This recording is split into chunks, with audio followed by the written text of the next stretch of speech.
Really good and fantastic rally from Delphine. Getting forward and dominating, really. 6. Yeah, that defeat that you talked about was in the final of the Hong Kong Open to Chan Sung-bang and Wei Yaxin. Yeah, after that, they won back-to-back, haven't they? Exactly, it's the only loss they've had in 17 matches, which it really is outstanding.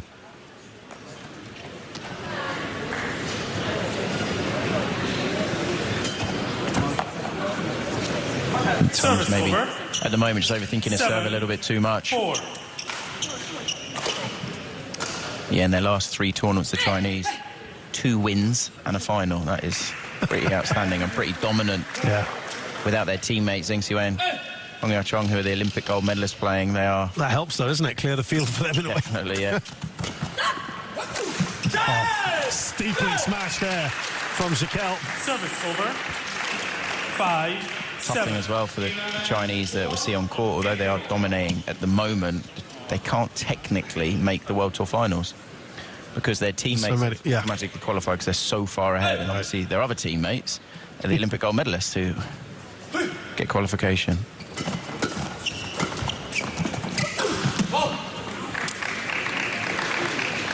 One positive thing, definitely, one positive thing is for the French so far. They've definitely had more of the attack. The frustrating thing is one pair has made significantly more unforced errors than the other, which is also the French. But still very early on in the match. Just 3 points in it. Yep. 20 seconds. Or 20 seconds.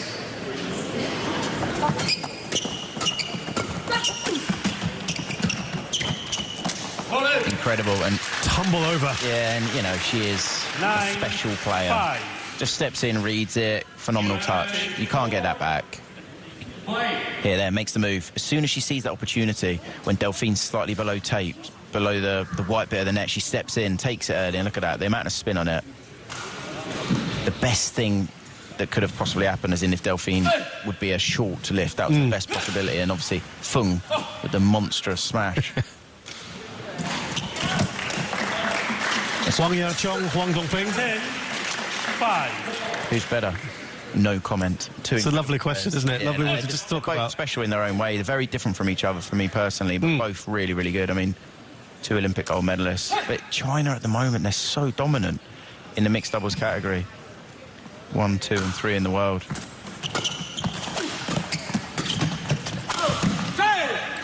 When he gets to those sort of positions... Service over. That's the thing, although he missed it. 6. I don't think there was any chance Delphine was getting that back. No.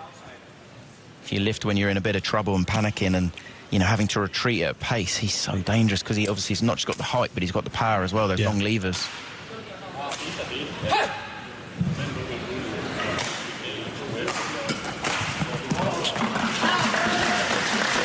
Service over. So, 11-6. well, there's flick serve. They start and end the first half of the game with a flick serve.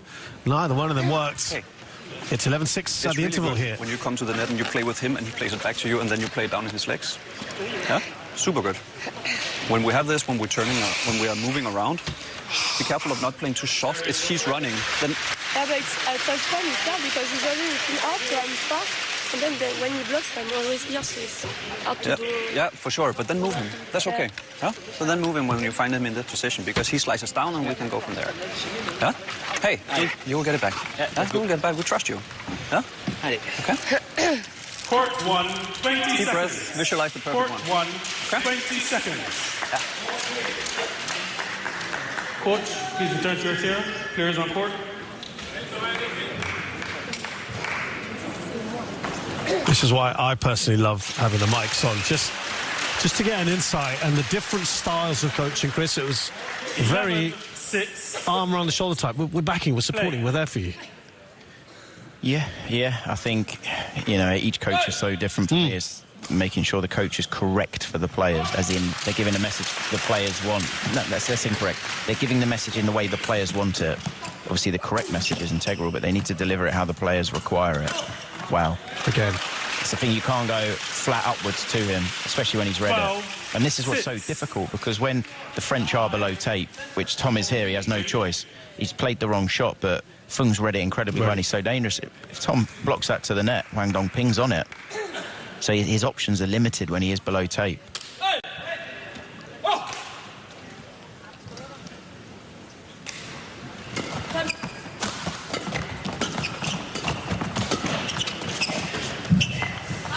It's the other thing that'll be really difficult if the French... Challenges. He's going to challenge this anyway. Yeah. You know, I'm going to be honest here. I think, as I said, I do get a lot of these wrong, so I can't say 100%, but I do think this may be a bit more of a tactical challenge, just to give them that breathing space, because there's 2 points where the Chinese have dominated the rallies. Yeah.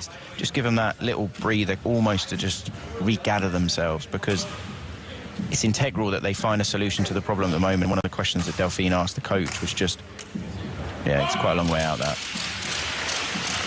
Was, you know, what do I do when I'm below tape? Because when I'm below tape and I'm playing soft, Huang Dongping's chasing in. And we saw a rally where Delphine played quite a good shot, but Huang Dongping read it, took it early, played a net cord. You can't do anything. So what do you... Yeah. And this is the dilemma, let's say, they're under at the moment. When they're below tape, what on earth do you do? This is the thing again, Delphine's below tape. She's hitting those. It's not a bad shot. No. It's not a good shot. But Huang Dongping, exceptional, reads it and then she gets a net cord. She's got that magic touch. Yeah.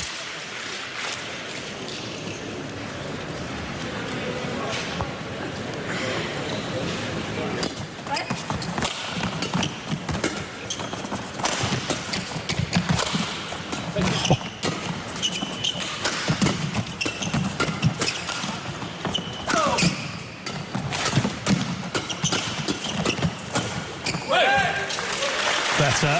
They're really good. And when they get in the flat game, the flat exchanges, the French, and they're, you know, at 50-50, as in they're not in a downward trajectory. They're actually doing really well. Like Delphine, brilliant cut out there. It was that interception that did it, because then the next one's coming upwards to Tom, and he's fine. Play.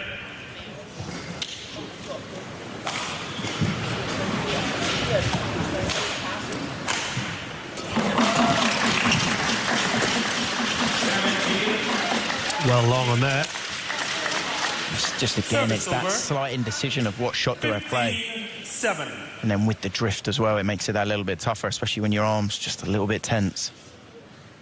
That's coming from behind the French pairs. It has been the last couple of days.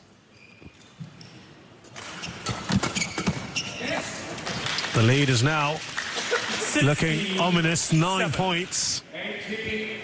11. Back here. Stop. Fight the rest of this game.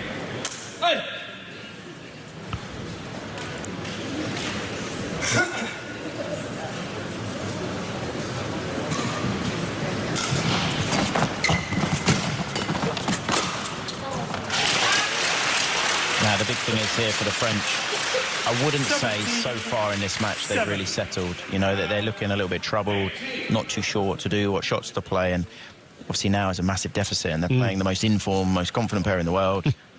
The important thing is, no matter what happens with the rest of this first game, is they have to find a way of feeling more comfortable and settling and finding their rhythm.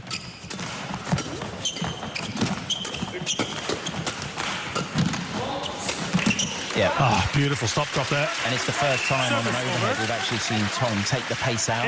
All the other overheads we've He's gone for big ones, right? And he's got a phenomenal attack, there's no doubt about it, but sometimes when you're just a bit tense or a bit...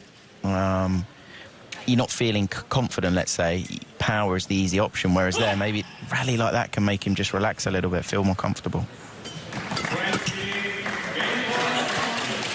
Service over. 10 points now, shaking the head there from Jiquel. It's never, ever over, though. Last time they played each other, massive run, 14 points from the Chinese.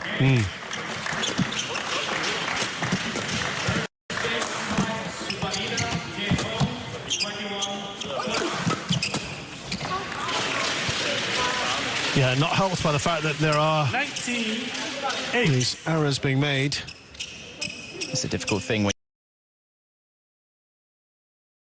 you don't mean to, but you pay more attention than you should, let's say, to the score. You're aware you're 19-8 down, so you're trying to snatch. Are you forcing it a little? Dude, just a tiny bit, because you're having to play more and more shots to try and win the point. The Chinese are playing well, and everything feels that bit tougher. Brilliant. I've got to say, Delphine hasn't actually done a lot wrong, which probably sounds a bit strange considering they're, 9-19 down. There's a big deficit, but she hasn't really been able to get in the game a lot. But when she has, like this, incredible interception, really sharp. There's no way Hong Dan-Ping can get that back. It's just, placement's too good.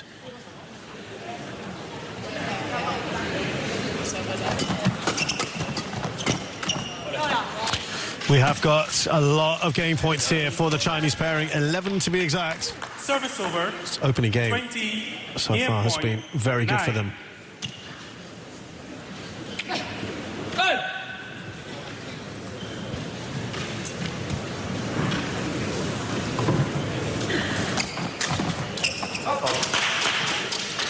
Service over. 10-20.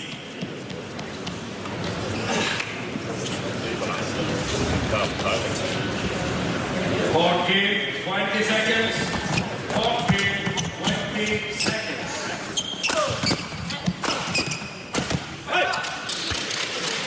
Doesn't make it over this time. 11-20. Couple of points here for the French. Yeah, it's not the only, but one of the only kind of unforced errors the Chinese have made.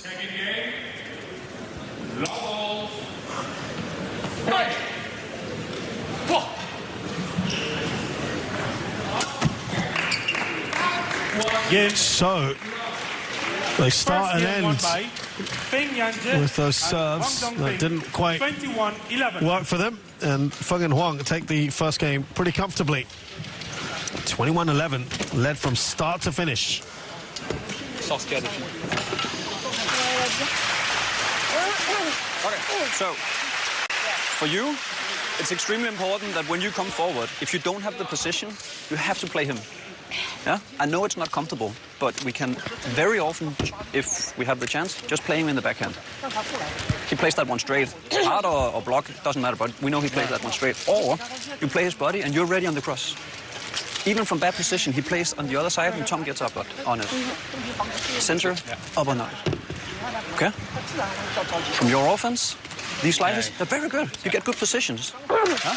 Just have to have the patience. Maybe it's 2 or 3 times you get moved, but you can run until the end of time. No problem. Okay? Yes? On our returns, whenever we can hit him, we do it. Basically every single time. Or play really in front of her like you just did. 你让他来处理。你现在后面这几排就人跟中半场脚跟上去就对了。我挡网我也要脚要上来，不是在等着球挡。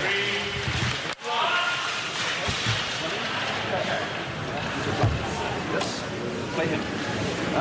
Don't hold the position.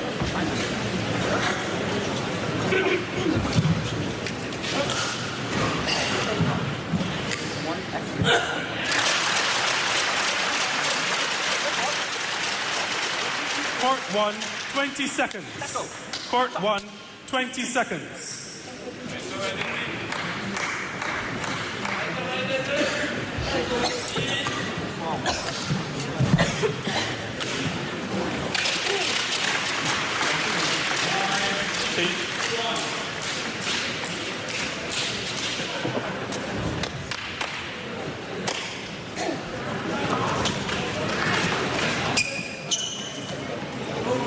Second game.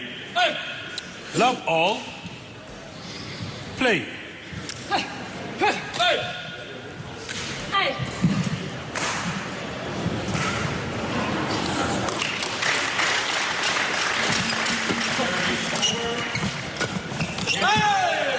Brilliant shot, brilliant shot. What did you make of what was being said? 1 love. Yeah, I mean, it was quite simplistic in regards to what was asked. I mean, an integral part is Tom. There was a discussion about it on his overhead, increasing the slices, and it, you know, for me, the key is there has to be variation on his overhead. If he's just going with power, it's not working at the moment. Service over. So slices, drops, anything, and he's got to be patient on his attack. He's got to believe he will get through, and he will. He's got a very good attack, but I felt like he was trying almost too hard to get through, so he was actually ended up losing the point when they had the attack.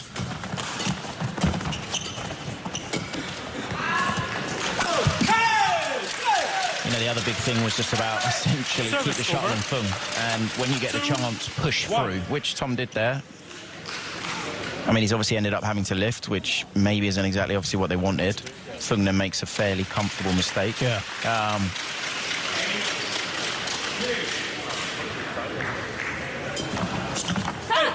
Wow. Oh, that's good. Yeah, and obviously in the first game, Tom definitely found it a little bit difficult serving to the Chinese players. Yeah. One like that, I mean, that's an exceptional serve, neck cord line, and getting better. But one of those could just give him that little bit of extra confidence, just to feel a bit more comfortable. And again, yeah, so he's gone from not winning any rallies whatsoever on his serve and finding it a little bit difficult to 2 pretty much 10 out of 10 serves.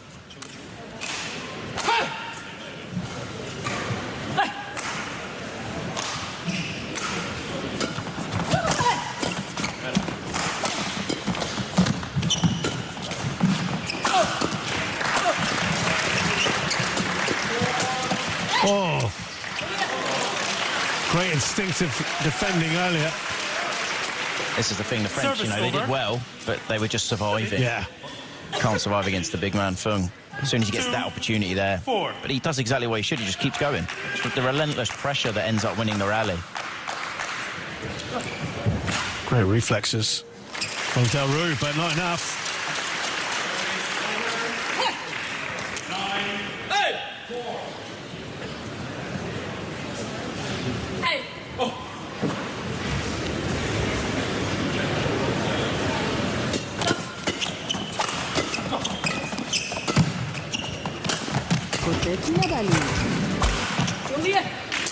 And that's the one from Fung that he's so good at. When you smash him, he's on the straight, the one where he cross-whips you. 4. And now he's started to read. Tom's done a lot of this one here, Tom, cross-court. And Fung's now starting to read it because, yes, it was really effective at the start of the match, but Fung's now got an idea it's coming. He's a tall guy, so his reach is quite good. And if he gets it wrong like he does there, Tom, it's so much stress and pressure that goes on Delphine.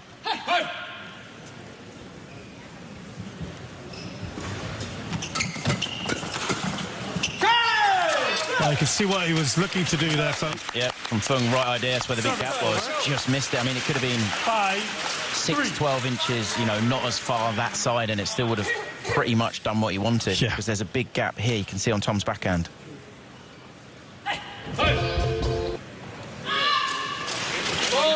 Service fault called 2 high. That's exactly what the French don't want right now. I think we had quite a few of these with them yesterday, didn't we?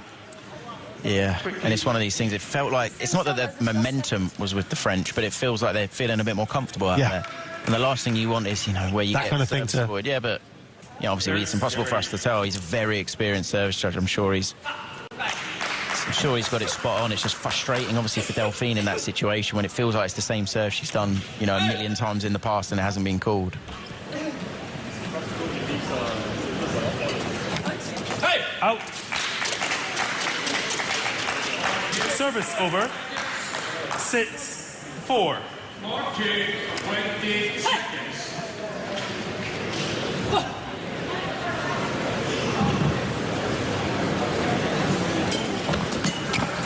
Wow. To do that off a neck cord is very difficult because all the pace, all the power comes off the shuttle and it obviously doesn't go where you anticipate, so you're slightly off balance, and as Fung wasn't, to control that cross court. Very, very impressive. Showing he's also got very good touch, not just his partner. Hey!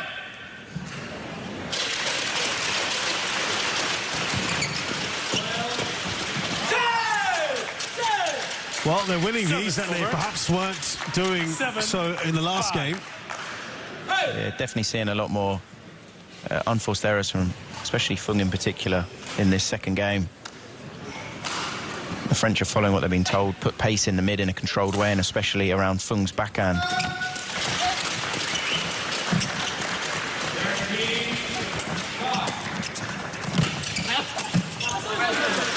Wang will always snap those up. 6-7. Incredibly apologetic there from Huang Dongping after she clips Tom's knee. It was clever, though, from Fung when he went over and put Delphine in so much trouble. Delphine knows that if she clears out in that position, they're in big trouble, so she's trying her best to keep the attack.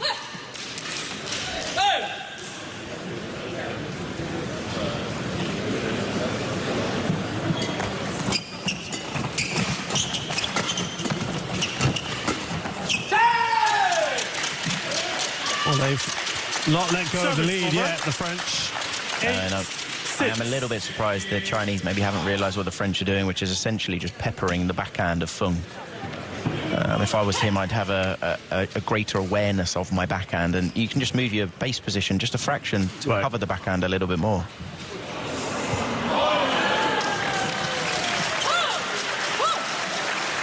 Service over. 7-8.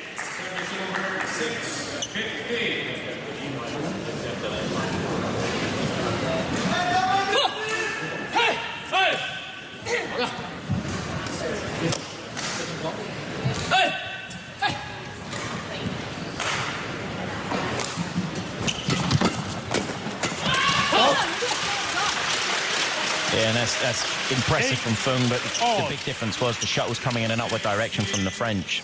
So we see here, it's a good return. That Tom shot there, it's just going up. And that's where he wants it. That's where Fung wants it, definitely, and he wants it around him so he hasn't got to move. But if the shot was coming up to him, yeah, he's really, really good. If the shot was coming flat, he's okay. If the shot was coming down to him, because he's a big guy, it's so much tougher for him to get down than maybe Tom.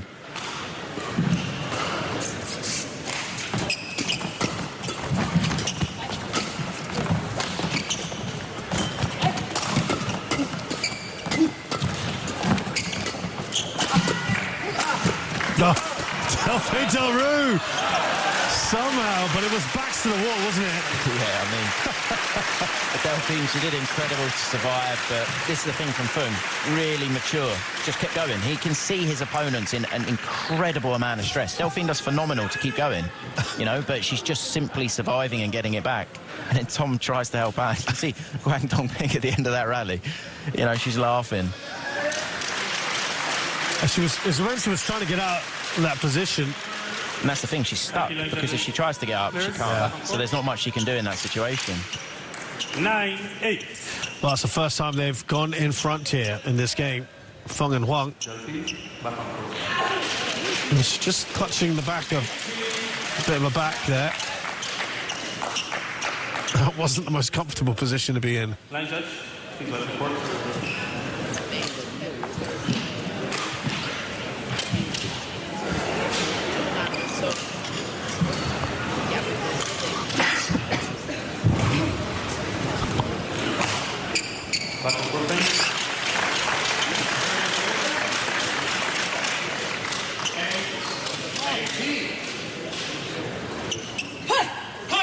Play.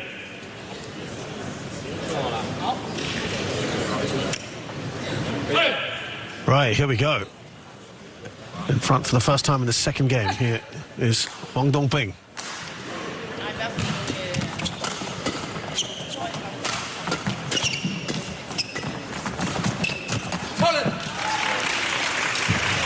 That's where Wang Dongping, she's so good. She gets the half chance. She reads when to move in.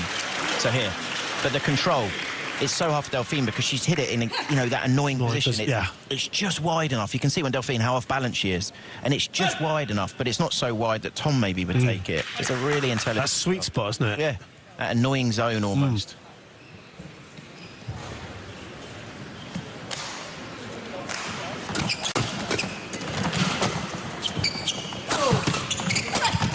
Wow. They've just suddenly stepped it up a little bit here, the Chinese pair. They're up by 3 now in the second game, having already won the first. Looking promising for Huang and Feng. 对吧？你前面在那好在犹豫里放，你不准备回头球，永远是够球的。没有，不是什么高难度球，就取决于你自己的状态要不要，准备的提前不提前。他现在不起球了，就这种球，对吧？我前点高点是你的优势，你必须要把这个贯彻下去，不然你现在老等着，不可能有给你舒服的杀球，对不对？你做得到吗？你看你后面那个球，砰砰砰2拍，为什么？就是你连贯起来。你回去以后你要接他的，就别着急每一颗你不要。 20 seconds. If he plays it cross, Court you got 1, it. 20 seconds. You got it. Leave with a straight one for Tom. Okay? Stop.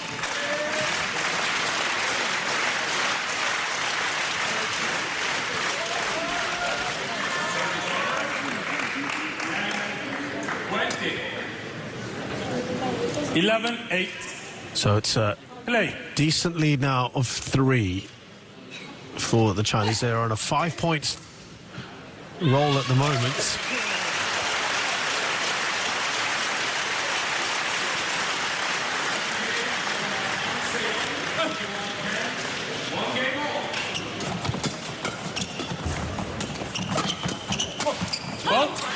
Again, what an interception by Wang Dongping.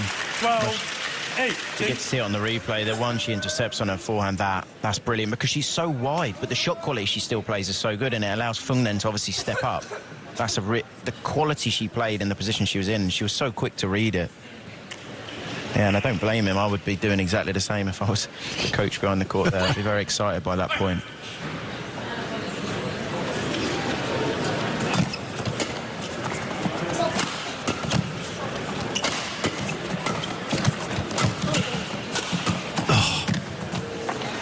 And that rare occasion where Wang Dongping actually did play a slightly loose shot, still manages to then redeem herself with the last shot, which is such a good interception again.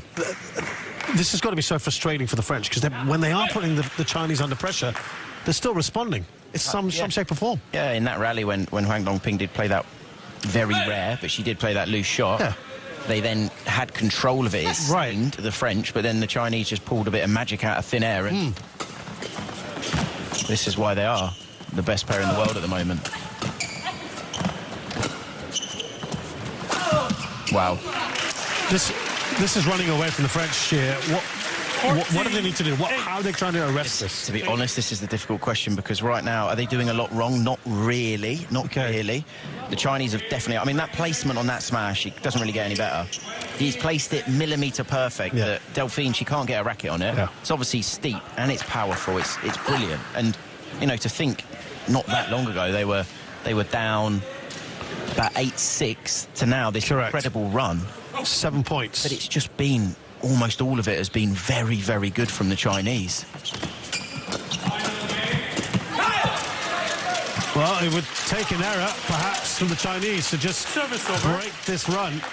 That's the thing. 14. In that rally, the Chinese still did incredible stuff there. Right. And it was just that last one, which it wasn't the easiest shot of the rally. I mean, the reaction afterwards. He knows. Yeah. Look at that. Yeah. That says it all. It's quite theatrical out here with some of the body language on display.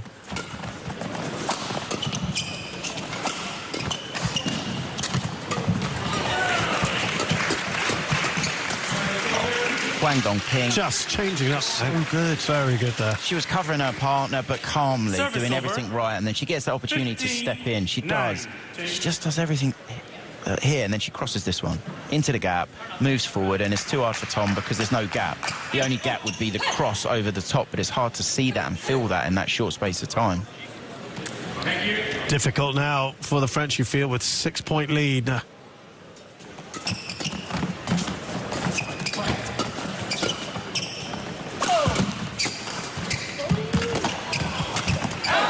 Really good rally there from Tom, and it was obviously that cross-court forehand that changed everything. Service over. And this is the thing, they can play at this level, there's no doubt about it.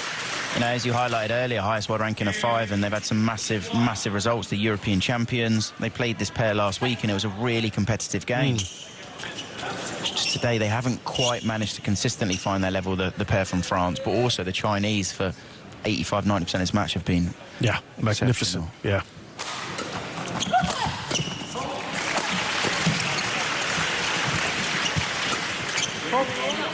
Got to say, I don't want to be the kiss of death, which I seem to be a lot with some of the commentary.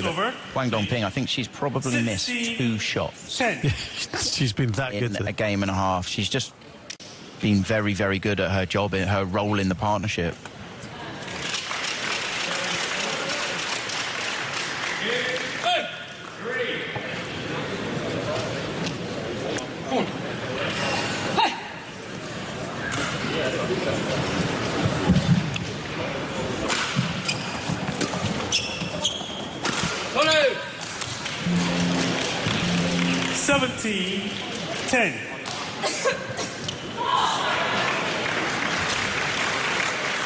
Seven points now, just 4 required.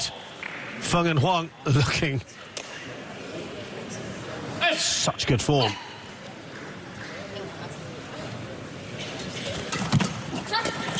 How on earth did he get that back? How low was that for him?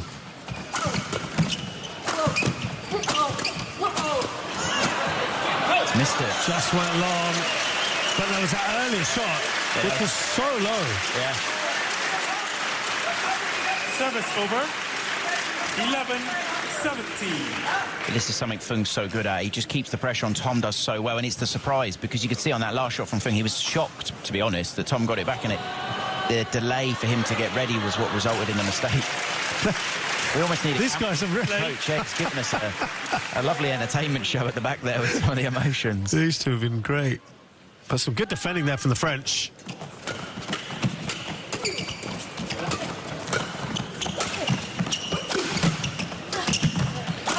Oh. Wow. No mistake this time. You give him half a chance. Yeah. Attack. Service over. Again, though, I'd probably be playing Feng's favourite shot in defence when he's on the forehand side. I think we're going to see it here. Is when he goes that cross. That's his favourite. He loves it.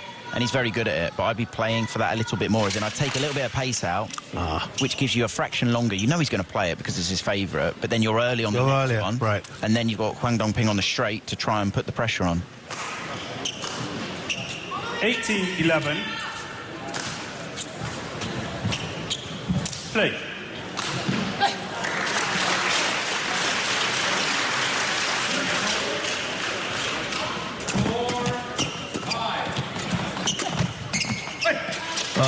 Well, again, the intent was clear. Service over. Not quite with the execution. Maybe 18. One of 3 shots now, perhaps. It's up to 3 now. But no, she read it. She had it. There, steps in, reads it. I think maybe, okay, it's easy for me to say this, but obviously the cross-court turn would have been good enough just to get the lift, rather than maybe thinking about trying to win the point in that scenario, because she was off balance. She was in trouble.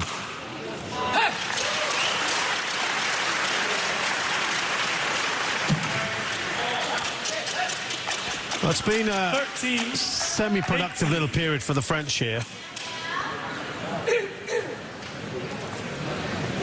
Well, they've just started to chip away a little bit at that lead. It's 5 points now, but it's still a big task.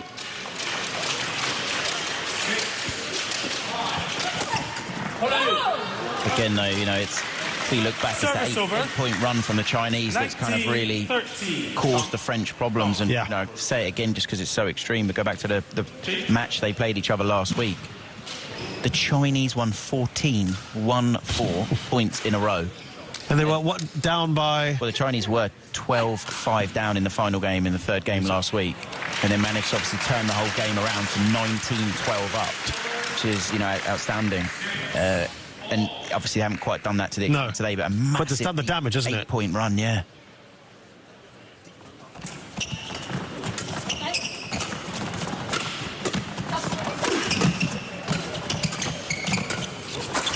It's that shot again from Tom. But it's so hard for him because Wang Dongping's changed the whole dynamics of that rally when she stepped forward. Tom's below tape, he's in trouble. What does he do? He blocks it to the net, Wang Dongping's on it. He puts pace in a flat position, which he tries to do, and it goes up. So we got 7 match points here for Feng and Huang.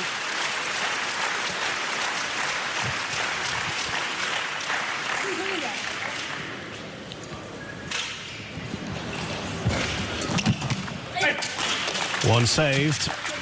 Service over. 14-20. 6.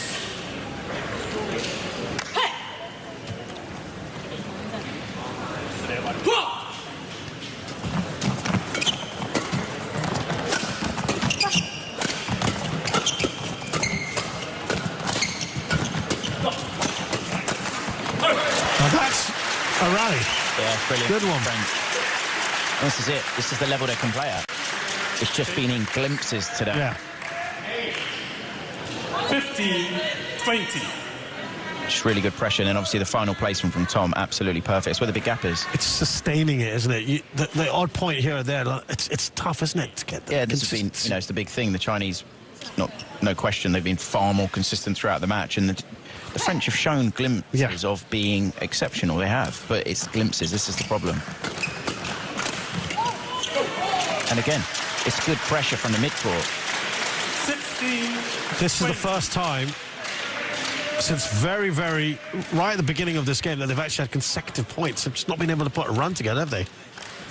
It's been tough.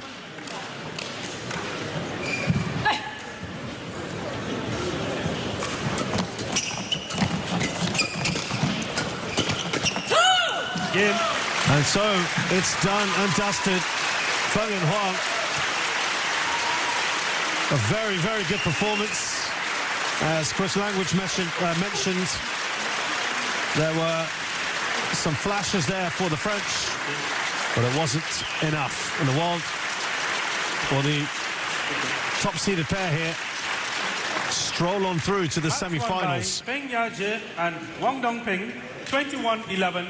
21-16. They are the defending champions as well. And one step closer to successfully defending that again, perhaps. Wang Dongping has got to 2 previous finals in 2019 and 2022.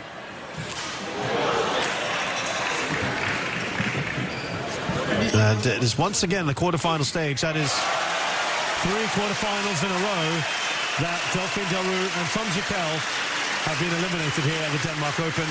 They've been defeated by Feng Yangtze and Wang Dongping of China, the top seeds, win 21-11, 21-16 in 38 minutes.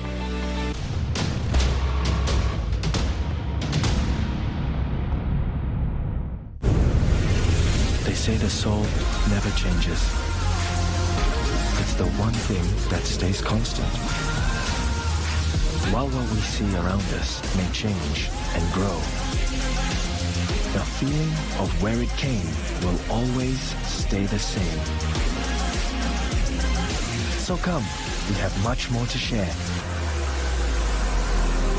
Malaysia, truly Asia.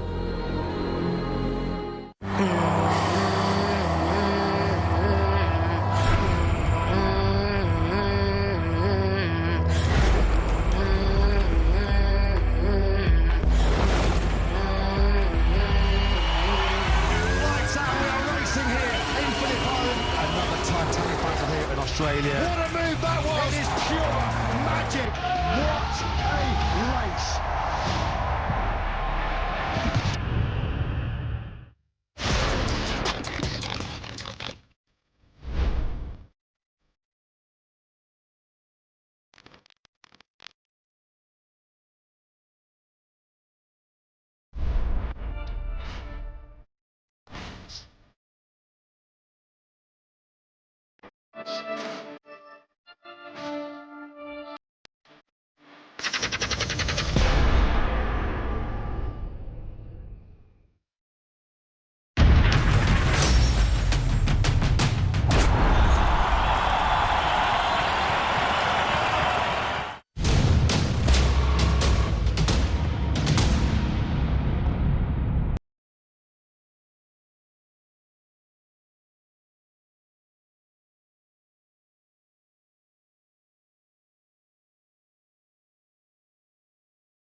First match has been completed here, quarterfinals day at the HSBC BWF Denmark Open 2024. A good win for Feng Yangte and Wang Dongping. And now their compatriots, also top seeds in men's doubles, Liang Weikeng and Wang Cheng. They are playing the Thai pairing of Kittanupong Kedren and Dechapon Puavaranagro. Looking at how things stand in the brackets, the winner will either play Qian So of Malaysia or Chen and Liu of China. Well, looks to be a tasty one.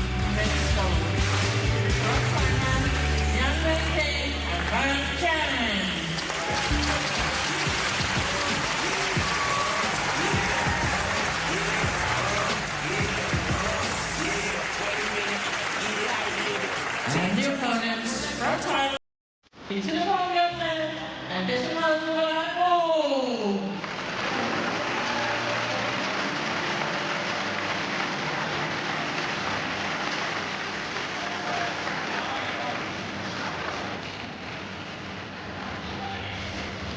on round one, Dominic Federer, England, service shots, Danish, Austria.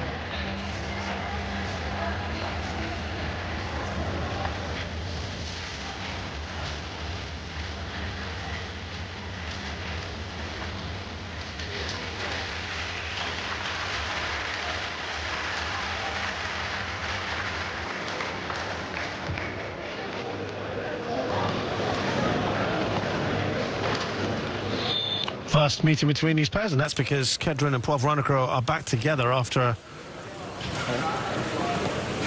something like a 4-year absence. Red or black? Black, you're having red. It's red. On my left. Serve. Receive. One to receive. Yeah, they last played together in 2020. Well, a couple of matches in the Sudirman Cup last year. One match at the Thomas Cup in 21, but they were a pair up till April of 2019. We'll come to them in a minute. But Liang Weikeng is at 23. He's from Guangdong, the southern province of China, 176 centimeters tall. Currently the world #1 pairing. They were silver medalists at the recent Olympics and finished third at the World Champs last year. They are the current Asian champions. And as a pairing, they have won 7 titles together, including 2 this year, Malaysia Open and Indonesia Open. Wang Cheng is 23, from further up north in Zhejiang. where Hangzhou, the Asian Games, took place. Indonesia Open, their most recent triumph.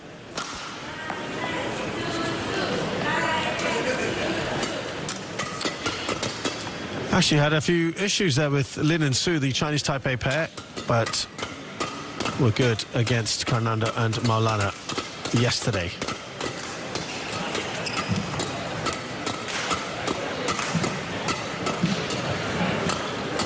Kitripon Kedren is 28 from the south of the country in Songkla. Don't pay too much attention to that ranking. 202, as I said, they've just got back together again, played in the last tournament. 16th in the world is his highest ranking. That was with Supak Jomko just a short while ago. Men's doubles, he's never won a tournament on the World Tour. Dechapon Poivranakro is 27 from Chonburi, 169 centimeters tall. He's, of course, better known as a mixed doubles player, as a former world champion in 2021. But in terms of men's doubles, won a SEA Games, Southeast Asian Games gold medal in 2017. Ready to play. Boys doubles world junior champion as well, with that man there, Kitripon Kedren, back in 2014. Rasmus Keo and Fredrik Sogaard, they took over an hour to beat in the second round. Dominic Codera of England is the umpire. Daniel Wolf of Austria, the service judge.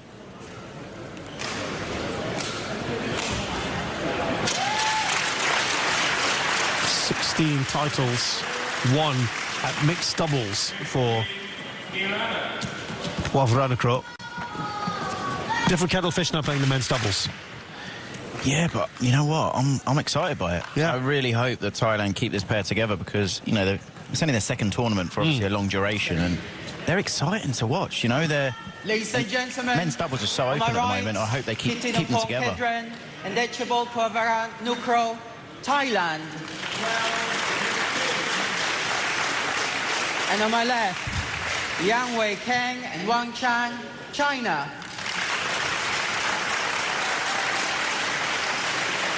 Kitripon Kedren to serve to Wang Chang. Love all. Play. Service over, 16-12. Goal. Service over, 1. I think were you mentioning to me the other day that it's kind of chaotic. It's very busy, a lot going on with the ties, but it's been effective. Yeah, I mean, I'd say at times it's a little bit slightly unstructured, only a little bit. Oh, we've got a challenge here. That was a very late challenge, I think. Wang Chang challenges called out. But yeah, I think sometimes with the pair from Thailand, it's the wrong shot selection they choose, but they're so good at covering each other or, you know, surviving a difficult situation, it almost doesn't matter. Yeah. But no, they're exciting because it's another new men's doubles pair, and I don't know what Thailand are thinking if they want to keep these two together, just because obviously Dechapol's been one of the very best in the mixed doubles, or if they're going to give Kedren a chance with his old partner, Dechapol, to try and reignite that combination. 17-12.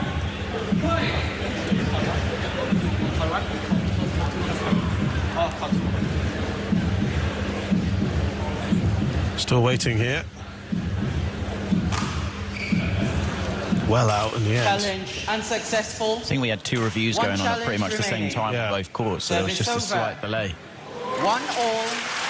Play.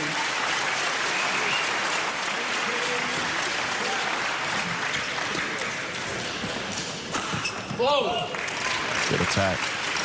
Service over. For me, definitely Wang Chan's attack from the rear has got so much better. The angle he's putting on it.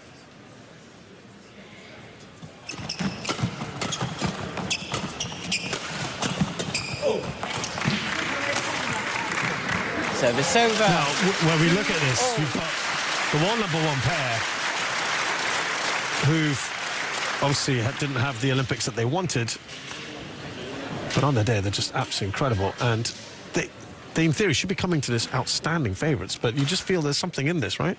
100%. You know, we're talking about a pair that, yes, the ranking is totally irrelevant of the pair from Thailand, and I almost wouldn't even talk about it because it's not true. Because it's just so new. Last week they made a semi-final, and in the space of 2 weeks they've beaten the world number 8, Go Izadin. They've beat the world number 13, Lane Vendy.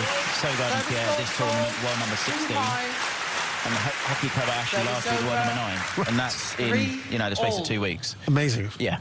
And this is why I'm excited by them, and I really hope they continue to play together so that, you know, they're only going to get better, in theory, because they're going to get more accustomed. And Betchikov, he hasn't played men's doubles for so long. I only see him getting better and better at men's. And again, it's such an open event, whereas mixed doubles for me isn't, but they have this possibility to be top 10 in the world. 5-3.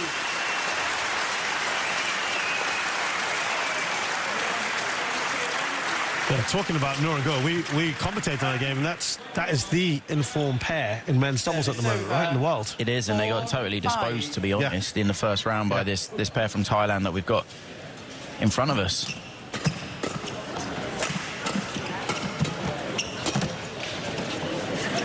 This is something Kedren's done so well throughout this tournament. He's so confident coming forward. And when he does come forward, his quality of his control and his touch has been really good so far, Kedren. His serve is also exceptional.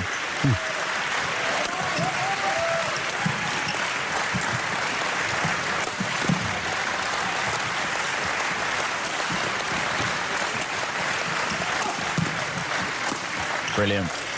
It's amazing. There weren't a lot of players, I think, that were found it more comfortable with the new service rule, just because for a lot of players, you know, you had to, when it first came out, reduce your positioning, maybe bend your knee. But for Kedren, actually, I think he was able to raise his serve slightly. And since then, his serve really is exceptional. Say that now, he's probably going to serve in the net. Yeah, just now.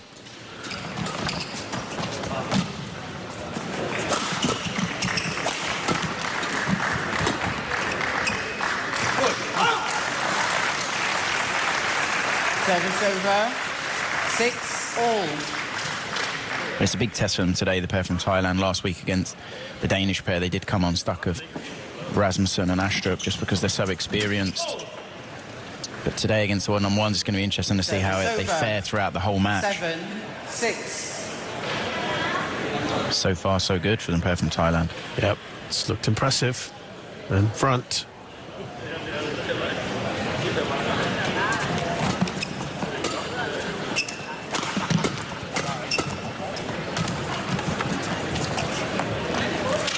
It is amazing when you see a player play with a different partner, how different they can be. And for me, Kedren he's not the same Kedren as with his previous partner. Now, it's no discredit at all to his previous partner, but you're already seeing this, yeah? Oh yeah, he's a totally different player. You know, throughout my career, I played Kedren a number of times, and the way he's playing with Betchikov is like 7-8. You know, is how the player that from winning the World Juniors you would expect him to become.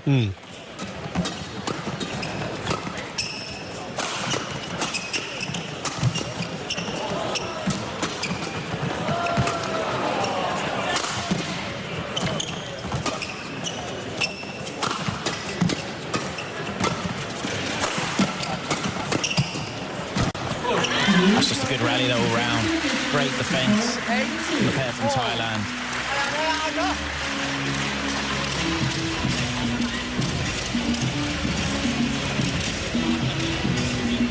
See what he's trying to do there. Trying to poke it through Kedren because he's below tape, so the risk is when he plays the dead net, Wang Chan can storm on top of the tape to brush the shuttle off.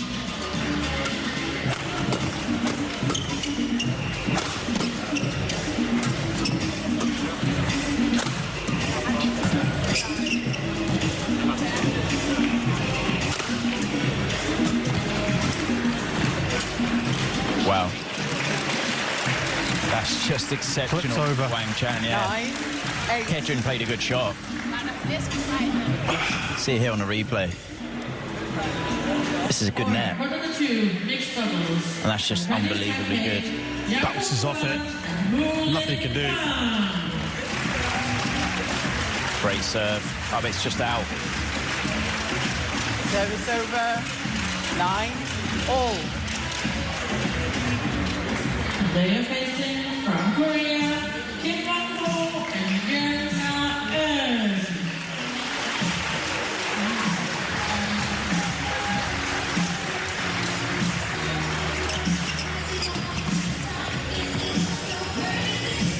Dechapol is so good at covering. Obviously from the mid-court to the rear, that was his role in the mixed doubles.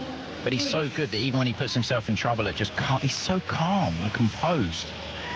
He never looks phased or stressed.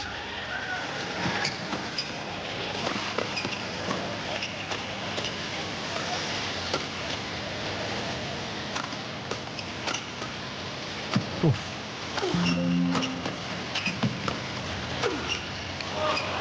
Bit of fortune there with the net cord has totally changed the route of the shuttle. 10. Perhaps, Chris, what you could explain for our viewers maybe new to the sport, the difference for someone like a Poivranocro, who's been an exceptional mixed doubles player now. What does he have to adapt to? What does he have to change to now being a men's doubles player? Yeah, I mean, there's so many things. Like even when he's serving, obviously he's stood in a totally different position. The pace of the game is quicker. Mixed doubles, the big thing is about gap finding. There's bigger gaps, so the key is putting the shuttle into the gap. Men's, there's a lot more pace in the mid-court, a lot more pace in the game, full stop. But he's adjusted so well. It is astonishing, to be honest. Yes, he is a phenomenal player, there's no doubt about it, but he's competing with the best pair in the world. They're leading. If you watched, and you were just like, oh, I've just watched this match, you'd say it's a 50-50 game. And we're talking about the current world number ones against almost a scratch partnership. We'll pick this up in a bit. It's 11-10 to the ties at the moment.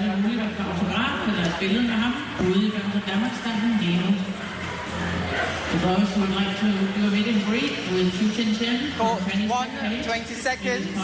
Court 1, 20 seconds. Up in the Badminton zone right now.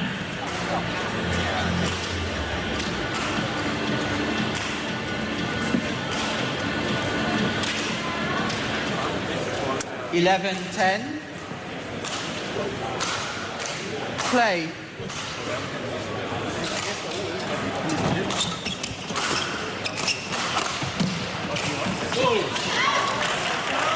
Makes it over. Incredible defensive shot. I'd say maybe a little bit of fortune there. That's a really good attack, good steep. Incredible shot, though, from Wang Chan to find the gap. Wow. It's another area for, obviously, Dechapol that's different when he's returning serve. Returning serve in men's doubles and mixed doubles so different. What you're covering after and where you're returning to. 13-11. 3 magical points from Wang Chan after the break. Yeah, been a very good. Wow, 4 magical points. Whatever he was told at the mid-game point. 14.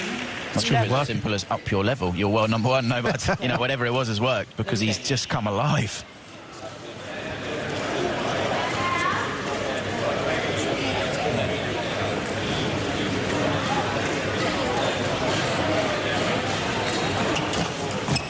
Ball. Service over. 12-14.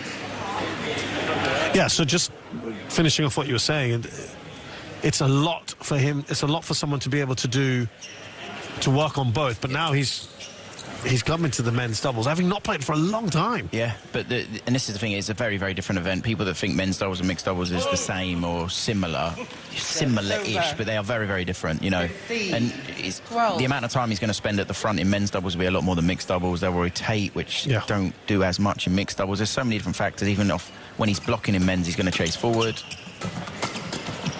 But how quickly he's adapted is astonishing.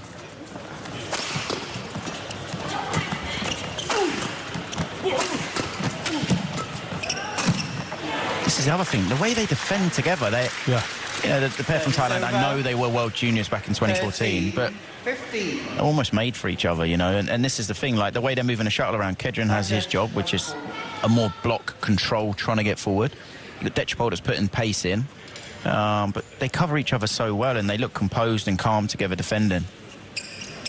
This is why, I am, as a fan of men's doubles, it's exciting. I want more and more pairs in the men's doubles category coming through to make it, you know, a stronger and stronger event, because then it makes it even more exciting. And a pair like this from Thailand is brilliant. Ladies and gentlemen, on my right, Yang Ho-Swan and Hu Lingfang, Chinese Taipei. Well, it has been a very productive post-interval session for the Chinese pair. 6 of the last 8 points have gone their way. Yang Ho-Swan, ball, late.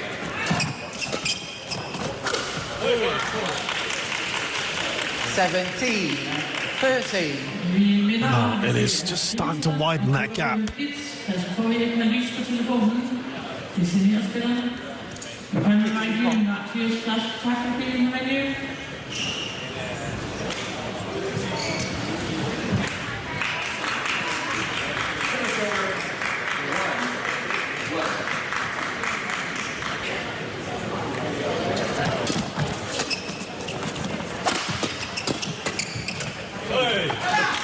Just a few mistakes coming now from the pair from Thailand. 13.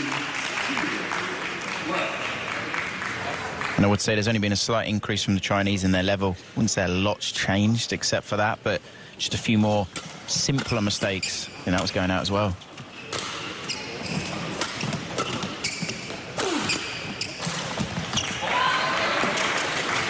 Just missed it, but that's why actually from Liang there, he actually hit a building shot. So his first overhead was just a downward building shot, which then set him up to the other one. And that's what I like to see from him, which sometimes I think we don't see enough of. He's a very powerful player. He's got a massive smash, but I think sometimes it's almost everything is just with power.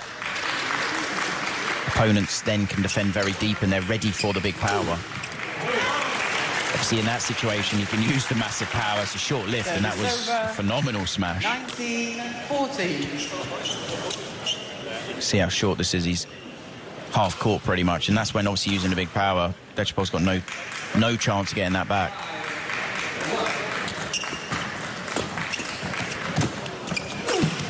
And again, and this is the thing, you can't lift flat and short to Liang. On the flip side though, 14. when you're doing the big court and doing these high deep lifts, he's also very good, and he's finding the solution when you're below tape. It's a little bit like we saw in the mixed doubles. 6 game points.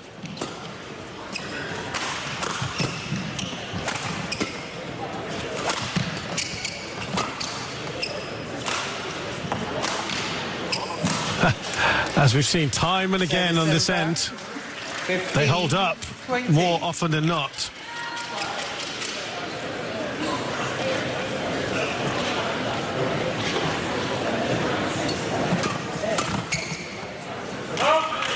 Game. So, after a very decent start from the Thai pair, it was an excellent response after the interval from the Chinese pairing, and they won that quite comfortably, 11-4 after the break to take it 21-15.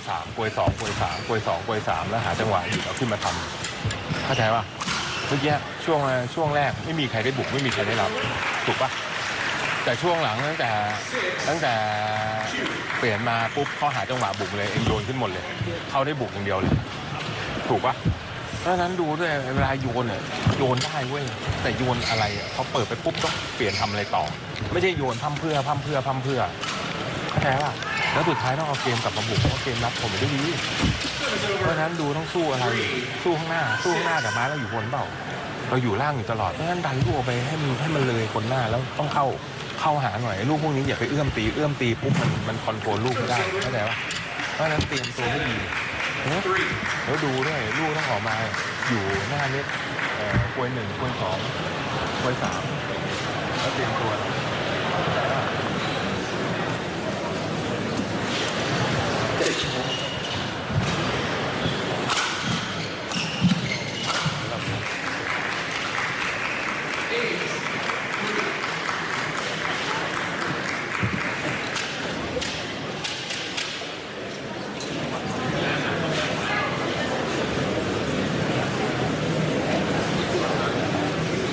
Court 1, 20 seconds. Court 1, 20 seconds. So what was going so well for the Chinese then, from that interval onwards? I've got to say, Wang Chan stepped up like he was everywhere at the net. I also think they just got that lead and it gave them that buffer, that relaxation, because Liang played more intelligently for me, played more relaxed, more calm, and then the Thais, they didn't intentionally, but they just played a few wrong shots and also a few more easier mistakes. Good, strong, positive start though. Second game for the pair from Thailand. One challenge remaining. 9-3. Play.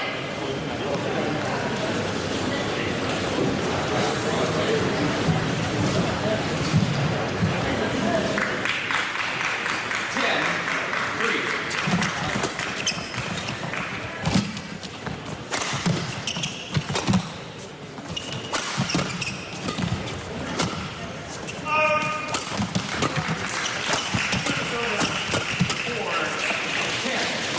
Snatched very slightly on that last one. Something about the Chinese, their attack's so good. The way that they attack is so different from one another. When Liang attacks, a lot of it is big power, less angles, probably less placement, whereas Wang Chan's almost the opposite. Slightly less power, but more focused on the angle and the placement, and it makes it so hard to defend against them. Out. Service over. 2-1. 6-10.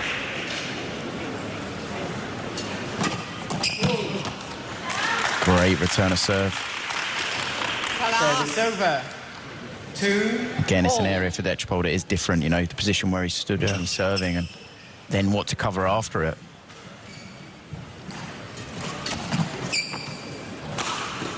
Service over. 3-2.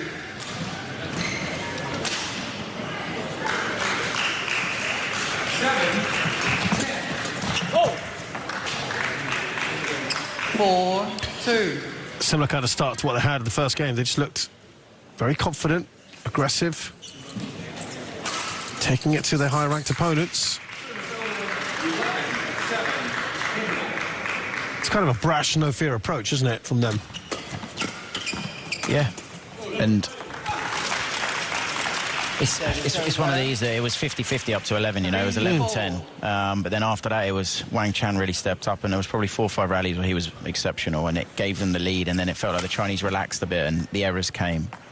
And this is the tough thing for the pair from Thailand, is maintaining their high level, which they showed in up to 11, very high level, but they struggled to maintain that through the whole of the first game.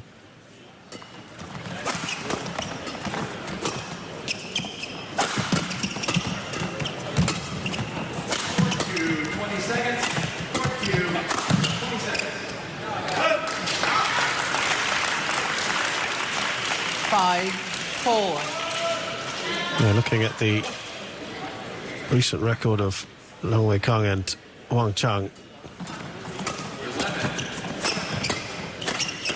they got to the semis of the Arctic where we say they lost to Guotafe and Noor Izzuddin. That was quite the result. Second round of the China Open, Fikri and Martin, the new pair, beat them, and of course came up short in the Olympics.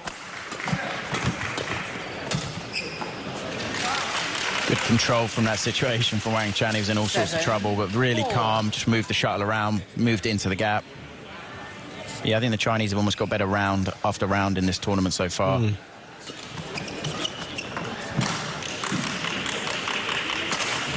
8-4. Great serve. And I do think China Open, I'm not sure they were quite, well, they definitely weren't at their best, but they were quite ready to play after the Olympics. So it's not been I guess, a happy time necessarily. This is where they could put things right. When they are surging now, 5 clear. Yeah, and the big thing is now that the level from the pair from Thailand, it is dipping a little bit, which maybe is to be expected. The Chinese have been very good. They've given their opponents nothing.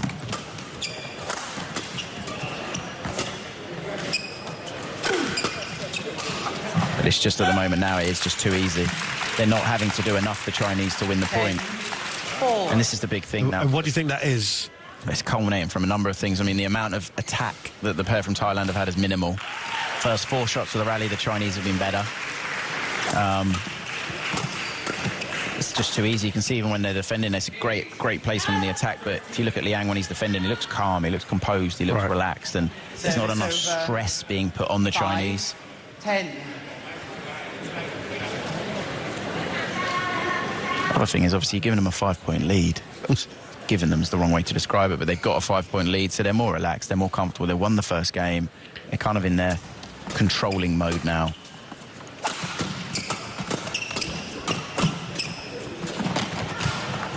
Oh, that's good. And although the Chinese lost the point there, they did everything right. Wang Chan pushed one, keep his opponent back there, and then stops it off where the gap is, because Kedren's obviously had to move back because pace has been injected. Oof. That was wayward. And it's a decent 5-point lead here for Liang and Wang, having already won the first game. They're in a good position here. Perhaps look, wrapping this up in 2. เข้าใจป่ะเพราะฉะนั้นเองต้องดูด้วยว่าเวลาจะให้เขาโยนเองต้องทำอะไรไม่ใช่เขาปุกปักมานึกออกไหมเองต้องวางยาหน่อยปึ๊บมันเคลื่อนขึ้นมาตั้งขึ้นเคลื่อนขึ้นมาตั้งขึ้นเคลื่อนขึ้นมาตั้งขึ้นไม่ใช่รับแล้วสุดท้ายปุ๊บเขาวางปุ๊บเราเป็นคนโยนแล้วเรารับไหวเปล่าเราก็ต้องทำแบบเขาอะตอนนี้เข้าใจป่ะเพราะฉะนั้นเซตตัวเองให้มันดีเวลาเขาโยนมามีจังหวะบุกต้องบุกไม่ใช่เอามาเคาะลงฝั่งนี้ตามลมด้วย Court 1, 20 seconds. Court 1, 20 seconds.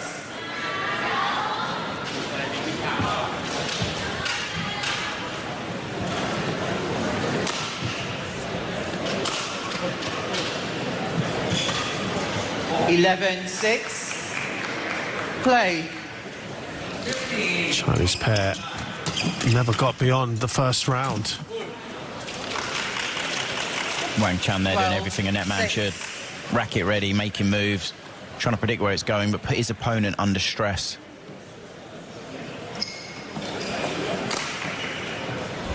Service over 7-12. Thai pair as well have never got past the early rounds of this tournament, so both of them have done well here. But it's looking very difficult now for Kedren and Poivranakro.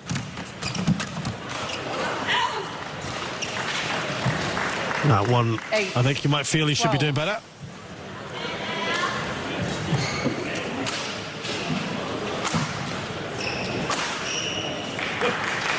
Yeah, in that position, Wang Chan knows he should make that, but again, they got this buffer, so it doesn't matter too much. 9-12. Just chipped away a few points there.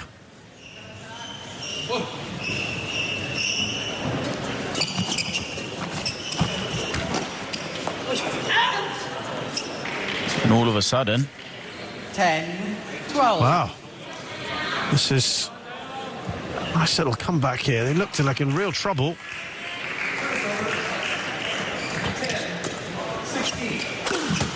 Four in a row for the Thais.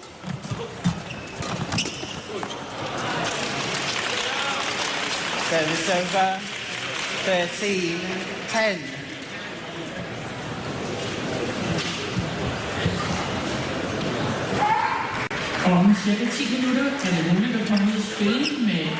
Brilliant return. Service over. He just takes this so early. 30. Brushes it down so well. There. In about 10 minutes, it's possible to have a small play with hands first individual, former national player. And now it just feels the momentum's changing. Incredible, right? It was 12-6 just a short while ago. Yeah. They won 6 of the last 7. Yep, and it is 3, maybe actually 4 simpler mistakes from the Chinese. Did their concentration waver just a little bit? Did it feel almost slightly too comfortable? Just missed it. They were tight. That was very close. Over 14-12. You can see here, this is where the gap is.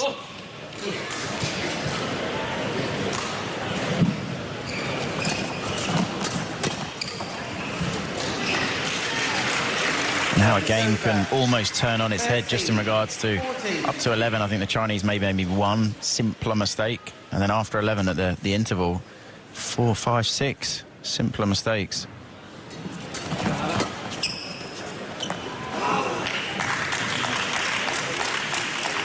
Service over 15-13.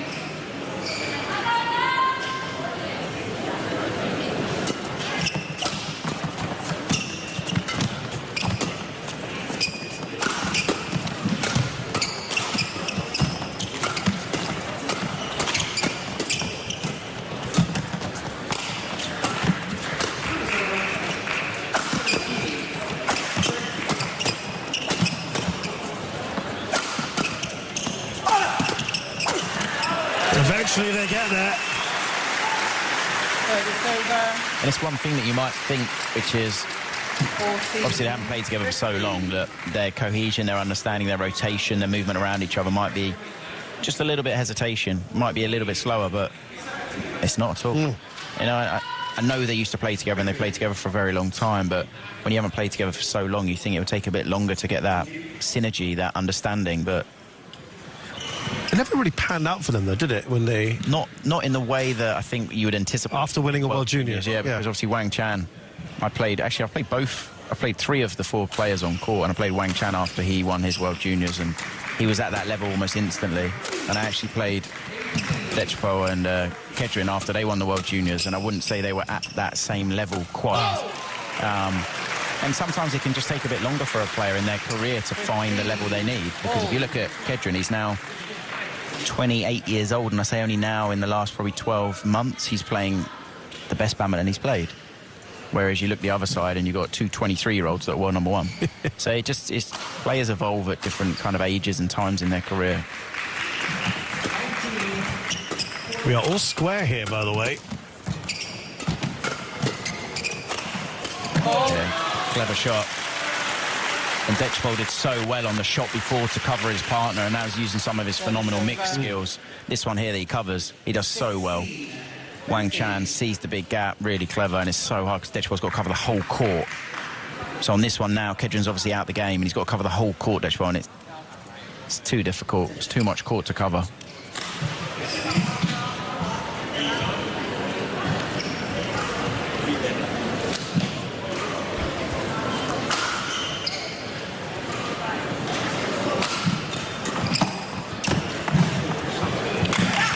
That's good. Just when they drag themselves back into parity. It's a slight advantage you have to be able to flick that side, because when you're flicking into the wind and it just holds it up and you see it lands on the line.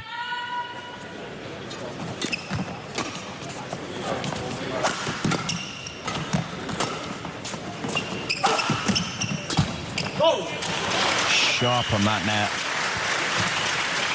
It's over. Language. Definitely no concerns how good he is at the net, just because obviously in mixed doubles the amount of time he would have spent in the net wouldn't be anywhere near as much, but incredible. Wasn't even that loose. Just looking back at their time together, Kedrin and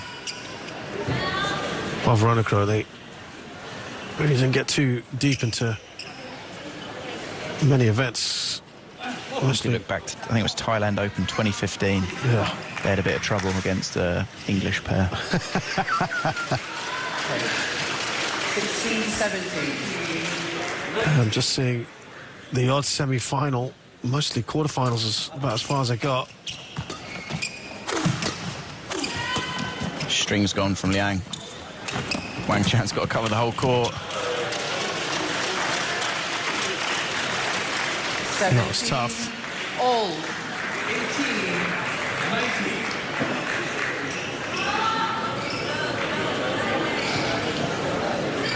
21-19 in the third game, Chris. You guys, it was a tight one, wasn't it? You've done well to find that in the history books. Second round of the Thailand Open.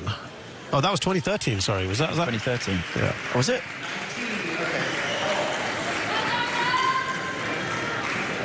Oh, yeah.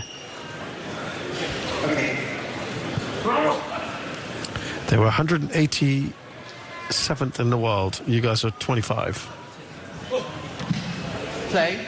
Challenging Jill for her knowledge there.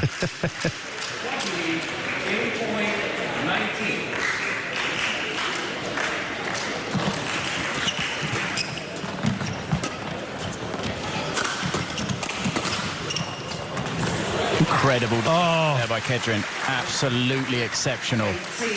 And they have taken the lead. And at times, their last-ditch defence is so good. He's under so much pressure there. And he manages to put it in a gap. Obviously, there's that slight miscommunication between the Chinese. Liang thinks Wang Chang's going for it. Can't reach it. 10-4 and 12-6 they were leading, the Chinese.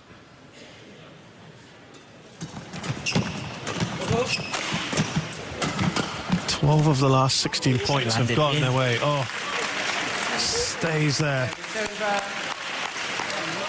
18-all. I'm pretty confident there. He leaves it. And then last second, he can see he's that, hold on, the drift.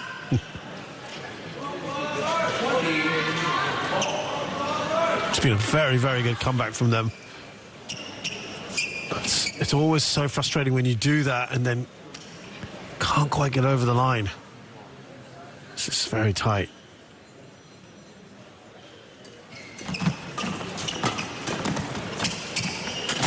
Brilliant, absolutely brilliant. That little nick on the net making the difference. Dechapol there. Service over, 19-18. See here, and then it's a bit loose, that steps in, but he takes it so early. Obviously his shot is exceptional as well. A big kind of puff of air that he breathes out Dechapol at the end of that rally. They're back in front. Thank you. This thing at 11-6 and 11-6 after about 6 minutes as well at the beginning of the second game. To now think that the pair from Thailand would be 19-18 up. Not sure many people would have thought that was possible. In fact, we went up to 12-6. And these guys have just really done so well. That is absolutely brilliant. The control from Kedrin, he was almost on the floor when he plays that block. But his shot was exceptional. Here, you can see Wang Chan retreating, and then there, Dechapol, lovely reverse where the gap is. Wow. They've got 2 game points, and they have taken this, having been in a difficult position at 6-12 down. They won 15 of the next 21 points. Yeah, absolutely exceptional. And this is against the world number ones. They looked dead and buried, didn't they? Yeah, they looked down and out. Very impressive. 是吧？前面得分很容易，后面想着，哎，我就正常这么打，我就能够很容易得分。哎，对手在这时候状态，他球都连接过来的时候，我们还是要靠我们自己的组合得分。你看我们现在拿到攻啊、锋啊这些位置都有啊，那他这个抽的能力强啊，手上能力强，你还是要结合打篮，包括。 后面就有点软了，是吗？没抽住就想先断，先断。他上来的时候他就硬捅了。目前没必要软，就抽那个其实是逆风区，我们逆风区跟他抽好优势。硬捅硬软了，他们先上来后我们上不去。对啊，他们本来就是他们两个本身出的快。你包括你看前面防守防得很扎实的，有机会再站上来，对吧？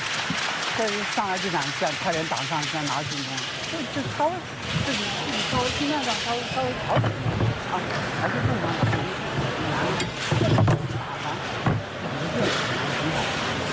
该抽的，但是还是要自己的你这边就要特别注意，就是防上在拉开的时候，拉到你这边，再拉回去。22，明白吗 21。แม่งโยนเขี่ยสู้แม่งก็เดี๋ยวมันเลยมากูซ้อนกูว่ากูก็โดน Hold 1, 20 seconds. Hold 1, 20 seconds.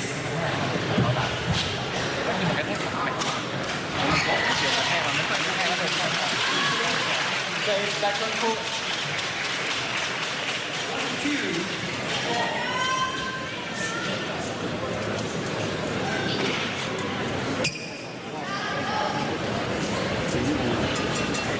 Final game. Level. Play.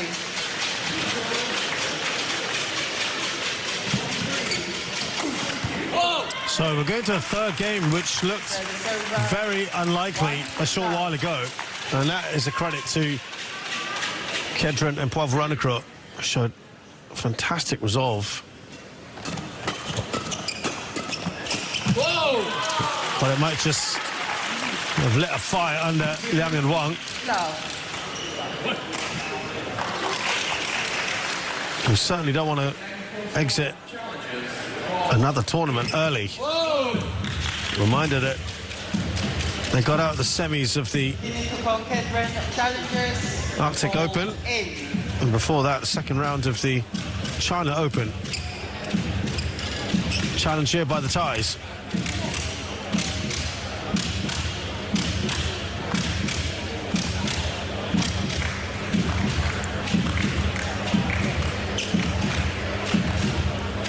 There are two challenges at the same time. Just so happens to be the case. So it's just going to take a little while.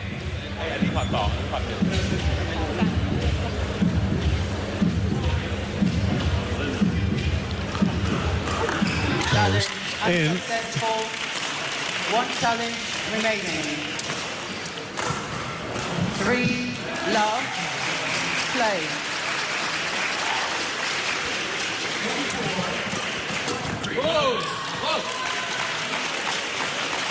4 love.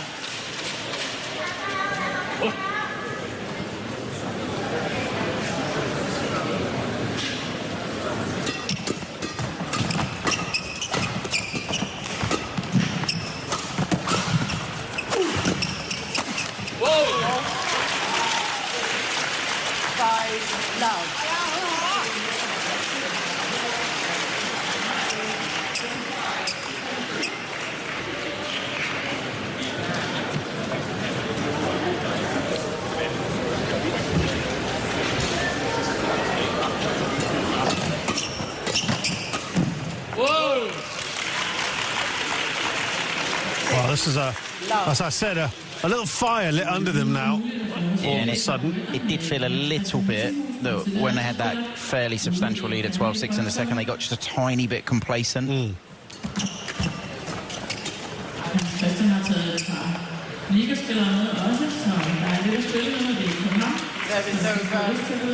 1-6.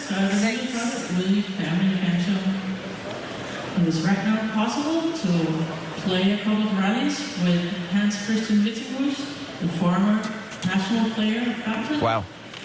Brilliant serve. 2-6. Held that, and you could see the body weight of Wang Chan coming forward and then just punched it at the last second. Really deceptive. Whoa! Really sharp from Wang Chan there. It's over. 7-2.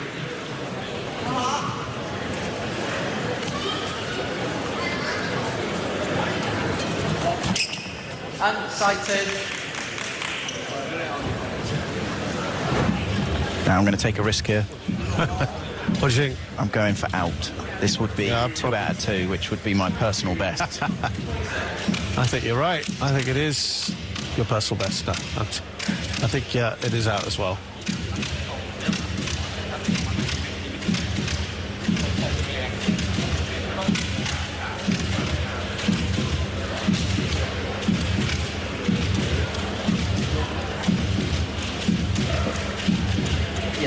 And you would be correct. Out. Took no risk on that one because that was quite an obvious. Yeah, it was, wasn't it? Over. Don't play it now, Chris. 3-7. Play.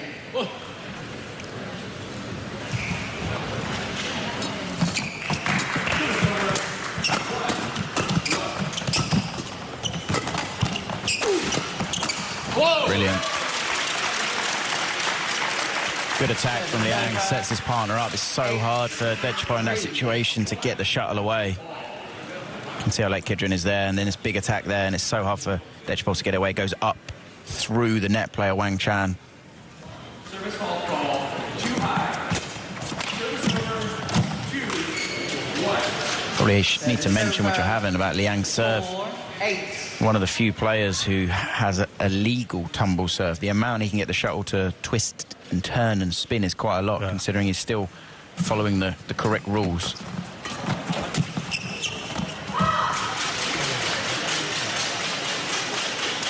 5, 8.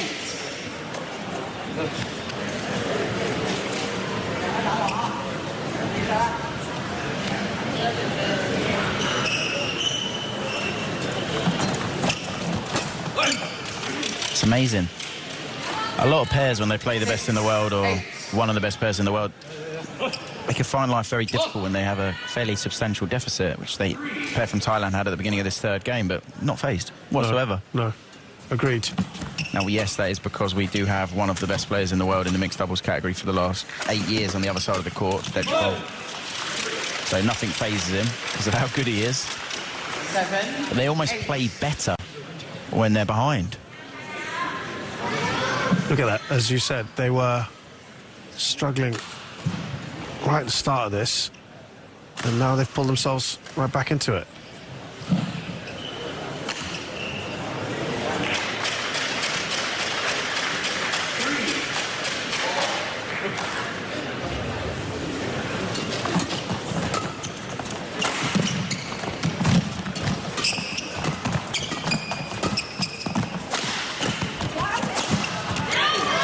Wang Chang makes no mistake. It was one of the few, 9, let's say, wrong decisions or miscommunications between the pair from Thailand. Both of them going for it, and I think it's actually Dechapol that takes it, but after the rally, Kedrin was quite clearly saying, I think that was my shot, and I would actually agree, the cross players is the middle.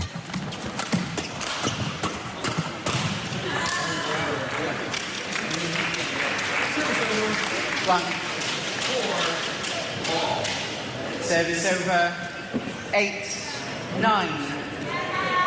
Dechapol does really well there, just keeps the pace in, but in a calm, composed way, and keeps the shuttle going down and keeps control of the rally.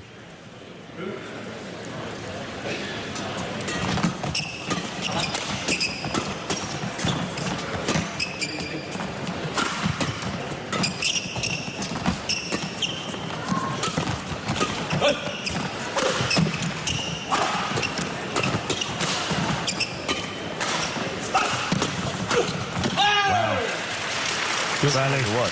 Dechapol's so good at the net round the head.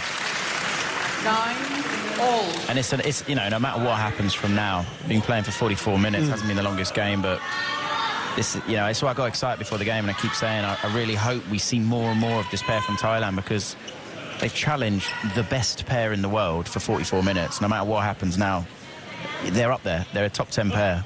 Well, they could be a top 10 pair.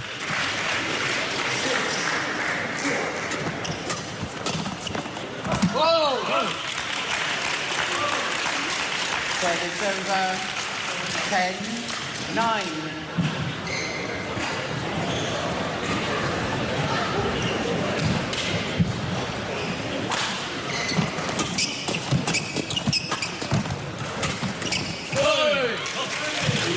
So at the interval then, Liang Weikeng and Wang Chang just in front, 11-9.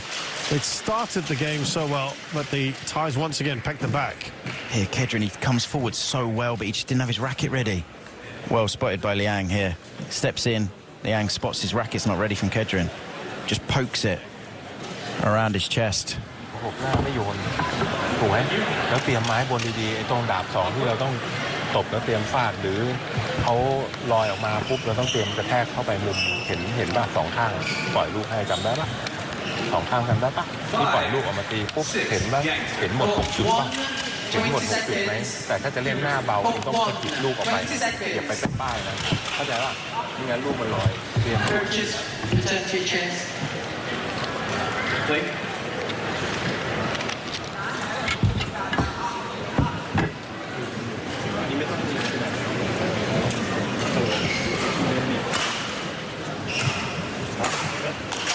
11-9. Play.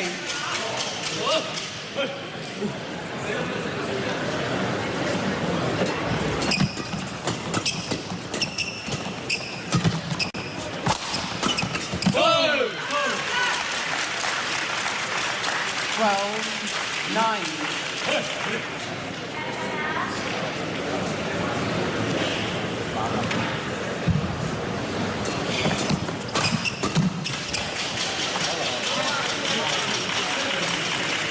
think Kedrin there could see Wang Chan trying to come forward. I think it was the right thing to go over him, but it's hard when you've got the drift with you to control it.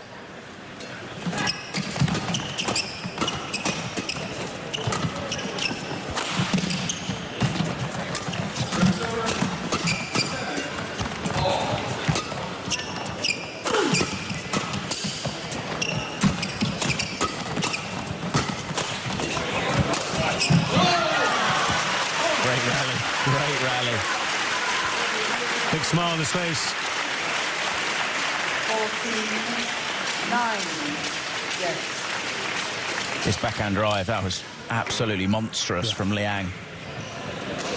Kedrin, he just doesn't have enough time on that one. He does well to even get it. You can see the technique. He's got the wrong grip. Big thumbs up.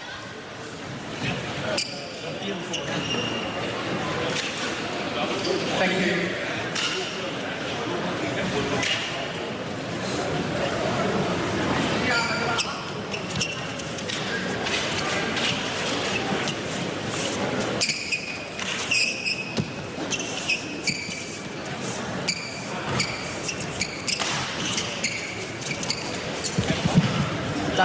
So 5-point lead here for Liang and Wang.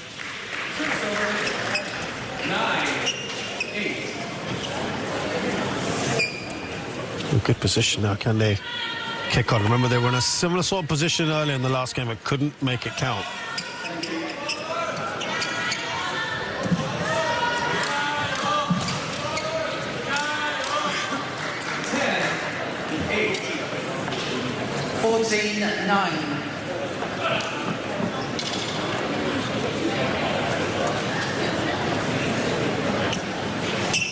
Play.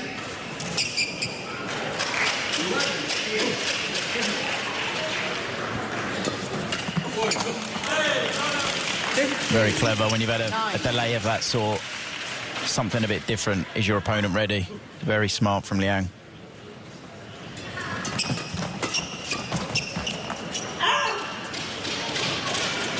Service over. 10-15.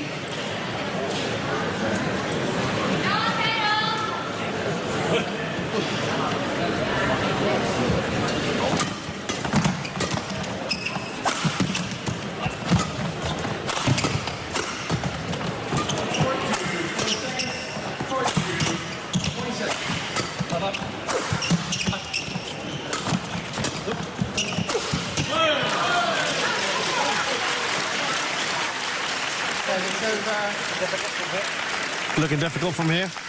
Yeah, but I mean, did it before, right? Oh yeah.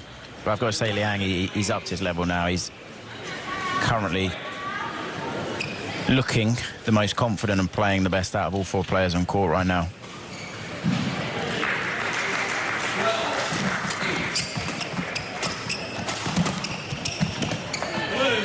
Absolutely brilliant. Says it all. Yeah. 17-10.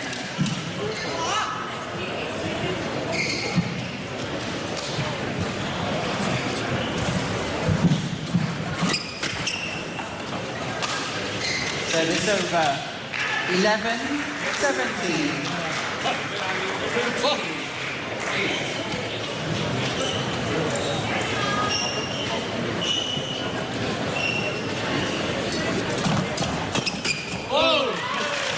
I think they've got to be careful when they're serving to Wang Chan. Very close to jumping the serve. He knows the timing of the serve. It's a bit late now, but I do think some more flicks to him would have been.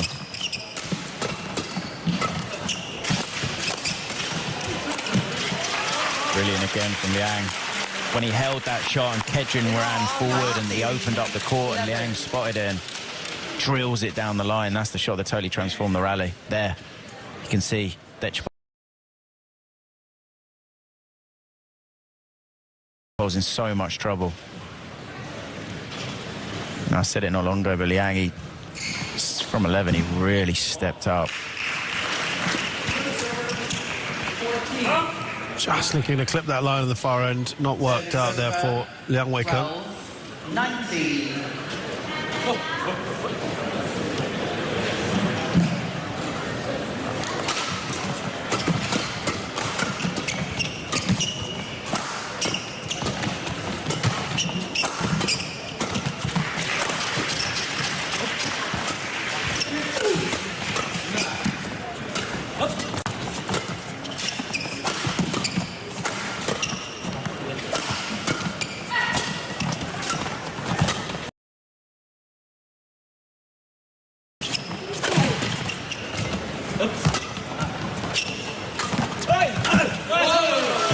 Nicely done by Wang Chung there with the stop drop.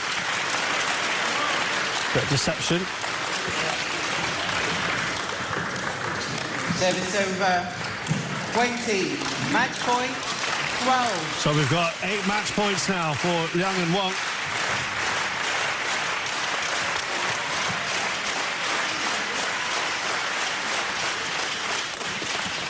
Yay. And they do get there in the end. Liang and Wang will be delighted they've come through this relatively, I say relatively, unscathed.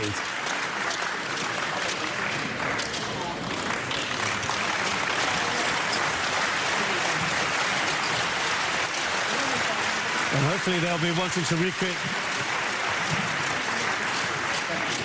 that form they've had earlier on in previous months.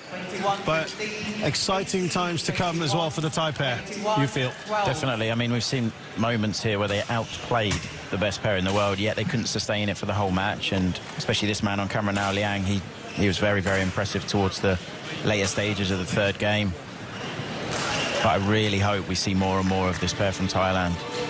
So the top seeds from China, Liang Weikeng and Wang Chung, they beat the Thai pairing of Kittanupon Ketron and Dechapon Ranakro 21-15, 18-21, 21-12.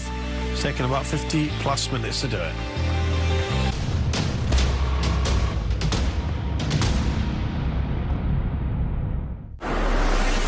They say the soul never changes. It's the one thing that stays constant. While what we see around us may change and grow, the feeling of where it came will always stay the same. So come, we have much more to share. Malaysia, truly Asia.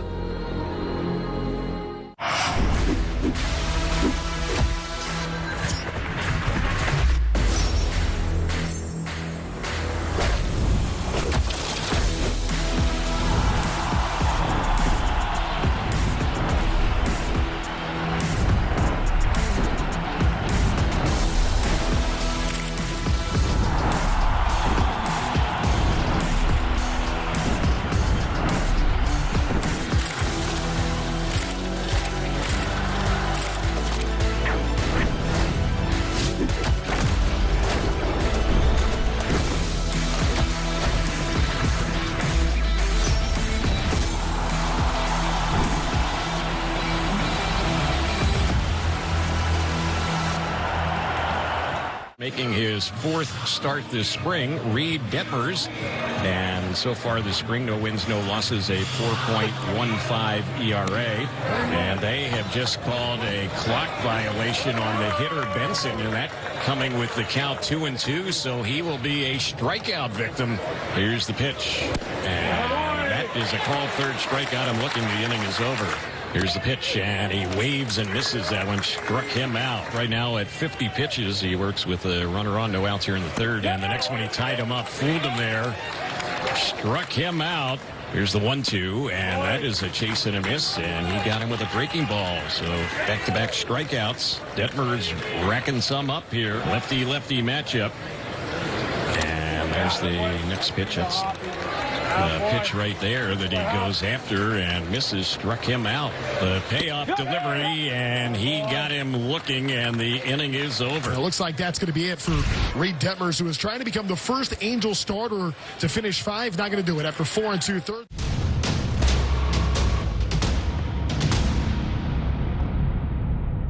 Supanida Katong in 3, the top seed in her first tournament back since winning Olympic gold.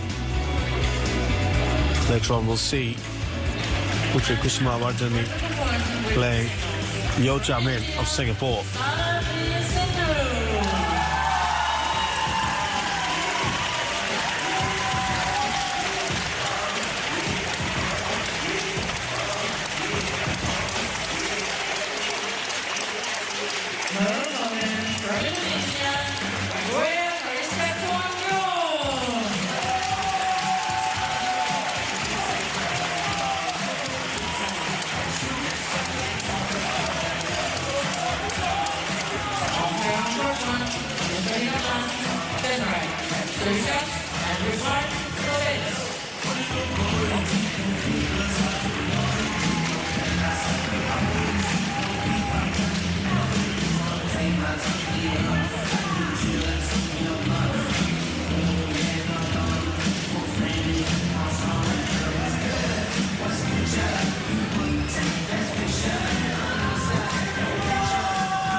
Well, look at that.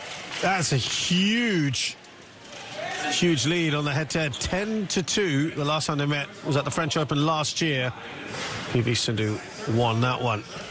We saw her with a huge lead against Han Yue as well.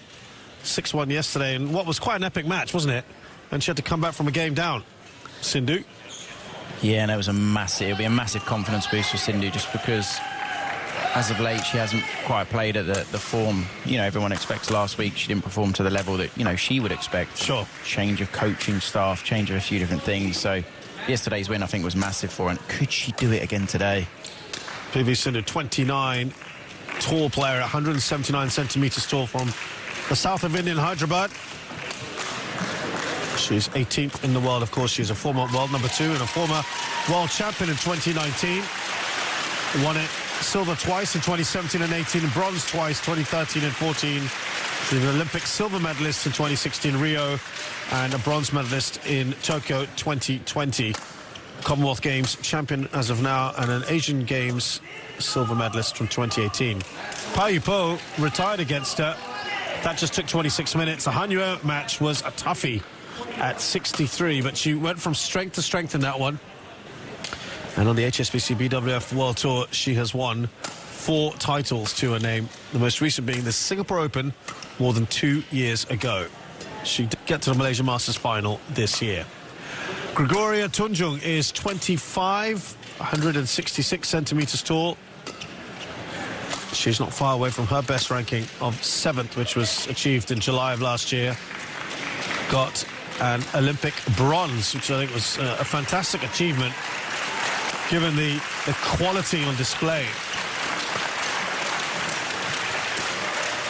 Has only played Danish players, Kjærsfeldt and Blichfeldt so far. Won both of those. Former world junior champion in 2017. And on the HSBC BWF World Tour, her last title was the Japan Masters last year in Kumamoto, the Super 500, stunningly beating Chen Yunfei.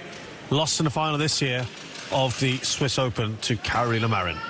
Jesper Larsen of Denmark, our umpire, supported by Andrew Clark of Barbados.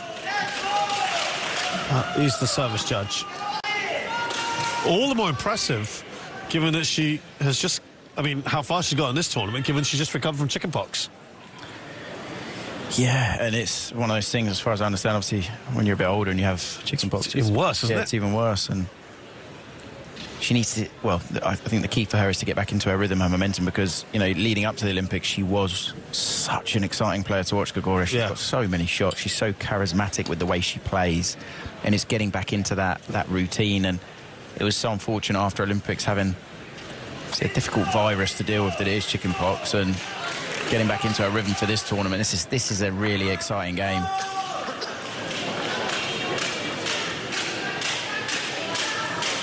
A unique coaching structure, if you will.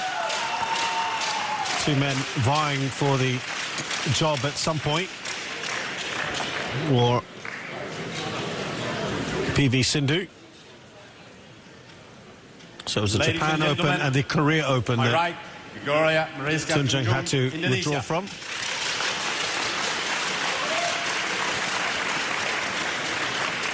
And on my left, Kusala V. Sindhu, India.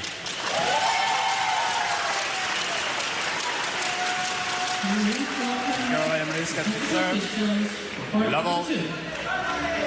Play.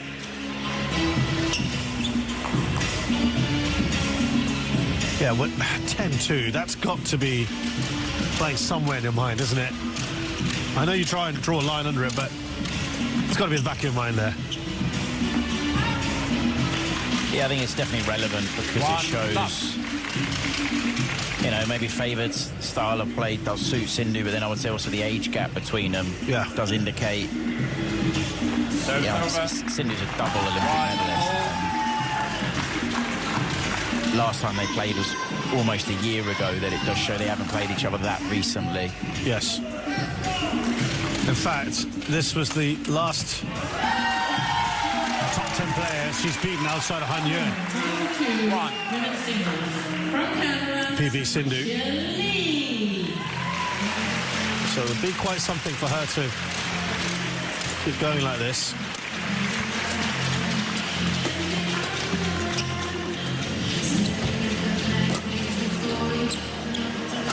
And her opponent from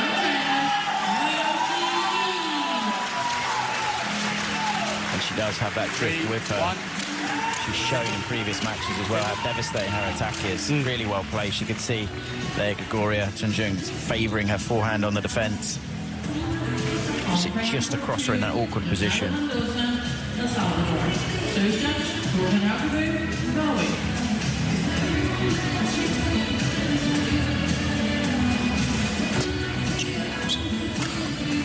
Oh, lovely. From Tunja, you were talking about her array of shots. Yeah, and it's so crisp and clean the way that she hits her overhead. And it's not only that, it's so deceptive. You can't tell where that's going because she's reversed that almost at the last second.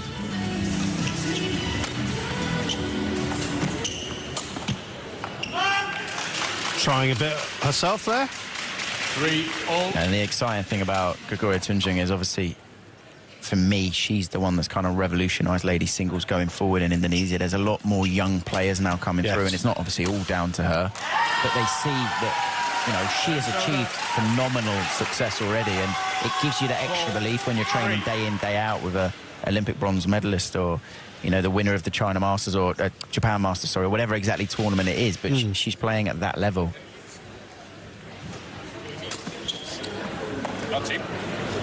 Service over. 4-all. Let's go.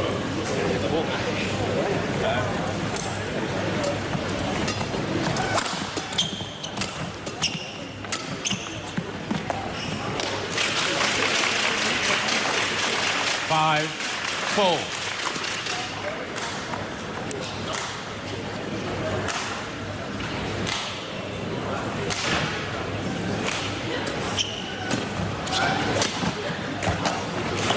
And again, it's so hard to actually know where that shot's going, because it looks just like, you know, a totally different shot, a straight clear or a straight drop or a full smash.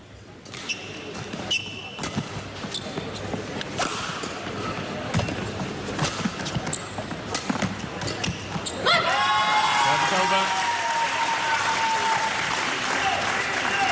5-6.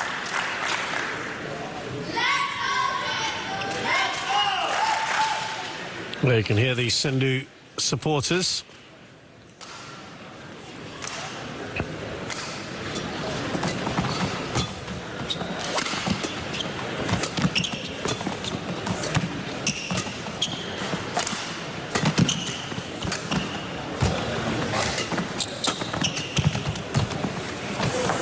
Service over. And it's pretty much wherever Sindhu goes now, she's got fans cheering her on.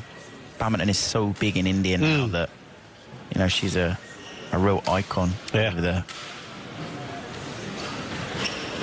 How the sport has grown in India over the last 10 years, it's phenomenal.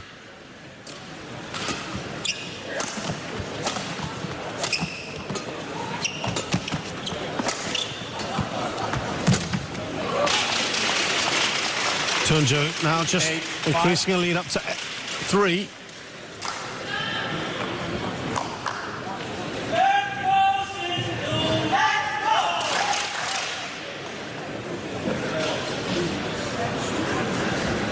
Yeah, I think it certainly did raise some eyebrows, certainly, as to how impressive she was at the Olympics. She wasn't considered to be necessarily a medal contender. Would say over the last maybe 12 to 18 months, she is one of the most improved players for me. She showed so many signs. I mean, I remember Japan Masters when she beat Chen Yufei so comfortably. It was That was a real shock. That one, everyone stood up, didn't they? She was so good. Yeah. It really got people noticing that. And obviously the way it ended, as in winning the medal, I'm sure anyone, you don't want it to quite go in that way, where Carolina obviously couldn't participate. Yeah. But it's an amazing achievement for Gregoria to be an Olympic medalist, and also for Indonesia ladies singles as well. Ladies and gentlemen, service over. 6-10.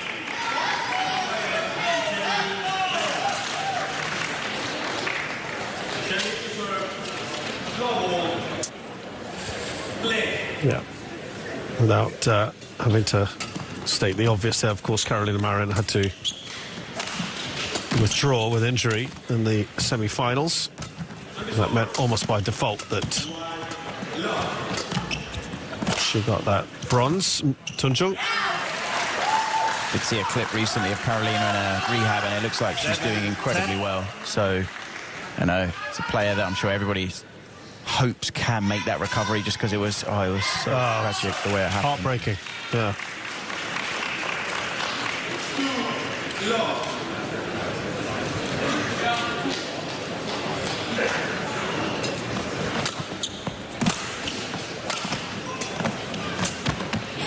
It's so... Oh, the placement there.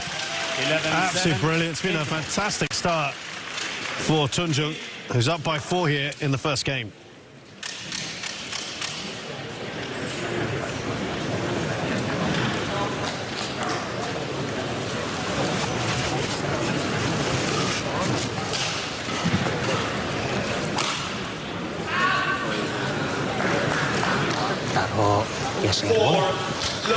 Gian cả.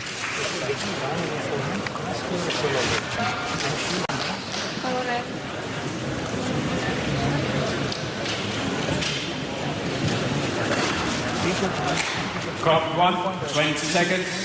Court 1, 20 seconds.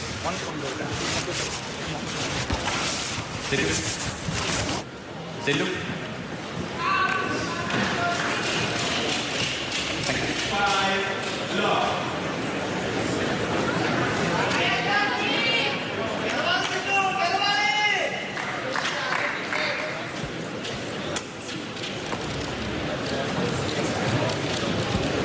Eleven, 7. Play.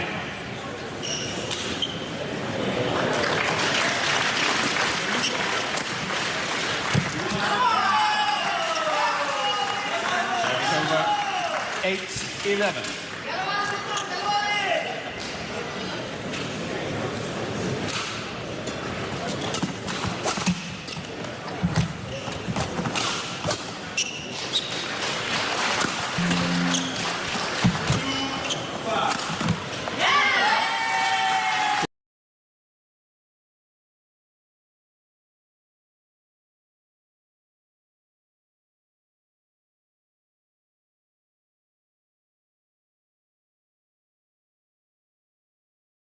You could see what Tunjung was planning there. Yeah, she's just wincing at that. Yeah, Gregoria is definitely a player that's not going to be passive or sit back or try and win by, you know, being a defensive player. She's definitely a more attacking, creative, almost at times slightly flamboyant player. I would say a typical Indonesian in regards to that. It's like that. It's just the way she hits it is so nice. It's so clean. 12, 9. And it's so hard for Sindhu in this situation to be actually able to see where the shuttle's going.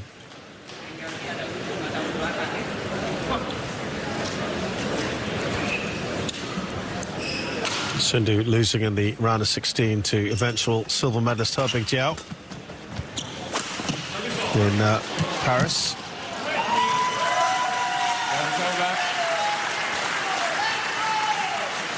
10, 12. She does incredible to get it back, but there's no way she's getting up from that one.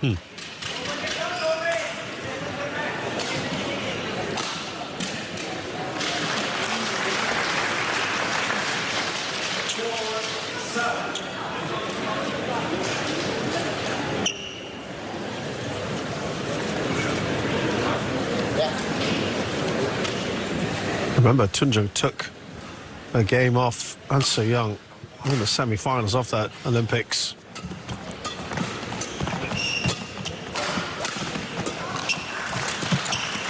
Oh, the hold there, sending just that millisecond.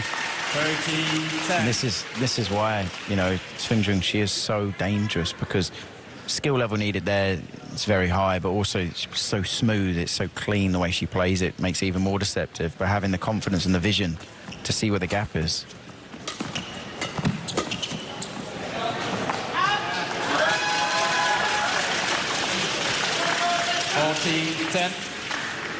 Difficult thing is at the moment, Sala is, most of the rallies are controlled at the moment by Gregoria.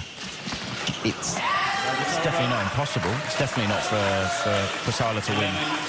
But she needs to try and get a better control of the rally. How much of the end, the less preferred end, as it were, playing into any of this at the moment, Chris, do you think? Yeah, I mean, it would definitely be an attribute, as in an aspect of it.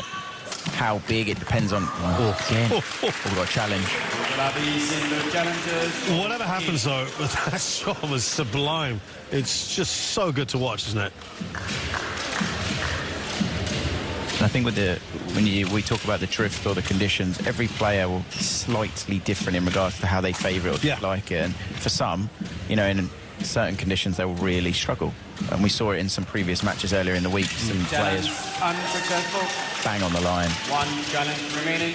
Excellent shot. Service over. 15-11. Play.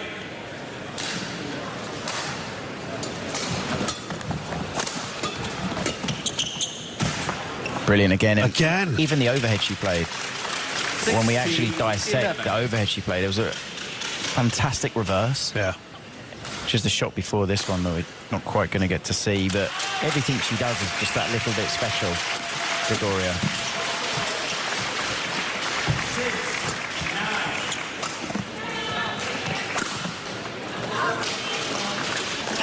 Service over. 12-16. Well, after missing out on Japan and Hong Kong, and Japan and Korea, she went to Hong Kong, lost in the second round to Ratchanok, and then a surprising defeat, Malvika Bansor, in China. Yeah, and I have to say, I don't think we saw the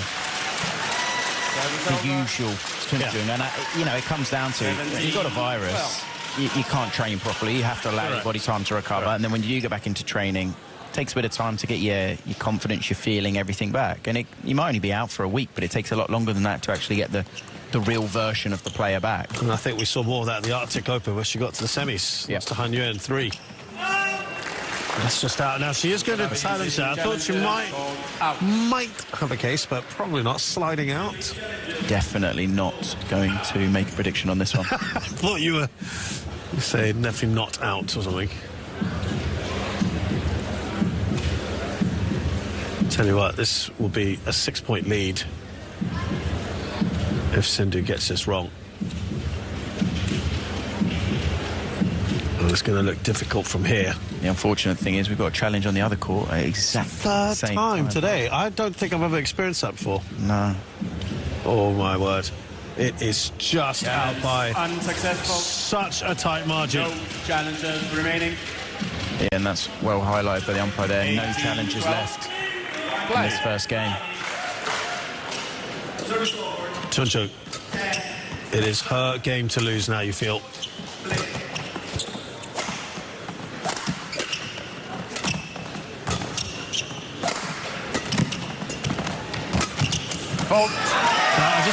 I want to point out as well, Chris, when we commentated, there's some Indian fans, when we commentated on Sindhu yesterday, she struggled on this end against Han Yue, if you recall.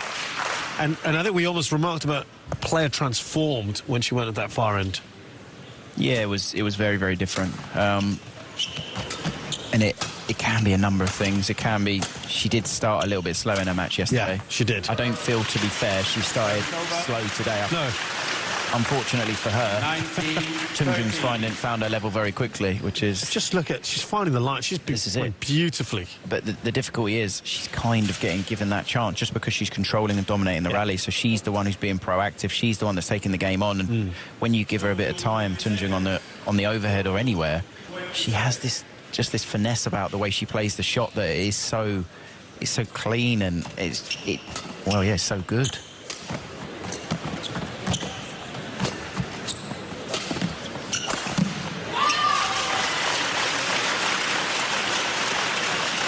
And we've seen this from Clinching in different matches. You know, the first game that she played in the Olympic semi-final against An Se-young, it was similar to this, right, where she was just exceptional. 7 game points now for Clinching.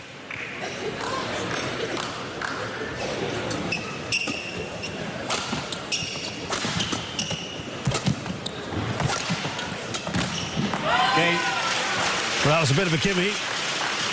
Clinching's not going to care. She has taken this first game comfortably. 21-13. 12-7. You can play completely freely. You push, you clear, you do a high serve. All of it will work. But from both sides, what she's doing a lot of the time is from her forehand a straight clear, you clear back, cross drop. On your forehand side, straight clear here, you clear back to your backhand down. So always it's one straight, one cross, one straight, one cross. Just be aware of that. But from here, you'll get a lot of chances to push. None of this will go out. Clears, all of this stuff. If you push to the forehand, remember she'll do the hold and cross drop. Just be up, keep. And right from the start, little bit aggression if you show, it will really, really help. Okay? Pump yourself up each point. Don't worry, even a couple of points, if it feels like you're getting a bit breathless, it will come back for you. It will not come back for her.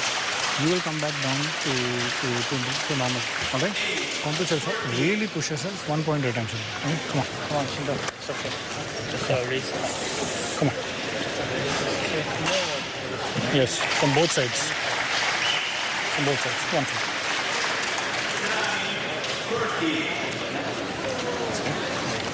Jangan kasih ruang tembak. Kalau mau dibuka-buka, siapa aja di Oke, ya, yakin ya. 1 poin.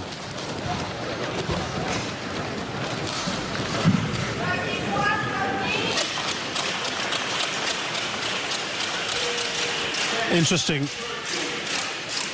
There, Chris. Clinching being told 1 point at a time now on this end, and we've been told now it's almost like a different game, isn't it? Sindhu's coaches are like, "This is you. This is for you now. You've got the advantage, the initiative." Play. And it is. It's a slightly different match with the way that the ends are.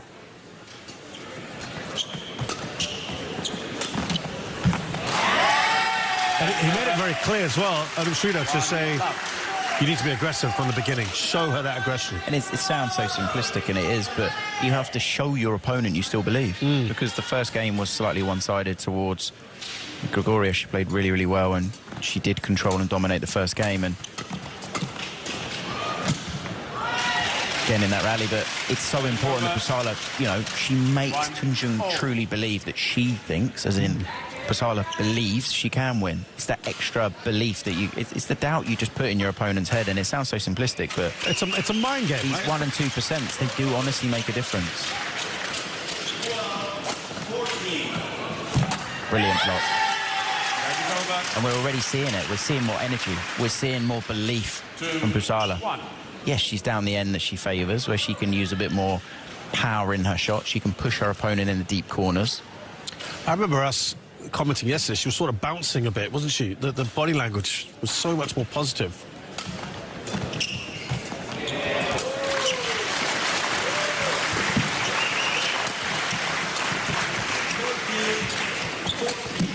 Just missed it. Yeah, body language, there's a few sides of it for me personally. One is obviously what you're showing your opponent, which is you're showing your opponent you believe, you're confident, you know, and the other one is also yourself. It sounds silly, but you're giving yourself the extra oomph, the extra belief, and it does make a difference. It really does.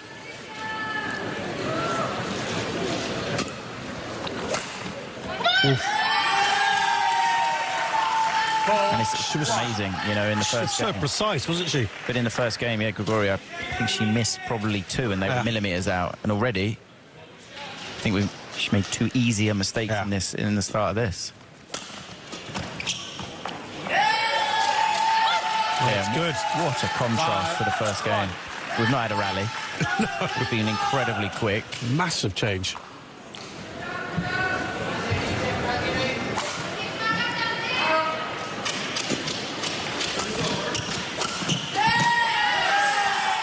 Well, she's just... It looks like a player transformed at the moment. Cindy.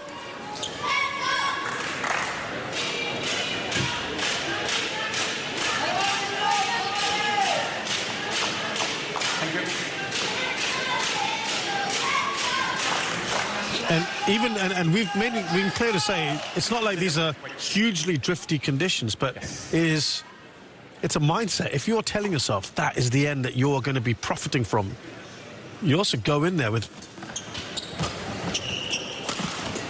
a huge change in how you approach things, perhaps.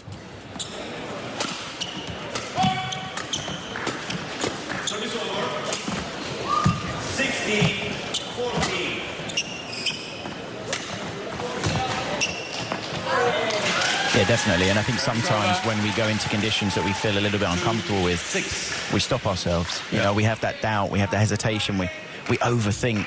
You know, we think, oh, they're doing so well, they're playing so well. And yes, they are, but we're accidentally allowing them to because we are overthinking. Telling ourselves. You know, it's drifty, there's no doubt about it, but both players that are on court will have played in much driftier conditions and more complicated conditions. I think it was a case of the second game. Basala, she had a fantastic start, a really positive kind of change. She felt more comfortable, and I think then Clinching had a bit of a slower start, why it looks quite as extreme as it did.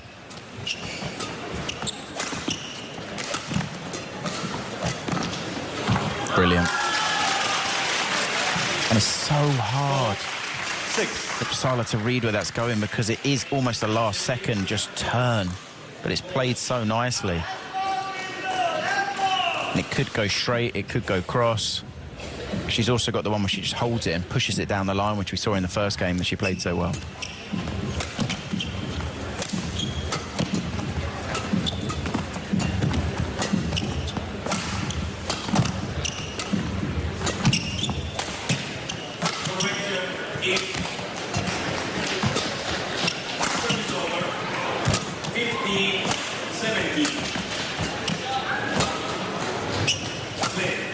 Wow. And the more that rally was going on, the more I could just see that Clinching now, she's feeling more comfortable. She's kind of adjusted a bit better to the second end. Yeah. More of what we saw in the first game, right? Yeah. Those kind of shots. And even, I mean, that's just brilliant. But there are even some other shots in the rally that kind of get, they don't get noticed. But she's reversing shots like it's really easy, but it's not. The position sometimes, she's slightly late and she's still playing a lovely reverse, and she makes everything look easy, to be honest.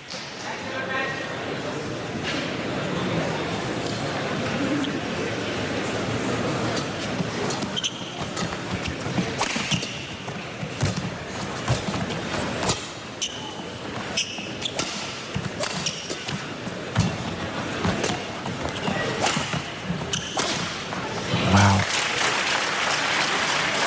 When she plays like this, I don't know what the answer is.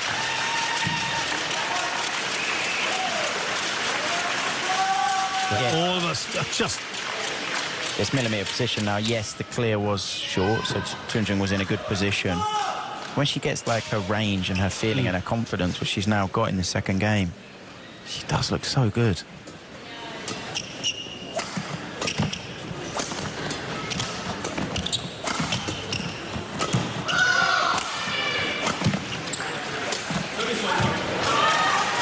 This has been outstanding, really has.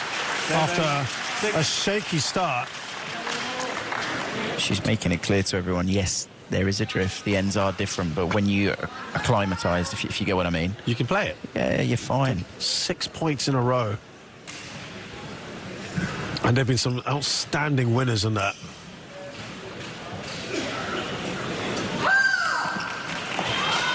This is the thing now, which, you know, obviously Pasala doesn't mean to do, but she starts to slightly force the point, which you just saw then. You know, she's trying to play too tight return of serve, and she ends up gifting a very easy point, but it's because her opponent, she's almost like, well, what do I do? My opponent's doing everything right. Oh, it's of course it is. Yeah. 9. The precision at the moment is really quite something to savour. This is going to be a tough challenge if Clinching can keep this up for the unique coaching combination that Pasala has at 11 points. You know, what are they going to be able to say to her? It's now 8 points in a row. Comes to an end. It's the best run we've had today.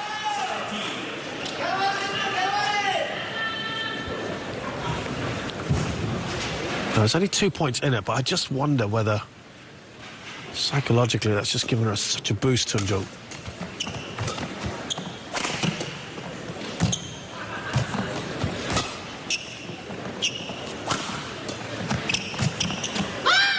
Well, that might be one she would rue. 9. That she'd expect to at least get over. The way she's playing, though, is everything's in her hands. What I mean by that is she's controlling the game. It's her destiny in regards to, you know, she missed it by a fraction. She's not really allowing her opponent, Pasala, to kind of take control of the game and give her any opportunities.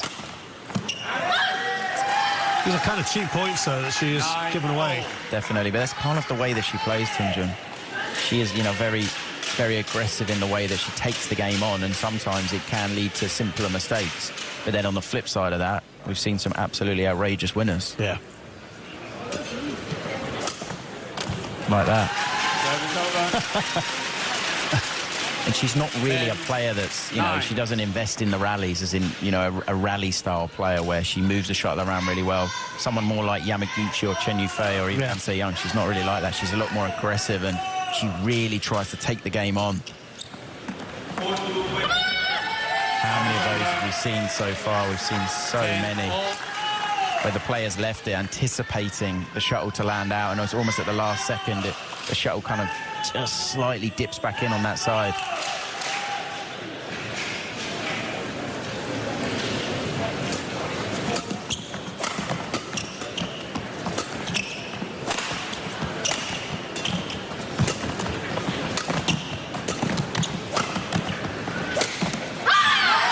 Well, it's Sindhu that goes in front.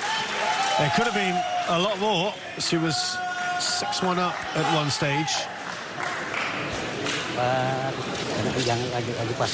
9 of the last 15 points have gone to Tunjung. 11-10 after Clinching took the first game. Jangan ditambahin. Oke, kalau nggak enak turun panjang, jepret, rancang lagi, ya, batasin lagi bola-bola atasnya. Ya. Mana yang mau disemprot? But you have to give it more height. Right now the height is not enough, so she goes back and just hits it down the line. You take it up here, you hold, keep, or you send it a little bit higher all the way back. Okay? Most important thing is remain patient. This is the most important thing. It's all right if the odd point here or there, but it doesn't matter. All right? Whatever the score is, you can still fight back. You can still fight back. Okay? You just proved it. 1 point at a time. Keep pumping yourself up. 20 seconds. Clock 1, 20 seconds. Coach, 2 seconds.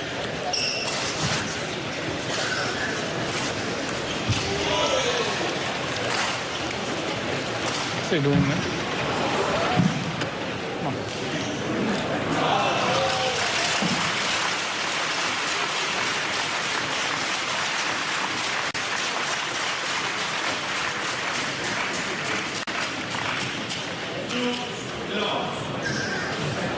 Racket it. Come on.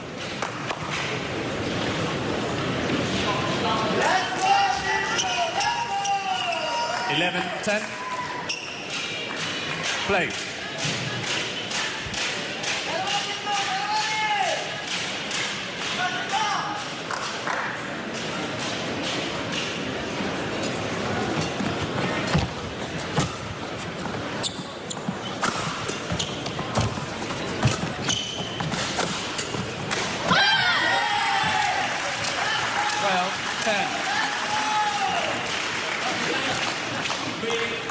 Sindhu now back in with a little lead here, but remember that the last one that she had, 5-point lead, whittled down very impressively by Tunjung.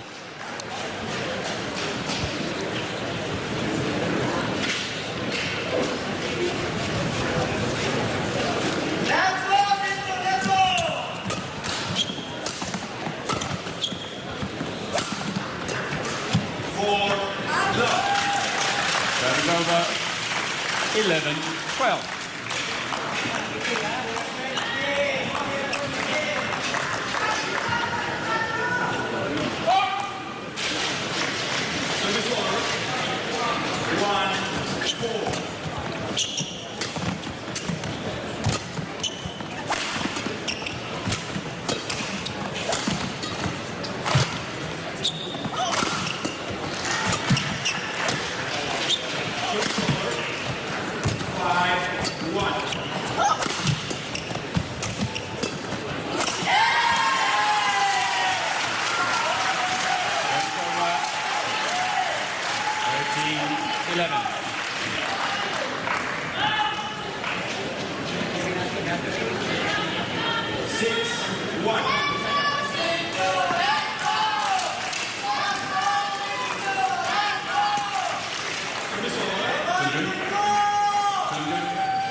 Don't follow me down. Okay?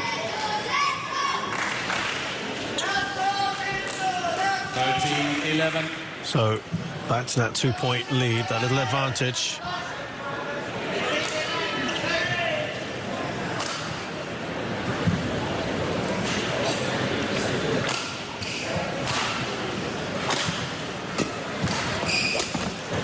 Oh, again. She just plays that so effortlessly. Yeah, her round the head reverse is pretty exceptional. I've seen a lot of flick serves from Sindhu.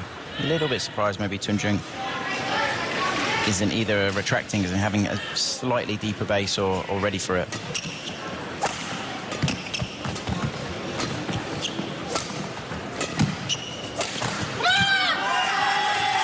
That would have been something special if that had come off. 14-12. Sometimes the other side of the coin in regards to when you've got so many shots in your array, you know, you can play almost anything from any position on court. Sometimes it's the decision, the choice that can be the complicated bit.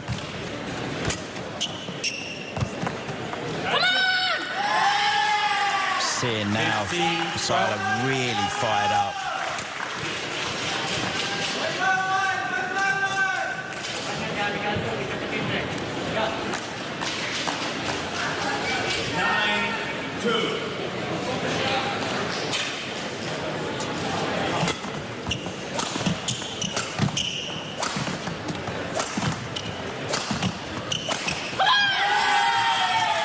This extra kind of oomph, if you want to call it that, or this extra fight, I would definitely say she's increased the pace at which she's moving. Yeah. Coupled with quite a few of those wayward shots from Tunjung.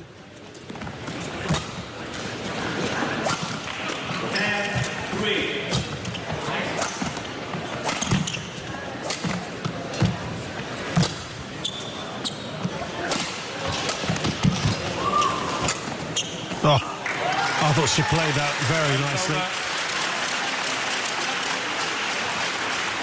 13-16. Definitely at the moment the player that is having to chase more is Basala. The big thing is both players have only been on court the exact amount of time as in the same. They've both been on court before this match for 89 minutes. So fatigue shouldn't really be a factor in this for either of them.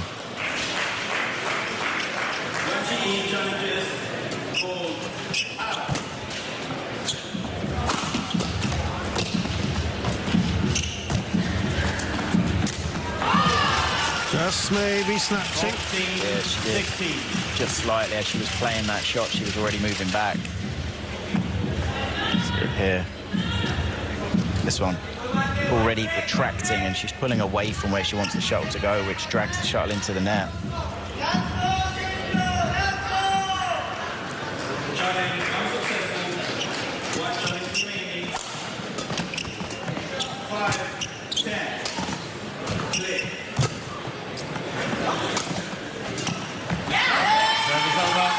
And again, you know, it's kind of the match is in the hands of Clinching in regards to if she hits a winner or a mistake. Yeah. You know, but she's the thing dictating. that I have to say Posada's doing really well is she's managing her best to control the situation, because she's almost just asking another question again consistently to Clinching. Now we've definitely seen a lot more unforced errors, which you didn't really see in the first. No. So good in the first. That's brilliant. Brilliant from Posada. She's done so well to turn this round, because it would have been easy when she had that fantastic start in the second game, and then all of a sudden their opponent comes back to not crumble, but to almost overthink or lose a bit of belief. But she's done so well.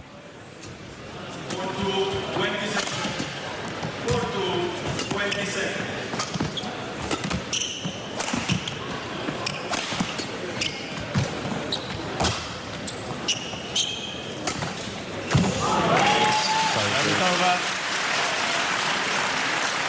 15, 18, 11-5. Play. So deceptive, that forehand reverse. Comes around it.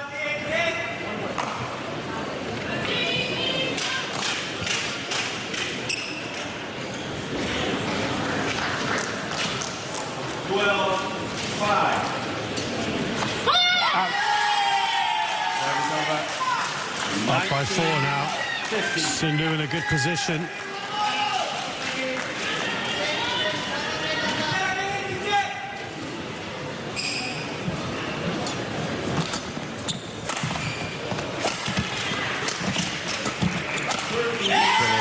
Oh, it's taking it well, really well. 5 game points. 15. Slight differences there. She's now starting to read what her opponent's doing. You could see she didn't fully recover. She knew the shot was going back in that direction.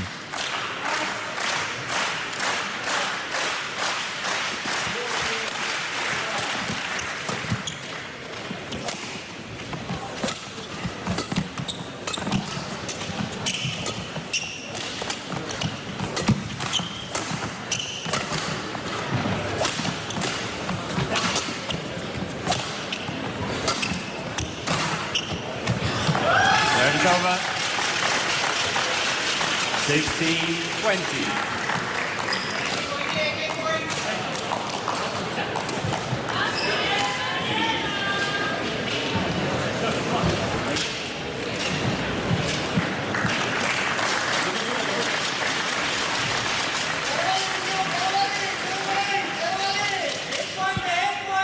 Still 4 game points here to save for Clinching.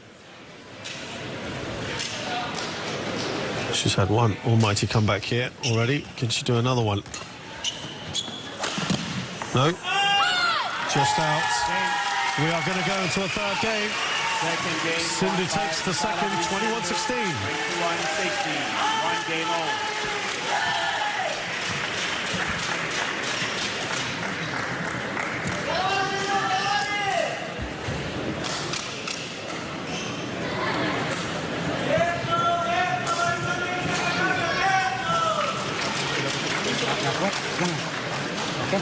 Pertandingan masih banyak. You want to whack it sometimes hard into the body is completely fine. Okay. The other thing is it's not so fast that you can't clear it out. You have a good control. You are able to control. Cross jump. Clears me, you go cross. Doesn't matter. And when you get up at the net, you keep ready for that rekeep, ready for cross. Very, very important. Serve sometimes, just once or twice. A little bit harder, not way too hard. A little bit harder will also work. Okay? But most important is take your time, be patient, just 1 point at a time. Alright? Let it be an extra 3 shots, 5 shots, 6 shots in a rally. You will recover 10 out of 10 times. She won't. Okay? Come on, one side, 1 point at a time. Yes. From both sides. Rasanya udah, wah betul-betul. It's okay. Kamu sudah maksimal, nggak apa-apa. Tapi kalau memang diriku, saya mau ke, ayo fokus. Ya. And if it's out, you play. Okay? You will last longer than that. Come on.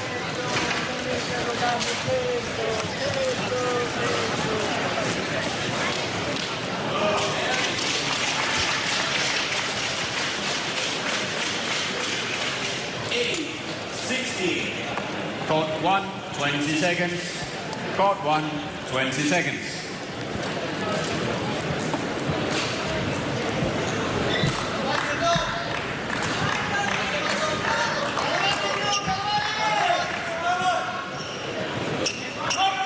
Final game.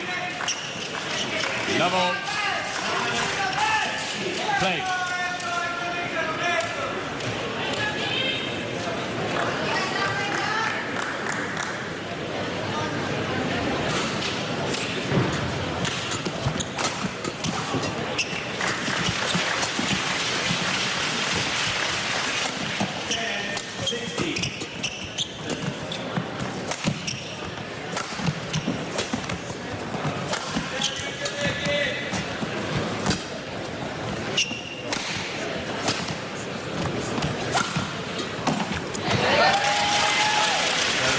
Now, Clinching is back at the end where she played so well.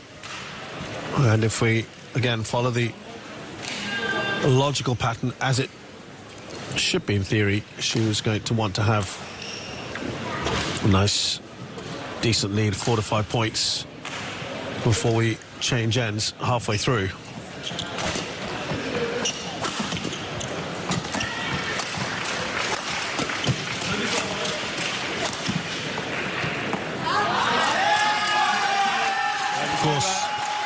That's not taking into account that Sindhu has also managed to get more information and adapt better to this end. One of the big things, Sindhu's side of it, you know, she was reminded by her coaches that it was a case that, you know, the end isn't as bad as you think. You can still clear, you can still go over, you've got good control. Sometimes it... There we go, you know, it's a good example of it. She has that ability, and sometimes you doubt yourself and you know that, yes, it's more difficult to do, that you are then a bit stiffer or a little bit more tense when you play the shot and it becomes harder. But there, she's in trouble.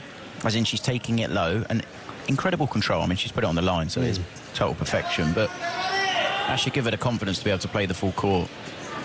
19-10.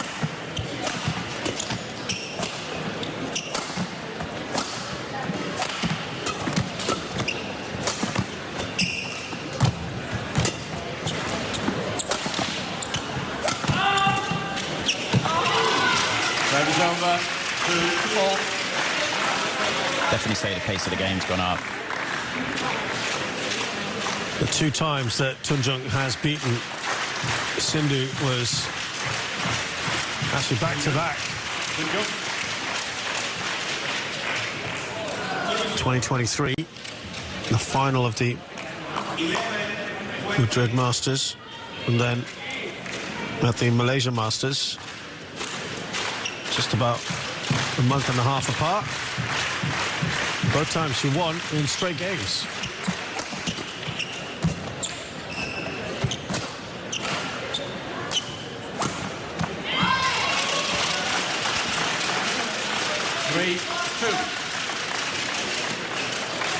Clinching, she really does have such good slice and reverse slice, the way that she can control it. This is obviously a short lift. No way, it's impossible Sindhu to be able to get that back. Yeah.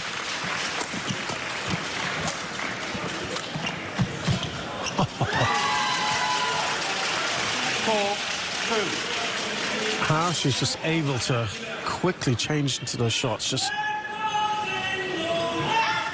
that deception put into it, the grace as well.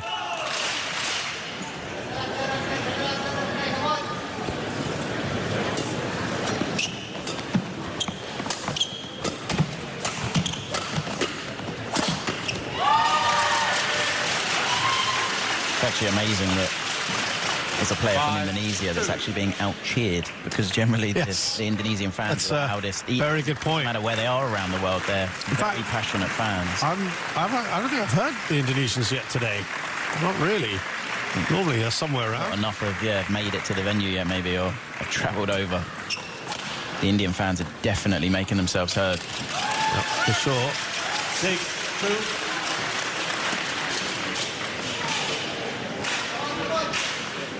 She looks a lot happier. Certainly playing the kind of shots that we saw in the first game. Tunjung.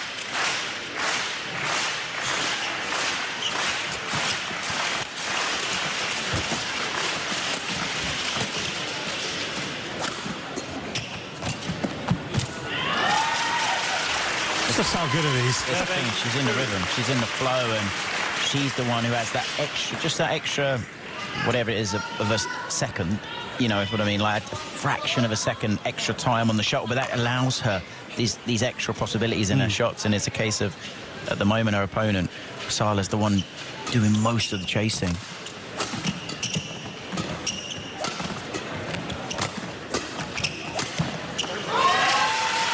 Nothing at the moment she seems to be able to do to stem the tide. I do think one of the important things that Sala was told at the mid-game interval was she has to trust in regards to the longer the rally goes on. It's not necessarily a bad thing, because if she's confident her fitness is better than her opponent's, she can maintain this if it's 60 minutes, 70 minutes, 80 minutes, however long the game's going to go on. But the problem is, at the moment, she's not managing to do that because Tunjung's shot quality is just so good. Yeah. That is going to be a challenge. Not sure it's the most confident of challenges, but it is, at the moment, a 7-point run that she's on right now, Tunjung. But she would dearly like to continue right till the end of this first part of the game. She's got a nice big lead here.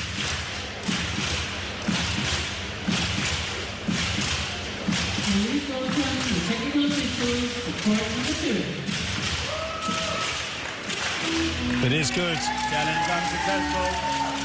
1 challenge remaining. Now, is that what PV Sindhu needs now? Sindhu.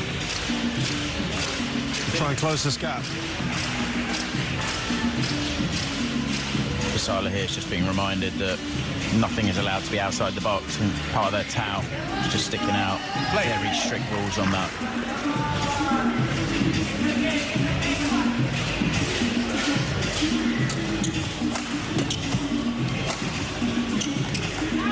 Well, there's no doubt that one's out.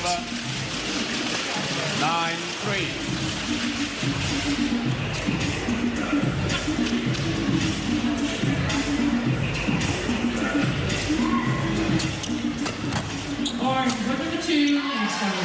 So far, so good as far as Tunjung is concerned, Chris. 10-3. Yeah, now it's at a point, this is a difficult thing. That last shot for me was not desperation, that's an exaggeration, but it was trying too much in the wrong position. That's brilliant. That's brilliant. That's more like it. This is what we almost need more of.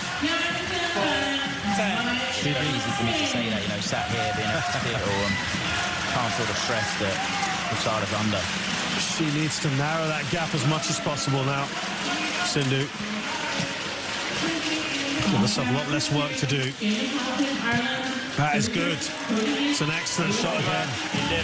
So it's a 7-point. That's probably exceeded her expectations. Tunjung. It's now up to Sindhu. Really, on the end that she has really come to life in, to turn it on.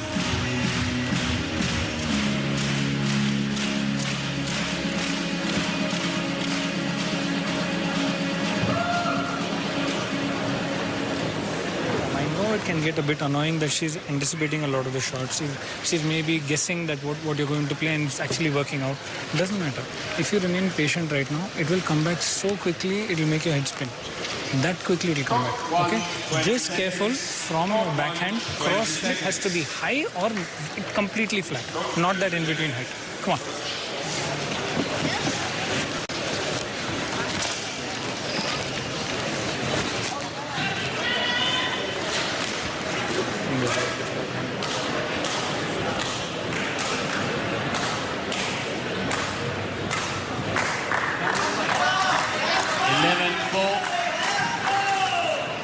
Play.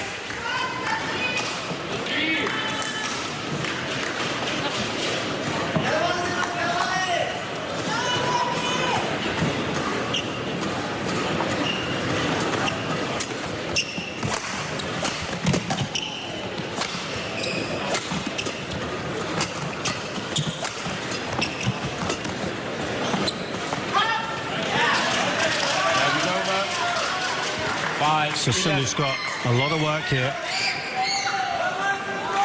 It's a big 7-point gap that she had to try and whittle down. She's already got the first point right off the interval. That is over. 12-5.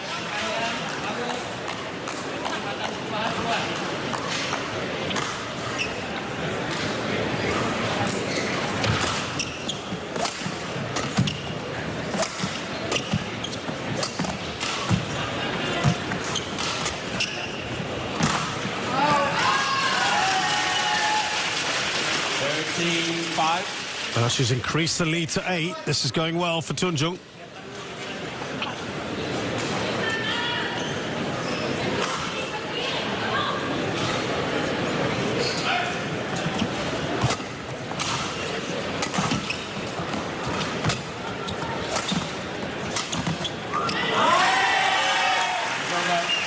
Fantastic there from Sala. 6-13. And it's definitely going to become a bit of a mental battle in regards to for Tunjung. It's going to be just thinking point for point. She wins a point, loses a point, but she keeps on that momentum. Obviously, she's going to continue this pretty big lead. 7 points is quite substantial at this part of the game.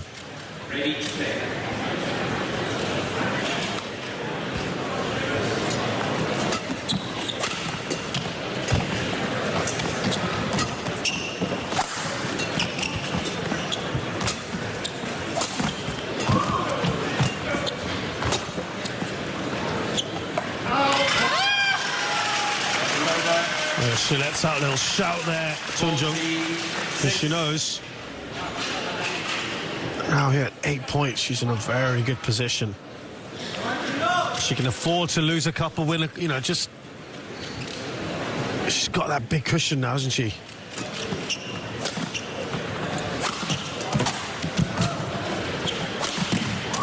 Wow.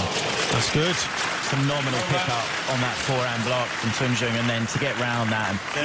7-14. Oh, no, it was out. I thought it was in. Oh. It was in, yeah. Yeah. The umpires confused us all. It is called in. It is called in. And then start. Ladies and gentlemen, no challenge. You got score. Yeah. Okay, so all's well that ends well. But I actually quite like that because he accepted he made the mistake, yes. And then he did ask Patala if she wanted to make a challenge, which is what it should be, right? Anyway. Yeah, but I think he did well there. Yeah. That is over. 7-15.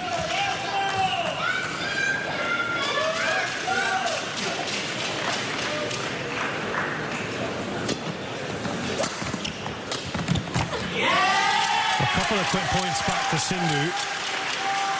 8-15. Only takes a couple more, and then all of a sudden the momentum of the game shifts, and the pressure shifts as well onto the shoulders of Tunjung.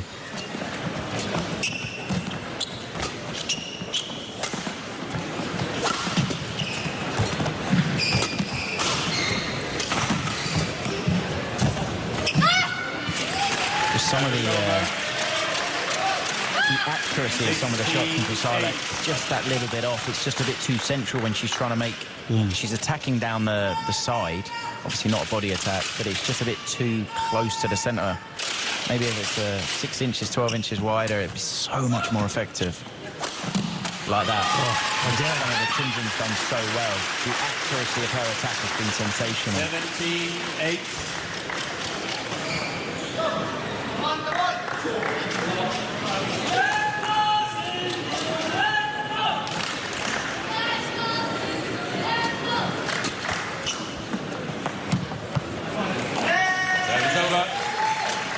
It holds up, of course. 17.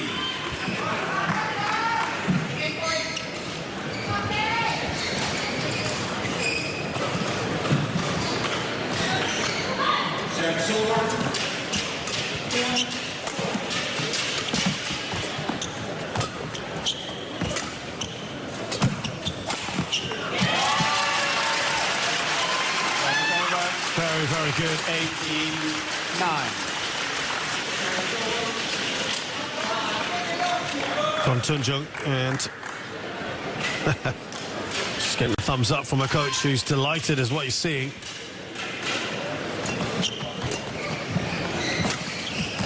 (7-5) since the interval in favour of Tunjung, which is better than it was earlier, but still. And this is actually turning to a very big win in this third game, it looks like. Yeah, and this would be massive for her chance of qualifying for the World Tour Finals. I know we still have quite a long time left, but currently 6th on the ranking, but winning this would put her in such a strong position because there's 2 players from Thailand behind her who can't qualify technically, so you can only obviously have two ahead of her. So puts her in such a strong position to qualify. Brilliant. I mean, this is what we saw from her throughout, really. Just on the reverses, just something special. Look at this, 11 match points.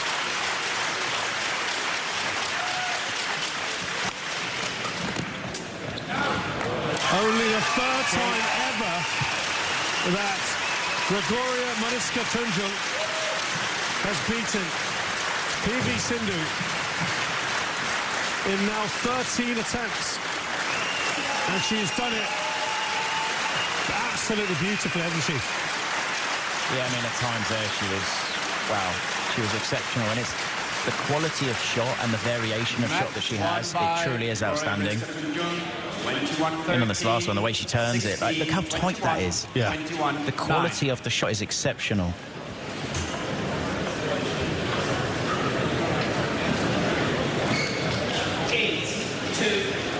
Well, it's her first semi-final since the Singapore Open. She'll be absolutely delighted, I think, with the way she has played overall here.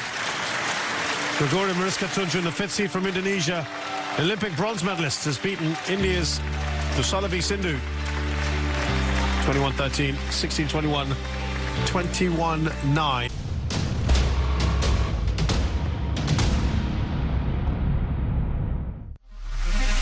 They say the soul never changes.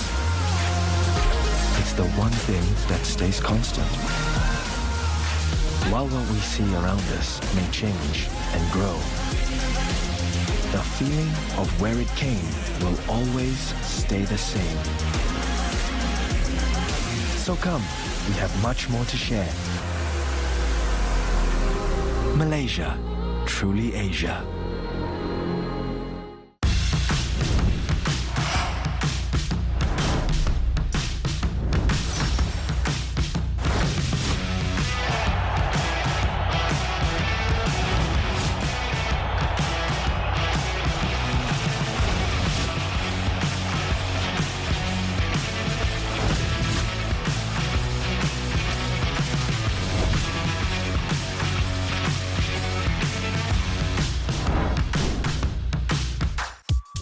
The ultimate pool pairs cup. All right then, it is time to rumble. We're set, we're ready to go. Perfect, simply cannot play better. Wow. That was that's incredibly unlucky.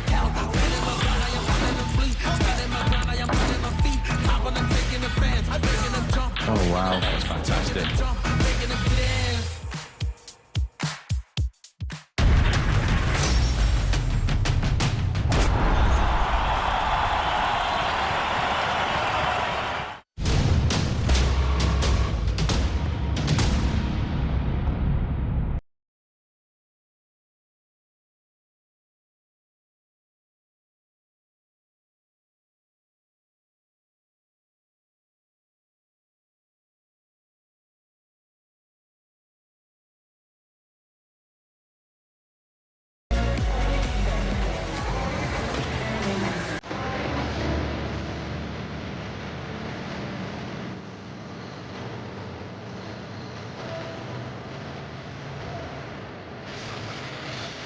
Welcome back to the HSBC BWF Denmark Open 2024 in Odense. And here we are in the fourth match of quarterfinal day in Call 1. It's time for mixed doubles now. Tan Chung Man and Se Ying-Sweat of Hong Kong, China. They're the fourth seeds. They'll play the sixth seeds from Denmark, Jesper Toft and Amelie Mayland. That's going to get some good support now for sure from this home crowd. The winner of this match will play the number one seeds. What a reward that is. Fang Yang-Te and Huang Dongping, who are looking in ominous form at the moment.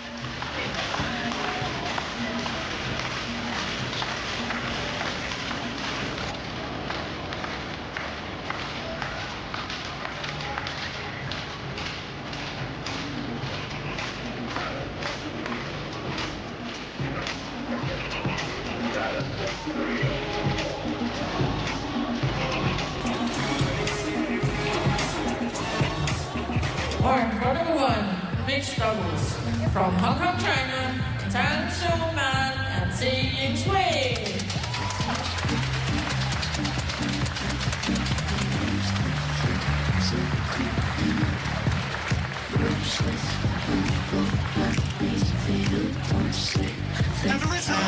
The opponents from Denmark, Jesper Toft and Amelie Mayland.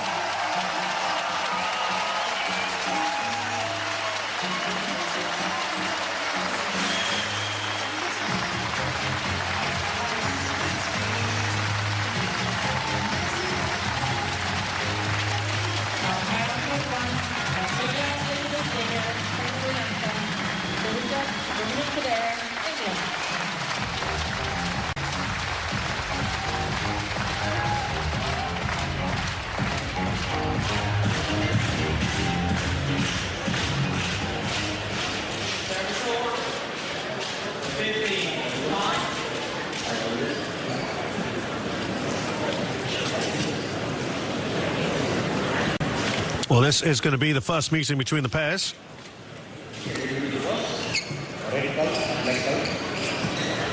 Black is the call.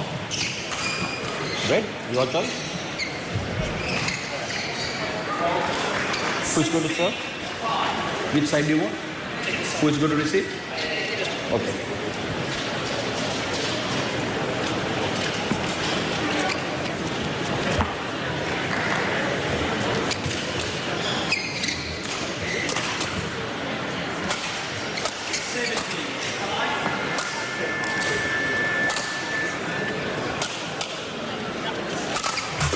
So let's look at Tan Chung Man first, 178 centimeters tall. Currently playing at 8th in the world.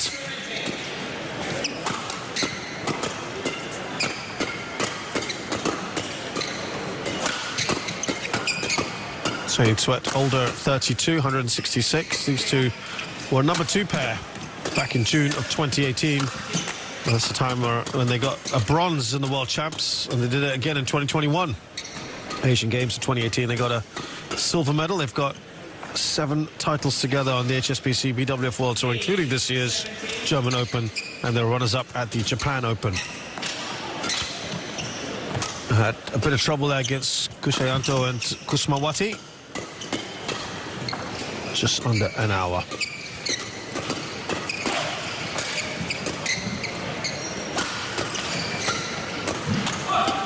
Jesper Toft is 25. He's 2 meters tall, one of the tallest around, playing at his highest ranking of 32.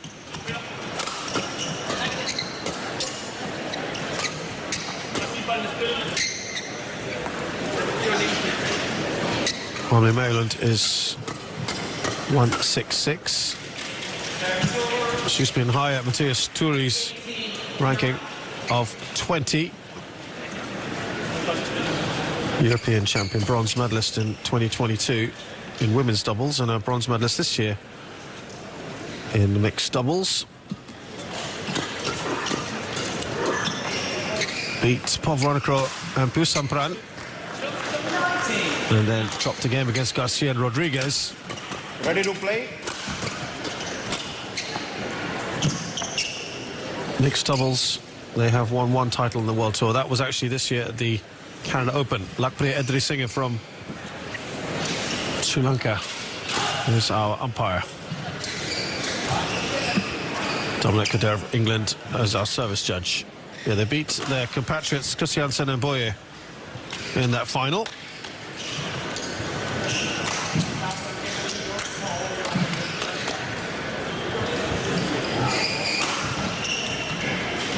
Tangen Tse, by the way, here in Denmark, have won this in 2017.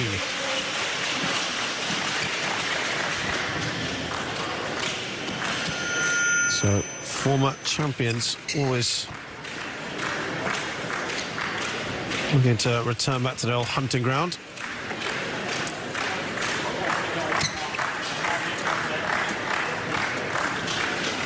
Ladies and gentlemen, on my right, Tang Chun Man and Se Jin Sweat, Hong Kong, China.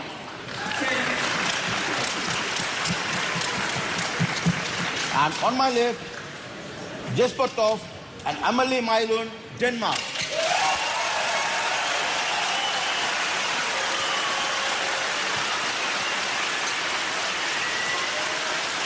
Tang Chun Man to serve to Jesper Toft. Lowell. Play.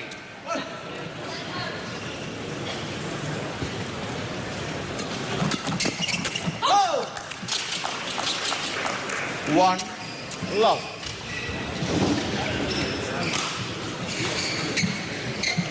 Take.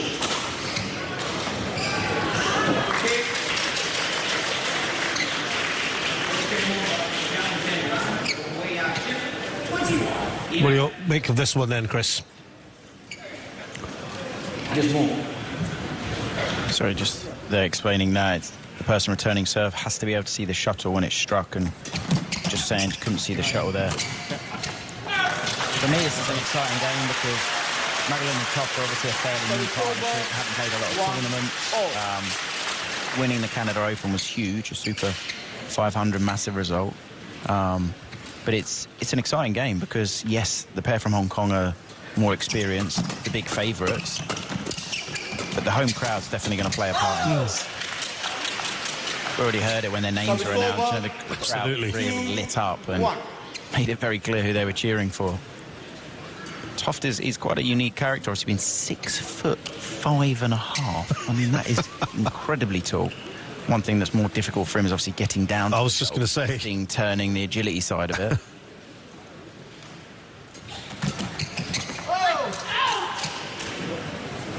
One thing that did impress me, if I'm honest, was Canada Open. They were playing their teammates, and they were a game and 14-6 down, and also 17-14 down, and managed to find a way back. Yeah, impressive. So the attention man, he was so confident that it was out. It was almost notching him, if you know what I mean, in regards to, it was going out, and then he was so shocked when the line judge called it in. But yeah, for me, that was quite incredible for such a partnership in their young phase to come back from that massive deficit against their teammates. And also to win a Super 500 is really impressive. Second game. It's landed in as well. First challenges for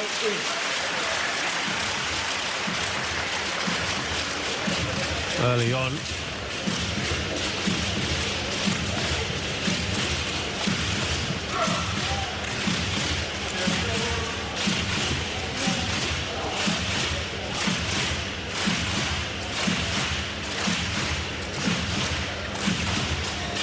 Wow. Oh, look at that. Look at that. Oh, what the line judge. Incredible. Wow. Something as well about Toft was quite interesting. He's only really been on the scene for 12, maximum 18 months, and he's not young, he's 25, he's also not old. Something Denmark have with their club system is they still have the ability to bring very good players through as club players as such. No other country in Europe that have that possibility because the club system in Denmark is so much better than, you know, England, Holland, Germany, France, any of them. You see this in some parts of Asia. Men's doubles pair from Indonesia, Also some of the other men's doubles partners from Malaysia who are outside the federation.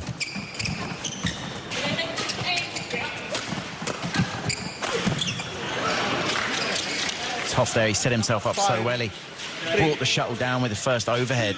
This brilliant angle, and he gets what he wants here, which is the chance to go full power in a straight line at his opponent. Just misses it.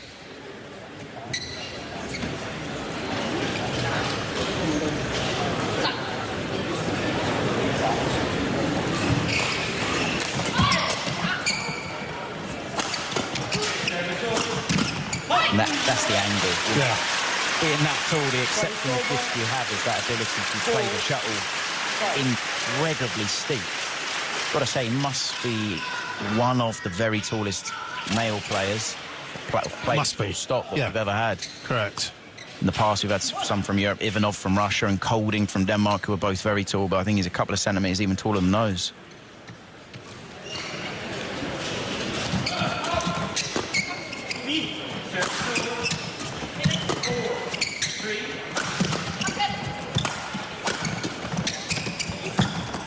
What must be pleasing, Chris, is the fact that Myland and Toft have only got together a few months ago, right? And it was in June, the very first tournament. Okay, it was on the International Challenge Series. It was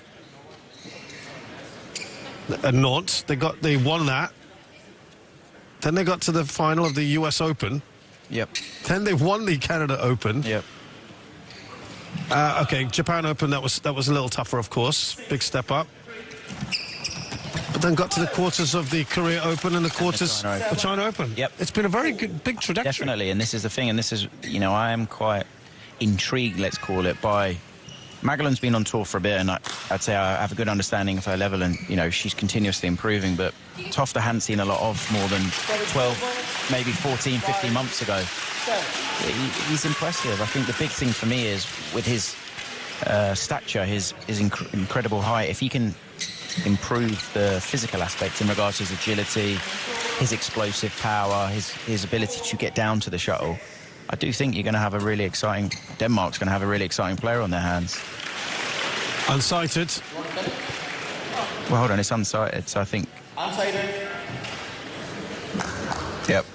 Toft might want to have a chat with Fung Young So maybe. And yeah, another player that is incredibly tall. I think he's probably 5 centimetres taller than him. Yeah, it's a challenge. But yeah, no, it's a very... But that's a tall guy who's really made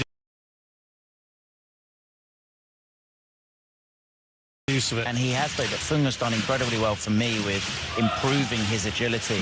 And he does move, not incredibly well, but he moves well for such a really tall guy. Yeah. I think another player who has been exceptional at that is Victor Axelsen. Yes, Victor isn't quite as tall, tiny bit shorter, but he works so hard coming out of juniors, going into seniors. Oh, that is out. Service over. 8. Wow. 5. Look, spot on there. I mean, the judge couldn't... I mean, you can't see that stuff. No, it's... And this is why we're so thankful that we do have an instant review. Correct. And again, it's just Magellan, she can't see the shuttle. She has to be able to clearly see the shuttle when they serve. Wow. Well, she saw that clearly enough. Yeah, wow, she read that so well. Also, so crisp the way she struck that. Magellan was previously a really good ladies doubles player also.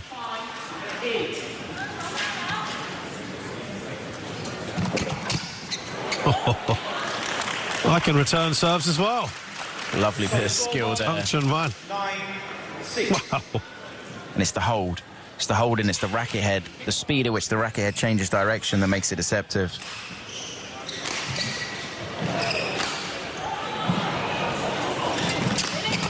Oh, got down well, didn't he?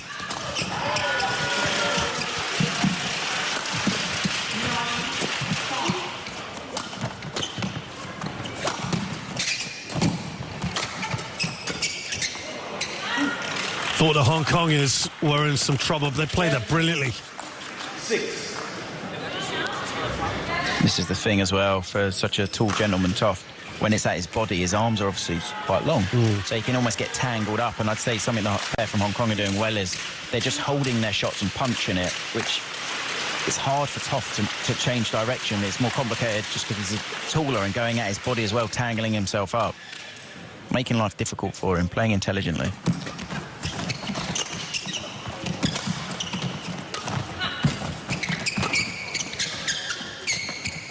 Oh. Challenge. Line judge kind of went in two ways. Now I don't want to jinx my 100%. Oh, sorry. Well, but Toft's body language would suggest that it was in. He maybe thinks it clipped the line. Yeah, but I could be wrong. Well, it's a slight slump on his shoulders. No, I am totally wrong. So I was lucky I didn't commit to that. Right. No. No challenges remaining. It was maybe just being relieved that won the point. Yeah. 7-10. Both challengers left halfway through this first game.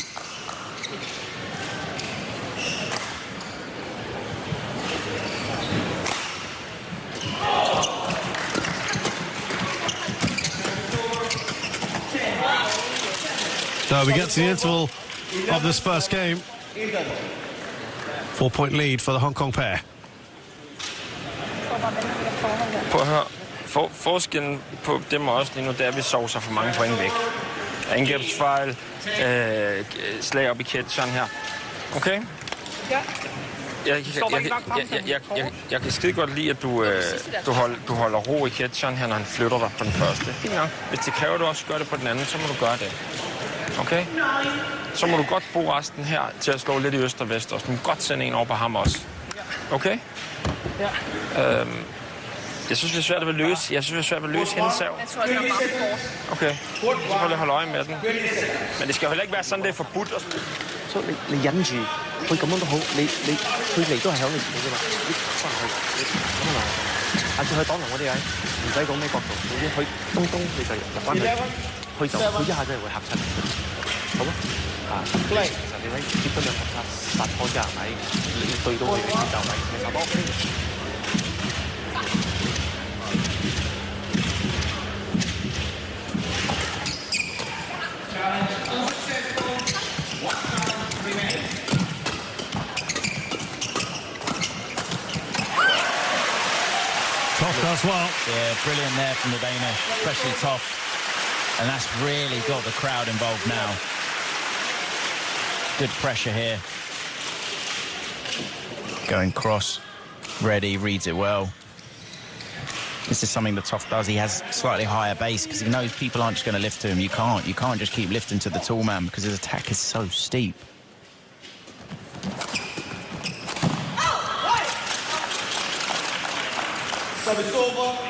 So you can set read that flick so well.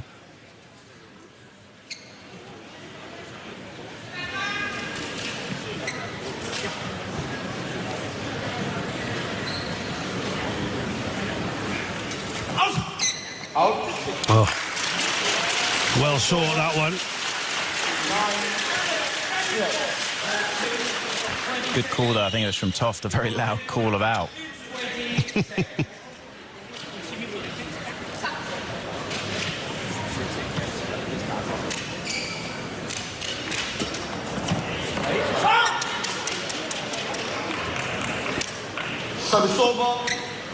Well, a couple of wayward serves.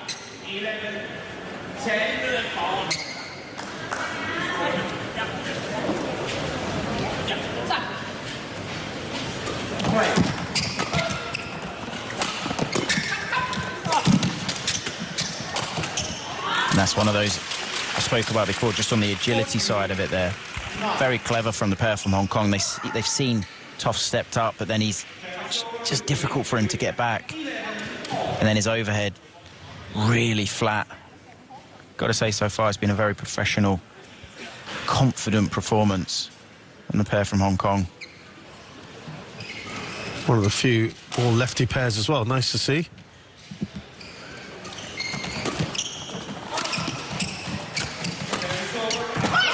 How difficult was it for you, or did it ever How much does it play into your mind when you're up against lefties, for example? Well, definitely, it's especially two left-handers. I mean, it was a very strange first-round game because you had a pair from Hong Kong against a pair from England, 4 left-handers. Yes. You know, it's rare. Yeah, very, very rare. To play 2 players that are left-handed, it is a little bit different. You know, you've just got to be aware of it. It could be, that's a lovely drive. It could be a few shots that your comfort shots, let's say, shots that you're comfortable playing, you have to play a slightly different shot because you're playing in an upward direction to their forehand or something like that. But there's that, they can do different set plays because both left-handed, so they cover slightly different parts of the court if they have an organised set play. I do feel that's a fantastic return, wow. But I do feel left-handers, they do seem to hit it a little bit crisper. Yeah. Supposedly the science behind it is the way the shuttle is and the way they strike it. Apparently there is, you know. Yeah.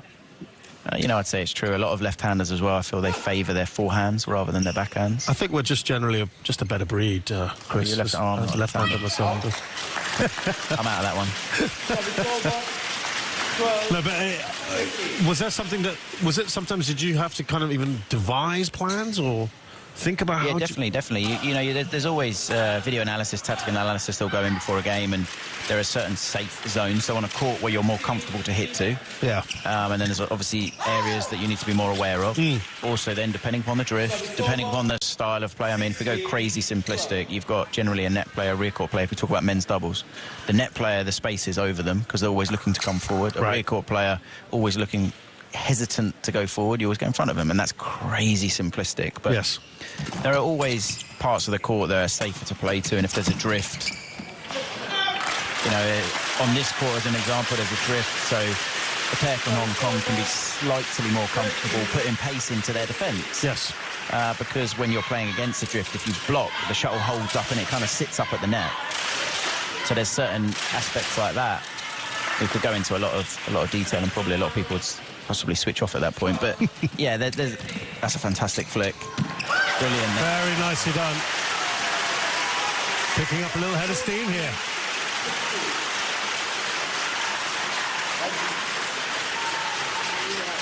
Always going to be difficult from there for Sir. Brilliant flick. Totally wrong-footed our opponent there.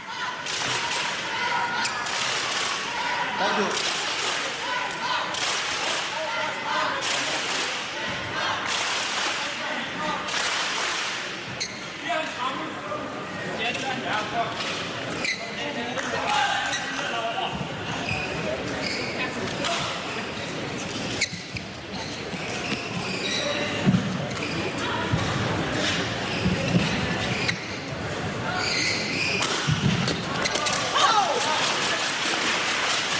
It's over 17-14.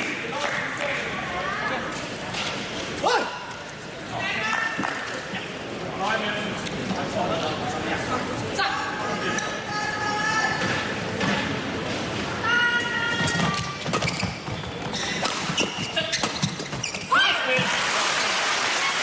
Just 2 points now.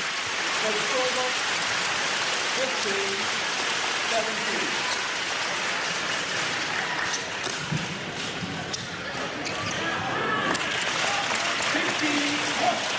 Play.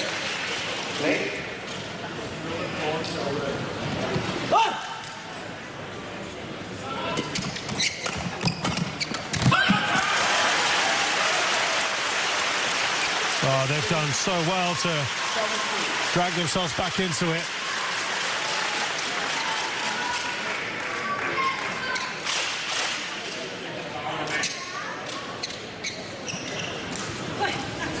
Just the 1 point now. Service over 16. At one point it was 14-9. Service over 18-16. Good one. So 7 of the last 11 points they've won. To really narrow that gap.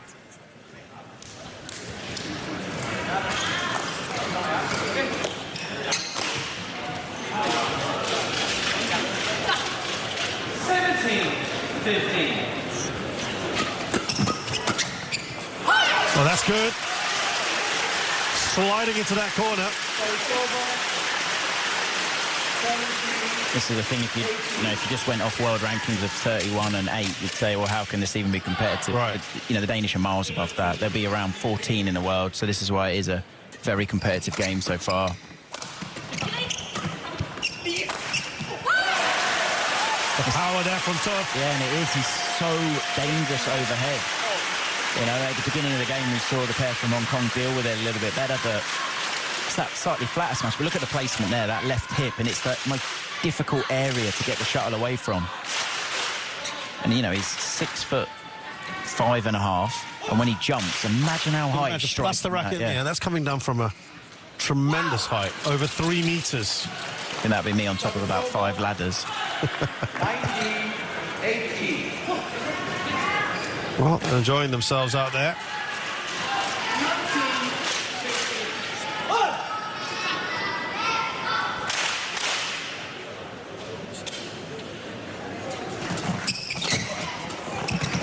Oh, he's done well there, Tung.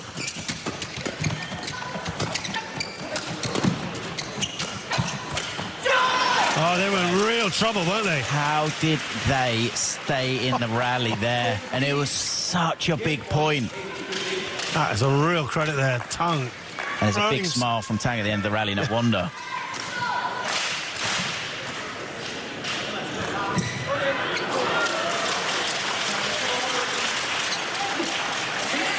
Two game points then for the Hong Kong pair.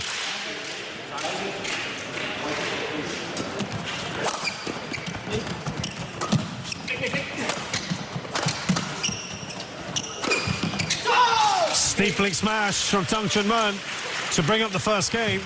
There's plenty of positives here for Tufte Mølund. And we'll give them encouragement for the next game.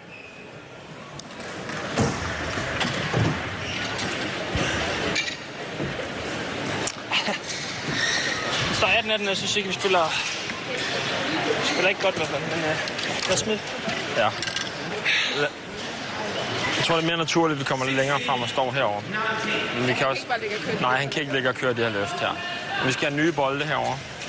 Okay? Rigtig, rigtig vigtigt. Så skal vi huske at bruge svippen på ham også, og vi skal fortsætte med at bruge svippen på hende.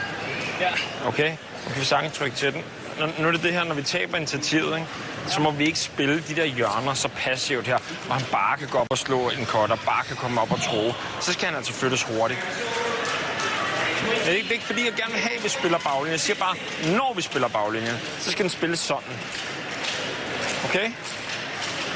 Jeg synes, der er tidspunkter, der når han returnerer, især for lige, så er der ingen grund til at stille og spille den sværeste bold muligt. Så spil den over ham. 唔係啊，如果冇把握㗎，你摸到咪摸翻眼分入嚟中間，跟住再等。係分分。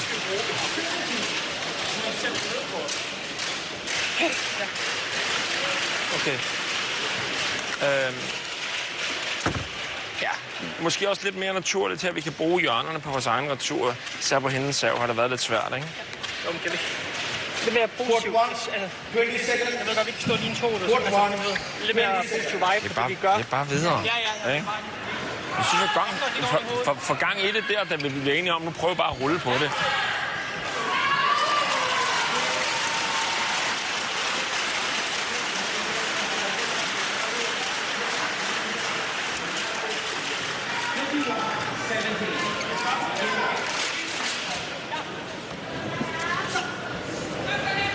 Second game. Low ball. So, Play. as we mentioned there were a lot of positives for the Danish pair towards the end of that game especially, and the coach just reinforcing that.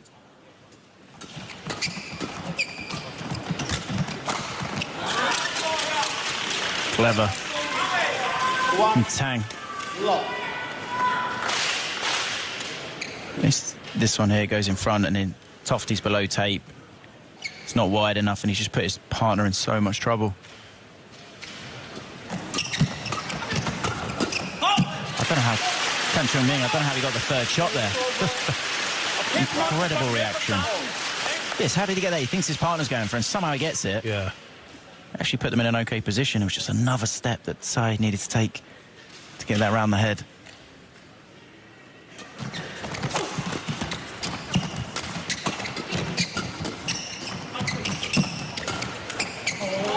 Really good pressure. Just a very durable combo, aren't they? Tongue and yeah, I mean, I feel like they've been on tour forever. And you know, they're so experienced. And they're not young, but they're, you know, 32 years old and 29 years old. They're really not that old. They were definitely one of the countries hit hard by COVID in regards to very strict rules, so it took them quite a long time to come back after COVID. It was, wasn't it? Yeah. And they were doing well at that point before.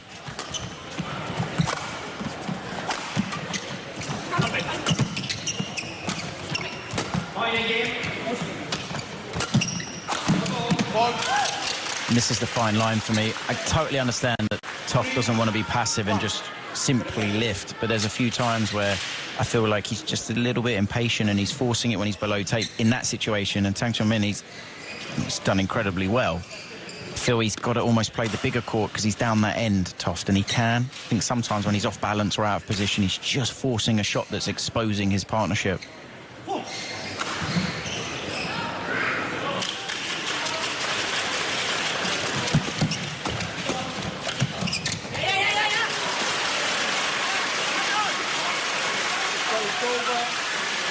They're psyching himself up here, Toft. Not the cleanest of hits, didn't need to be. They're the best ones, because no one has any idea where it's going.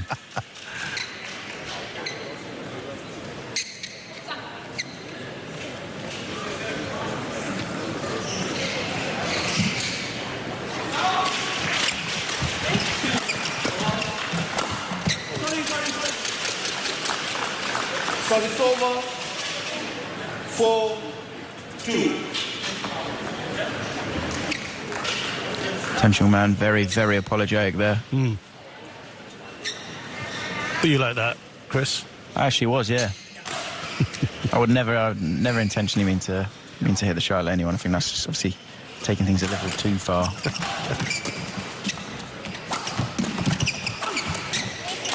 At the moment, the attack's just too good. Whenever Tang Chong-min, he's attacking very intelligently. If he's off balance, he keeps the shuttle in a downward direction there. And then he's in a slightly better position. Bang, big power with the placement as well, just off the right knee. Really good. He is a very patient player, moves the shuttle around really well.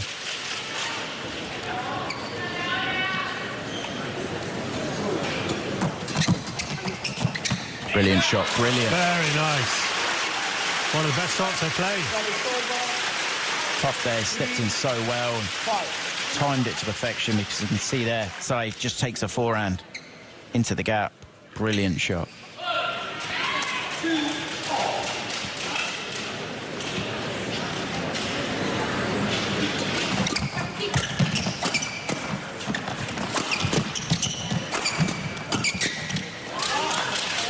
Well, this change in partnership that happened just about 4 months ago just seems to have sparked them into life, hasn't it? As we said, they've gone deep in quite a number of tournaments, and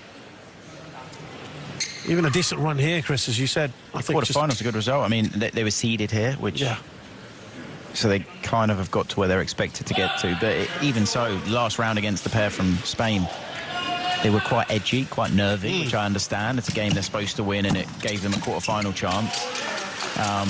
But they got through it. I have to say their opponents from Hong Kong have just been superior in the tactics that they've used and the way they've played. Right.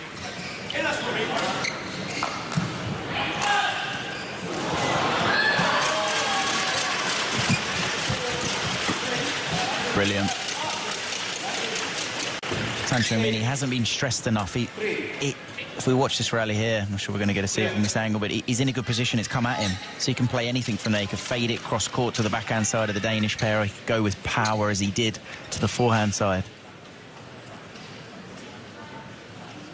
It's one thing you definitely need to be careful of to the big man. A flat flip. He doesn't even have to move, he's that tall. He can just reach up.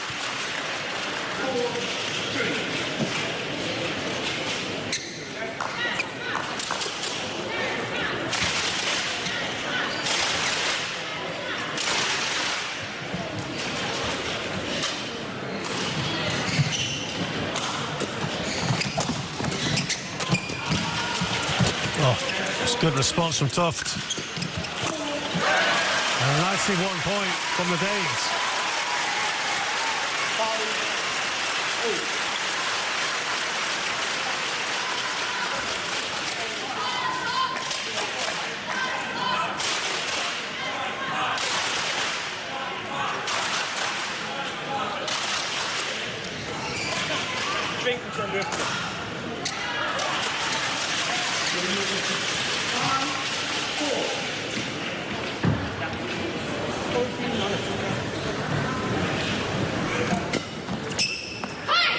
That could be good. I think that surprised everyone. How is that possible? Kind of an inside out, wasn't it? Yeah, on the line, absolute perfection. They had a little conference there about whether to perhaps do something about it, but nothing forthcoming. Just 2 points in it now.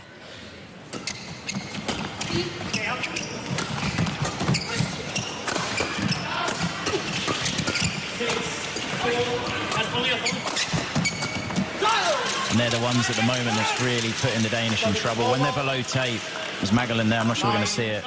It's this one here, it's this shot. It's just the wrong shot. And Tanchamani's been so good at capitalising on any half chance. When they've gone a bit flatter in the mid-court, he stepped in so well here. He attacks it, he's in a good position. And it's hard because, you know, the Danish player don't just want to lift and be passive and give the attack away, but in that situation they almost have to just reset, and they do have to lift, I think, because Tanchamani doesn't have the most powerful attack, but if you give him a half chance, he's very good at applying pressure.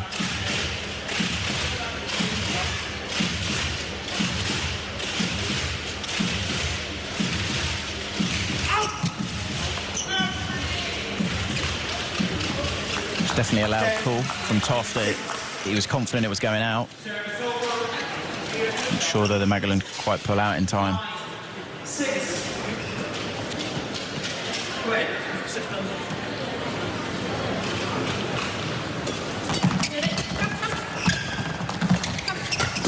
Oh, wonderful reactions. Again. Oh, it's made it in. Well, they responded so well there, the Hong Kong pair. And they've got a 5-point lead in this second game after having won the first. They're in a good position here. Jeg er nok mest ærgerlig over her, at vi ikke rammer hende noget mere. Hun har slået 2 bolde ned ved nettet, som lå en meter over nettet, og så er det som om, vi tænker, nå okay, så bliver vi bare nødt til at spille ham igen. Jeg kunne godt tænke mig, at vi kommer ud nu og så sige, nu prøver vi at spille nogle af de svære baller, nu prøver vi at, når vi spiller den op i hende, så spiller vi den over den anden side. Det virker som om, vi er så bange for at spille hende. Og lige så snart vi er en lille smule ned over nethøjde, så smider vi hende væk, eller så smider vi ned til ham. Det er ikke noget tab. Kom nu bare afsted på det. 好冇？135佢會細，個女仔135去開個高波，你去你嘅正手區。呢一邊嘅時候反而冇咁，你頭頂反而冇咁難受，因為你頭頂打完你可以，好冇？你開波之後你自己去外面，一咁樣投。Play。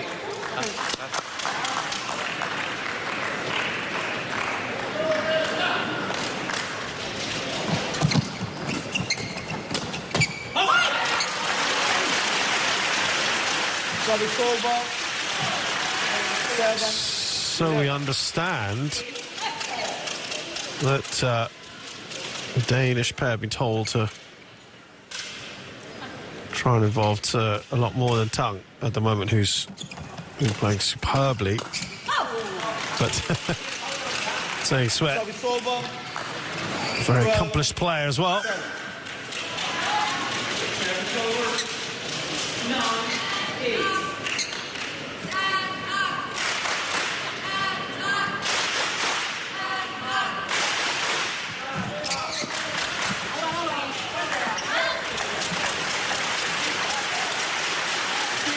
Over 8-12.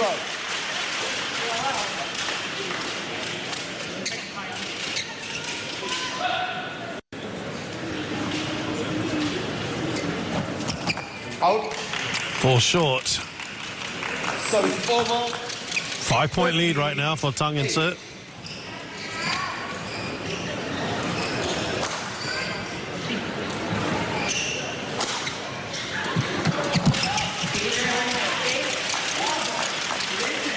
See the apology there from Tsai.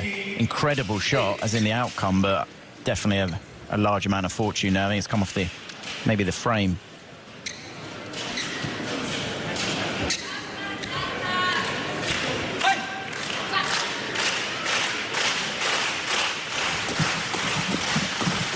Wow. And at the moment, they're not making him move, Tang, and he's been so good, especially in the mid-court. But the shuttle's going to him.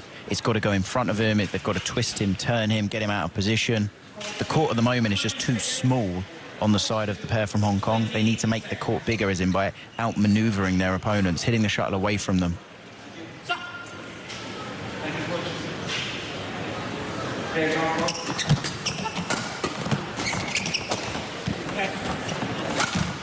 Oh, the big man hits into the net. 8 points now. It's looking tough. And even there, Tan Chong Min, he covered his partner so well. He has been, to be honest, in this match, a step above, a league above the other players on court. He's controlled the game so well. The shuttle always coming to him. He's controlling the tempo of the match.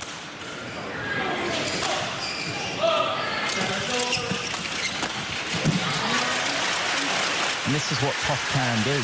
You know, the highest level Toff can play at is the very highest. But we've seen a bit of a gulf in the highest level, and some of the easier mistakes that he's given away, or some of the decisions he's made that have just been slightly wrong. I do think he's a player that has a lot of promise.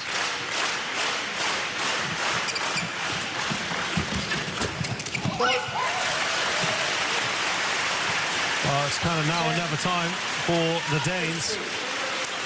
We saw it earlier in the men's doubles. Anything is possible. You know, you're down, but it's irrelevant what the score is. The game can almost change in just a couple of points. Wow, brilliant. Really sharp there from Magellan. 11-16. Tan Chong Min, as I said, he's always trying to control the game. He wants a break, just to break up the momentum that the Danish have.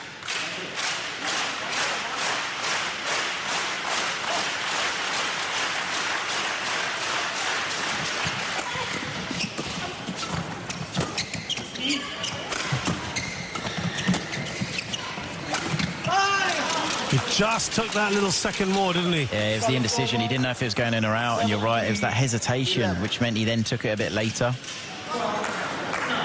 And after the rally ended, he was looking down, trying to figure out, was it in, was it out?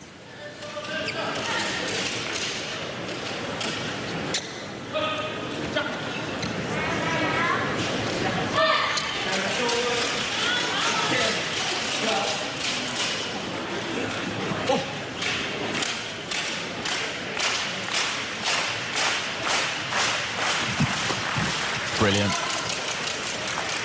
And it sums up, to be honest, Tan Chong Min's this game. He's read everything that's gone on. He's seen the gaps. He really has controlled the match there.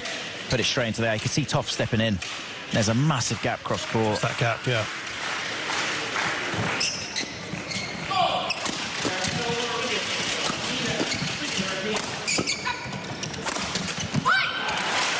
Good placement on the attack from Toff.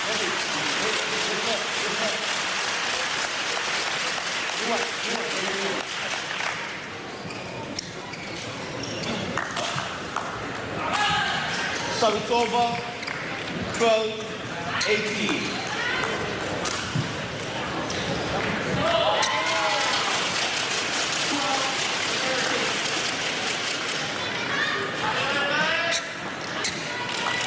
So it's over, 19-12. Difficult now, isn't it? Just 2 points required for Tung and Tzu.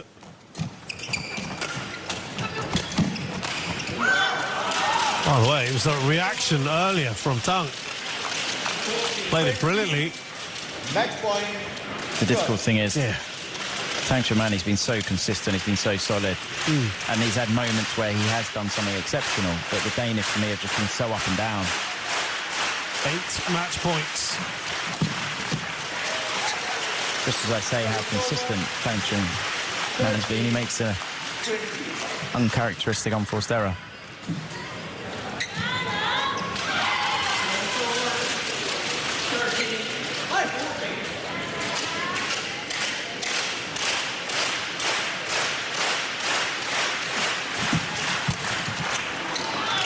It's all done. It's been a very clinical performance from the Hong Kong pair, particularly in the second game. And brings to an end the run of this Danish duo who've done well in their short time together. Had good support from the crowd here, but came up against a very experienced pair today. It showed why they're still one of the very best.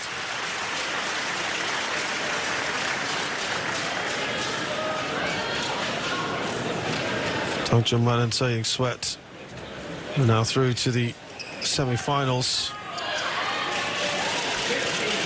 And they last did that at their home tournament, the Hong Kong Open, just a few weeks ago. So Tongcheng Man and Taeying Sweat, the 4th seeds, beat the 6th seeds from Denmark, Jesper Toft and Amelie Meulen's 21-18, 21-13. They've done it in 38 minutes.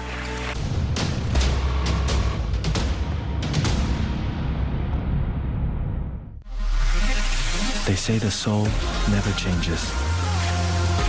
It's the one thing that stays constant. While what we see around us may change and grow, the feeling of where it came will always stay the same. So come, we have much more to share.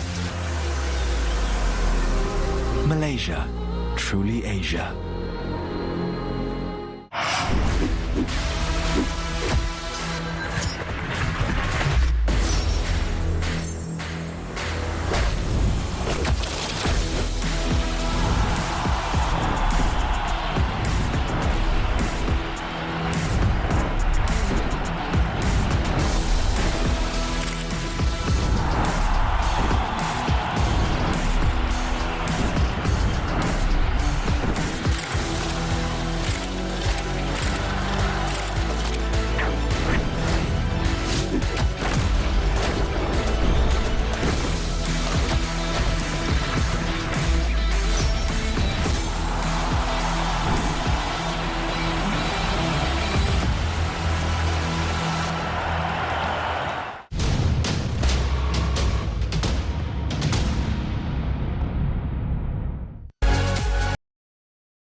Welcome back to the Jyske Arena Bank. Jyske Bank Arena here in Odense for the HSBC BWF Denmark Open 2024. Fifth match of the day here, quarterfinals. Putri Kusuma Wardani of Indonesia plays Singapore's Yeo Jia Min in women's singles.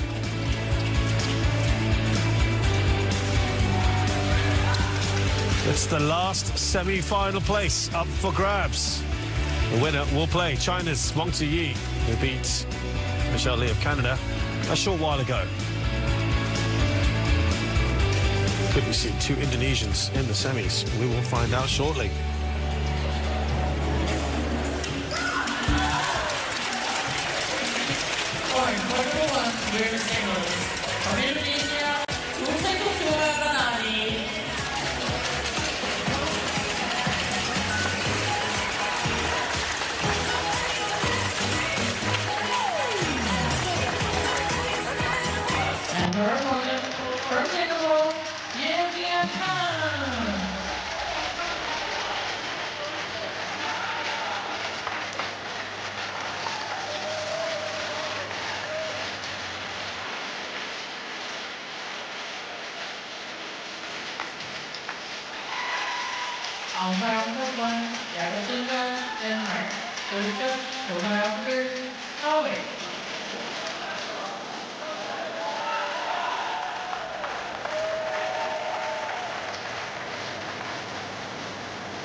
This is the first meeting between the pair. This side.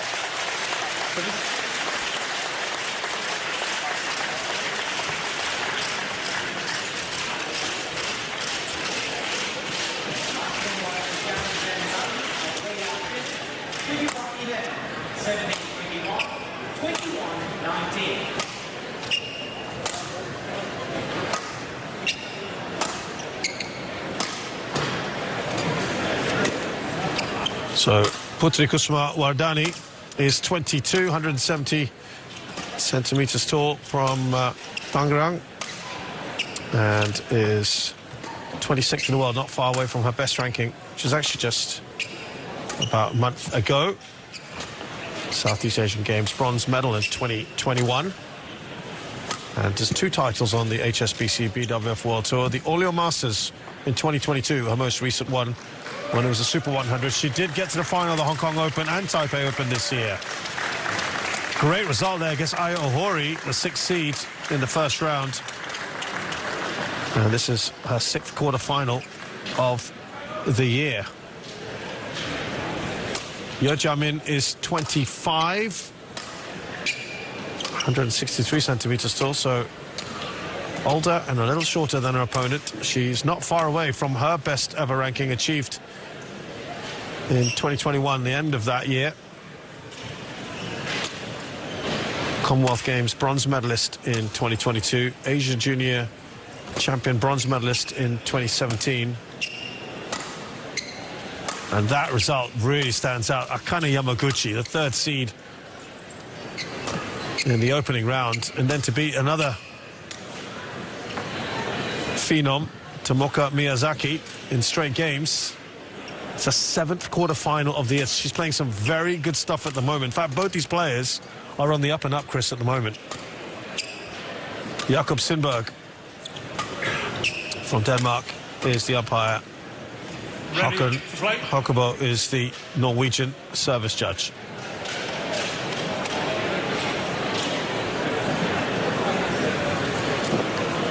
This could be a very close one. Yeah, it is. And, you know, obviously the bigger thing is one of these 2 ladies is going to be in the semi-final of Super 750 in the Danish Open, which is amazing. And I think for the lady on camera now, Wardani, I think everything changed for her in the quarterfinal of the Chinese Taipei Open when she beat Tai Tzu Ying in 68-minute monster game, 24-22 in the final game, and it just kind of ignited her season. And since then, she's been playing really well. Yeah. Got to the final against Han Yue in the Hong Kong Open, lost there. Ladies and gentlemen, on my right, Yeo Jia-min, Singapore.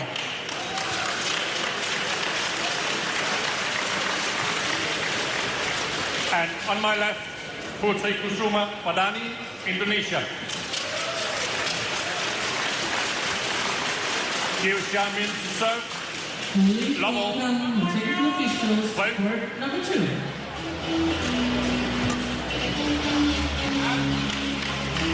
One love. I think for both of them to take out 2 big Japanese players along the way, but Yamaguchi is the huge scalp for Yeo Jia-min.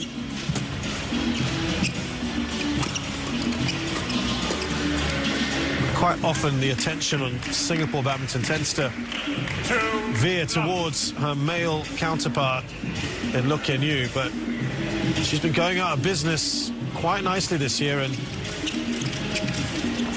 wow, that's a fantastic shot. Oh, I thought that was in, actually, initially, I have to say. I'm not going to comment. I want to keep my 100% ratio. It looked very, very close. If it's in, it's absolutely exceptional.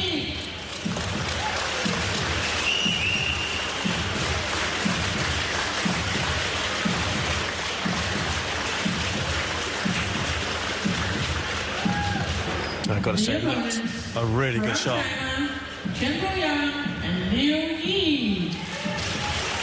Still awaiting. It is good. I think you're going to struggle to find a better backhand cross net than that one.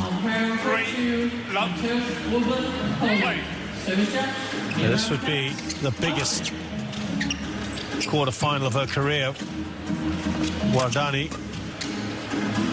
Again, that's good. Everything's going right at the moment. Yao Xiaomin. We will preface that by saying, of course, this is where the end she's on is what has been the preferred end so far. It's been the perfect start. Wardani responds nicely. 1-4. Yeah, she's been in a 750 semi-final once before after An Se-young retired against Yeo Jia-min at the India Open earlier this year.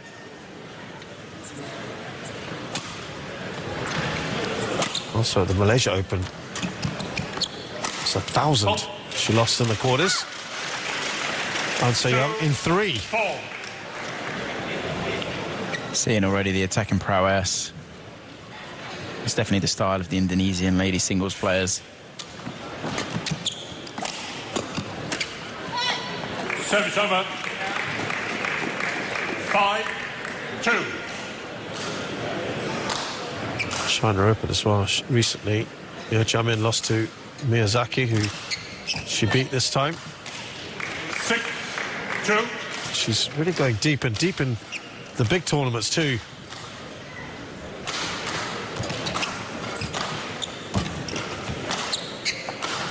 She was so close to the quarters as well in the Olympics. An agonizing 24-22 loss in the last game against Aya Ohori.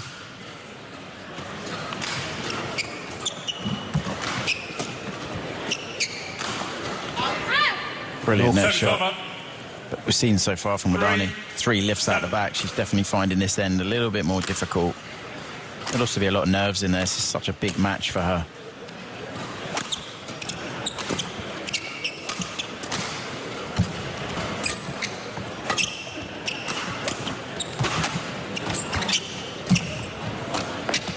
Service over.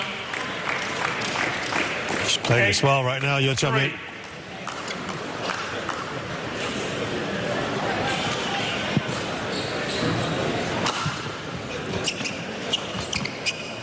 Oh, again. 9. Some excellent shots from the Singaporean. Yeah, and she's definitely kind of continuing this run of confidence, you know, after the Olympics where she, as you know, as you highlight, she just lost out. She's been pretty consistent. Korea Open quarterfinal, little blip in Hong Kong, but then China Open quarterfinal, Arctic Open quarterfinal. She's been consistent, and one of the things I think she struggled with was just that consistency. We've seen moments previously where she'd been so good, but she just didn't have that consistency, and she's maybe just starting to find that now. Yeah. 4-10. And this would be huge for her to continue that momentum forward.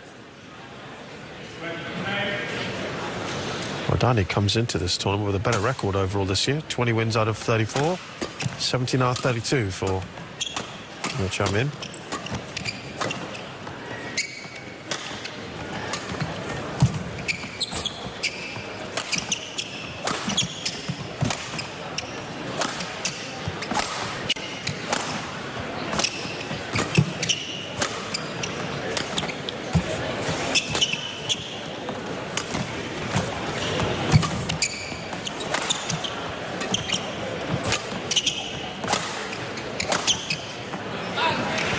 Well, wide in the end.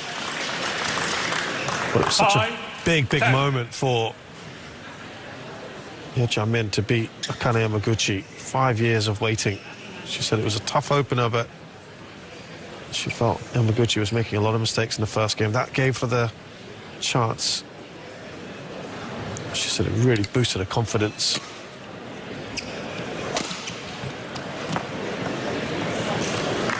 Putri Kusuma Wardani challenges called in. Yeah, I think it's a decent challenge. I actually initially thought that might have been out. Well, Yeo Jia-min just did talk about having ups and downs in careers, and you use every chance you have to keep trying to get better, improve your confidence. And after the Olympics, she took a 1-week break. She got unwell, actually. She skipped the Japan Open. She said she's just continued after that. Yeah, it is out. It's a good challenge. Out. 6-10. Play. Attack.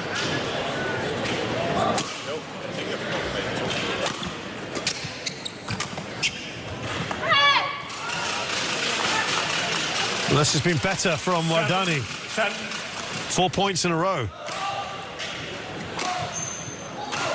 It was a nice lead that Yo had. It's starting to evaporate.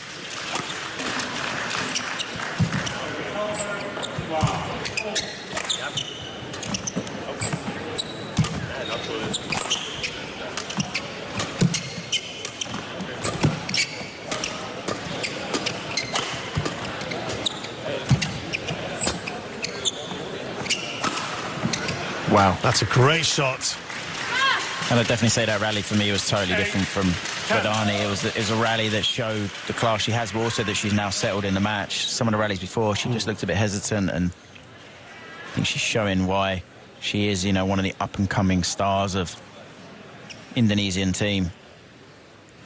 Only ranked currently at 26 in the world, but I'm confident she's not going to be at 26 for long. I'm sure she's going to be higher pretty soon. 5 points in a row here. Service over. 11-8 interval. That run comes to an end, and Yo Jamin has the lead at the interval of the first game. It's 3 points. Could have been a lot more when she was leading by 7. Ya, jadi kalau misalnya kayak barusan tuh good fight back from Wardani. Kecuali gantung, tungguin, ya, lewatin, mau tembak keluar panjang ini kan lewat dari garis. Kenapa? Kamu tembak nggak mati. Dikut-takuti, kamu dapat berapa kali begitu, langsung 10 dia, oke? Ya, ngadu panjang tadi siap, kakinya siap mau cepat, tangannya siap tuh bola-bola panjang. Jauhin, dia lagi ngeracong, jauhin, terus gitu aja. Ngadu dulu, ada kesempatan, ya. 20 seconds. Court 1, 20 seconds.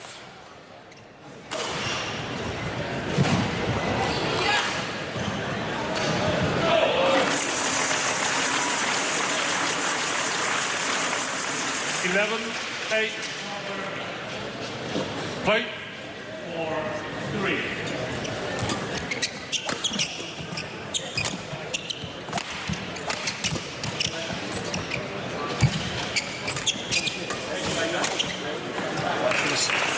She was moving her opponent around brilliantly around the court there. Yo Jamin. Yeah, and it's the, you know, the simplest, most obvious tactic for anyone to do. So integral in singles, you've got to outmaneuver. The court's so big, make your opponent twist, turn, and move.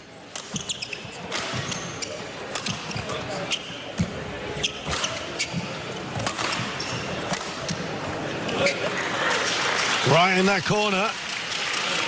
Yeah, everyone was challenging then. Both players challenging. That was called out, was it? It was called out in the end, yeah. Yeah, because I think we had the line judge was unsure, and then I think Wardani tried to challenge, but then it was actually called out, and then Yo Jamin challenged. I think that looks in to me. We shall see.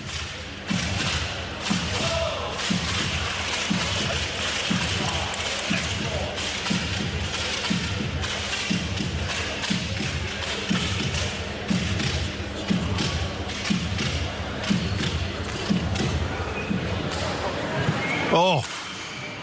Wow. Challenge unsuccessful. One challenge remains. Service over. 9. 3 points the lead for Yo Jamin. Play.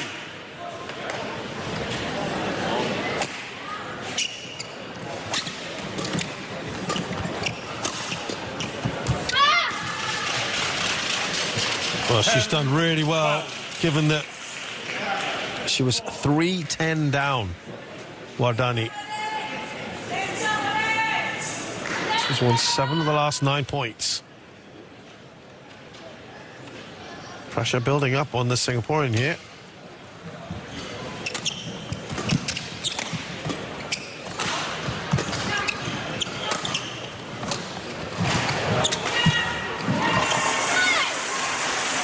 Yeah, and the other thing, obviously, to remember, 11. Yeah, I mean, she's going to feel like, not the world's against, that's an exaggeration, but she's going to feel like a lot more pressure and stress on her. Just when your opponent comes back, when you've had a lead, it feels quite stressful. But the other thing in the back of her mind, she's going to be thinking, is she's down the slightly better end now. So if this does start to slip away, in theory, definitely, yeah. If it does start to slip away, the second game's going to be even tougher.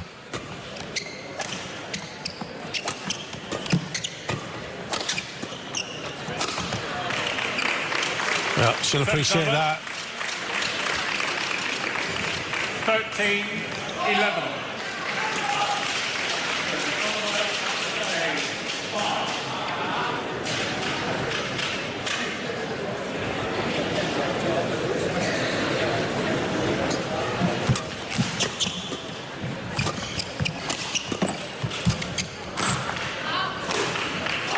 Good judgment there from Yao Xiaomin. 14-11. So these two players are similar in style, as in both so many shots, creative.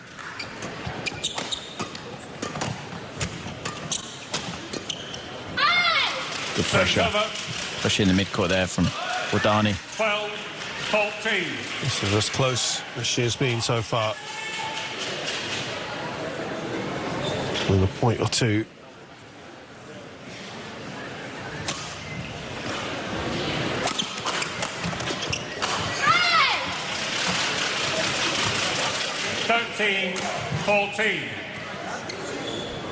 It's been very stuttering from Yeo Jia-min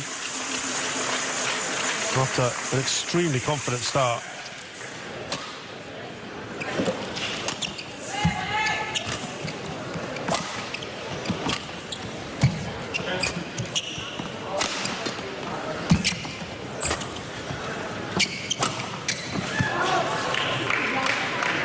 Service over. Not been able to grab the lead yet. Wadani. It's interesting when you look at players and you just analyse how much interaction they have with their coach. I've just analysed simply Wadani. I mean, every rally she's communicating with the coach, she's looking at the coach after every single rally, and there's obviously a lot of trust in that relationship. Yeah. And I think some other players may... They don't need that, right? Yeah, and I think it's, you know, the most integral part is finding out what works for you as a player. Whatever works for you is what's needed. If it is a lot of interaction with a coach, you need it. If it is, you know, focus on yourself, less interaction, or you need it in a direct way or a calm way, or... I guess the extreme polar opposite of that at the moment is what we've been seeing from Anse Young at this tournament. Yeah, it's an interesting situation that's going on there, obviously, with Anse Young and Korean Federation. I just hope, for everyone's sake, they can manage to find an amicable solution so that we can see the very best of Anse Young moving forward. Well, she's found that corner quite a few times, Yeo Jia-min.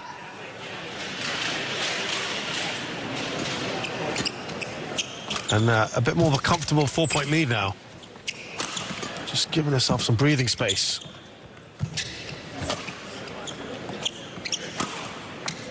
Perfect, wow. Didn't leave her much space there. No. It's a net that set it up. Brilliant net shot. Slightly short-lived, but that's an incredible overhead. So accurate. And we saw moments of that, didn't we, as well, from a compatriot, Tunjung, earlier. 100%, yeah, and, you know, as I said, it's very evident that the attacking prowess of the Indonesian female lady singles players is something they're heavily working on because they're so good.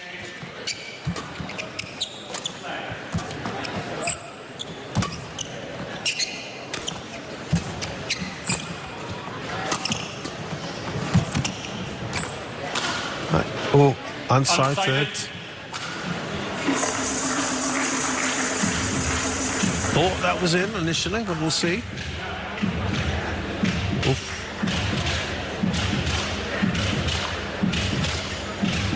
Not saying anything. That's good, actually. We've seen a fair few unsighted calls in this tournament. Yeah, but this is the thing. It's the luxury, let's say, that we have on these courts when we do have technology that can take over. For the line judge to make a call, if they can't see it, it's exactly the right thing when a player's kind of obstructing the view. Yeah. Well, it makes such a difference, right? It's good to have that. 100%. You know, in a perfect situation, we'd have it every single tournament on every court, but...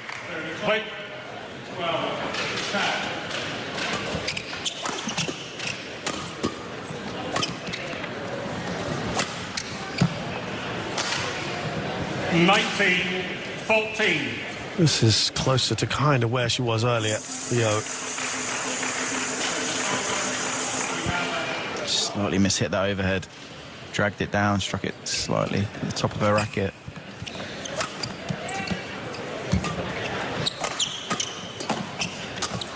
That's a really good point. Service over. No doubt about it. We've seen glimpses of this lady where she's been 15, so good.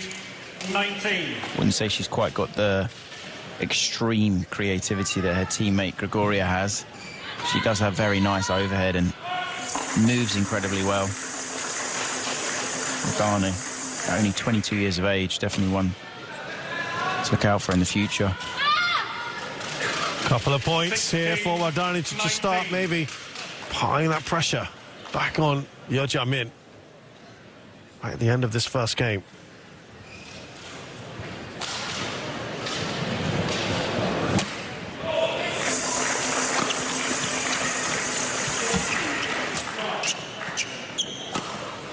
That looks out, and it will be Service over. 4 game points. 20, game point, 16.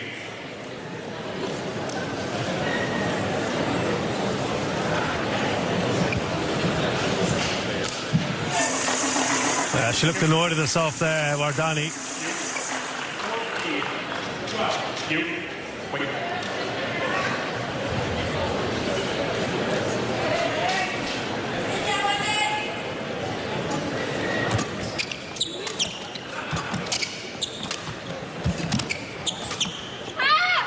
Service over. 1 saved of the 4 by the Indonesian.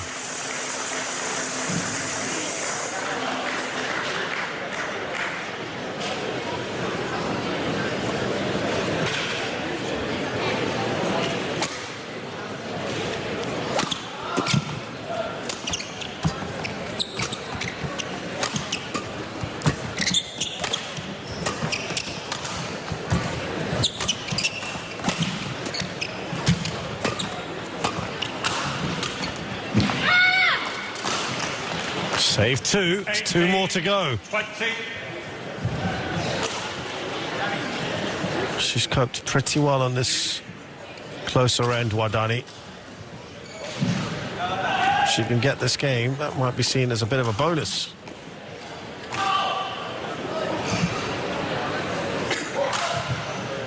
Theory puts her in the driving seat.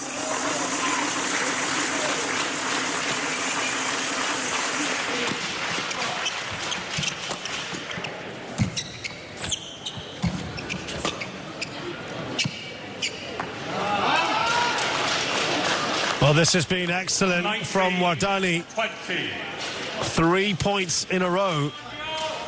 Saved those game points. Just 1 now. She's creeping right up on Yeo Jia-min.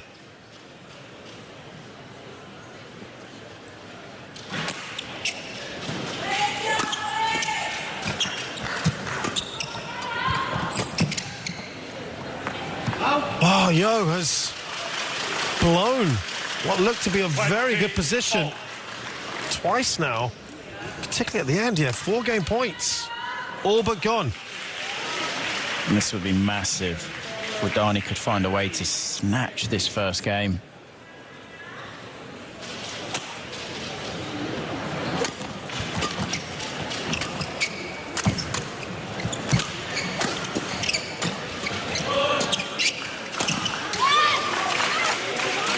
It's her 5th game point now, Yeo Jia-min. 21-20. Just overdoes it. Almost you can see she wants it too much on that shot. And she's just getting the stay calm, play the rally. So she eventually gets there, Yeo Jia-min, hobbles over the line. It really won by Yeo Jia-min, 22-20. took a lot of hard work in the end to get there. Well, she does indeed take that first game. Some very encouraging moments for Wardani. 22-20 to Yeo Jia-min in the first game. Game kedua, cara main jangan. Kamu tadi bisa ngimbangin karena pola kamu di situ. Di tempo, di cepat, di atas. Kalau kamu dia gantung, nanti aja nggak apa-apa. Kalau wasit nggak apa-apa. Jangan kutak-kutik depannya. Tapi cepat dia masuk lewatin. Nah, mainnya di panjang lebar lapangan aja pas sudut. Nggak usah tipis-tipis, tapi main di tempo. Nah, barusan jangan nafsu. Kalau dapat bola gitu jangan nafsu. Kalau mau ditembak badan aja. Kalau udah poin kritis mau. Ya, oke. pas sudut tempo. Jangan mau deket-deket. Ya, defense kamu bagus. Diserang kamu nggak mati. Yakin ya? Ya, berani dulu. Lupakan yang tadi, fokuskan ya.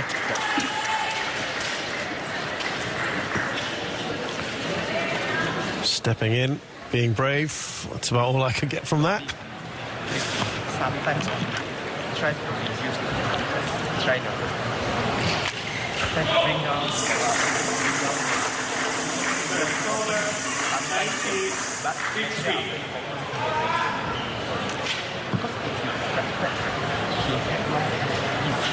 But if you can cover, it's okay. Try. Court 1, 20 seconds. Court 1, 20 seconds.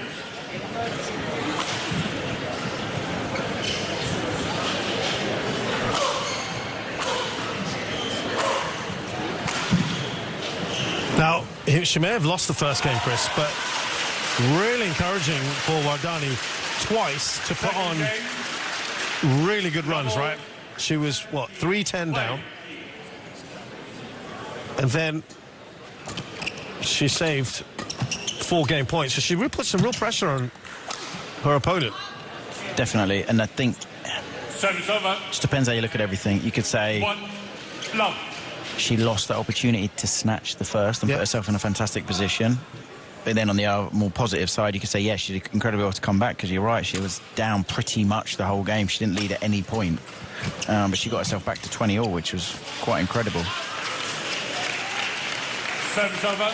And this is a massive kind of occasion for her in regards to, we're talking about a quarterfinal of a 750. Yeah, this will really propel both of them, but particularly Wardani. Well, Chris is much better at these numbers that I am at.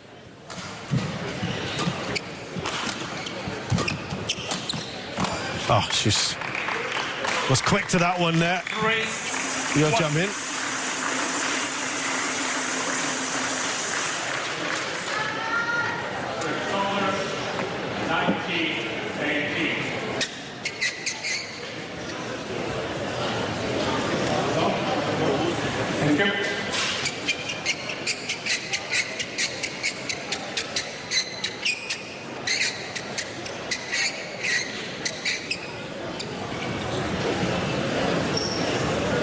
Decent start again for Yo Jamin, who led throughout, except for that one moment where they tied at 20-all. 2-3. The other big thing that Dani needs to remember, she can play at the very highest level. I mean, some of her recent results, see, the one that really stands out is the final of the Hong Kong Open. That's incredible. And it is amazing how the whole of the ladies singles in Indonesia have kind of transformed. It was an area where they maybe struggled as of recent. So having Gregoria leading that pack. Dani's now the second ranked. And then Wadoyo, who we saw kind of rise, but now, as far as I understand, she's injured, got a protected ranking, and then player just below her, Dewey at 44. You know, you've got 4 good ladies, young singles players coming through for Indonesia.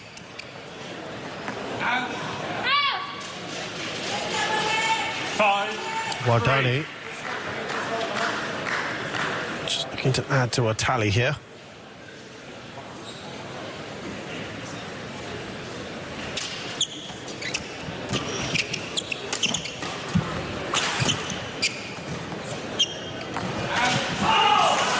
Remember, this is now the end that Yo Jamin is at, has what appears to be the less preferred end on court 1. Most players have preferred to be at the far end where Wardani is right now. The scores would suggest that that remains the case. She took that late. 4-6.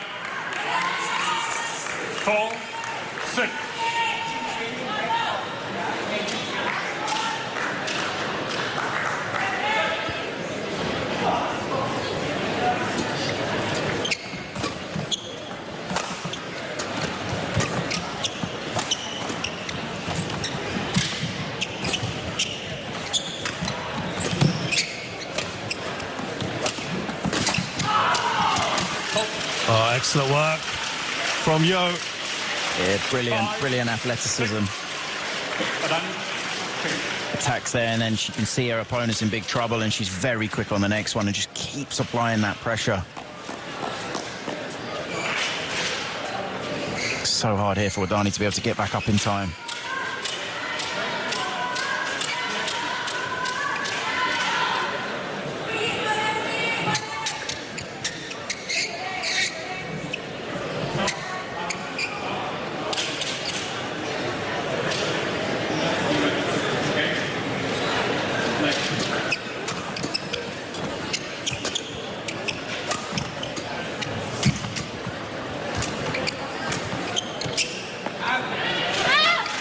One of the complexities of the drift.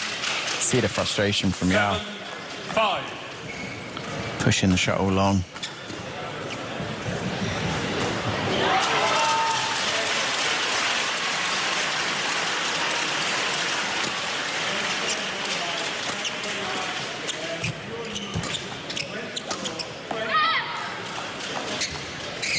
Eight, 5.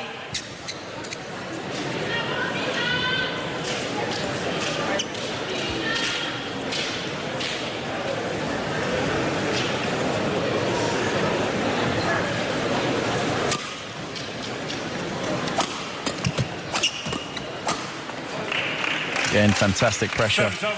This is the thing. Yao Jiamin, she's shown that it is difficult to lift that side. We know that because of the drift, and this is why she's going to have to be just a little bit more attacking, try and keep the shuttle going in a downward direction. Keep hold of that net. It is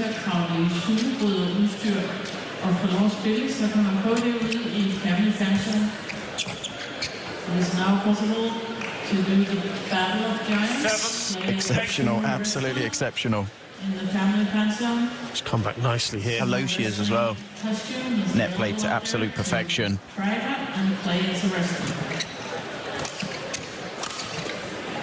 Oh, how about that?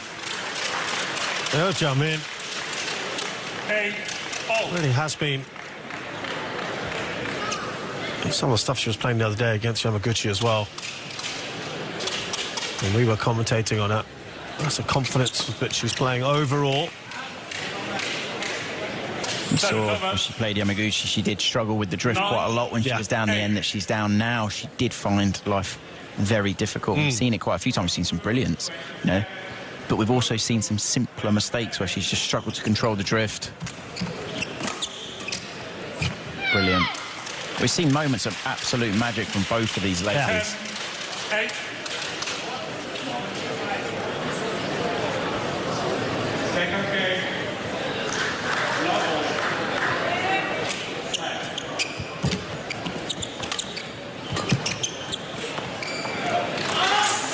The advantage she has at that end, being able to push it all the way in the back without it going out. So Wadani leads here the interval of the second game by 3. But it is Yo who leads overall in the match, having taken the first game. Terus kalau di sini kalau dia bacok ke sini, kan suka dorong ke sana. Sama dia loncatin nih. Sekali dia cek, taruh aja udah. Oke. Ingat mainnya apa? Panjang, jangan tipis-tipis. Apalagi depan. Enak turun panjang. Udah itu saja main di pas sudut itu. Pas sudutnya terus di tempo. Oke, ya, fokus dengan cara mainnya ya. Main bagus ya. 20 seconds. Court 1, 20 seconds.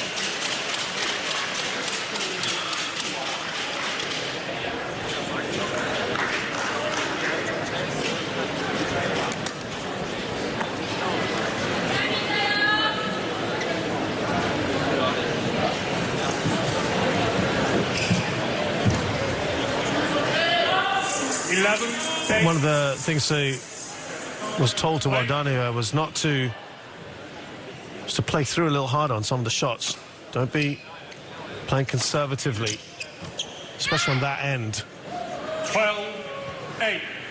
And that's the thing, if she can get her lifts all the way to the back or her clears all the way to the back, the court is kind of bigger on the side of Yao Jiamin. I know obviously it's not in reality, as in it's the same size court both sides, but because of the drift, it does almost enable Wadani to have a bigger court on her opponent's side. put away as it should be really by Wardani to take a lead of 5. 8.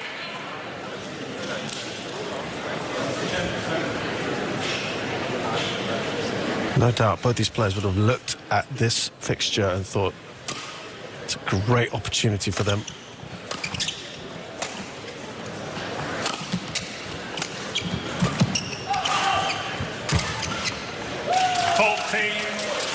And they get to play Wang Ziyi, the second seed, in the semi-final tomorrow in China. Meanwhile, another Indonesian is on the other half of the draw, Tunjung. She plays, well, number 2 and the top seed here, An Se-young. Oh, superb from Wardani, who's cruising at the moment. I think one of the biggest concerns for Yao Xiaomin is the end that she's going to end up at the end of the game if it does go to 3 games.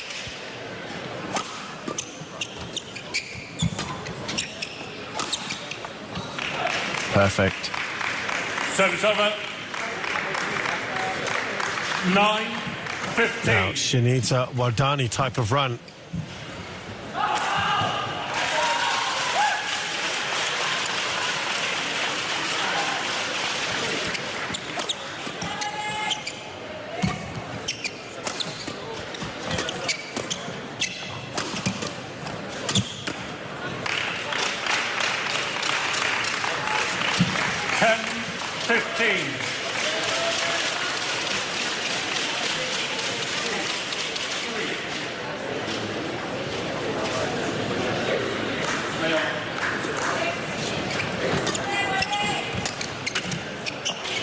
Service over. 16-10. Yeah, I mean, she read it so well. Could have done anything, could have stopped it off, could have turned it, just gone at the body. Just slightly snatched.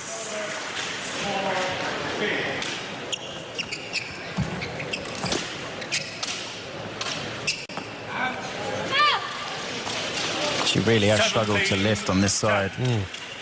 And as I said, if it does go to 3 games, it's a concerning factor for the last half of the final game.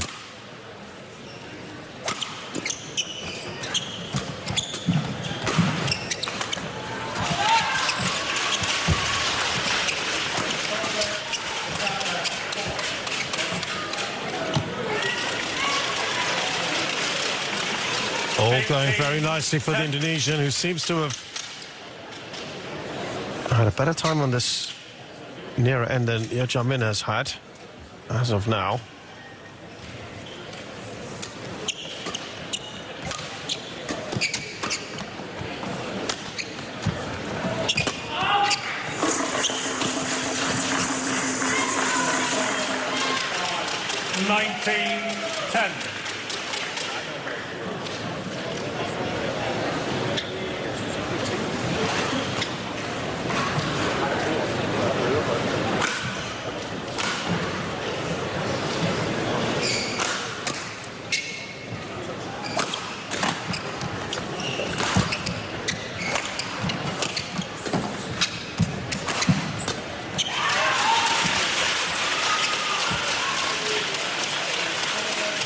Service over.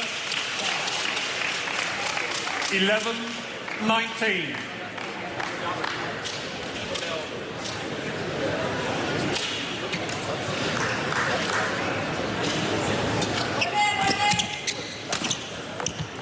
Service over. Well, lots of game points here for Wardani. Game point 11. As we inevitably go towards his third.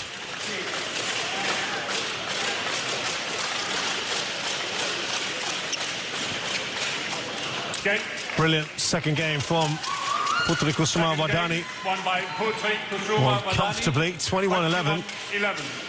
And remember, it is clear that both players have preferred that far end, and now they will both have a go at it as they swap halfway through the next game.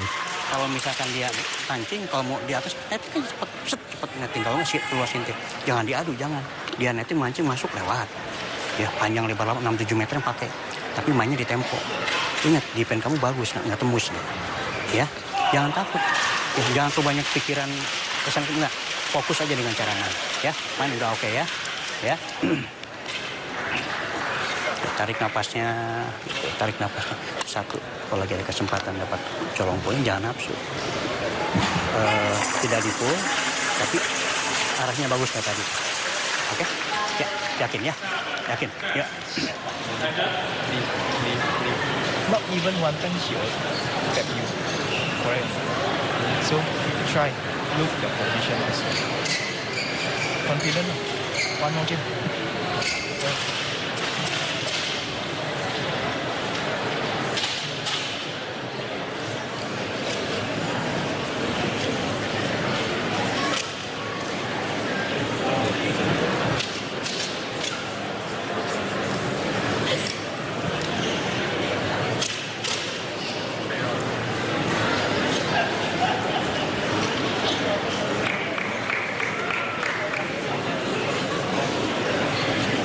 Court 1, 20 seconds. Court 1. So this deciding third game then, we'll see which one of these two gets into the Denmark Open semi-finals. This is a Super 750. This is a huge tournament. Final game. Neither one of them has a winning record in quarterfinals, perhaps not too surprising. But Wardani has had 11 quarterfinals prior to this, won 4 of them. Ye Jiamin has had 27 and won just 8.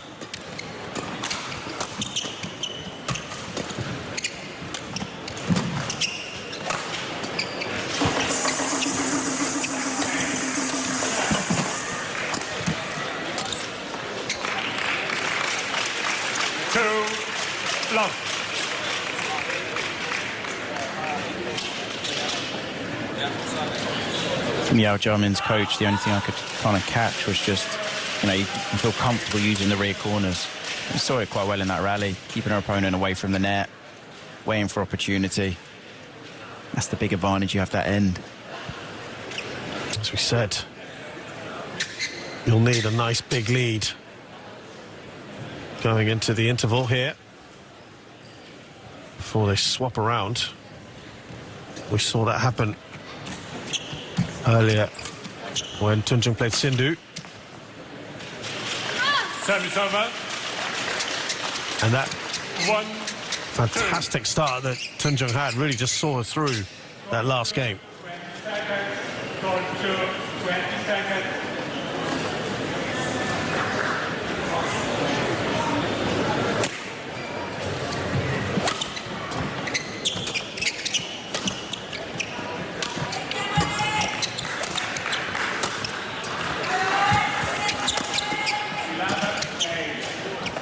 See the drift just continuing to take that. That would be the danger corner, especially if you go cross. Where Ye Jiamin is.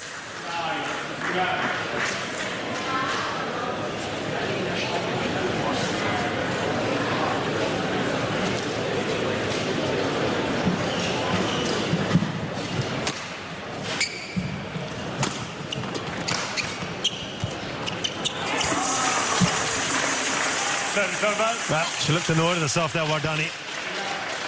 Yeah, I mean, there's no real excuse, to be honest, in that situation to make that mistake. She's not stretched, she's not in too much trouble. That's why she's just frustrated at herself.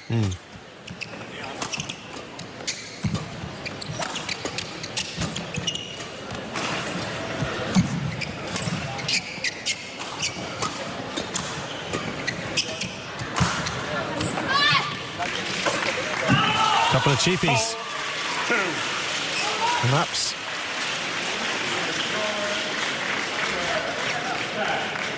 I think it's the right shot. I think there's a gap there.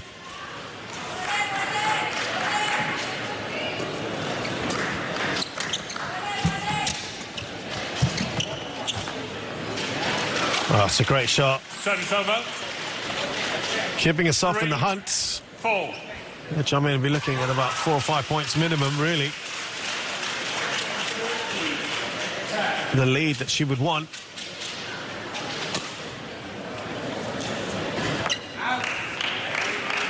Service over. 5-3. Currently on 2 ahead of her opponent.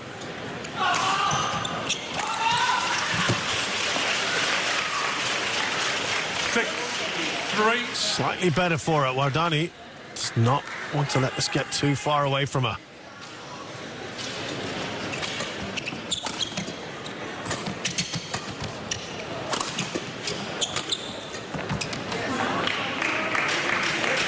This is starting to go to plan for Yeo Jia-min.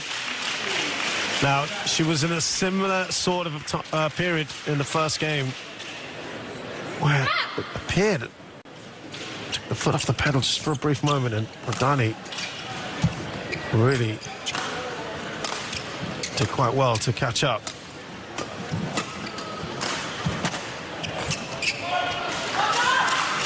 Well, that is good. 8-3. Keep going. You can see the simple tactics that Yao's using. Keep her opponent at the back, then pull her in, stretch her, put her in a difficult position, but just outmaneuver her because she can. She's starting to really get very annoyed with herself, Wardani, frustrated. This is looking to get her focus back here.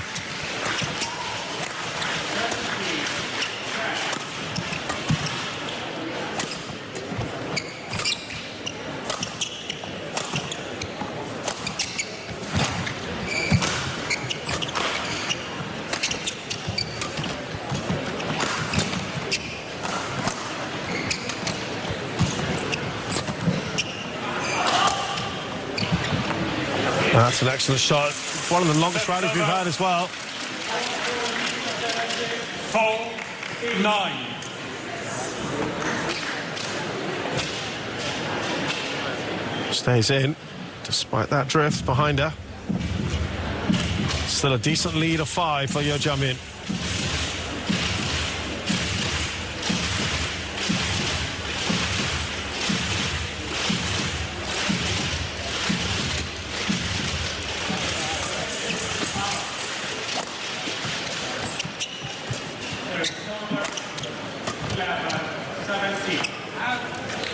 This time the drift doesn't go in her favour, and it's very similar to where we were in the first game. Yeo Jia-min now hoping to get to 11 here and have a 7-point lead at the interval.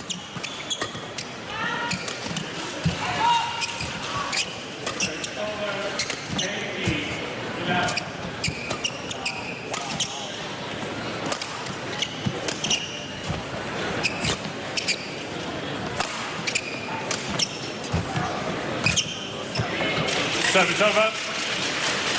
Good work. Retrieval skills, yeah.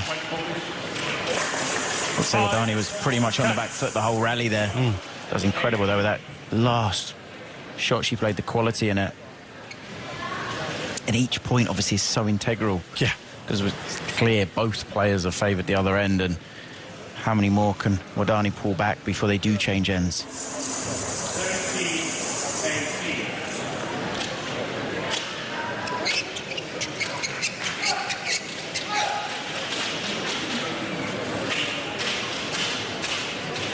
Best she can hope for now is 6-point lead, Yeo Jia-min. Wardani, every point now a bonus.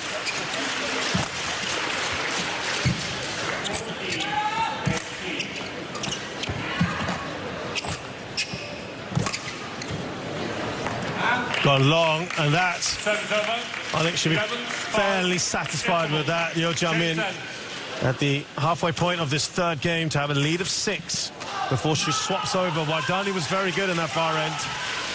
Will it be enough? Ini poin ketiga, set ketiga. Kamu habis-habisan, ya. Ingat main di panjang lebar lapangan, dia juga sama-sama capek. Kamu lihat, terakhir lagi dari panjang mana siapa? Mana kamu? Ya. Cuma jangan terima terus. Ya, rally-nya rally kontrol. Pas sudut, lob, chop test, nggak apa-apa. Oke? Ya. Ingat, main di tempo. Tembak, taruh, dia terus geser lagi. Tembak, geser, taruh. Terus gitu. Nanti ada kesempatan, colok. Ngetes aja. Oke? Ya, ya. 20 seconds.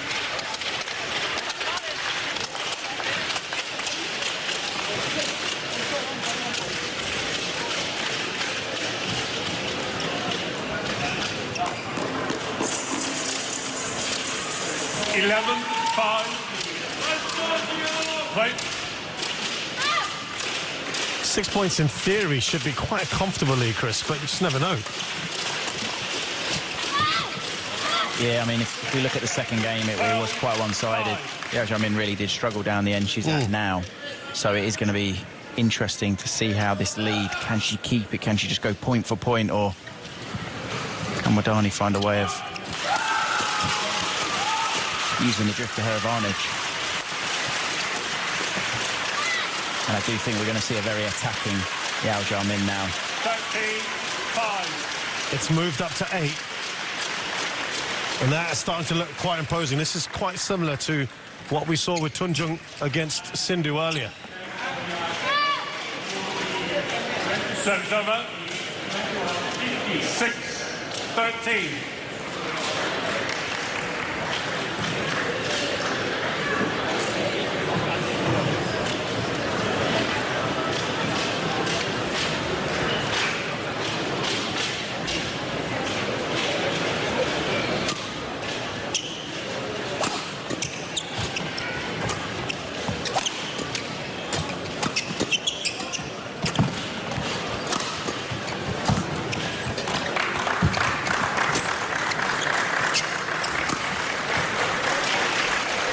In the end, Wadani.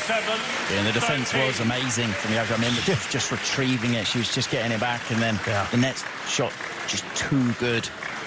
Wadani, she gets the crazy short lift. Couple of points here for Wadani.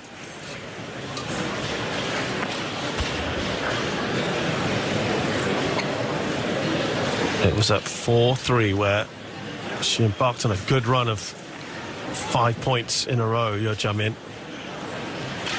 might just prove to be pivotal for her.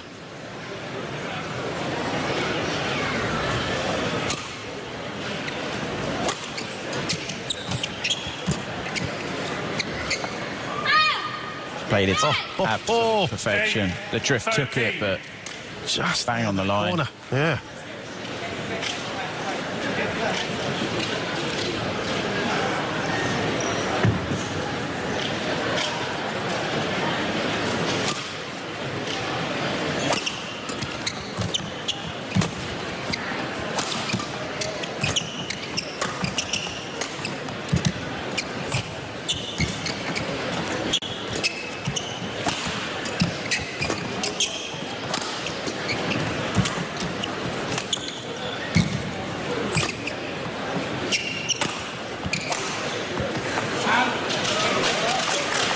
Well, this is a very good period for Wadani. 4 points in a row. Yeah, she's pulling this right back. That's what we did expect. Yao Xiaomin, she's got to commit to the tactics. She's got to try and take charge of it and get on the attack.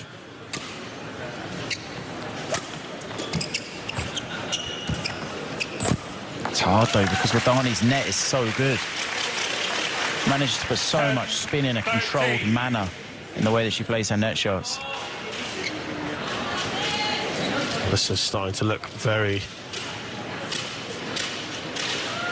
promising for Wadani. Building up a head of steam here. It was 11-5, remember. Was even 13-5 as well. Yeah, exactly. You're right. Number 2.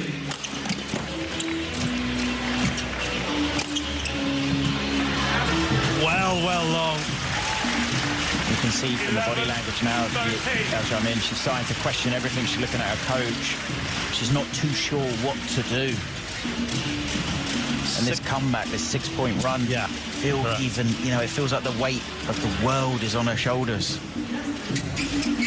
Well, we were wondering whether it was going to be enough, and coach is trying to keep her cool.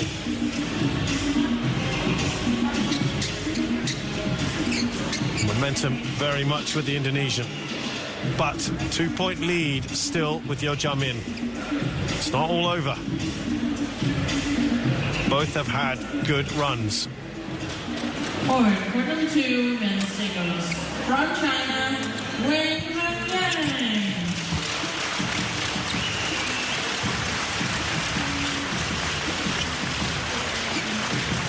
And that doesn't help for Yeo Jia-min. She's got to play it, well, she doesn't have to, but she's trying to play it to the net to keep the net so that her opponent lifts. But the problem is, she's playing it to the net. Wadani's net is absolutely exceptional.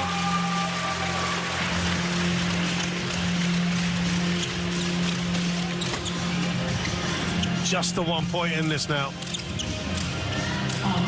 For 2, that's who's coming to play from Indonesia. Oh, she desperately needed that. Yeah, and that was massive to stop this unbelievable run of 7 points that Wadani's just been on. Yeah, she needed that. It might just help disrupt that momentum a little. Back to a 2-point lead. Remember, it was up to 8 a short while ago at 13-5. So put another way, it's been 7-1 in favour of Wadani.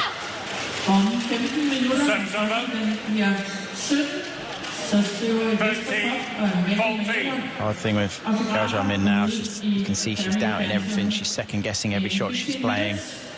Not quite as free-flowing as she was.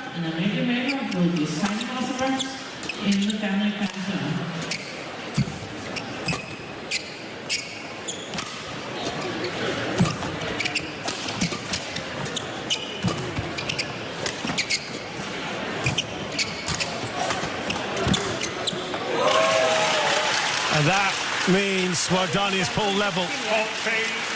It's been a brilliant comeback from her. Thing is, the momentum totally shifted. It's all with Indonesia right now. And this would be massive for Indonesians ladies singles. To have 2 of them. If they could have 2 in the semi-final. Of a Super 750. Yeah.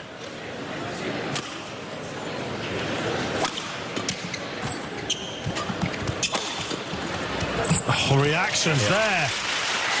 And she goes in front 15-14. for the first time in this game. I would say a category that Indonesia has struggled with over the last 5-6 years would be the lady singles category. It's an area where they haven't maybe achieved quite the success of some of the other disciplines. And now it's almost a polar extreme opposite in regards to it's one of their stronger events. Yeah. Got Gregoria Clinching consistently performing to the highest level and obviously winning that amazing Olympic medal. Could they have someone else of Wadani as well?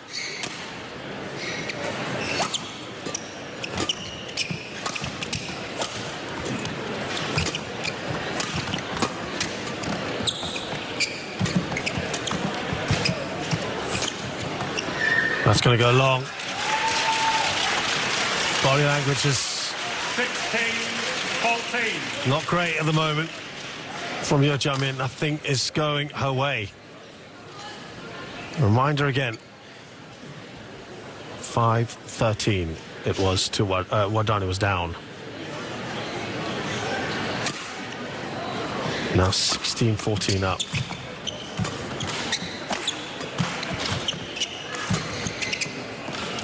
Yep, that's good. 17-14. She just won 1 of the last 13 points.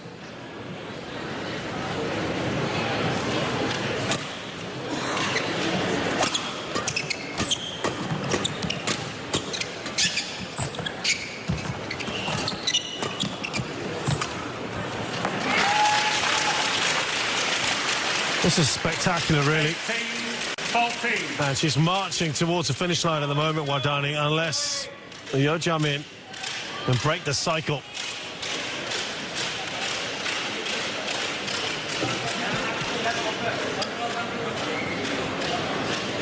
She's really found it tough on this end. gentlemen, all right, Wen Hongyan, China. It's been a catalogue of these unforced errors, isn't it? 19-14. You know, it has been such a turnaround, 13-5 up to 19-14 down, and it feels like the whole world's weighing you down. You don't know what to do.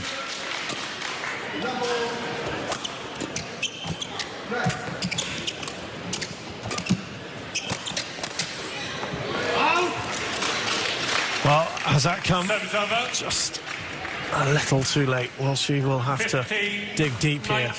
Yeah, jump in and put on. You have to give a lot of credit to her. This lady on the screen at the moment, Wadani, such a young player, 22, but how professional she's been since the change of ends. How composed. This is the first time she's had consecutive points in a long, long while. She wants to get as close as possible before Wadani hits that 20. No margin for error then.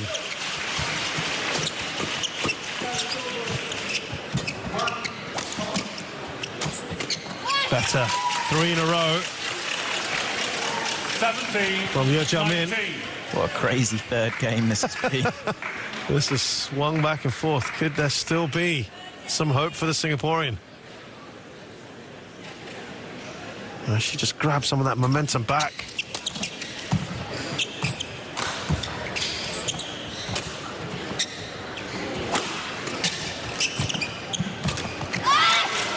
Might just be the case. Wow. 18-19. This is incredible. Yeah, and this now, to be honest with you, is slightly less about the badminton ability and definitely more about the mental side, just with the way the shifts have changed and the momentum of the game. And 4 in a row. Brilliant. Oh, just wrong-footed. Wadani had to pull something pretty special. And she did. Fighting, match point, 18. It's a match point.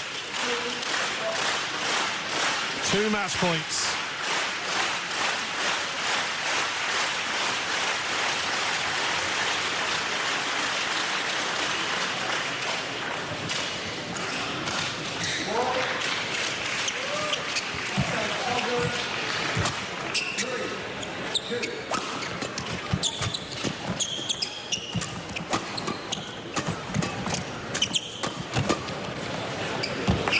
Has she gone long? She has. And Wadani lets out a massive scream of absolute delight because she was in real trouble at 5-13 down.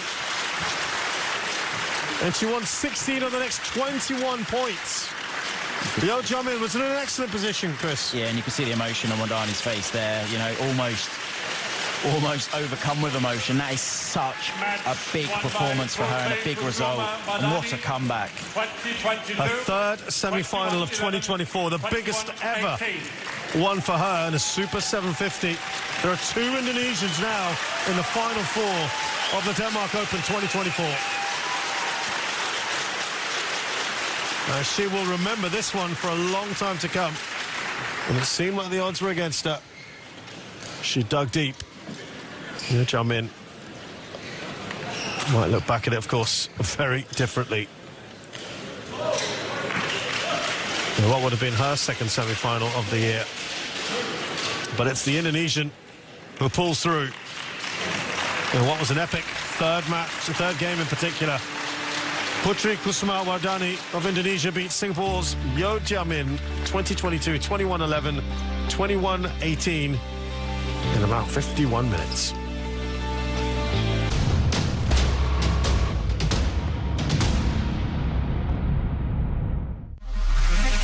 They say the soul never changes. It's the one thing that stays constant.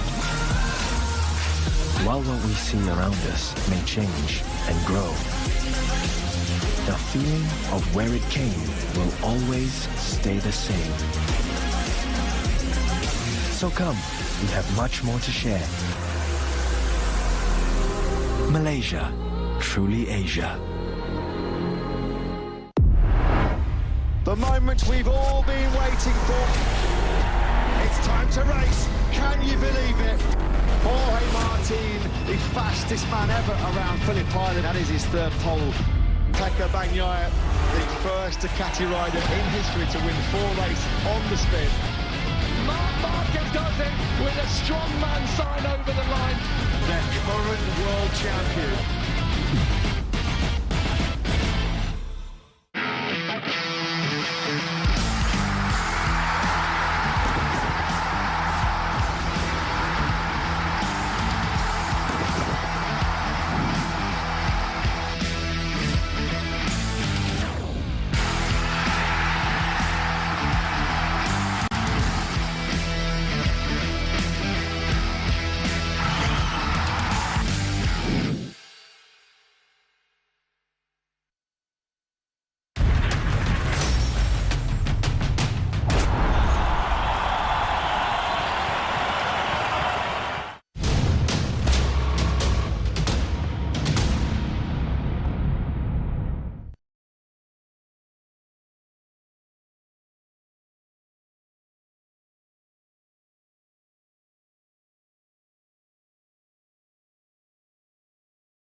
Welcome back to Odense quarterfinals day here at the Denmark Open.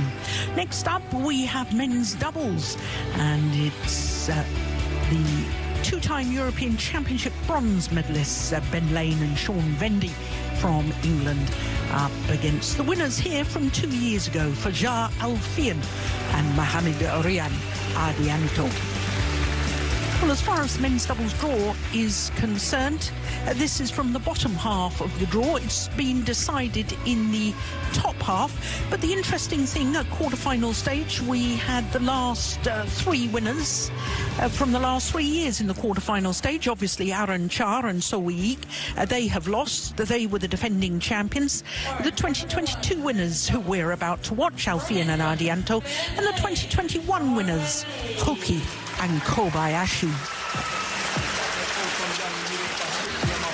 So here come the English combination of Ben Lane and Sean Vendy. Their opponents from Indonesia, Fajar Alfian and Mohamed Rian Ardianto. And the former world number ones, Fajar Alfian and Mohamed Rian Ardianto.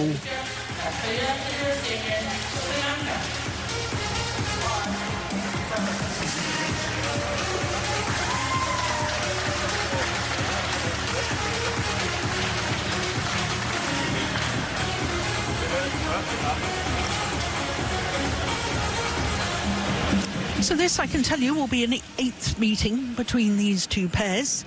And on the previous 7, Alfian and Ardianto have the very slight advantage, having won 4 of the previous encounters, including the last 3 meetings between these two pairs. The last time they met was in the group stage of the Thomas Cup in Chengdu. And the Indonesians won in just 36 minutes, 21-18, 21-12. Red, you want to toss?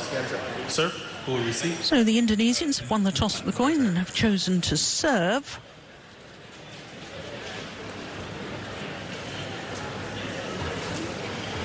And as far as the English combination are concerned, well, this is their 7th consecutive appearance at the Denmark Open.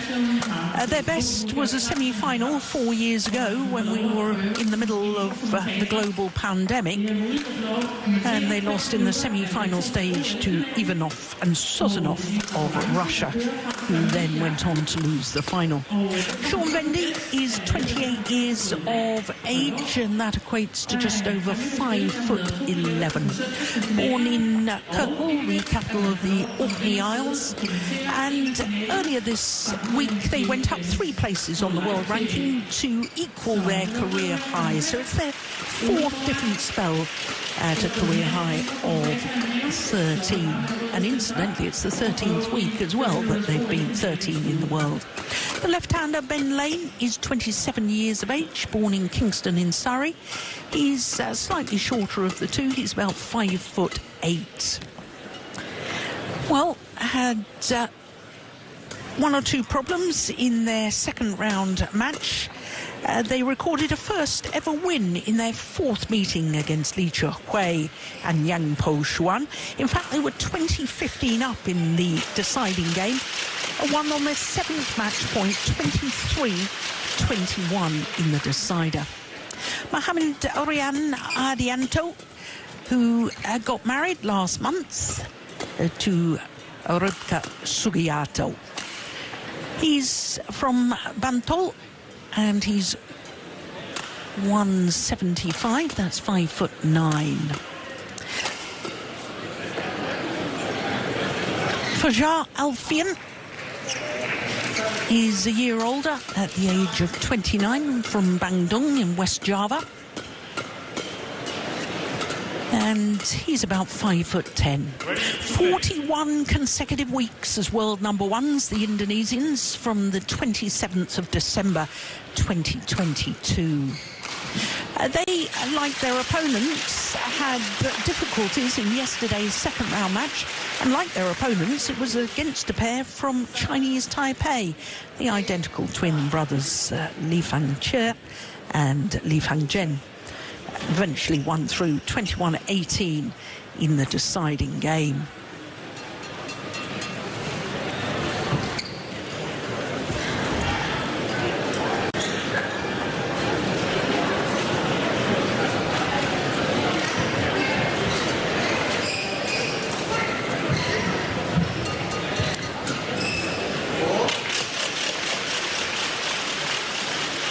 Well, they had a fabulous match yesterday. It was absolutely thrilling, and there was the most remarkable return of a flick serve from Ben Lane, where he dived backwards. I thought it was like a swimmer in the backstroke competition, where they sort of hang on to the edge of the pool and then sort of leap backwards, but Steve Pedersen had a much better description as far as I'm concerned. Here we are, here's the introductions. England.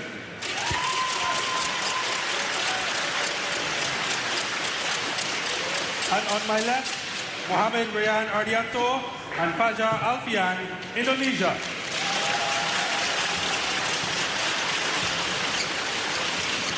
Fajar Alfian to serve to Sean Bendy. Love all. Play. So it is the former world number ones and the former champions here at the Denmark Open. Alfian and Ardianto nearest to us, getting this quarterfinal underway against Lane and Vendy from England. Steve, it was the most remarkable return of a flick serve from Ben Lane yesterday. I'm surprised that he's not damaged his back. Yeah, he said afterwards that it hurt in the situation, but there was nothing wrong. And yeah, that was a really peculiar movement, and I don't think it has a great future in front of. I don't think too many will try and emulate it. What did you call it? The reverse turtle. He looked like a turtle on his shield, trying to get up again when he played it. Service over. They ended up losing the rally, so. Yeah, that was on their 5th game point opportunity, I believe. Oh, that's super from Alfian. 2-all. 30 seconds. Pause 1. Pause 2, 20 seconds.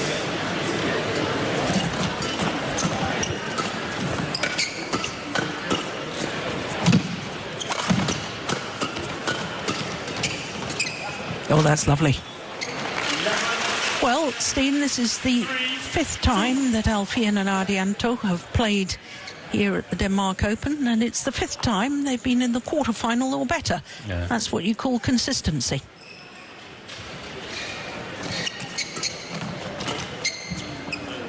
Oh my goodness. That didn't even make the net. Yeah, but we've seen it a couple of times over the week here in Odense that at some points the shuttle get lost in the lighting. It's going wide. Service over. 4-3. So obviously you've watched these pairs many times before, Steen. What do you think is going to be the key here, or what asset, or do you think is going to be the deciding factor? I think it's going to be super important, the service situation. First hand, you know, the Indonesians are normally very strong there. Fair Alfian, the preferred front court player, but it's also a strong point traditionally for English doubles pairs. But they're really good in the first 4 shots. So whoever handles that better has a great opportunity. We saw the English combination yesterday play really well, and I think it must have boosted their confidence to get a win against a pair they'd never beaten before. They'd never even taken a game off them. Yeah. Lee Jae-hui and Yang Po-swan yesterday. And they were very mobile. Sean Bendy was adventurous at the net, unpredictable. 6-5.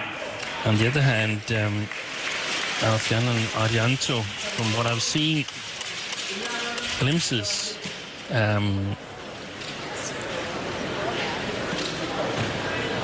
they haven't had to play up to their very best yet, as I saw it. So I think they could be challenged today. There's a lot of things pointing to that, in my opinion, that Lane and Bendy are in good shape. Oh, that's a super smash from Arianto. 7-6. Well, I've pointed out their consistency at the Denmark Open, Steen, but when you look at this year, this is the 11th tournament for Alfian and Arianto at World Tour events, and it's the 10th quarterfinal or better. The only time they haven't reached a quarterfinal in the 11 World Tour events they've played this year, ironically, was at home. The Indonesian Open, which they lost the first round to teammates Fernando and Martin. It's a pair that's hard to figure out at the moment, because, I mean, 10 quarterfinals shows that the quality is there.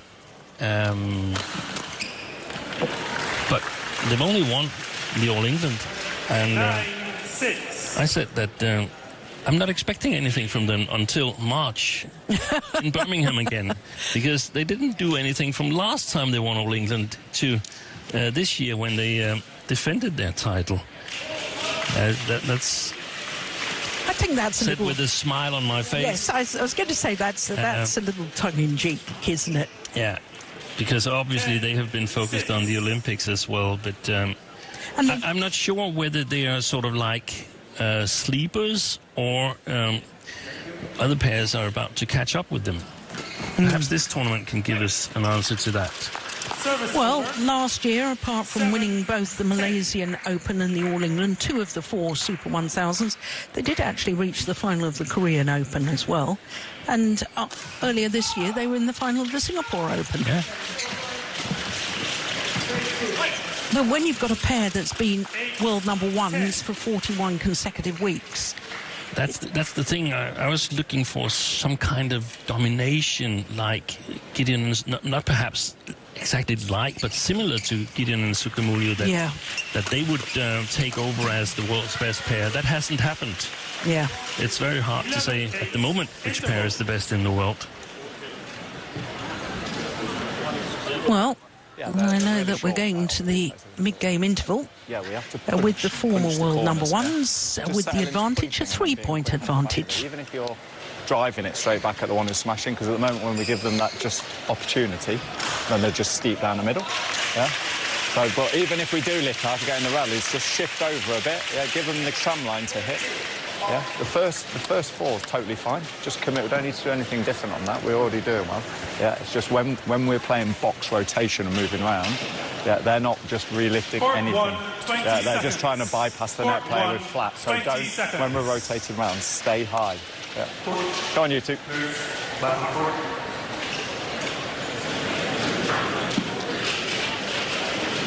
So Nathan Robertson pretty happy with the first 4 shots of the rally. 11-8. Play. Yeah, I like that. Clear coaching advice.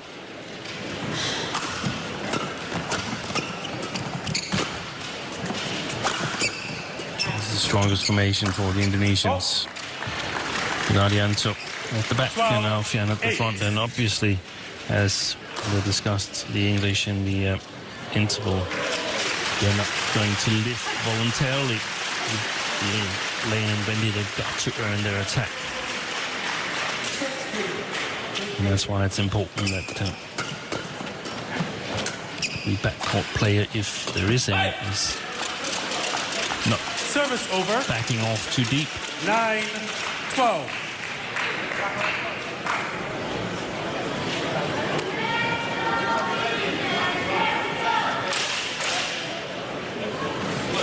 Excellent play. That was just what he alluded to, Nathan Robertson. Return of the smashes. There it was again. 10-12.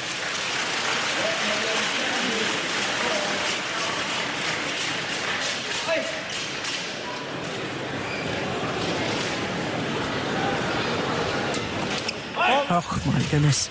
Good drive serve. 11-12.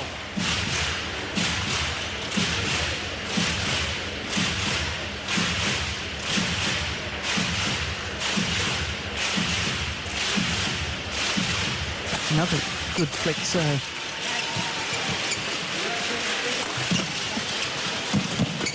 Great, that's great. Yeah. English players coming forward. You were impressed with Vendy yesterday, weren't you? Yeah, I was.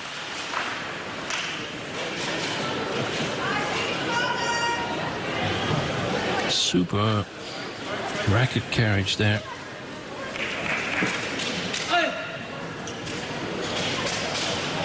So 4 straight points and back level. Another flick serve. Service over. 13-12. They played according to Nathan Robertson's advice. There's the flat drive reply. But the quality of the drop or the block from Vendy, not good enough.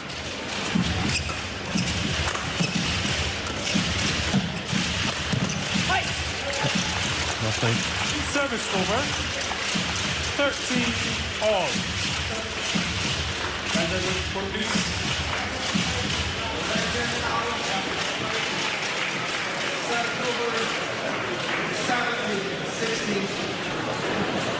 Shawner, Ben just shoulder.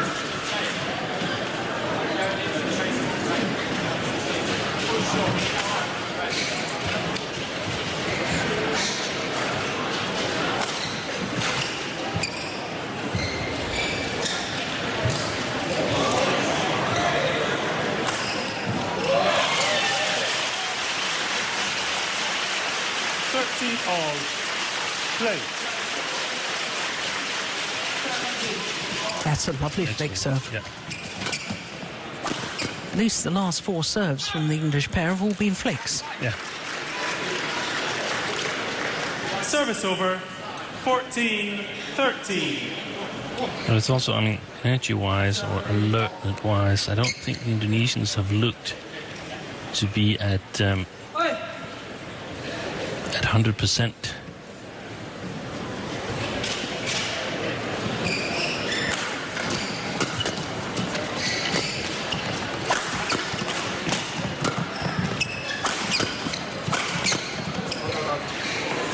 That's good work by Atlanta.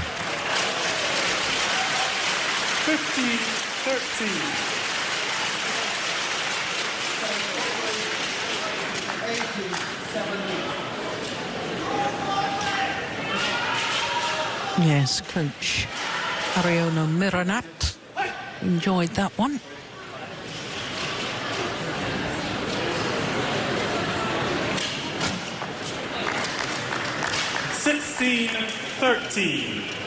Serve to the left shoulder of Sean Wendy. It's centimeters deciding whether it's a good serve or a good return.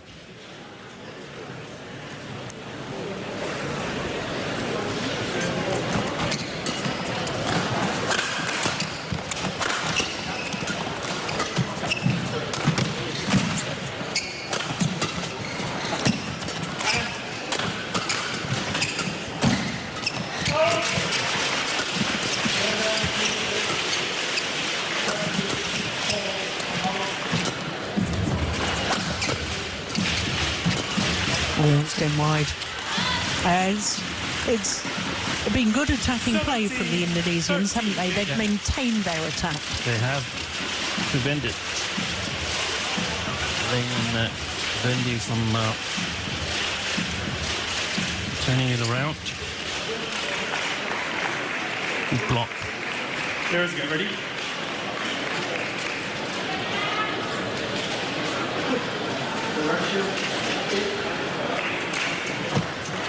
Oh, that's another return error so that from Wendy. Directly on the tee, and the previous one was at his left shoulder.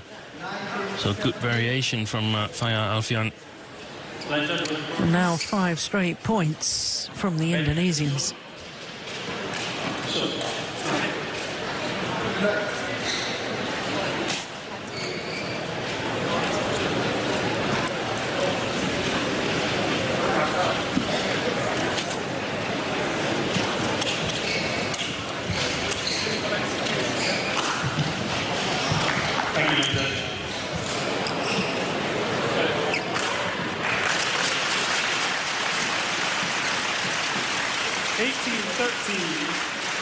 Play.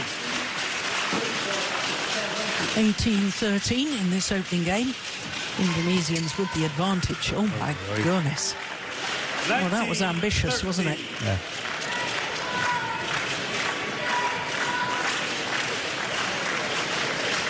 Six straight points.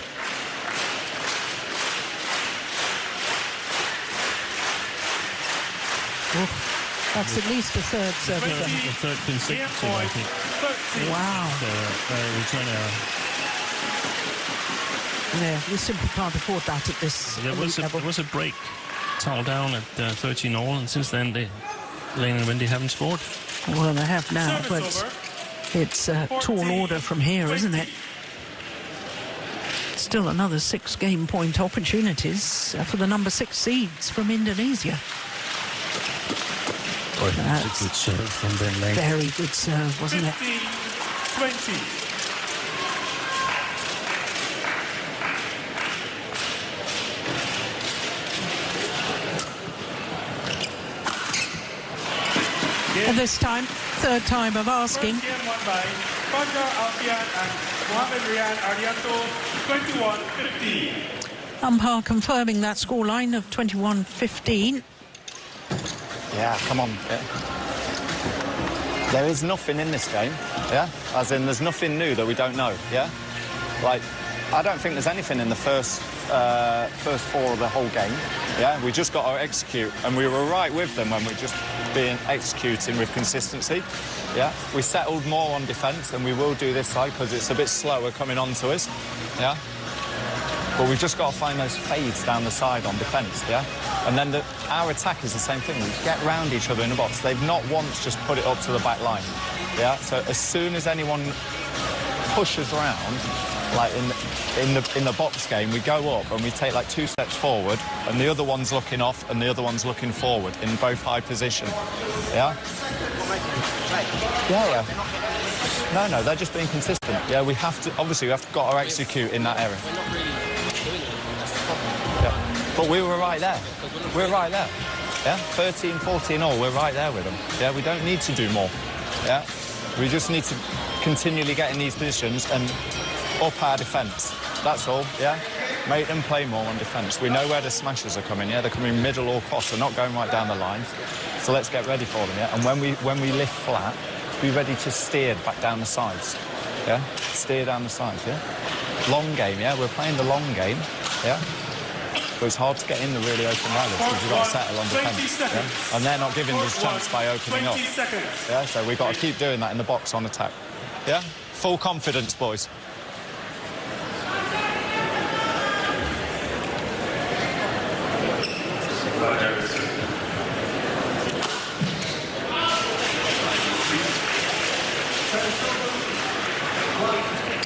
Second game, love all, play.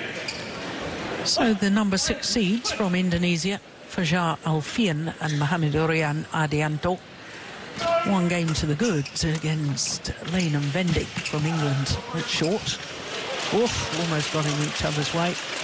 Service over, 1 love. Now, for those that weren't with us during the 2-minute timeout there, Steen, just recap on what Nathan Robertson was saying to the English pair. Yeah, I mean, basically he was saying that they were doing well and they were doing enough. They just had to be consistent, and they knew where the Indonesian attack was going. It was going down the middle. Their own defense should preferably be a fade,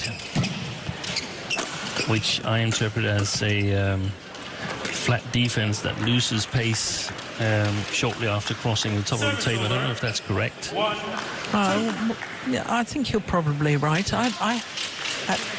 In all the years that coaches were coaching me, I never heard that expression. No. I've heard it in golf. Exactly. I'm scared to death about it.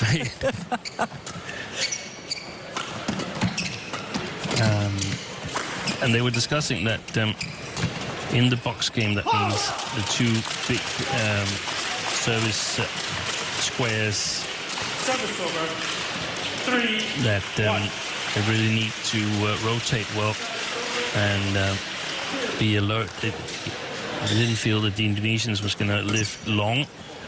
I think perhaps they might do that here in this second game. Service over, 2 3. But obviously from 13 all,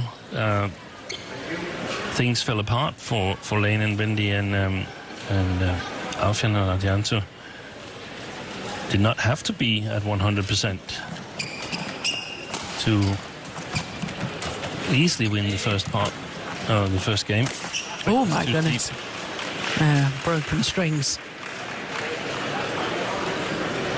3 all.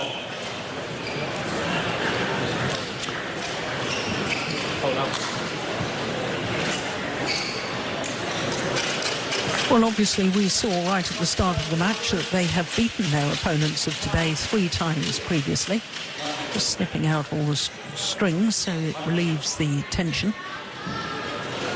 But they've also beaten former world champions Aaron Char and Sowiik. They've beaten Ranki Reddy and Shetty. At the World Championships, they beat Gideon and Sukamuljo in the last 16. That was the World Championships 2 years ago. And they've beaten the Olympic champions, Li Yang and Wang Chilin. So they've had these big results against all the major pairs in recent years. But they haven't been able to do it day after day throughout the tournament. No, they've been inconsistent. That's a lovely defence from Vendy. Beautiful. Oh, my goodness. 4-3. What on earth was Vendy thinking there? Way too loose. And a slow drop. Yeah. In men's doubles.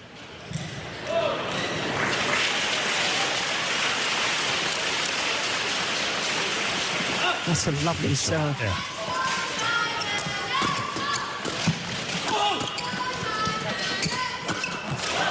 Great interception from Wendy. Service over. 4-all.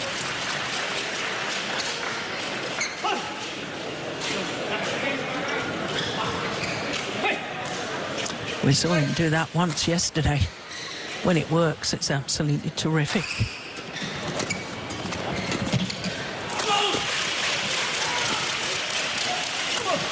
Oh, another one goes under the net.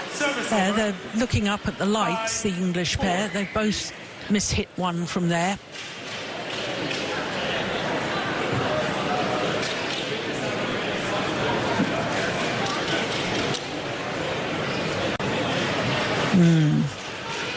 And they're not the only players we've seen miss time one. Not.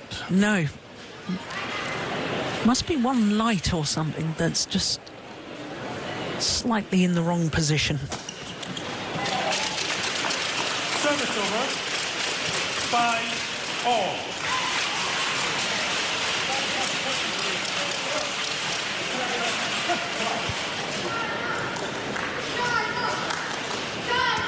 Out. Service over. Not sure he's settled properly. He seemed quite quick on that serve. Play.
Service over. 6-all.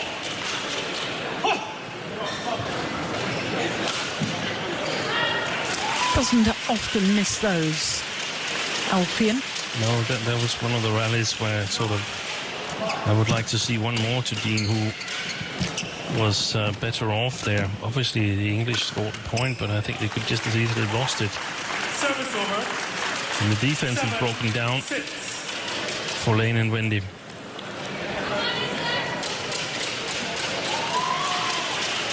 Any theories on what's caused that? No.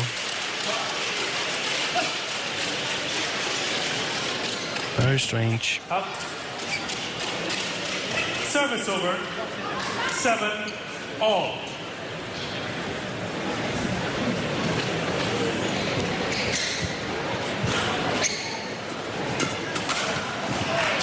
Not the best of serves. Service over. 8. Well, did he make a service error the last time he served? Wendy? He's made one service error. I can't remember exactly where it was. In fact, Ben Lane's the only player on court, I think, who hasn't made a service error. Yeah. Oh, all good. That's a lovely return. That really is. Super. Watch this. Ooh, that was mighty close, wasn't it? It was. I think it was good to play it to Adianto. Now, that was slightly fortunate for Alfian. The net cord on the return of serve.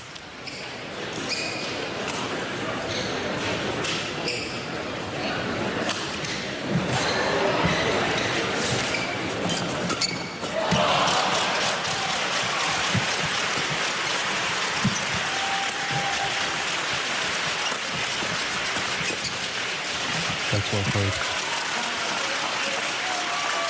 Service over. 9-all.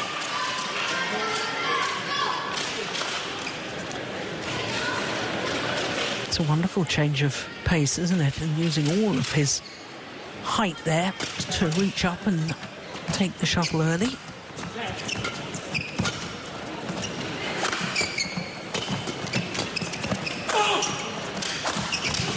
play.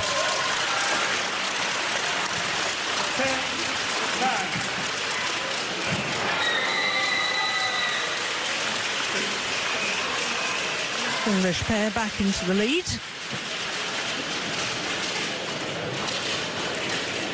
First time since they led 3-2.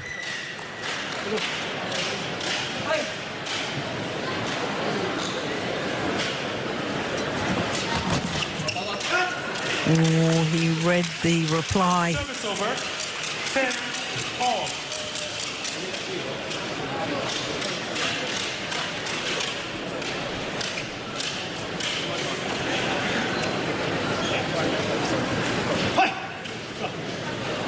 Ball 2, 20 seconds. Ball 2, 20 seconds.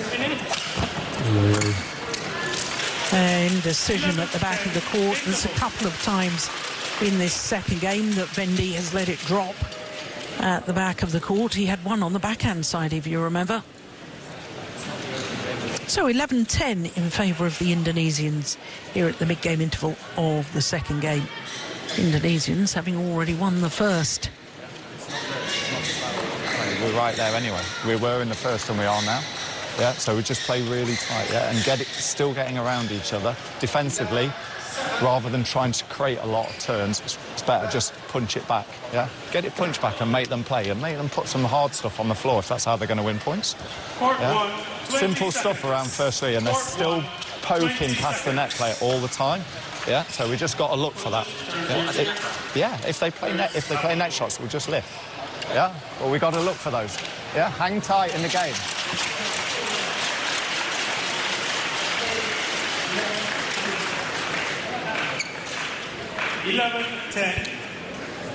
Play. So just 1 point in it here in the second game. And Nathan Robertson saying don't try and be too fancy on your defence, just punch it back.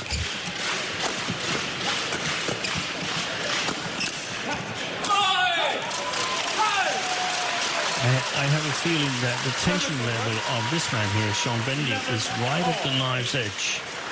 Sometimes it's spot on, and sometimes it's a little bit over the top.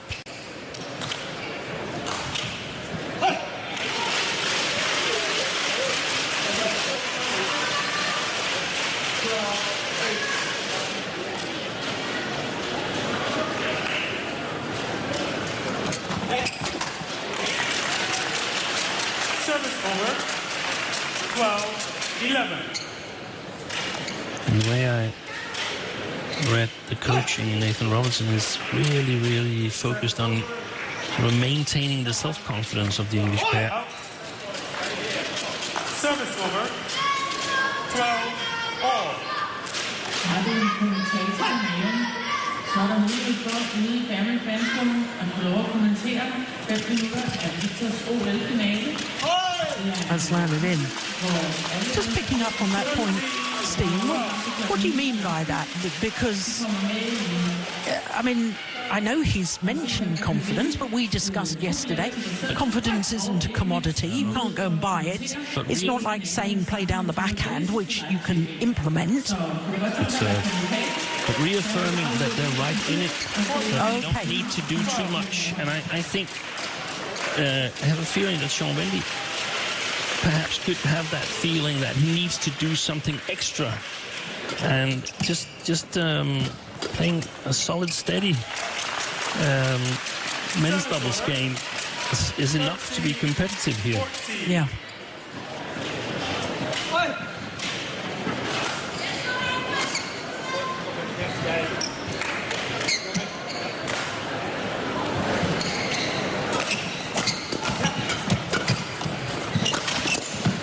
All clash of rackets with the Indonesians. Service over.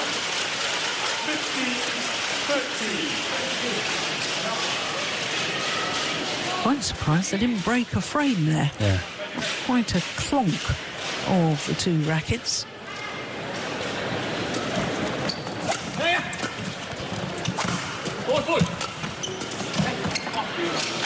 That's a missed opportunity. Service over, 14-15. Looks like the right thing, Sean Wendy.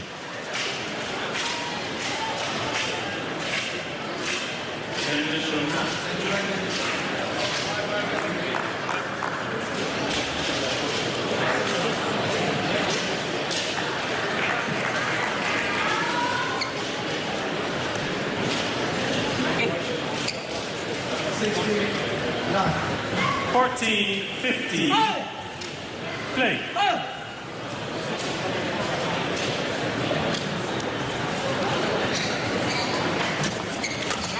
Oh, that's a little wild from Alfian. 16-14. Good service. 17-14.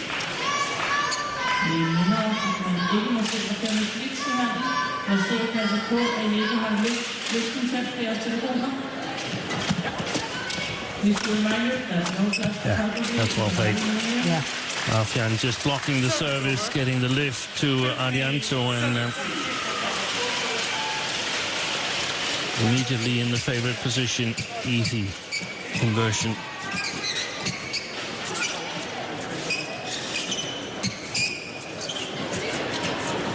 You've got to be careful now, Lane and Bendy, because we've seen Alfian serving really, really well in this match. Yeah, I wouldn't be surprised if it's a little to the left of the left shoulder of Wendy now. No, umpire being very lenient with the amount of time wasting and scuffing out of perspiration is concerned. That's another very good serve. Wasn't quite left shoulder, was it? Oh, that's clever. That is very clever. All about the angle. Soft pace.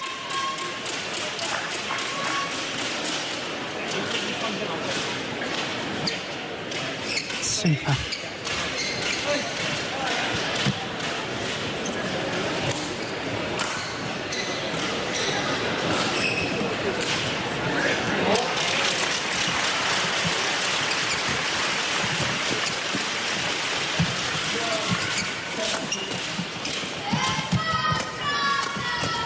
Fantastic play by Alfian at the moment. 17-all. And on a run of 3 straight points, they're back level.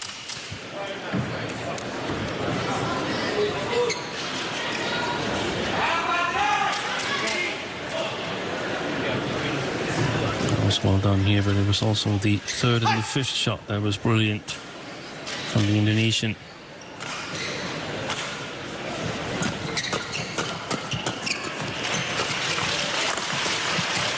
Gone wide, and on a run of 4 straight points, they go into the lead. Alfian and Arianto.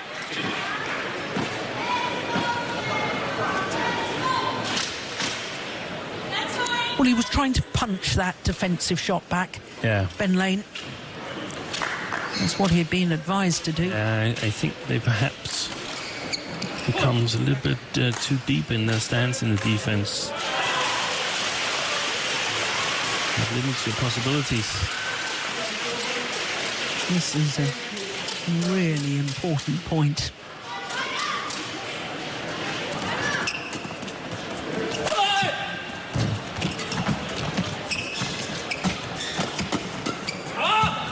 Just wide. Service over. 18-all.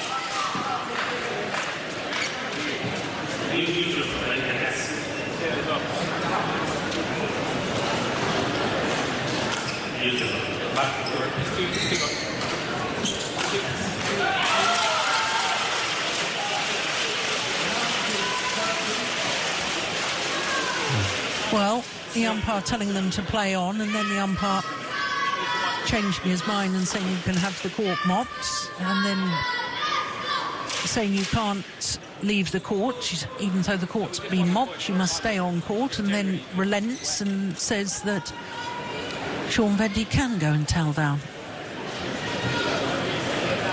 Yeah, it's hard to figure out what the guidelines are. Yeah.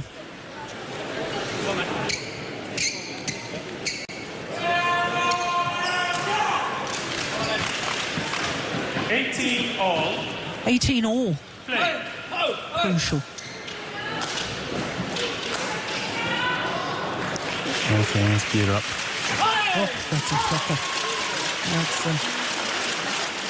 a terrible return of serve. Okay, hasn't geared up.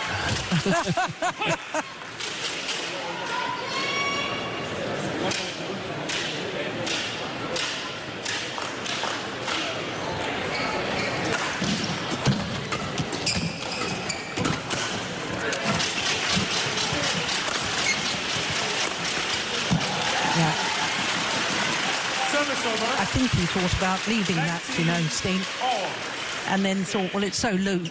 Yeah. And I think he probably would have gone wide, actually, looking at it again. More safe putting it away. Absolutely.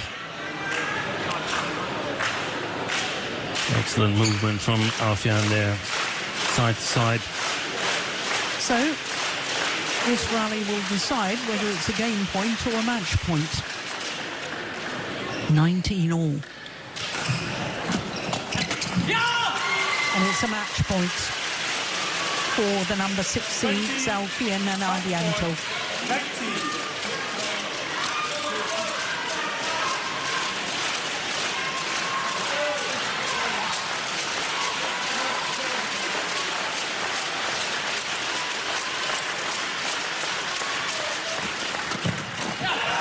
And they convert on their first opportunity. 21-15, 21-19, the margin of the victory for Alfian and Ardianto. And the winners from 2 years ago through to a third consecutive semi-final here at the Denmark Open. Just under 40 minutes for that match. This is the final rally. It was a good serve, and the return went in an upward direction. 21-19. And the victory secured for Fajar Alfian and Mohamed Orian Ardianto. Confirmation of that scoreline: 21-15, 21-19 in 39 minutes.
Welcome back to Odense and quarterfinals day here at the Denmark Open.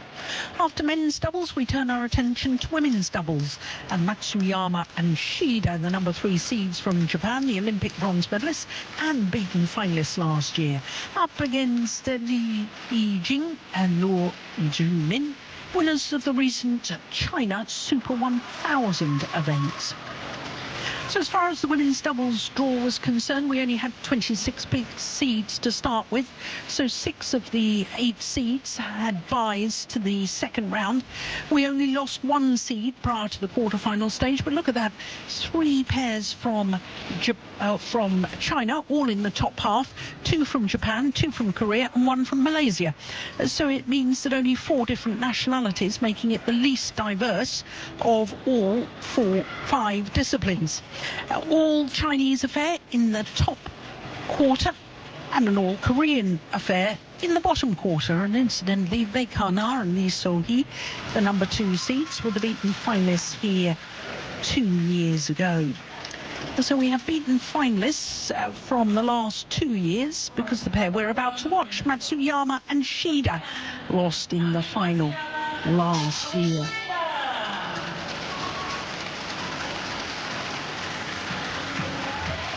So here the Japanese combination, led out by Naomi Matsuyama. The opponents from China, Li Yijing and Luo Zhumin.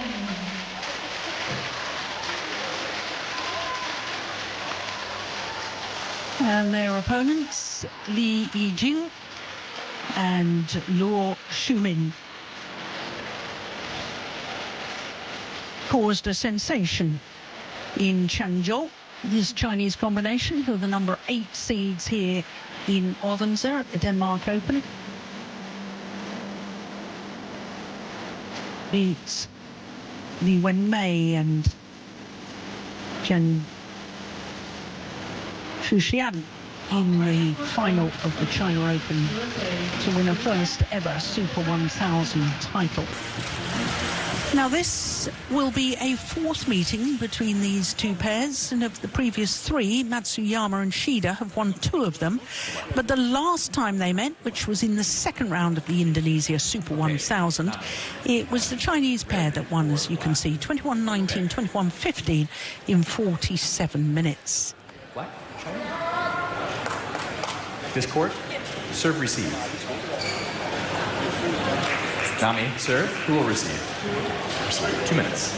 So the Chinese pair won the toss of the coin and have chosen to start the near side of the courts, playing with the drift, where the players change ends. And I noticed that Cody Leach said 2 minutes. It's supposed to be 2-minute warm-up time, so the clock should really only start when the players start the warm-up period.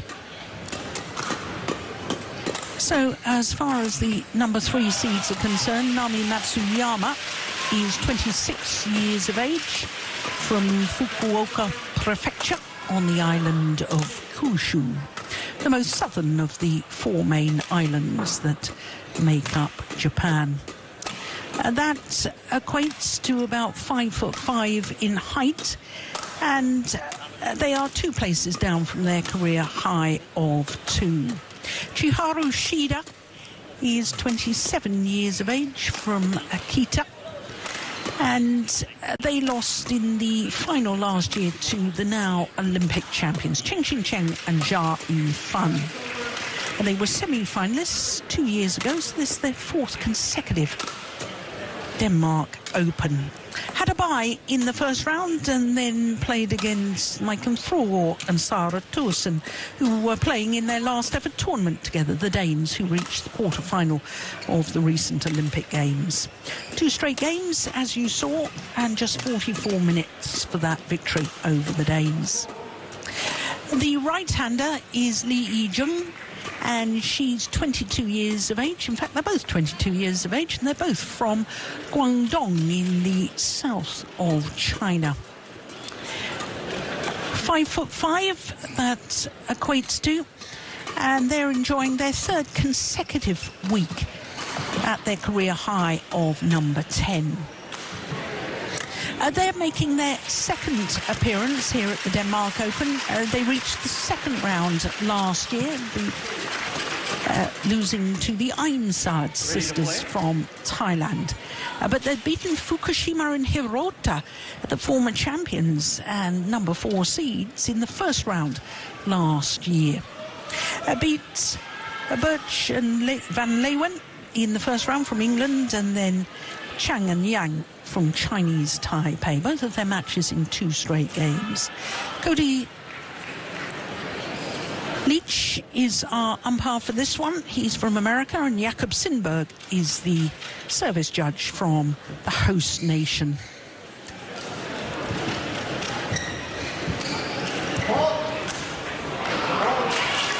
So the Japanese coach, Kai Nakashima.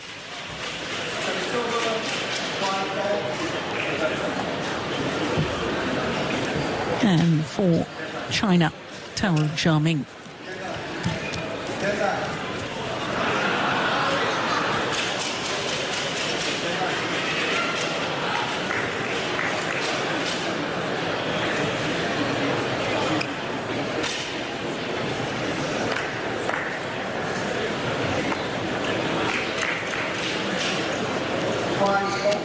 Ladies and gentlemen, on my right, Nami Matsuyama and Shiharu Shida, Japan.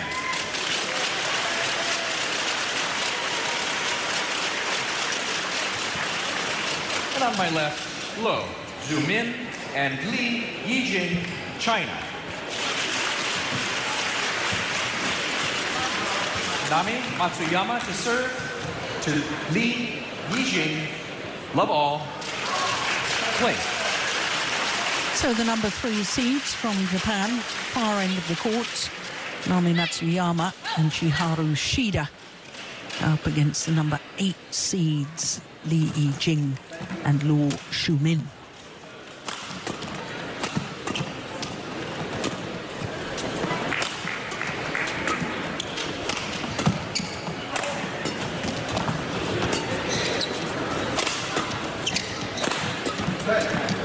What a good opening rally.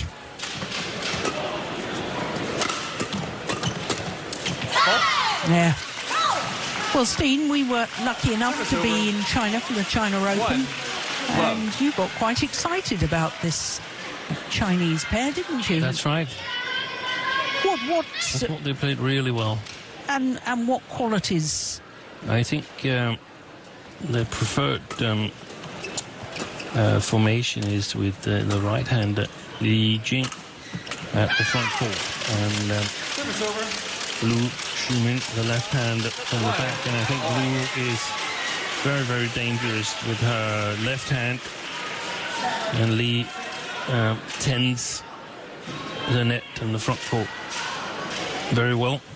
It's rather distinguished that she tries to make her way forward. She's not the hardest of smashes, as you probably can see here already.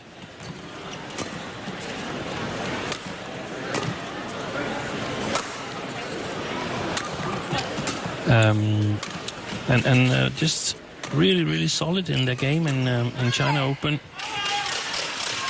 Getting their first really big win. Absolutely. 2-1. Only other World Tour title they've won was earlier this year at the German 300 event. In fact, the China Open was their first World Tour tournament final above a 300 level.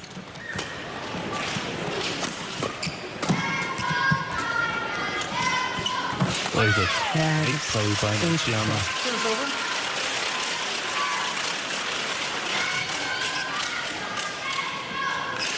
I seem to recall you saying in China, Steen, that Lo Zhumin, you said if she's the opposite end of the hall, and you would think it was Jia Yifan, the Olympic champion. Yeah. You couldn't see the face, the style of play, and obviously being the left-hander. There are a lot of similarities, I have to say.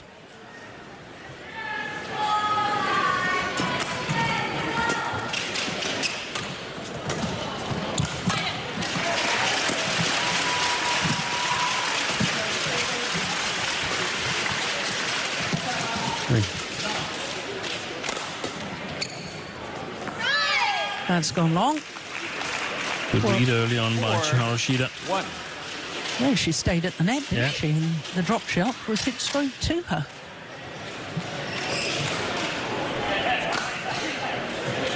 Interesting to see how Matsuyama and Shida plays today. I felt yesterday against foregone twos, and there were some little bit, I don't know if it's uncharacteristic errors, because they do have them actually sometimes. But I think there was more of them yesterday than I recall. But it was also their first match in the arena yesterday, so hopefully better timing today.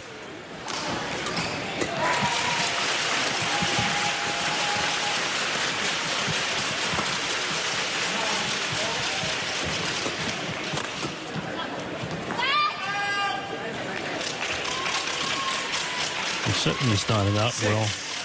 1. Seems to be playing at a higher pace than Lee and Liu. And a much higher pace than yesterday. Much. You talk about uncharacteristic errors. I thought they looked a little bit off. Definitely. Yeah. And a little bit slow. They didn't look sharp. No, I agree. Service over. No, it certainly looked much better at the start of this match. Yeah. 6. You've got to give credit, you know, when a player or a pair has a bad day, as it were, and still wins through, and then the next day comes out looking much, much better. They've obviously been on the practice courts. They've obviously done something to really G themselves up. And well done for that. Yeah. And perhaps they were sort of underestimating the Danes a little bit yesterday, or perhaps estimating them correctly, because they beat them thoroughly at the Olympics, and they also got a fairly easy win, even though they weren't at their best yesterday. So maybe they just economized with their mental energy.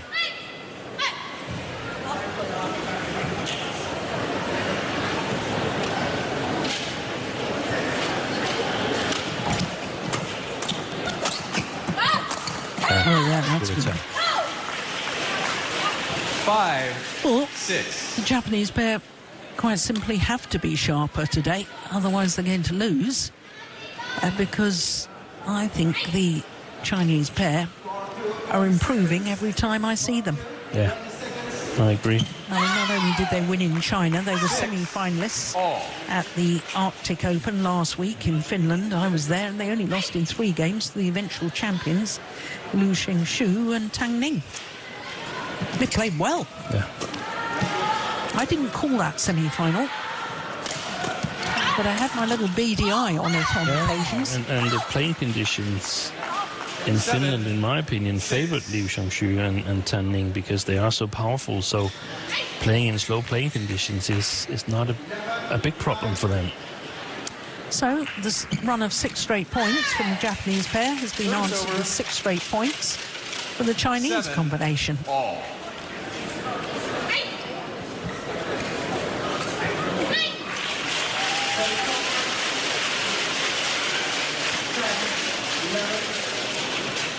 Shot. Out. Service over. 8-7.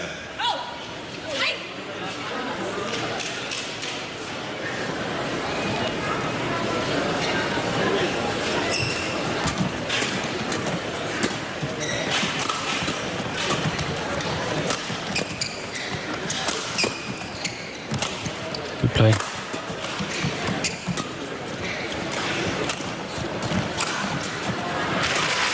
Oh, that's lovely. What a shot from Shida. The disguise on that steam was magnificent. 8-all. Totally set up herself there. Saw glimpses of it.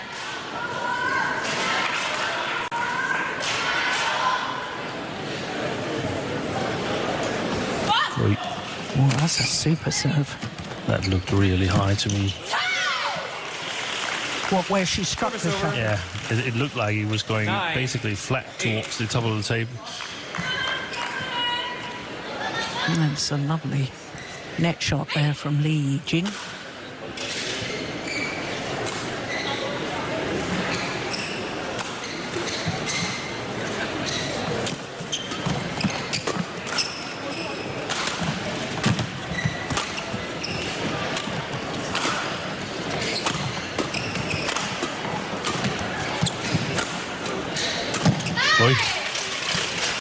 It's uncharacteristic.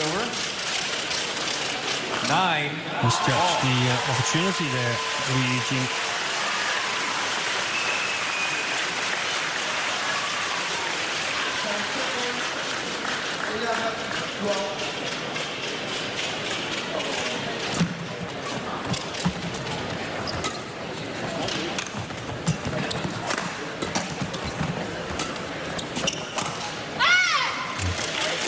Service over.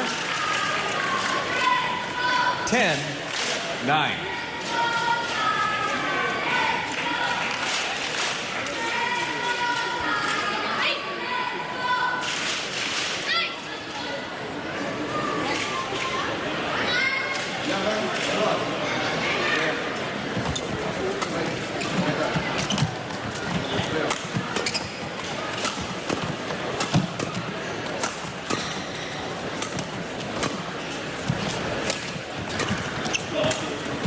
Good play by the Japanese, pinning Li Jing to the backcourt. And that was well forward at exactly the right moment from Matsuyama. And she put on a bit of slice on that final shot as well, Matsuyama. 10-all. Right. Ooh.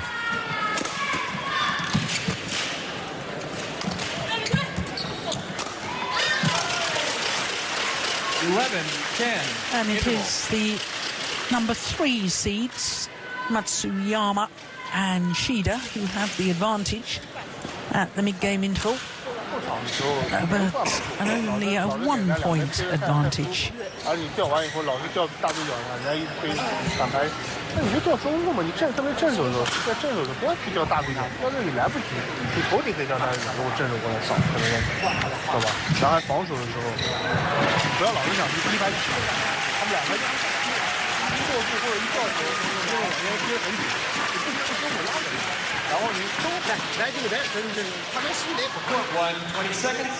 Court 1, 20 seconds. Coach. Thank you.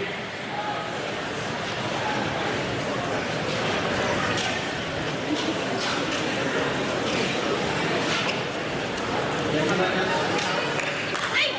11-10. Play.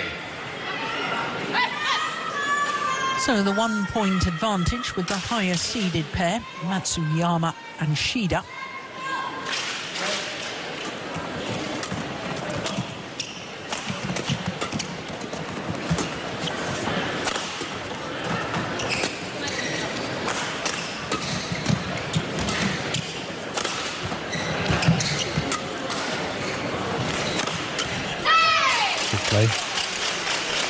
Yeah, I like that jamming smash towards the left hip of the left-hander. 10.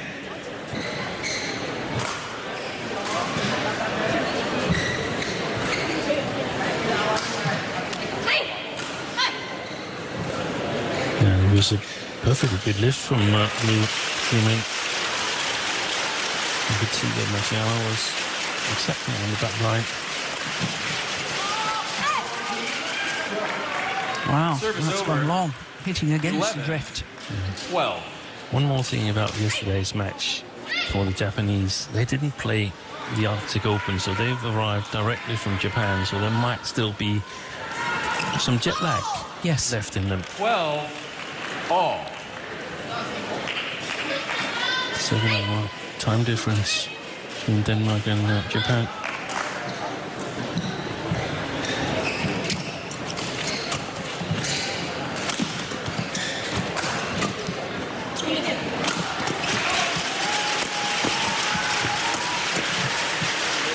that's super.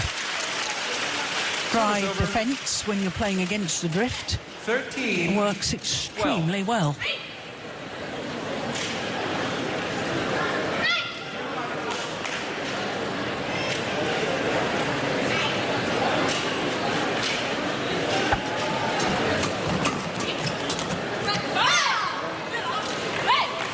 Service over. 13 all.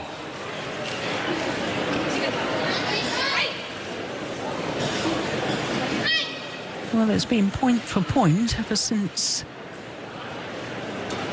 6-all. Oh. Well, they're challenging that. Chiharu Shida challenges called in.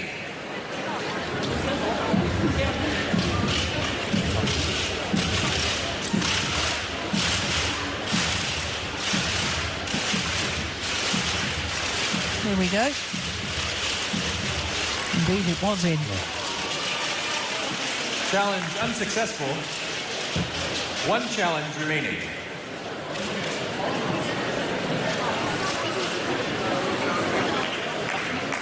(14-13). Play.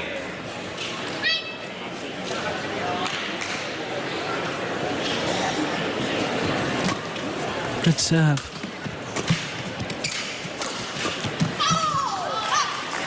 Efficient play, not the hardest of smash from Li Jing.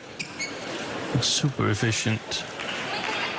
Perhaps a little bit lucky as well that the timing was not correct from Chiharu Shida.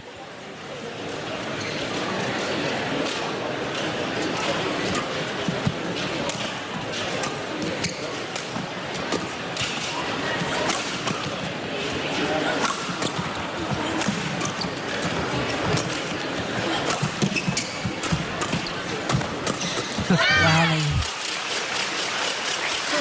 Stepping into the defence there, Matsuyama. 14-15. Well, it wasn't really a defence, was it? The shot from Lee. That's why the face palm from Lee. Yes. She felt that that was a stupid play from her.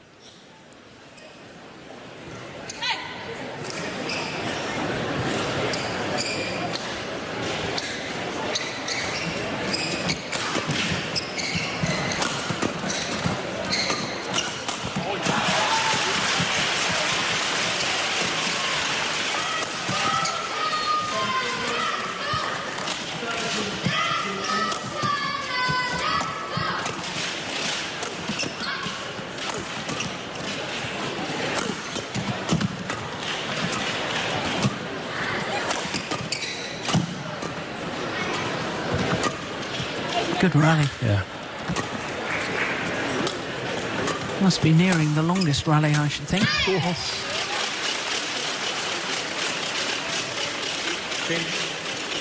I think Matsuyama and Shida, they've done a good job so far in keeping Li Jing at the back court. And they're having trouble solving that situation so far, Li and Lu. The worrying part is that it's all square. Longest rally, as I suspected it was going to be.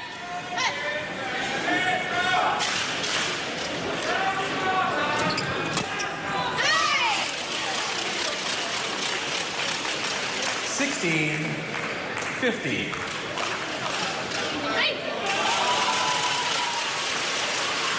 Flat drive right in between them.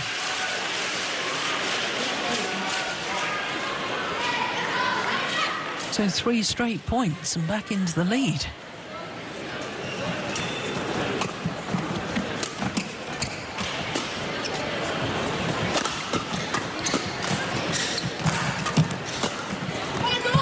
Oh, that's magnificent.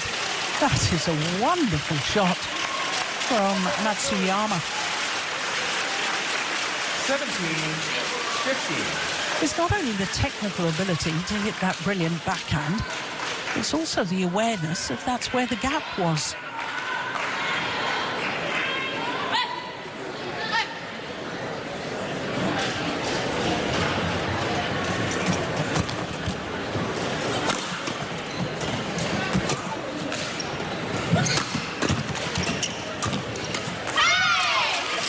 Yeah, they've stepped up the pace, haven't they, the Japanese game, the last few rallies. 50.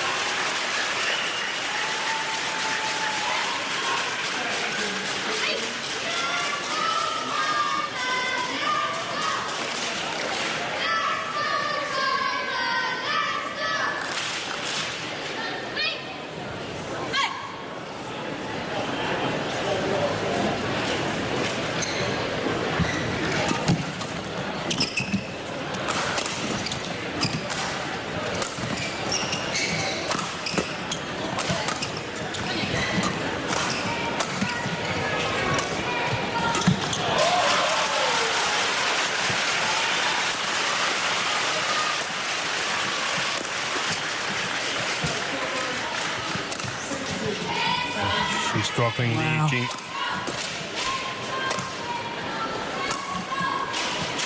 Now she's got a heavy bandage on her right thigh. Yeah. Her left knee is strapped too.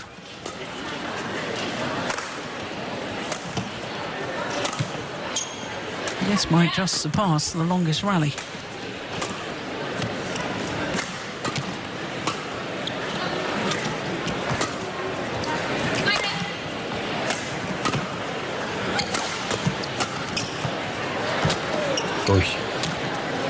That's going to bite on that, strapping on the right leg.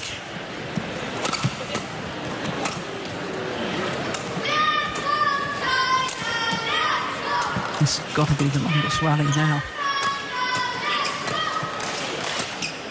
Yeah, they really are singling her out, aren't they, Lee? Yeah.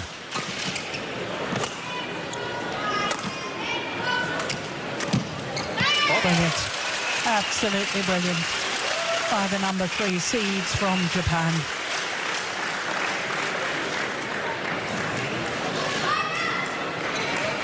Li Jing pretty much at walking pace. Look at her. Yeah.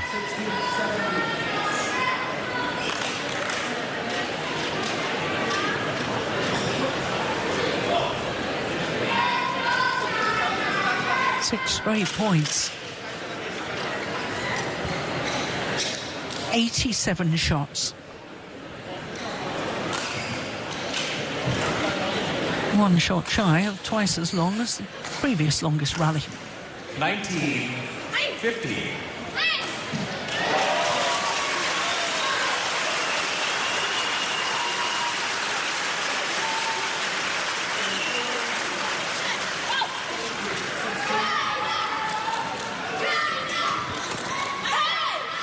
Service over. But that run of points comes to an end. 90.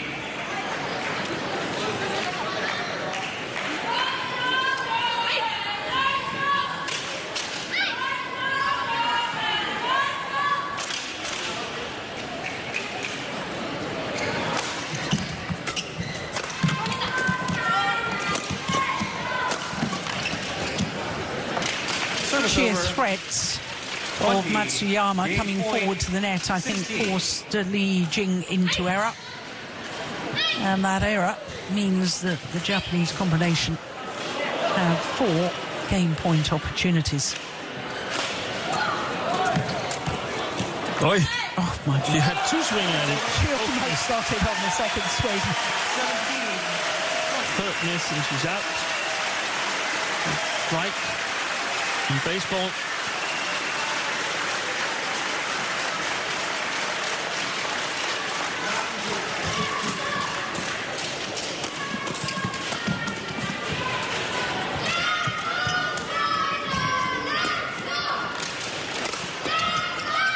Goes wide, and the opening game in favour of the Olympic bronze medalists. The number 3 seeds here, Matsuyama and Shida. 21-17 opening game in 22 minutes.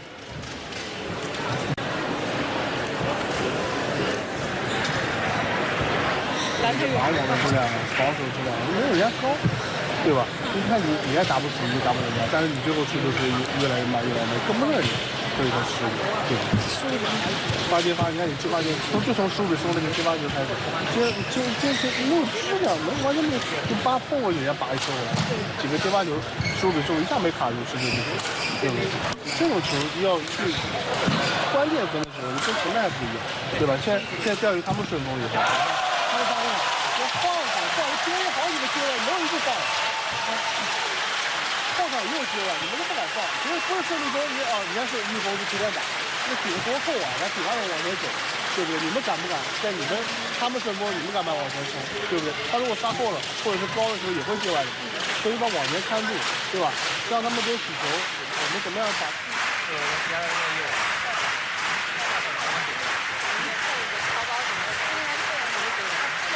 奏控制好，累了就缓一缓，咱老是勉强上去准备，容易对分太快了，对不对？有啲攰嘅時候，你嘅質量你就可以運打運氣衝入去之後，我見到我上拉做唔到成分鐘嘅嘢。Court 1, 20 seconds. Court 1, 20 seconds.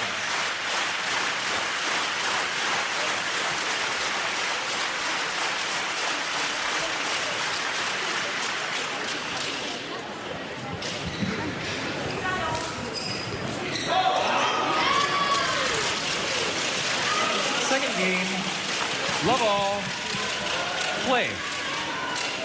So 1 game to the good, the Olympic bronze medalists and beaten finalists here last year, Naomi Matsuyama and Chiharu Shida.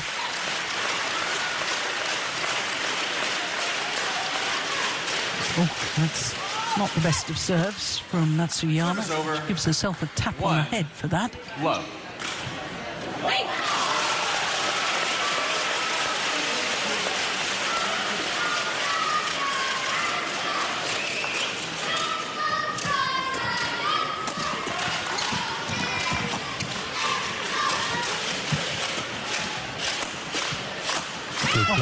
Gosh, that's good, isn't it? And that's going to be interesting to see whether Shida and Matsuyama are going to continue trying to pin Li Jing to the backcourt. That's going to be a lot more difficult playing the near side here for the Japanese. Or they're going to try and attack and use their speed of movement and rotational capabilities to create winners early in the rally.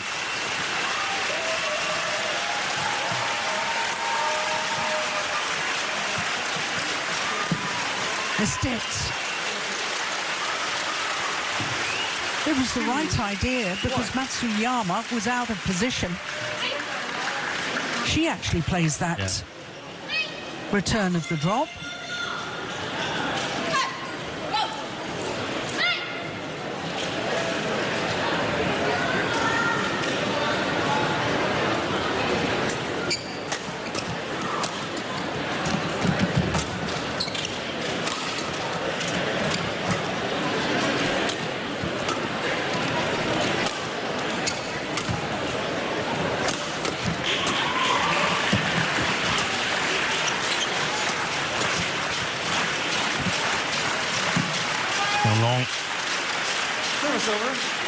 Good defense by Lu and Li.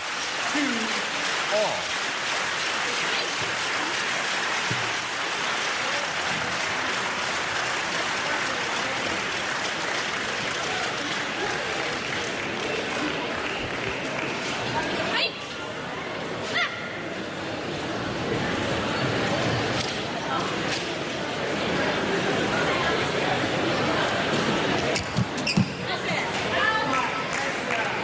Service over, 3-2.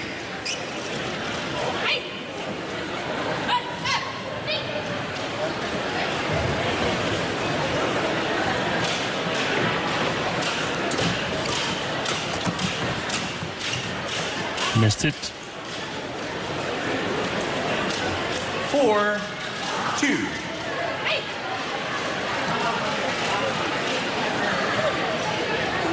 Not by much.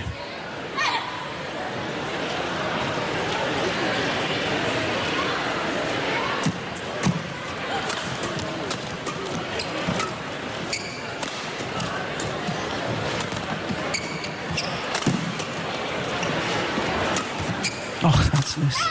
That indecision at the back of the court by Li Jing. 5-2. Really catastrophic as far as the Chinese were concerned.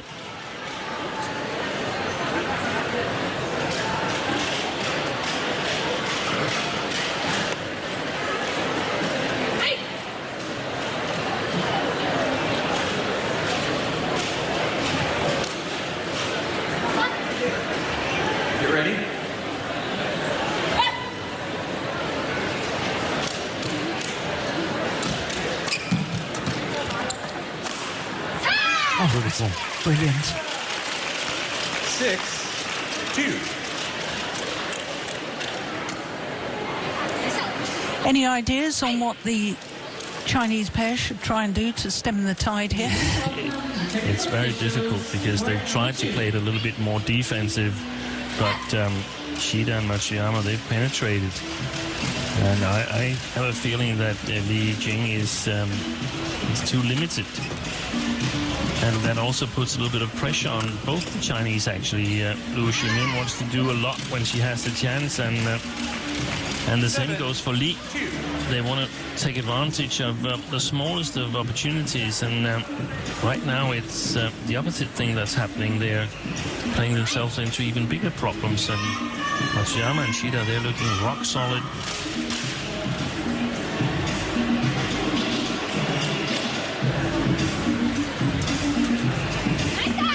There's another one's landed in. 8-2. And obviously you would try to get on the attack and get Li Jing to the net, but I don't think they can score easily enough. You just lift over her. Now they have the wrong position. This time converted. 3. So perhaps it's about accepting that she's going to be seeing a lot of work from the backcourt, Li Jing, and staying in balance and hope that the Japanese are playing with the drift, so hopefully they can't keep on having the right shot quality on the lifts. And if she can set up, move a couple of times, but the moment they are a little bit inaccurate, the Chinese pair, then Shida and Matsuyama, they're there to take advantage of it. Like that one. Yeah, they're doing brilliantly.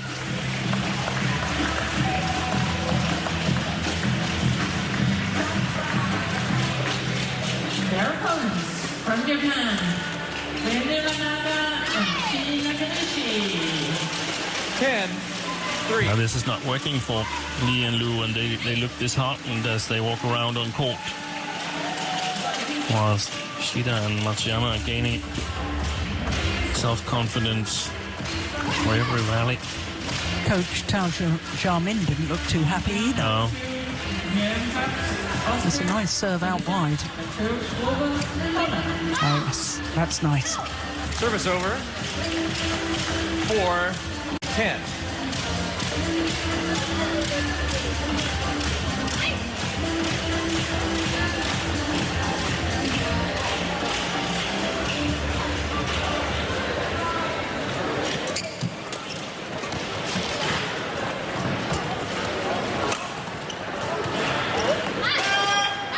Well left.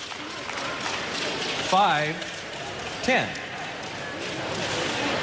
Yeah, they need a little bit of help now, Li and Liu, to get back into this. Need some errors, or Matsuyama and Shida thinking they need to do too much.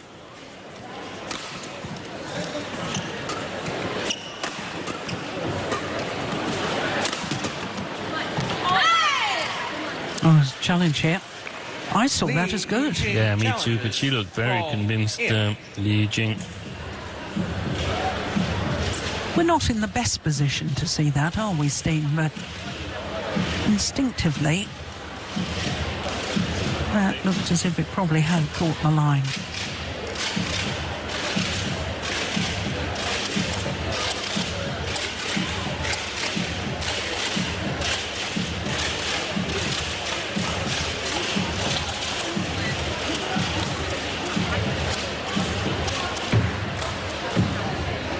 Oh no, missed. Correction. Right. Out.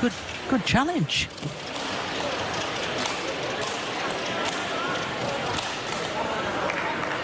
6-10. Play.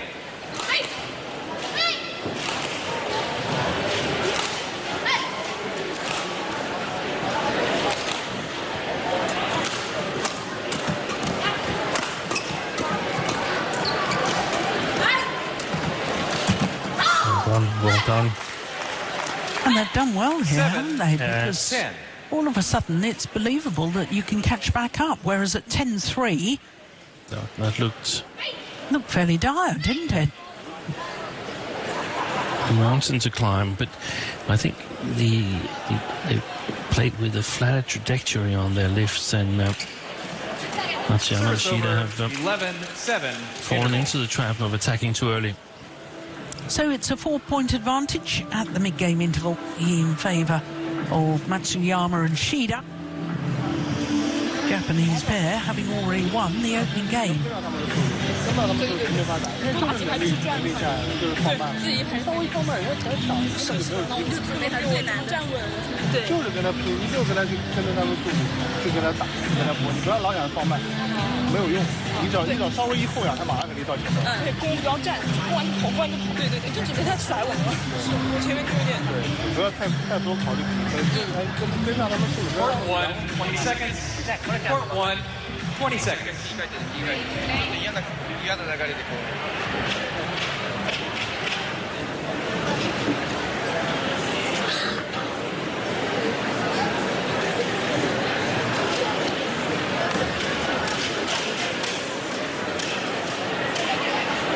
11-7.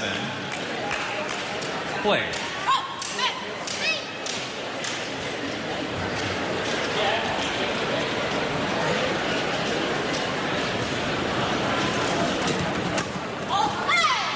Missed it.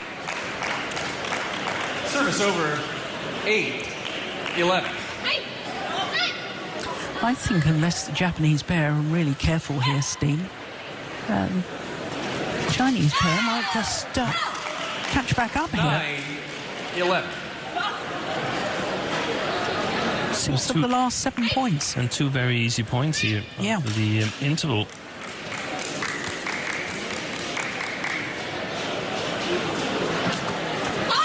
Three very easy points. 10. 7 of the last 8 points. It's amazing how quickly things can turn around. For no apparent reason. Yeah. At least the reason that we can't see, that's an awful... It gets worse and worse. 4 very easy points. And 8 of the last 9 points. What on earth was that?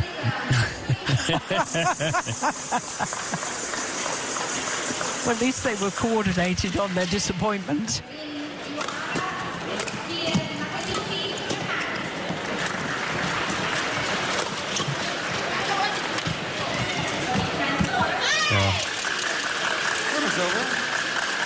But I mean, Steen, 10-3 to 11.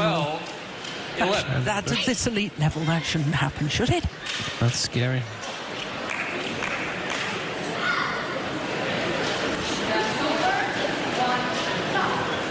Let's see when the Chinese play the backcourt, whether they have the right trajectory on it. They're not playing it. They're attacking.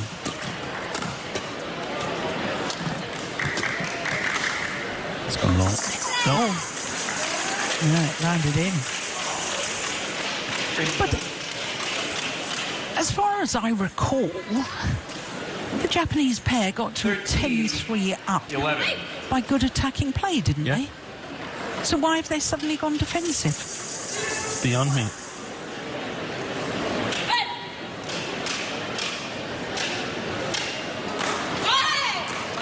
Service over. That's one service error apiece from the 2 Japanese players.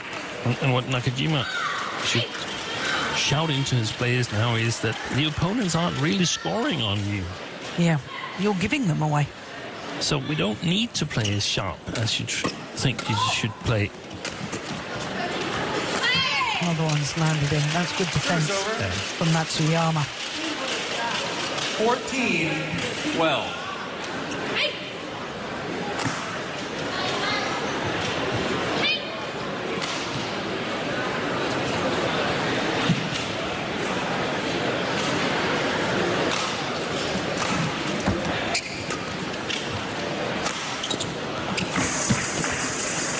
Too high lift.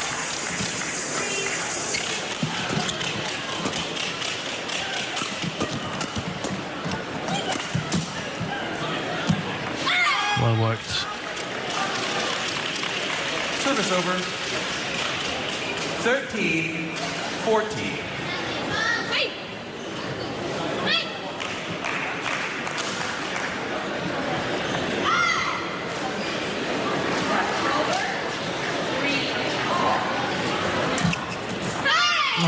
Good return of serve. Service over. 15-13.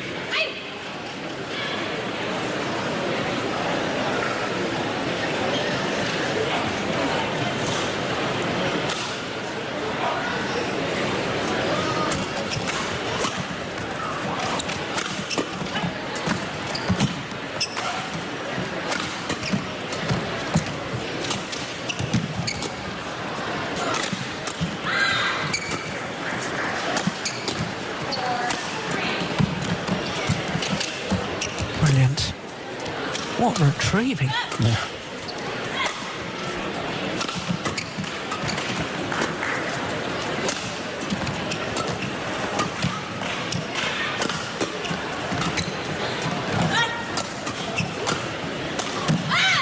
It's got to be the longest rally of the second game, surely. He's working hard there, Liu Shimin.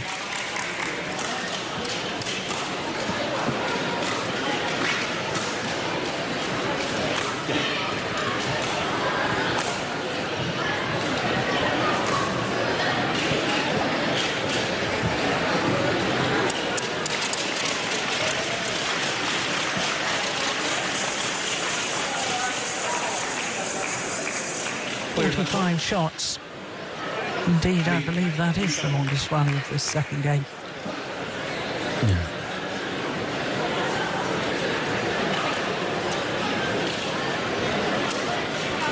Hey. 14-15.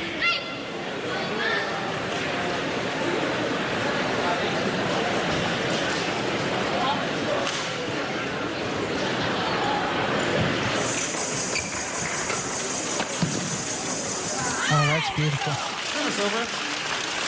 Smash across the body of Li Jing. 14.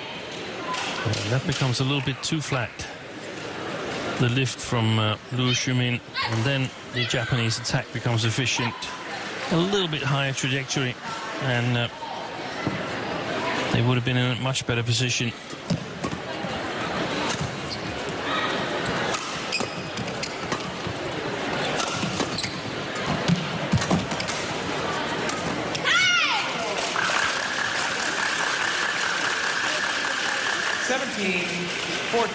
No? Okay, plan. Good plan.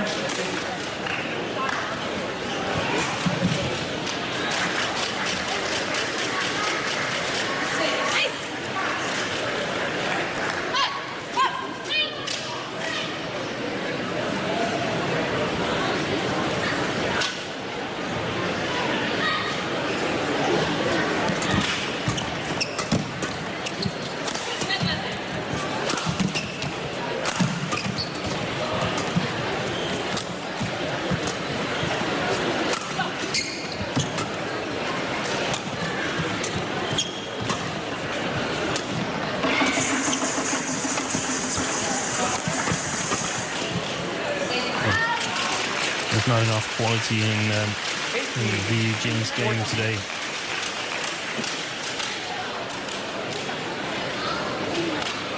Stemming from the injury problems and the lack of movement. I think she's limited in her movements. Ready? I'm surprised that she doesn't try to make her way forward.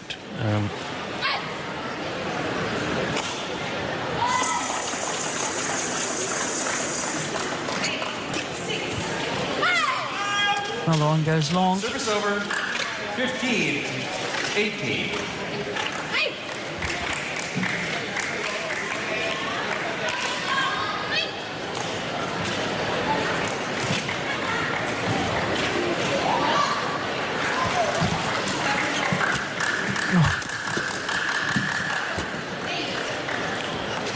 That's well left.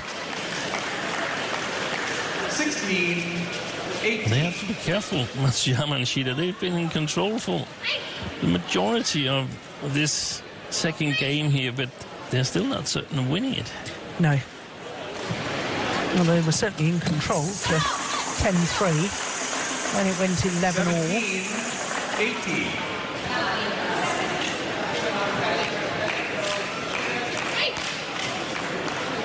And that's so close that chance is a big part of it. Do you get the net caught and just catches the outer side of the line?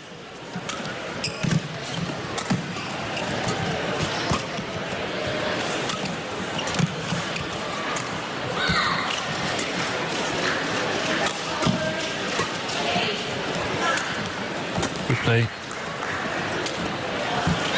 Missed it. But look where that landed, Steen, as far as close to the net. I know it was wide of the sideline, but my goodness, if the direction on that had been okay, that would have been an outright winner, no question. She almost did a left-handed pearly tan. Yeah.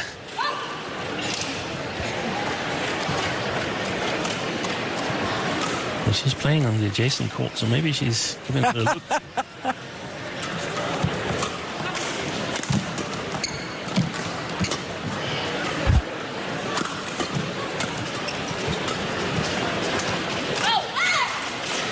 Over. 18-19. I don't understand the Japanese tactics here. The first game they had so much success in playing a lot of shots to this lady here, Li Jing. But it seems fairly random here in the second game. There it is again. Well, they've earned themselves 2 match point opportunities. Matsuyama and Shida may not have been at their brilliant best throughout the entirety of the match.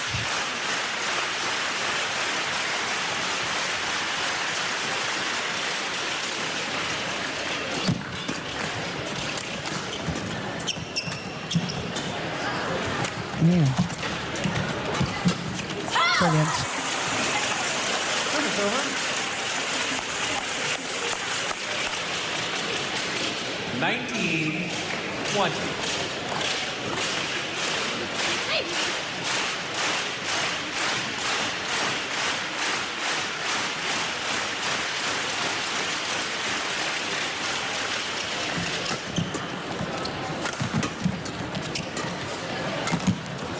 Oh, that was short. Yeah. She didn't hit it.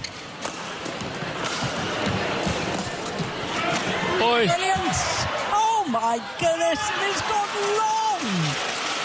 Would you believe it?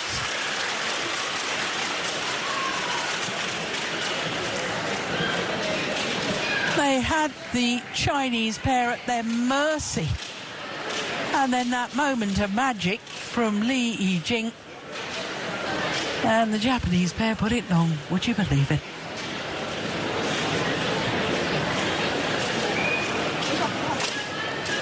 Neither of the Chinese players were going for that lift down the middle. So it's 20 all and extra points required until there's a clear 2-point winning margin. 20 all.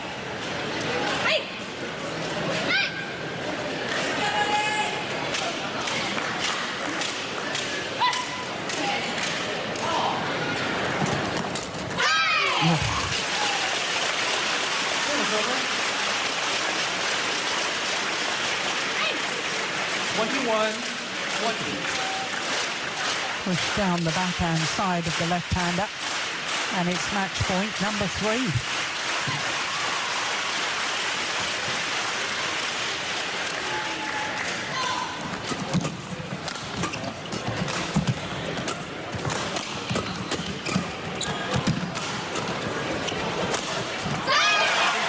Third time is converted for the number 3 seeds, Nami Matsuyama and Chiharu Shida.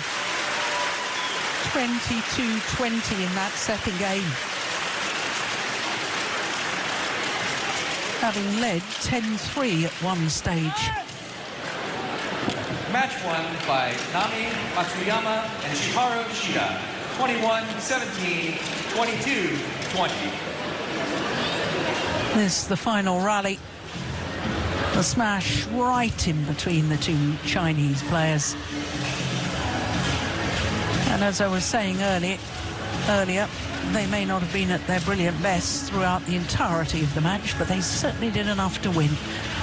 And that's always a sign of champions finding a way to win, even on a not-so-good day. 21-17, 22-20 in a match lasting 48 minutes. And Matsuyama and Shida through to the semi-final.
Welcome back to Odense quarterfinals day here at the Denmark Open. After the women's doubles, we turn our attention to men's singles, and it is the Asian Games gold medalist Li Shifeng of China, the number 7 seed, up against Anders Antonsen, the home player, winner here 4 years ago. Well, as far as the men's singles draw is concerned, we only started with 7 seeds. We were down to 5 seeds, only 2 in the bottom half of the draw by the second round. And as you can see at quarterfinal stage, only 2 seeds. And the 2 seeds we are about to play each other now. So no seeds in the top half of the draw. Kenta Nishimoto has put out the defending champion, last year's winner, Weng Hongyan, the left-hander from China, in 3 thrilling games.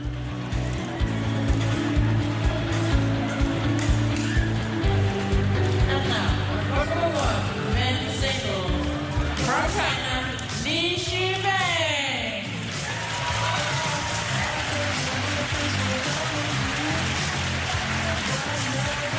Li Shifeng of China won the Asian Games gold medal in Hangzhou last year, beating the current world number 1 Xi Qi in the final. Anders Antonsen is greeted by a huge roar from the home fans here. The 27-year-old from Aarhus is looking to reach a 3rd semi-final here in his home event. He won the title 4 years ago in an all-Danish final against Rasmus Gemka, and that was the year of COVID. And you can't take the title away from him, but a number of the Asians weren't allowed to travel out of their home countries. So this will be a fourth meeting between these two, and as you can see, of the previous three, Li Shifeng holds the advantage, having won 2 of them.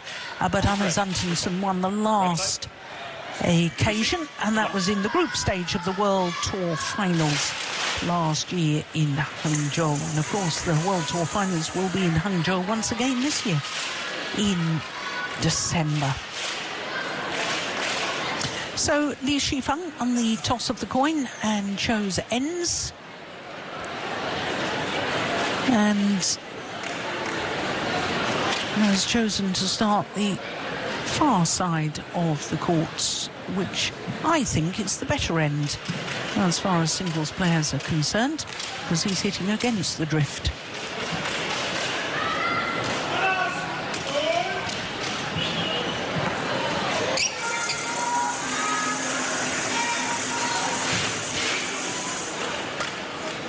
So Li Shifeng, 24 years of age, from Nanchang, the capital of Jiangxi province, landlocked province in southeast China. He's a tall athlete. I have him down actually of 185, 6'1", but I'm not sure about that, but I know that he is tall. He's currently number 8 on the world ranking. He has been as high as 3, a total of 13 weeks across 2 different spells. Third consecutive appearance at the Denmark Open, and he beat the left-handed Christoph Popov in the first round, and then Su Liyang from Chinese Taipei. Both of his matches in 2 straight games. So to the former champion, the number 2 seed, Anders Antonsen, went down 1 place on the world ranking this week to number 4, but did spend 4 weeks as world number 2 from the end of September 2 years ago. He is a 3-time World Championship medalist, a silver and 2 bronze. His silver was in Basel in 2019 when he lost out to Kento Momota. He beat the other Popov brother, Tomo Jr., in the first round, and as you can see, both of his matches in 2 straight games, and both he lost the opening game against Obayashi yesterday of Japan, 24-26, and then 21-17, 21-15 in an hour and 30 minutes. So Daniel Wolf of Austria is our umpire for this one, and Cody Leach is the service judge. Don't get much rest. Cody Leach was in the umpire's chair for the last match. Our court officials all work extremely hard.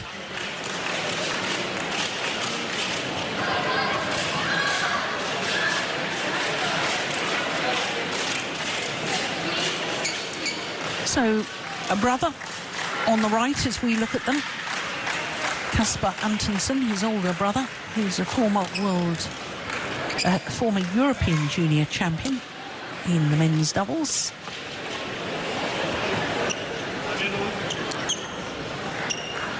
Xiao Bin on the coaching bench for Li Shifeng.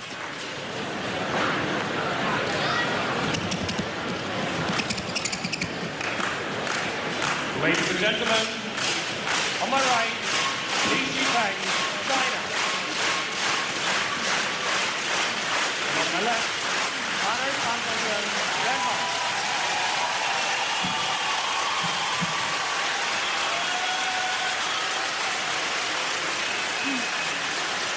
Li Shifeng to serve. Love all. Play. So the only 2 seeds left in the men's singles draw at quarterfinal stage do battle for a semi-final place. Li Shifeng, the number 7 seed from China, against Denmark's very own number 2 seed, Anders Antonsen. Left. 1 minute remaining. 17 all.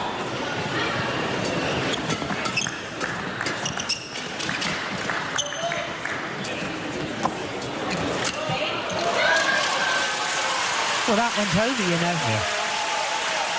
But it's racket in the way. them.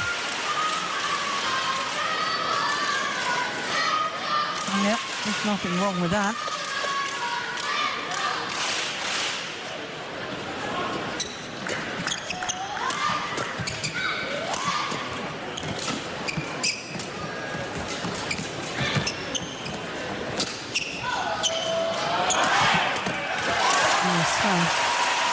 I was saying that this is a third consecutive appearance at the Denmark Open for Li Shifeng, and considering the fact that he's won Asian Games gold, he's won the All England Championship last year as well on his debut. Yeah. Prior to this year, he'd never won a match. Two first-round losses. It's strange. It's very hard to figure out Li Shifeng, in my opinion. What his inconsistencies. Yeah. Asian Games gold medalist as well.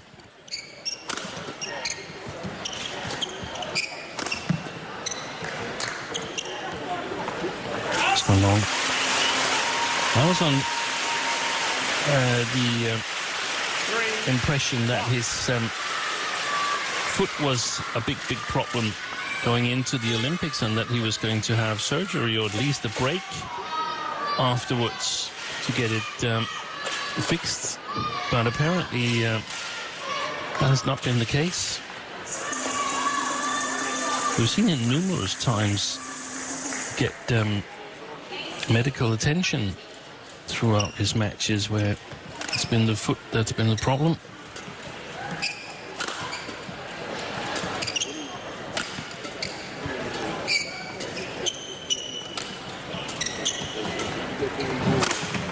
Oh, what a super smash.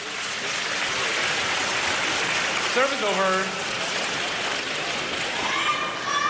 2-3.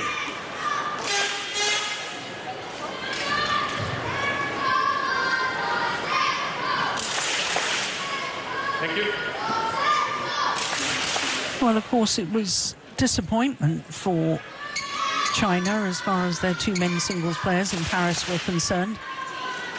Li Shifeng, the number 6 seed, lost in the round of last 16. That was the first of the knockout rounds. And Xiu Qi lost in the quarterfinal because he had a bye in the last 16. That's short, that's disposed of. Only the third time at the 9th Olympic Games that Chinese men's singles players haven't won a medal. Yeah, that hurts. It does hurt. Yeah. If you're a Chinese fan. I would have bet against it, that it would happen prior to the Olympics. Xiu Qi looked really, really strong, but I must say he faced an extremely well-playing Vitisan in the first round of the knockout draw, or his first match in the knockout draw, rather.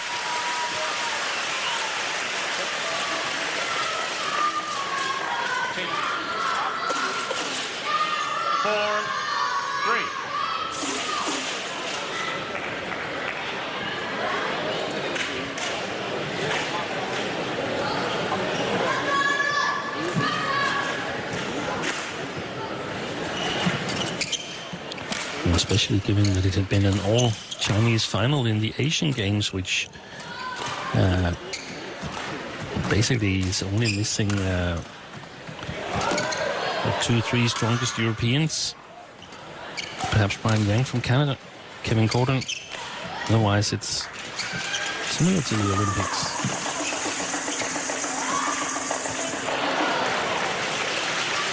Service over. Yeah, and you talk about Xiu Qi. I mean, his last two tournaments prior to the Olympics, he won 2 tournaments in 2 weeks, the Singapore Open and the China Open. So it must have been bitter disappointment, first and foremost, for the players themselves, the two Chinese players, and also for the Chinese fans. So I see this as an opportunity for Chinese players in this discipline to make their mark and to show that they're right back in it. And they have done since the Olympics. Wins for Lu Guangzhou and final for Li Lanxi, and then a win on home soil for Weng Hongyang. Yeah. So the talent is there.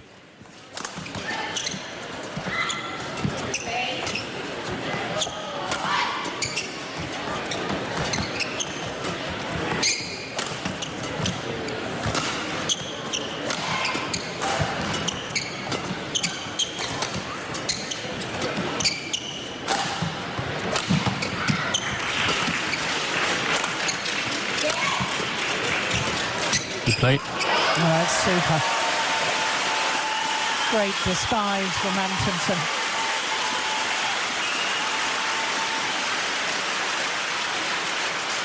That hold is fantastic. He's playing it with the drift. Antonsen.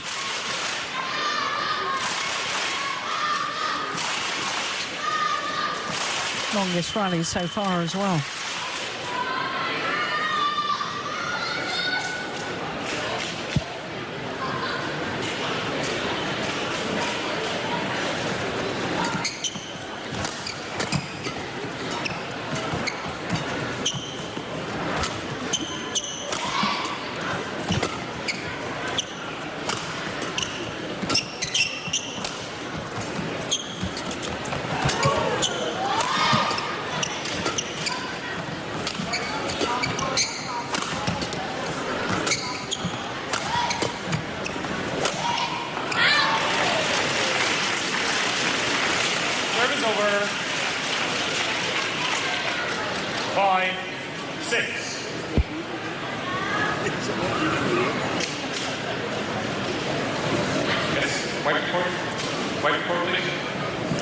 Yeah, even longer still.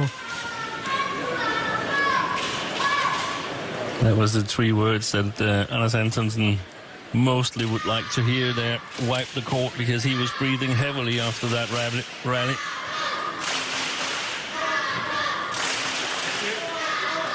It was Li Shifeng who initiated the mopping of the court.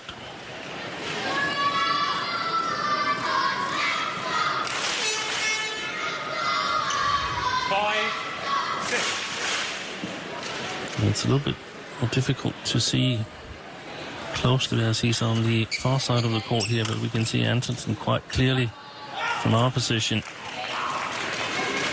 6-all.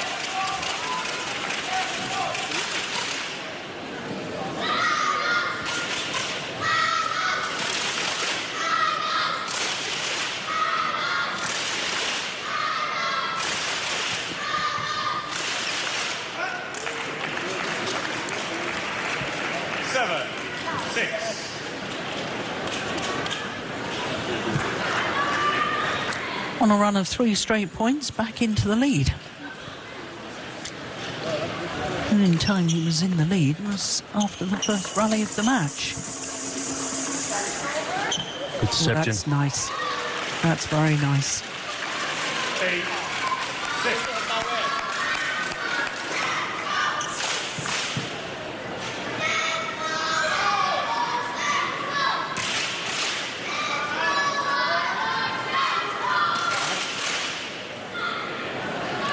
When something with his nose.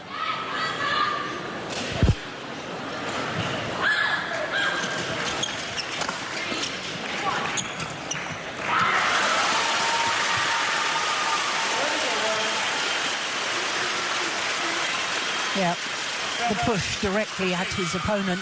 Yeah. No, that's clever.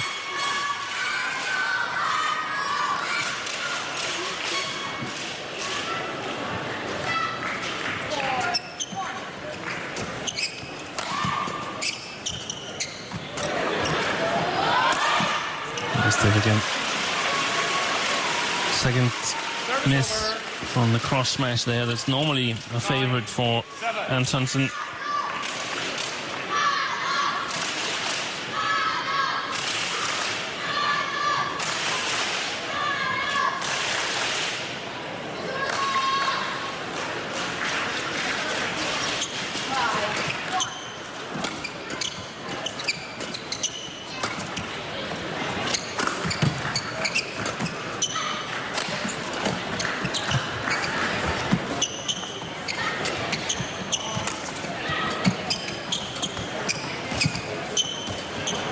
Good play. Well shaken. It's an issue for Antonsen at the moment because he's playing with the drift, isn't it? Yeah. Steen, because he's reluctant to lift, but then Li Shifeng knows it's coming back to the net. Exactly. And he's himself is doing a good job of pushing Antonsen to mainly the backhand corner, making him work the long distance between the long backhand corner and the short forehand corner. 6 of the last 7 points to this man. 10-7.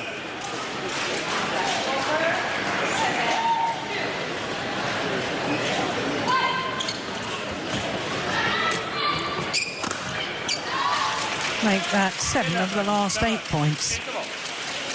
And to the mid-game interval with a very healthy 4-point advantage.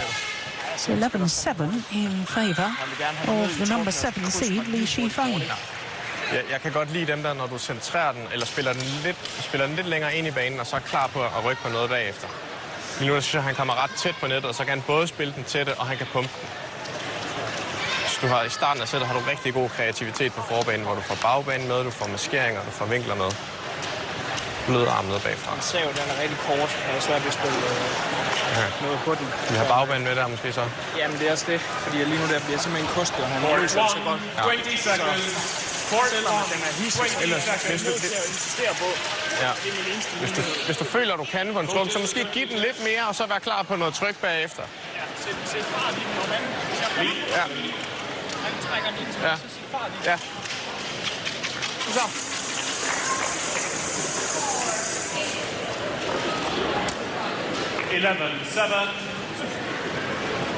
Play. So 11-7 in favour of Li Shifeng of China. That's short. Got what it deserved. Now, what did the older brother Kasper have to say there, Steve? It was actually Anas who said a lot. He said exactly what we've been discussing, that he was being pushed to the long backhand corner and then played quickly to his short forehand. And that was uncomfortable for Antonsen. So Kasper's suggestion was that he played it a little bit more towards the center line, a little bit into the court.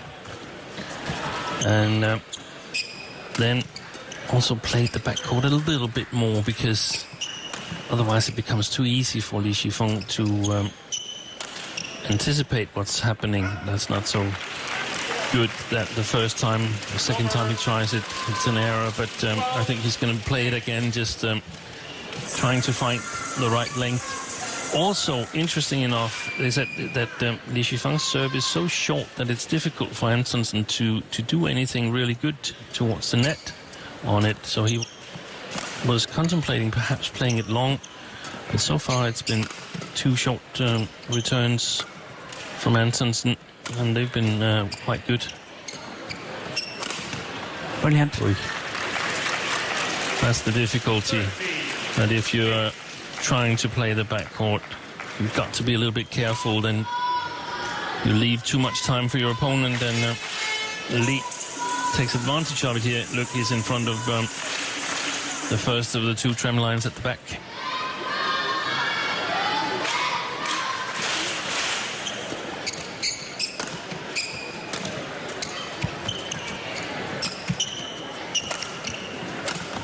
Brilliant. Steen, this is 10 of the last 12 points to Li Shifeng. Yeah. Dire straits at the moment for Antonsen, and I think he's looking for some cheap points to get back here in this first game. Otherwise, he might start focusing on the second. He lost the first set in his 2 previous matches, right? He did. Right. Against Popov, Tommy Jr. and Obayashi. Yeah. And when did he start? Do you know? No, I was trying to find the footage. I saw part of his match. It was the very last match yesterday, but I simply can't recall which side he finished on.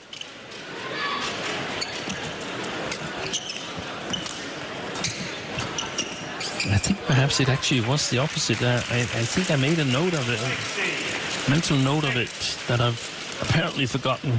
That it was strange that they won on the presumably worse side.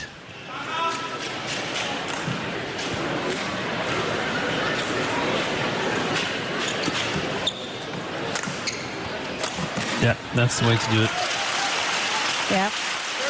Well, he needed that because he'd lost 12 of the last 14 points. Yeah. And here it becomes a little bit too passive from Li Shifeng, and Antonsen can get under it and attack. The first time he's been successful of the 3 times he's attempted that cross.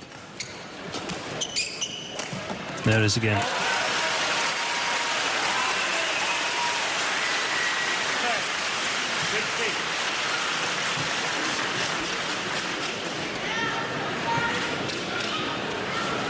It really is one of his favourites, that, isn't it? Yeah. Half smash. Yeah. All about placement. And this is one of the situations where Antonsen probably would anticipate the next time a similar situation occurs, Li Shifeng is going to vary from his short backhand, so either play back at the net, play long to the forehand, but that's difficult. Antonsen has blocked one of those earlier on, or play cross net. That's a lovely block. Oh, well, he was trying to vary it. Yeah. Well wide. 17-10. And that would have helped Antonsen a lot had that been in. Well, the right thing to do is to try it one more time and do it a little bit better. Otherwise, it becomes too easy for Li to anticipate the cross smash.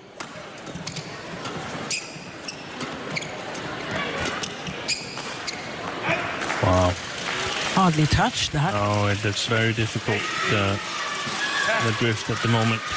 Do you know, when we first arrived down at the stadium this afternoon, Steve, my initial reaction when I saw play was, my goodness, it's even more pronounced, yes. The drift. And then there's the playback.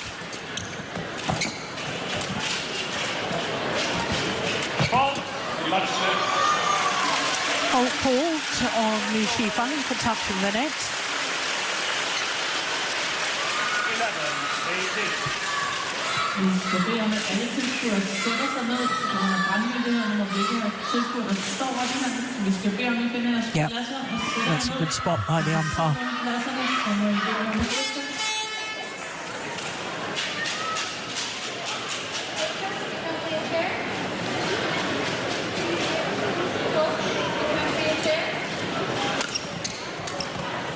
That's too short from Li Shifeng.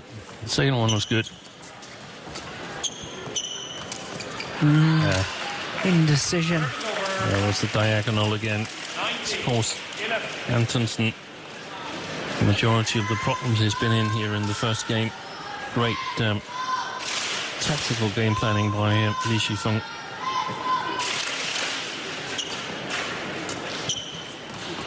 Oh, that's weighing.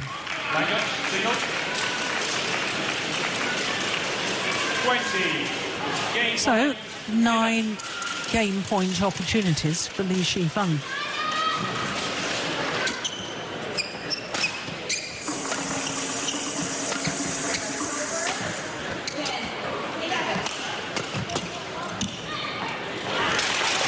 Yeah, that's a good shot. But is it too little, too late?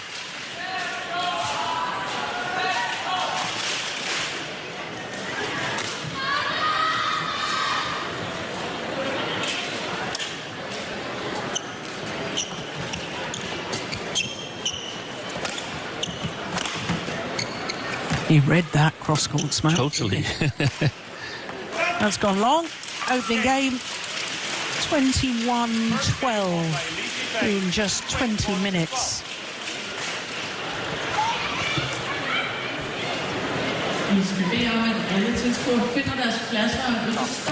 Yes, the final rally.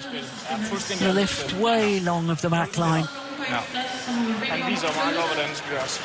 Vi skal have power. Ja. Vi skal langt frem på banen. Vi skal have højde på løftene. Vi skal dreje ham hurtigt. Så vi kan tvinge ham til at løfte dem ud. Lige så vel som han gør på mig, det der med, når jeg er nede i de dybe, træder han frem og drejer mig lige hurtigt, og så står man med den hernede. Ja. Kraften med den her. Så virkelig sørg for, når du får ham ned i de trukne, at vi står højt med catcheren, og vi står langt fremme på banen. De har bare haft en hurtig løbetur. Okay? Ja, nogle gange også bare lige ham et par gange. Jeg synes.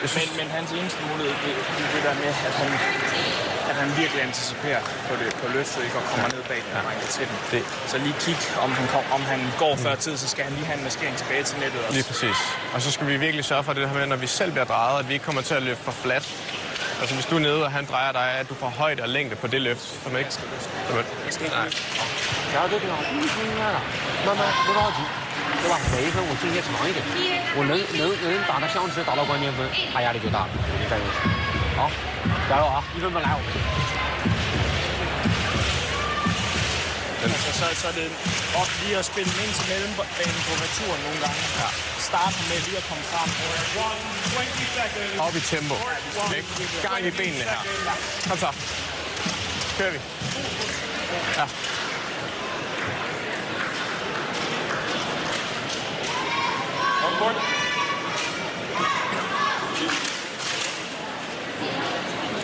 So the umpire asks the players to return to court for the start of this second game. 21-12, the opening game, in favour of the number 7 seed, Li Shifeng.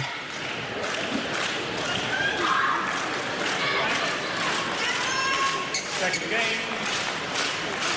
Love all. Play.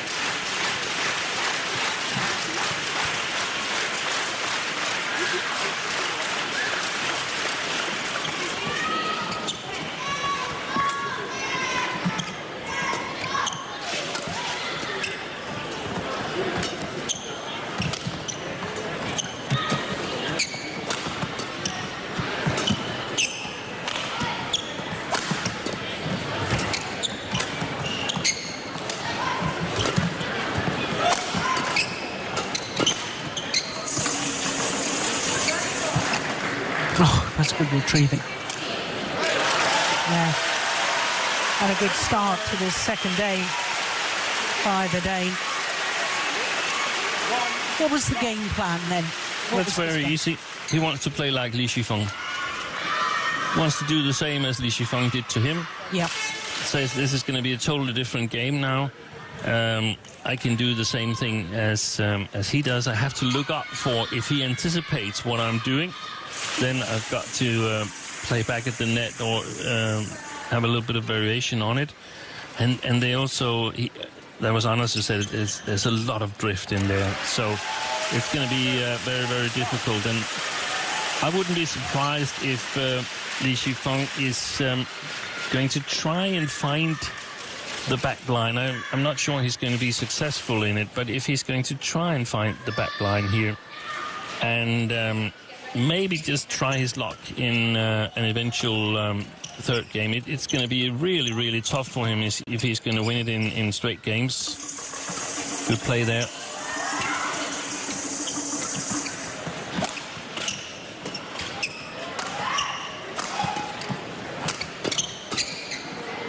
It's gone long. Yeah. Well, that opening rally of this second game was the longest rally we've had in the match so far. Was it? 33 shots. Yeah.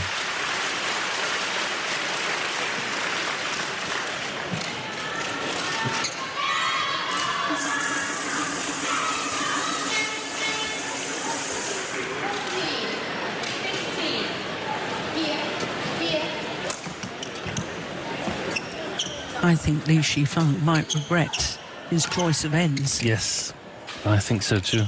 Because I said at the time it's surprising that he's chosen the better end first. Yeah. And that's why I got in doubt what... Oh, that's brilliant! Antonsen won on yesterday in the last match. 1, 3. Look at this net shot. Look at that.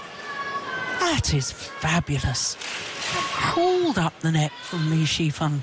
Look at it. Look at that.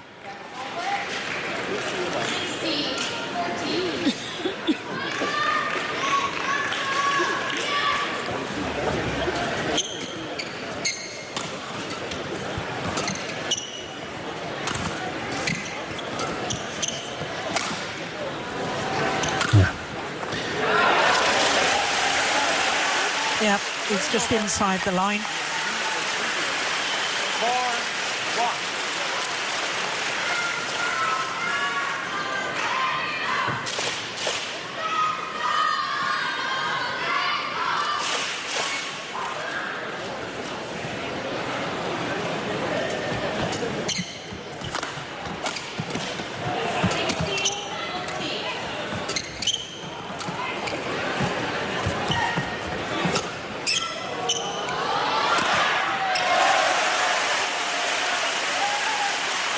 The short lift with the tight net shots, Anders Antonsen.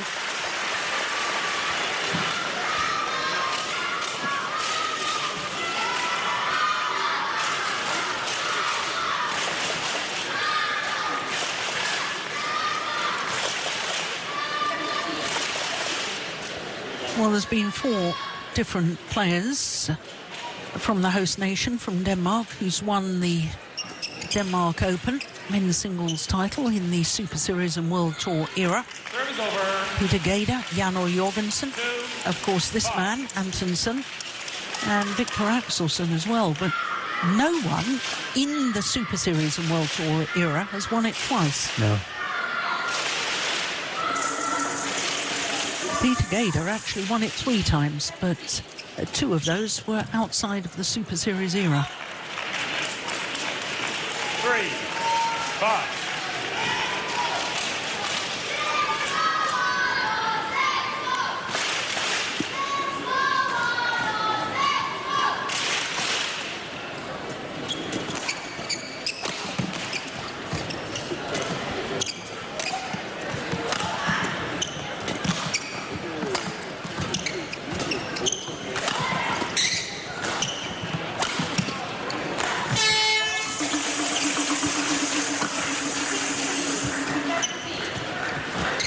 Oh, that's a great net play from Antonsen.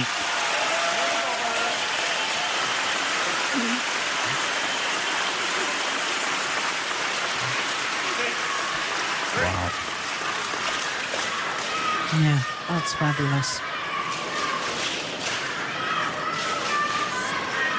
From that low down to get the net cord. And he was very careful not to take the shuttle before it had crossed over the net on that final kill.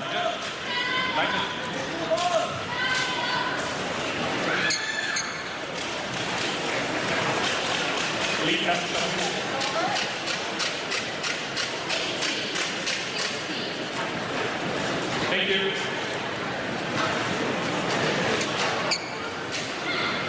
Yes.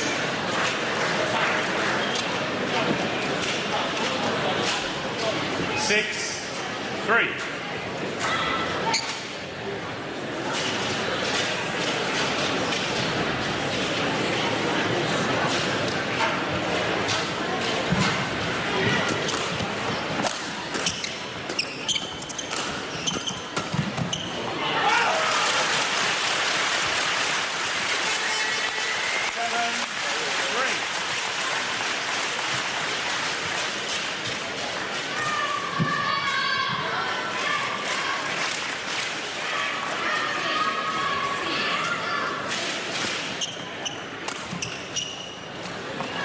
Oh my goodness, that's incredible lead. In badminton terms, that was so far in.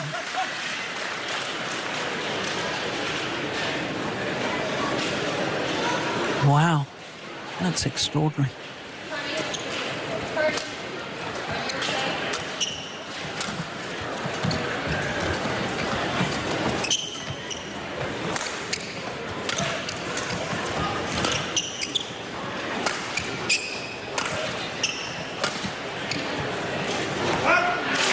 Another one drifts along of that back line. 9-3.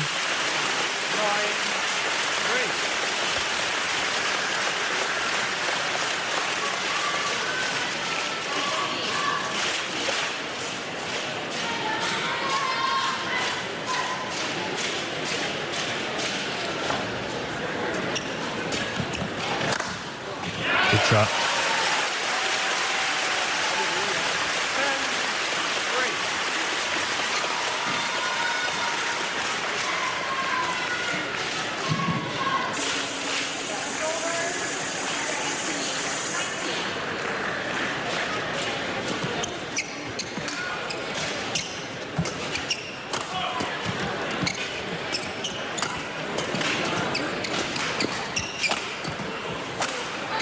Yeah, put that away with venom. Service over.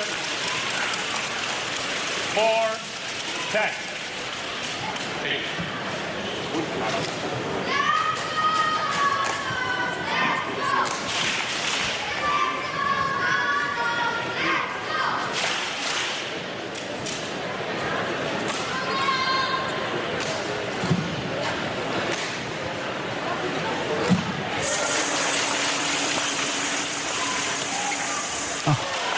That's a tame shot there from Li Shifeng. And Anders Antonsen sprints to the kitbox. Ja. Han vil være kreativ på returen allerede. Ja. Altså, jeg ved godt, hvor han er henne. Men det er pissegodt, at du får de variationer med nu. Vi får søgtørene med, vi varierer lidt, hvor vi server hen i siderne. 11-4 advantage. Der er lige den der ud langs min forhånd, jeg lige skal være klar på, hvis han bruger hans forhånd, synes jeg. Ja. Men som du siger, bagbanen med, tempoet er rigtig godt. Vi drejer ham. Jeg kan godt lide den der, når du kommer op og får lagt et rigtig godt spin, at du lige bliver derop. Ja. Fordi hvis han kommer herned, og han får ikke presset dig på baglinjen. Jeg er nødt til, hvis jeg først kommer til at lave det, så skal jeg give dig. 20 seconds. Nej, men hvis du kommer op... Ja.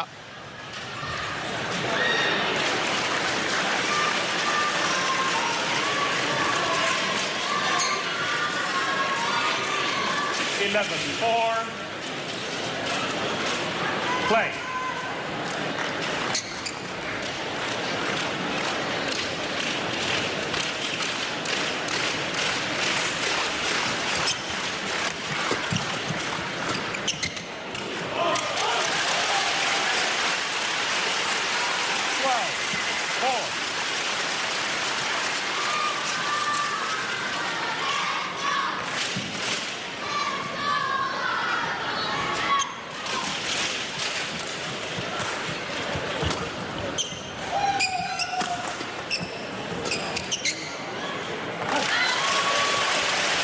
He's romping away with this now, Antonsen.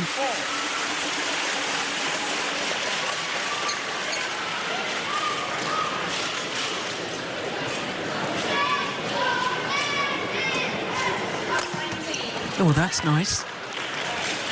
It's over. 5-13.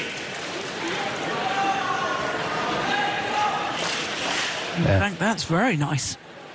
Yesterday against Obayashi, Antonsen started on the side he's playing now and lost the first game back then. Wow.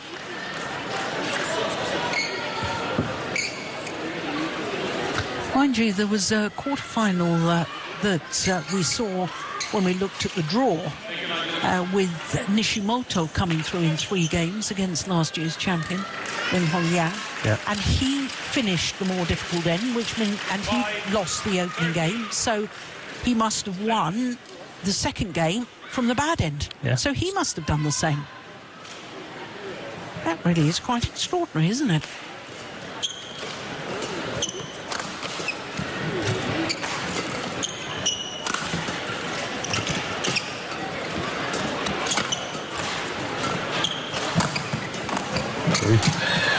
Oh, what a save.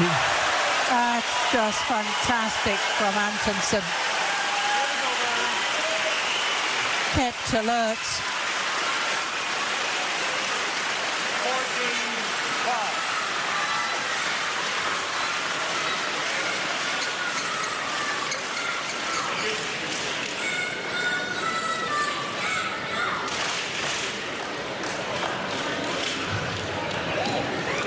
If I was Li Shifeng, I would, or his coach rather, I would advise him to go much more to the body of Antonsen, to his left hip.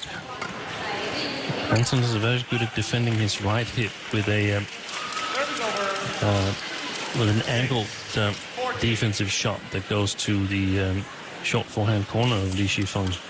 But if you go for the left hip, then it's much more difficult. And then be a little bit extra patient, not going for the winning shot on the first attack and follow up, but be ready to work. 14. Thank you.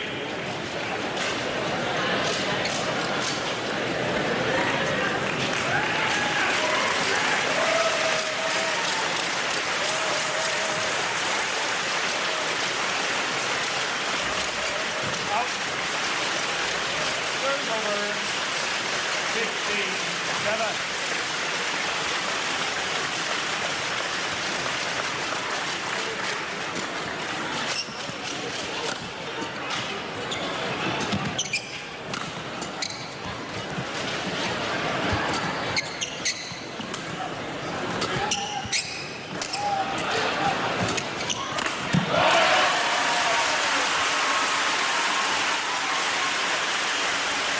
In full flow at the moment, Anders Antonsen. Yeah, a total reverse of the first game, and everything is about the drift at the moment, and we're going to see a real battle in what looks to be a decider. Otherwise, something really extraordinary has to happen for Li Shifeng.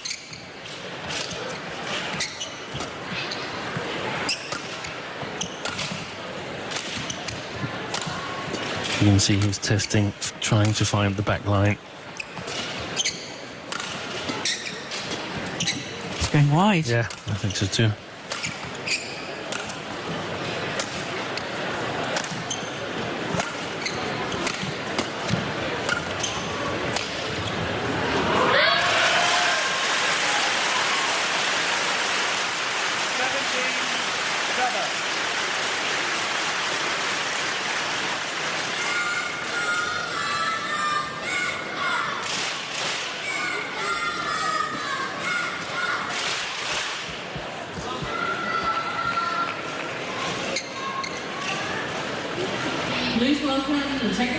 But this also means that in this situation here, if you're Li Shifeng and you realize that it's probably going to be a decider, then the way I see it, you're trying to get a feel for the court, but you're also holding things back, save them for the last part of the third game, where he's going to be standing at this near side again, and there's going to be it's going to be a totally different game. He's going to need a totally different strategy. I saw that as in. Yeah, me too.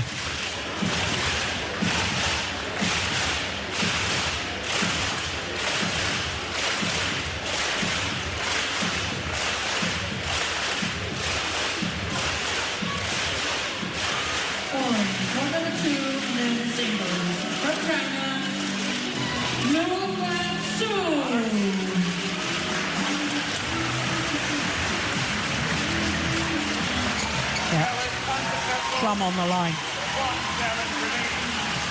2 points away from taking this second game now. 19-7.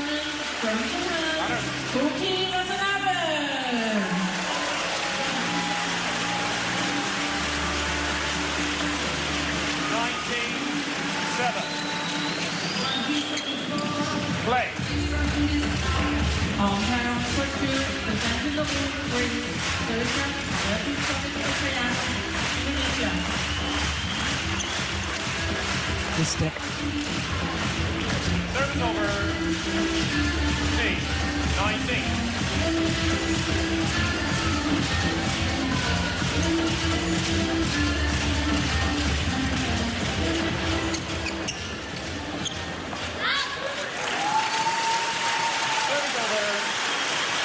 Game point opportunities for Anders Antonsen to level this quarter-final at 1 game apiece. And tame resistance from Li Shifeng.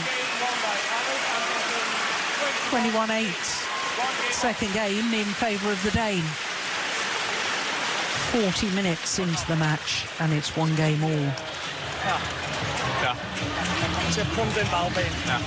Så jeg synes, jeg skal dække mere bagud. Ja. Altså, så hvis jeg har samlet op, så skal jeg altså have sådan en lille tilbagelænet indstilling næsten. Jeg bliver nødt til at se, om jeg kan komme ned og rykke. Ja. Hvis jeg får fremad søgende, så bliver jeg bare... Men tænker du ikke et offensivt mindset nu? Klar på at arbejde frem og tilbage. Det er en spurt her. Ja. Det er at give lidt for meget af mig selv, synes jeg også. Måske powermæssigt. Ja. De der slice, de bliver bare revet langt over på hele tiden. Fra de dybe hjørner, hvad vil du gerne der? Jeg vil slå den ind mod midten. Ja. Blødt ind mod midten måske. Ja. Fordi når jeg slår den lige, så går jeg lige og drejer på den hurtigt. Hvad med at slå meget hårdt flat, og så være klar på noget tryk efter det? Jeg synes, han drejer det stadig. Okay. Så vi centrerer? Jeg synes, hvis jeg er hernede, så måske trække en lidt ind ud i midten. Nogle gange trække en kryds, og så måske dække, hvis han vil gøre det igen. Ja. Han har lidt den der bane der. Ja.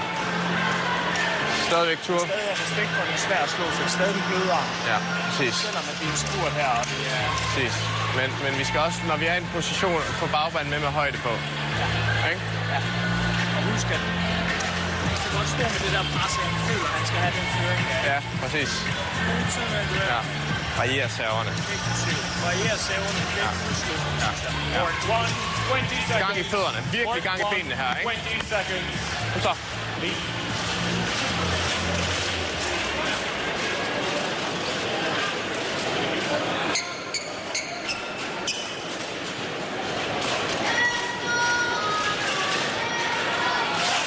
Final game. Love all.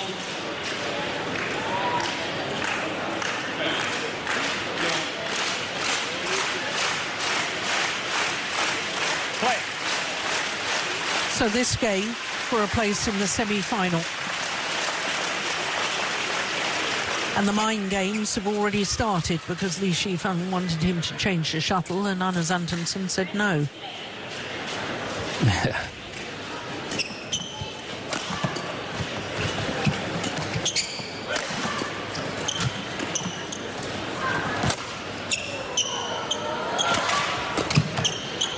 Oi, that's a good lift.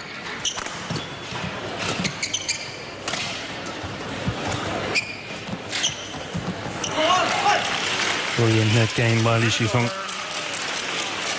It once again appeared in the coaching break there, Steen, as if there was just as much talk from Anders as there was from Kasper. There was, I think it was a really good coaching because Anders knows how to play badminton and he's in there, he feels how it is. Perhaps the tactically strongest player on the circuit. So he was allowed, Kasper said, what do you want to do? And Anders reiterated what he wanted to do. And that gives ownership of the game plan. Yeah. And one of the things that he emphasized was that he's got to cover backwards. If he's too focused on the front court, he won't get to the back court quickly enough. That's well played according to the game plan. He doesn't capitalize on it.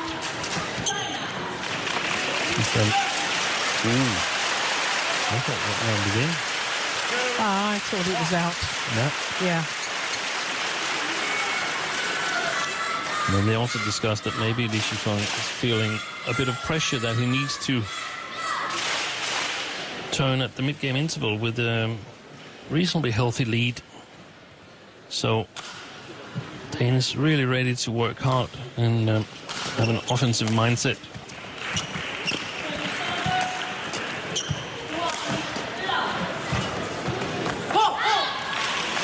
And we saw his first match against Thomas Popov, where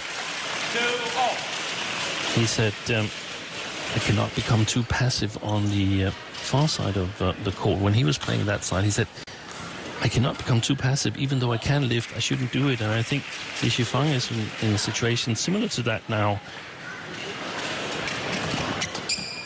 No. Well wide. It's momentum Antonsen.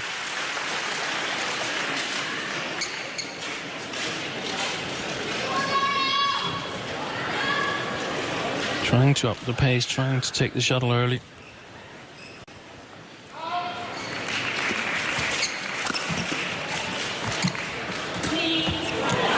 That's good. That's very good. He did one in the early stages of the first game. A hold and flick. Yeah, that was super efficient. This time, it's down Li Shifeng's backhand side. In the opening game, it was down his forehand.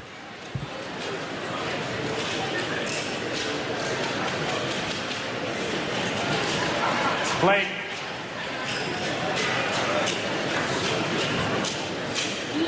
Not happy with Antonsen attempting to serve a couple of times.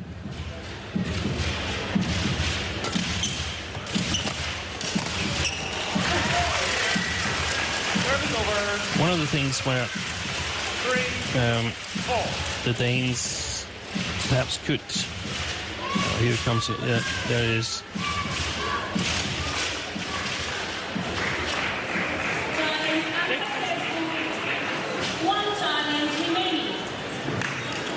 He's not in the ready position, Antonsen, but sort of showing that he's going to be, and then he's not. Now that's one of the instances that they discuss, that don't be too overcommitted at the front of the court. Yeah. You've got to worry about the back as well from this near side. One of the situations was also what when he's under pressure deep in the back court and he wanted to play the center line. And I think once in a while he can actually play the long because he's playing with the drift, so he can get good length on that.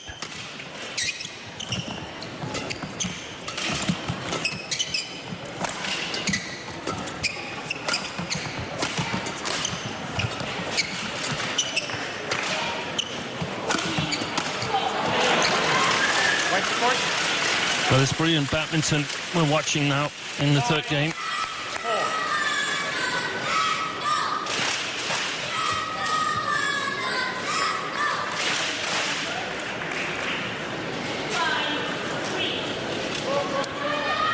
Longest rally of this deciding game, I suspect. Thank you, Michael.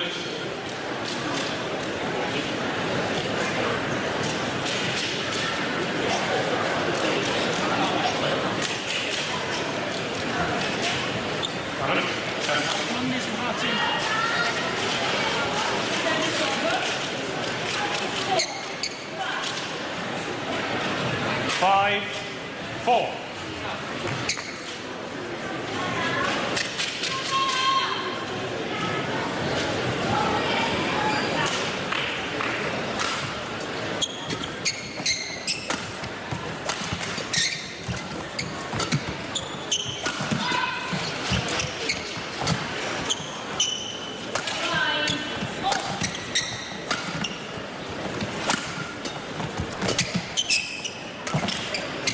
Good length from Li Shifeng, apparently.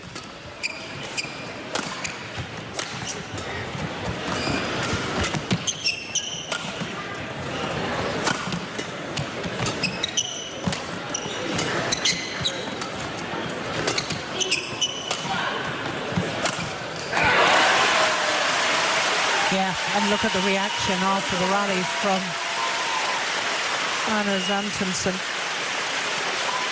Longest rally of the match so far. And I think that he felt that winning that long rally was very, very important. Work Li Shifeng.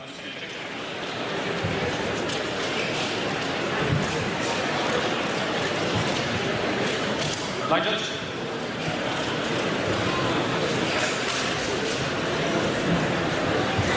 Lead.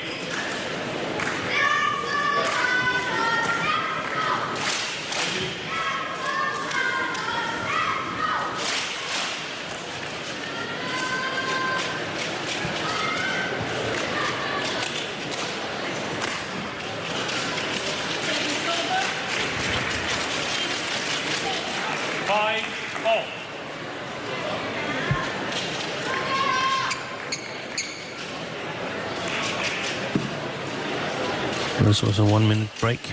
Yeah.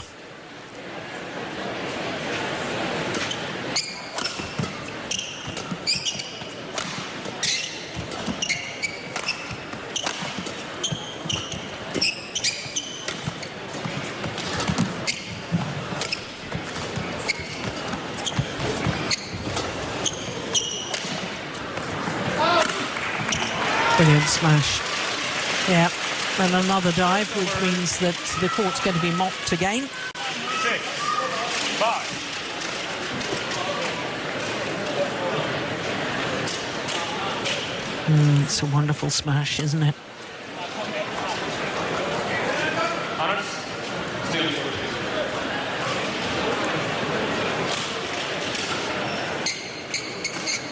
you.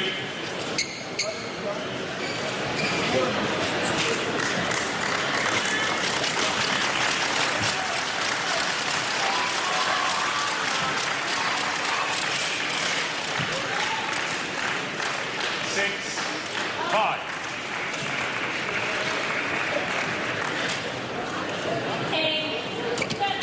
50-second break. Yeah.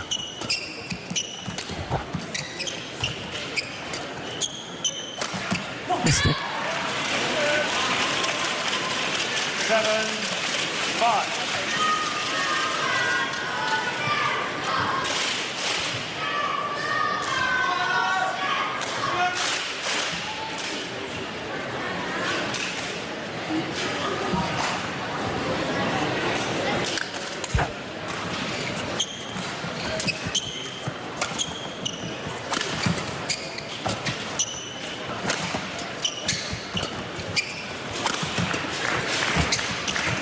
Loose.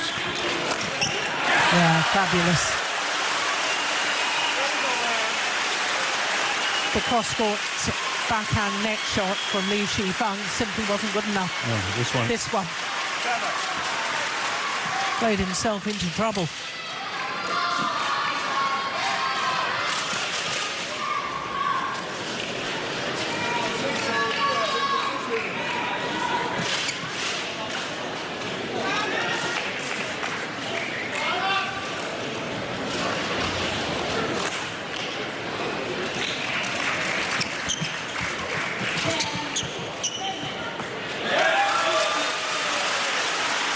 Long of the back line.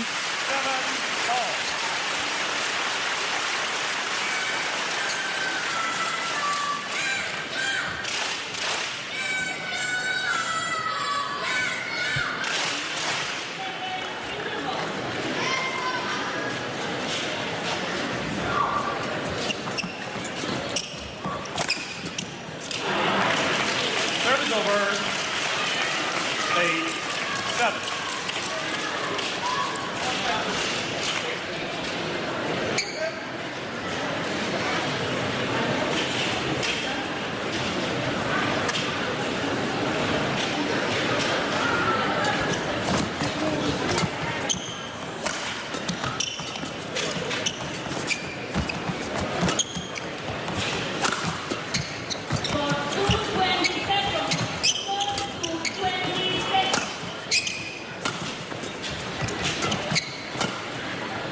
Lots of good deceptions from Antonsen on the front court.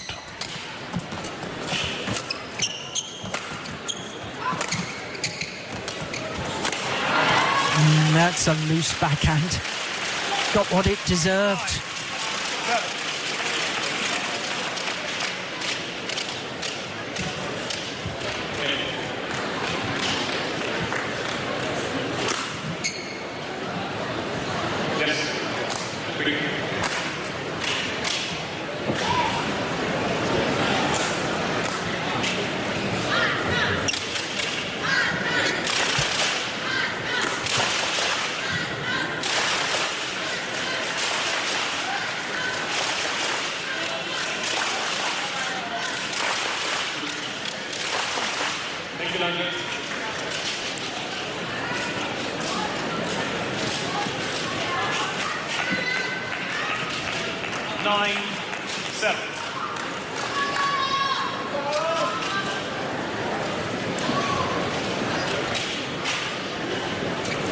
Break again.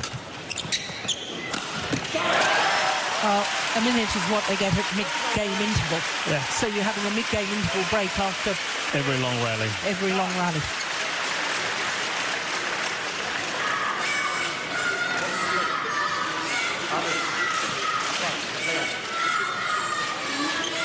Well, umpire has told runners to play on.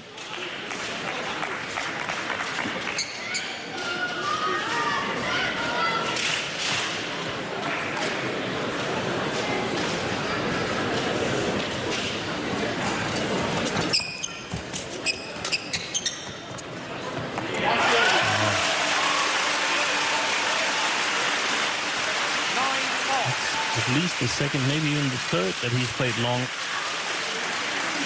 Li Shifeng.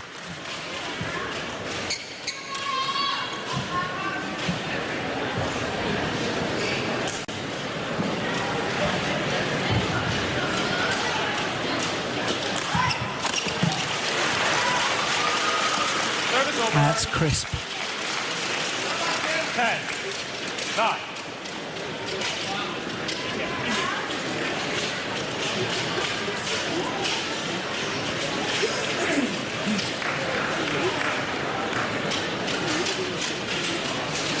Let us get ready to begin. Yes.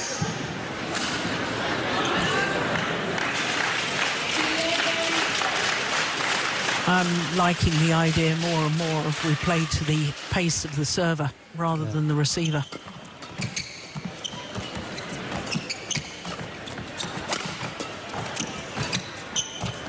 Good play.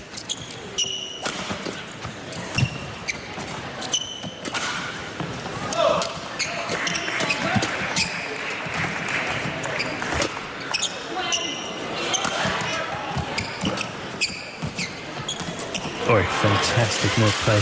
That is absolutely magnificent from Li Shifeng. And the Asian Games gold medalist has a 2-point advantage as the players change ends in this third and deciding game. 2 minutes shy of the hour mark. Tag lige håndklædet, Svend. Den her side. Den her side. Giv ham bagbanen med længde på. Langt frem på banen. Når han er i de dybe, op og møde den, drej ham hurtigt. Det der mellemspil fungerede også godt før i det her sæt. Jeg synes, vi skal prøve at stole. Court 1, 20 seconds. Court 1, 20 seconds. Han bliver endnu mere stedig. Ja. Han kommer til at gøre, som jeg lige har gjort. Han går i max-off. Vi skal langt frem på banen. De der maskeringer tilbage til forbanen en gang imellem, så han ikke bare kan løbe tilbage. Players on court.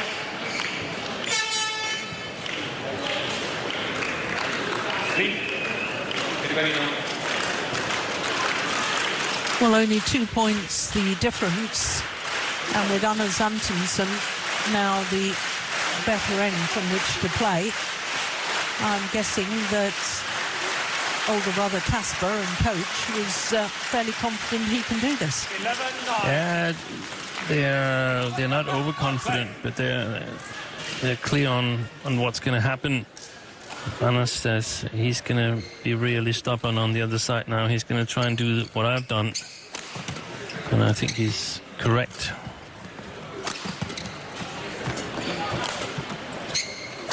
There's too much same pace attack.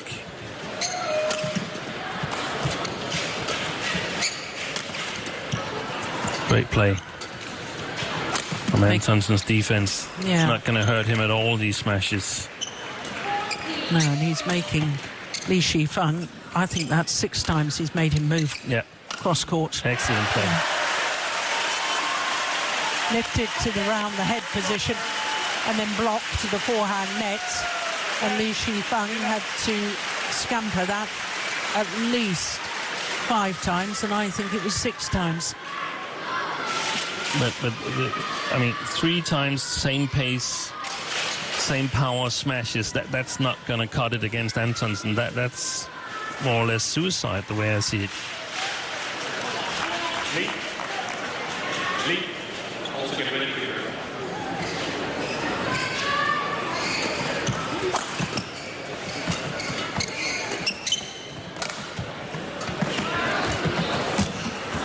That's good play. That's fast forward, isn't it? Yeah. Because you've been off balance at the back of the court. Li Shifeng. 12, 10. Look, he's way off balance. And then comes in and makes the kill. Kills the net shot. That is good. And that's lovely to see. And I'm just sad that we don't get to see that in the first and the second game, because that would have been an extraordinary match. Yeah. So your idea of switching ends in the interval, that would have given us 3 games of magnificent badminton. Yeah. Instead of the first 2. dictated by the pace and very lopsided each way.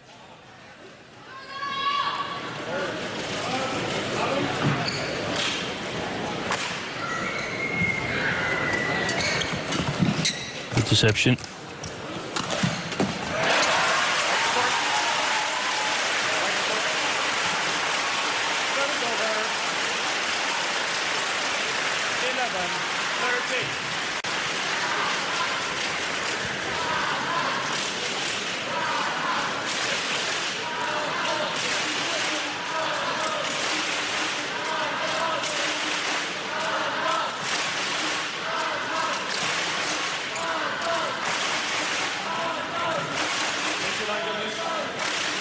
Antonsen the quicker, back on court, ready to play.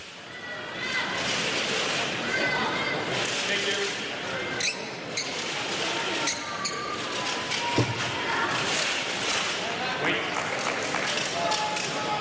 11-13. Oh, that's wild. Yeah. 12-13.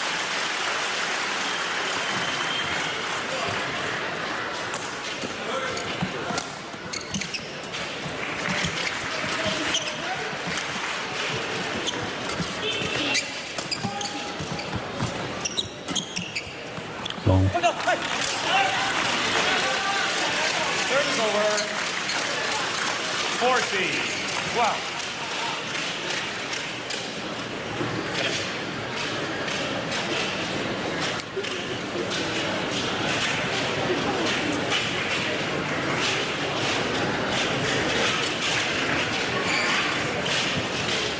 I hope, for Antonsen's sake, he remembers his own words from 2 days ago. I cannot become too passive on this side.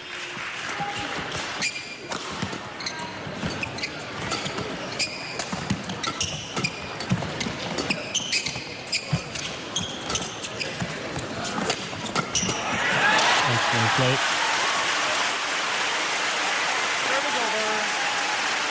We can safely say that both these two players knows how to play risky conditions. They're putting pressure on their opponent when they play the good side.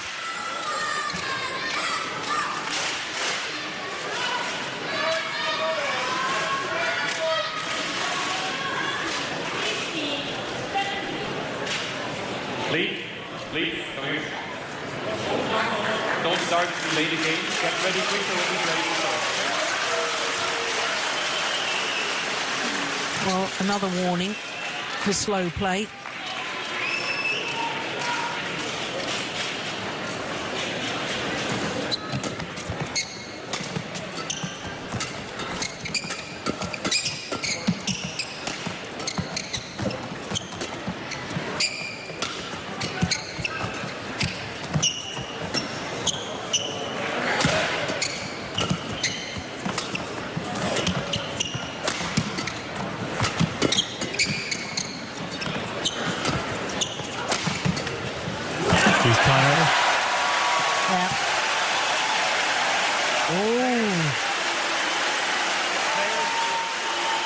Yeah, the umpire needs to take control here. Well, we're seeing it again, and the umpire has called the players over. We need to see this. The umpire's saying, calm down. The thing is, Steen, is that it's standard practice in badminton, it seems nowadays, that the player that's hit the shuttle into the net has to go and pick it up, because opponents refuse to do it, and that's how part of the time wasting has happened. Antonsen has been rushing to the net the last couple of rallies to pick the shuttle up himself. Because he feels he has the advantage. Yes, and he wants to play on. Yes. He doesn't want delay because he can see that Li Shifeng is, and then Li Shifeng has reacted by saying, well, his actions, everybody saw it. Yeah. So it's all getting a little tense. Service over. 15 off.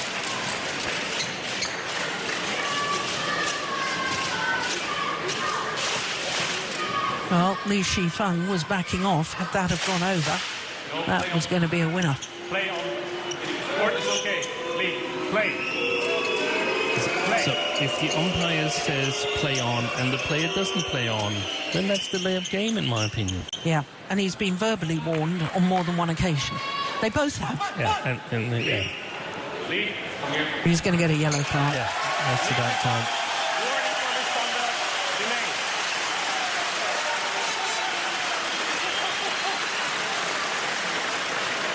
Delay. 15 all.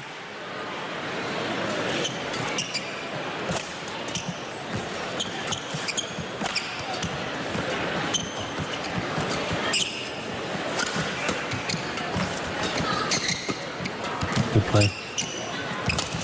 Good play by Li Shifeng. And he's trying to get into some flat game exchanges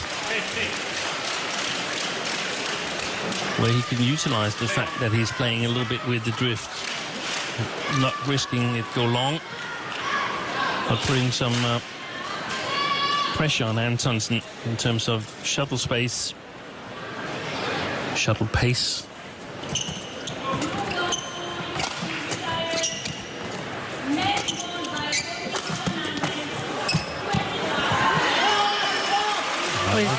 Challenging that.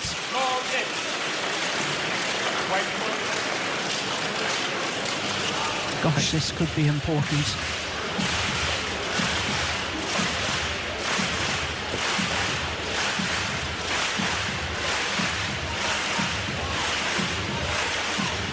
Here we go.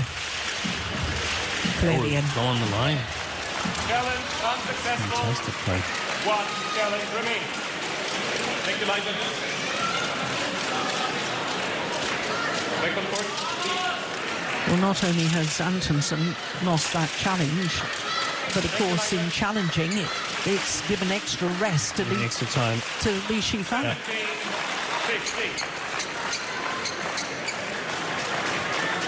3 straight points for Li Shifeng.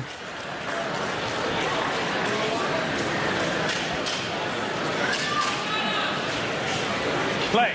And he's done well, Li Shifeng, to find an area where he has an advantage.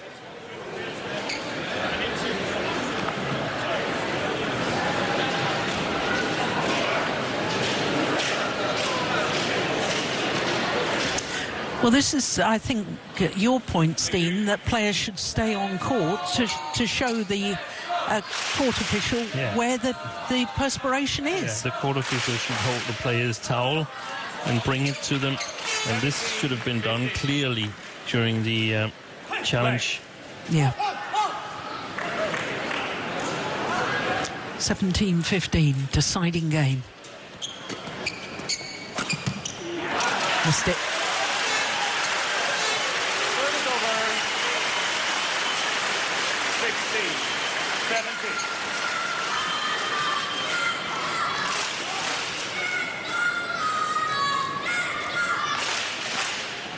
Good figure.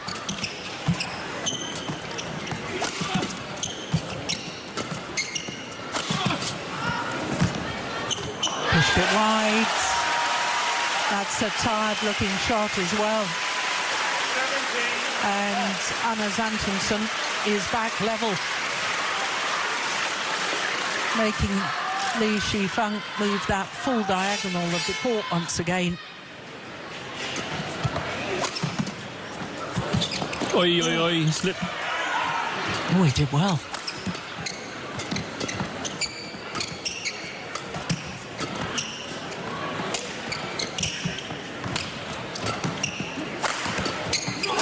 Oh, my goodness. What a miss.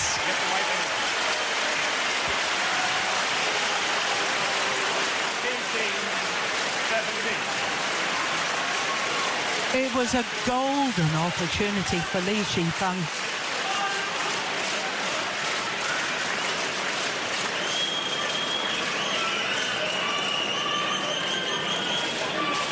That could be very costly indeed.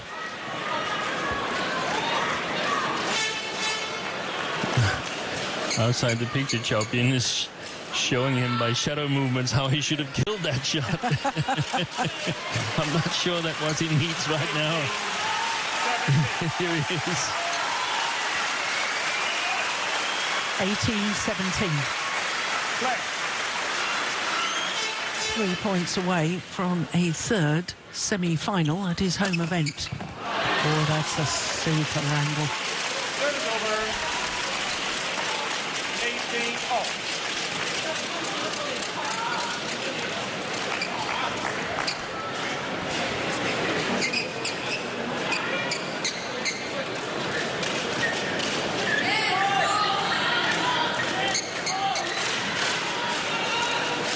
Thank you.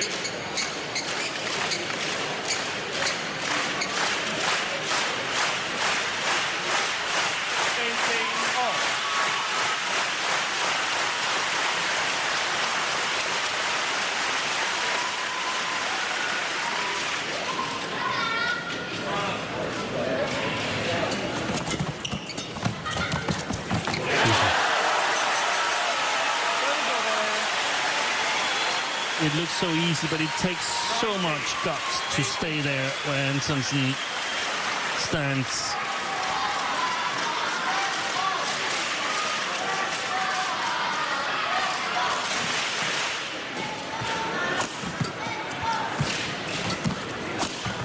Wow, my goodness me. Serve is over.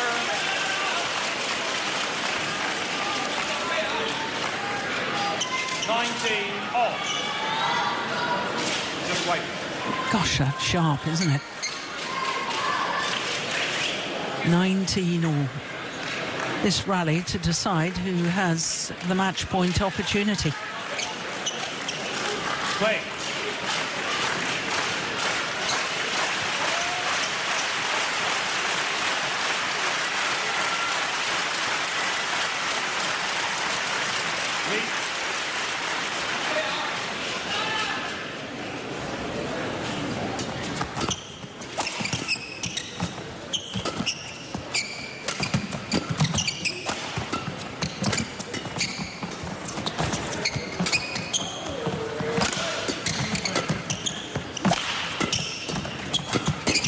Oh, that's gone long. And it is the Dane, much to the delight of the home fans, who has the match point.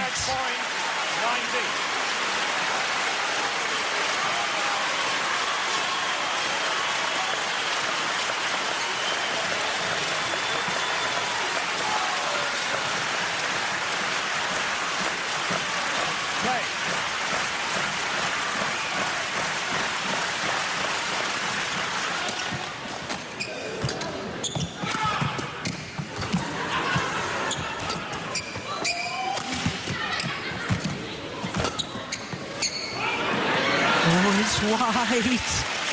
Oh my goodness. That was brave to leave that. 20 all and extra points required until there's a clear 2-point winning margin.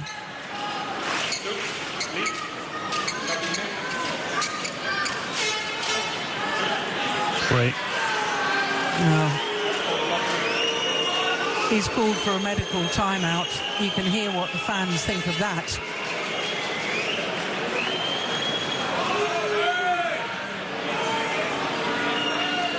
And he'll take his shoe off, and if it's as before.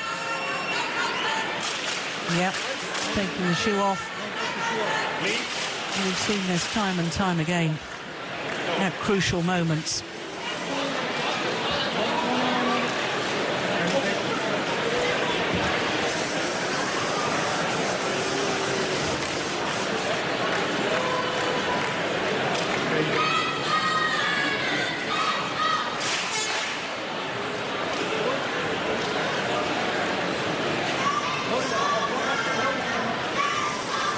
Well, the tournament referee is saying, no, you can't remove the sock.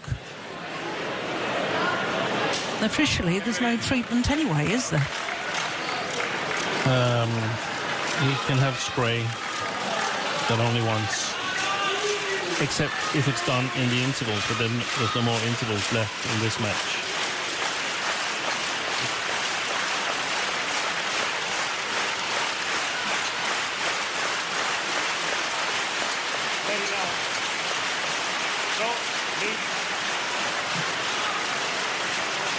So 20 all.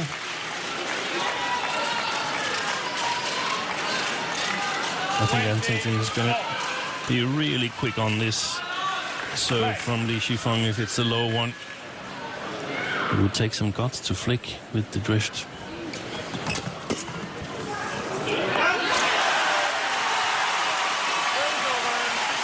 Second match point opportunity for Anders Antonsen.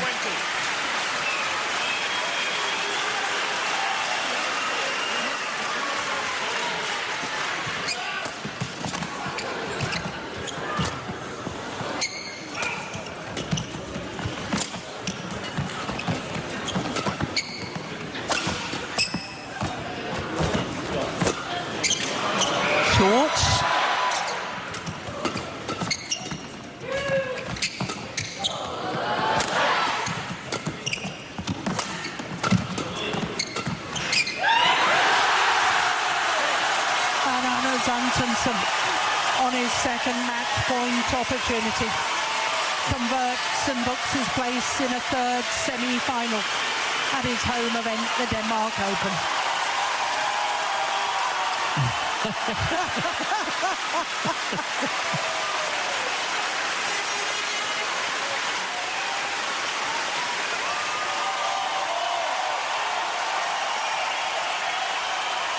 I think you can safely say he's happy with that, Steve. Yeah.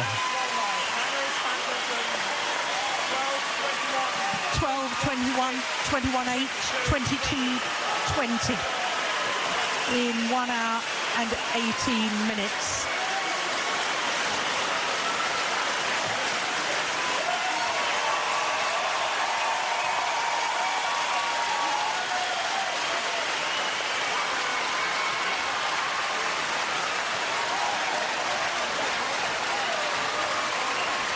Look how he's encroaching forward on the net there. And the final disguise on the hold and push down the forehand side of Li Shifeng. Confirmation once again of the score coming from a game deficit, 12-21, 21-8, 22-20 in the deciding game in 1 hour and 18 minutes.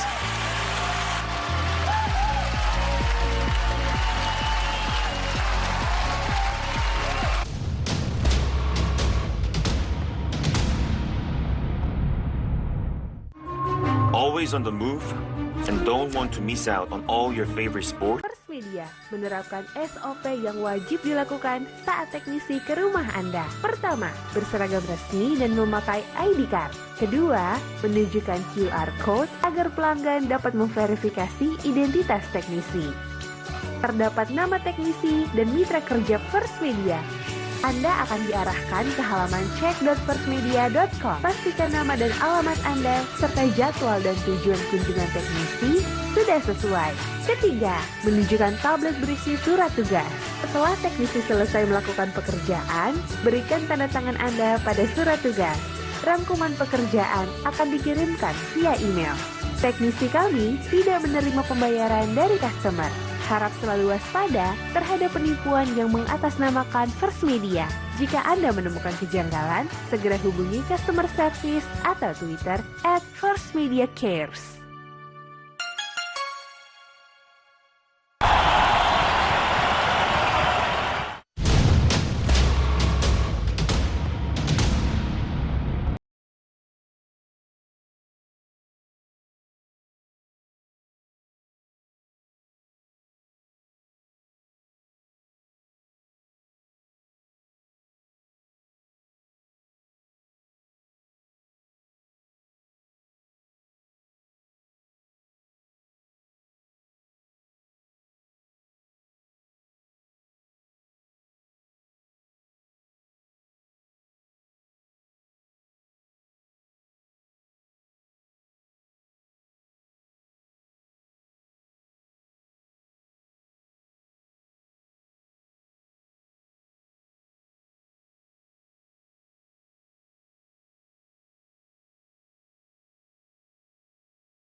Welcome back to Odense and quarterfinals day here at the Denmark Open. After that thrilling men's singles quarterfinal, we turn our attention to men's doubles, and it is a repeat of the 2021 final. It is the former champions and the world champions from 3 years ago, Takuro Hoki and Yugo Kobayashi of Japan, up against the Danes, the number 2 seeds, Kim Astrup and Anders Rasmussen. Well, as far as the men's doubles draw is concerned, this is the last of the quarterfinals to be played. We had the winners from the last 3 years in the quarterfinal stage. Alfian and Ardianto, the winners from 2 years ago, they're safely through, but the defending champions, Aaron Cha and Soe Eek, they were beaten. But 7 different nationalities, as you can see, at quarterfinal stage. Only 5 seeds, 2 only in the top half of the draw. And who will join the all-Chinese semi-final tomorrow, and the former champions Alfian and Ardianto. We're about to find out.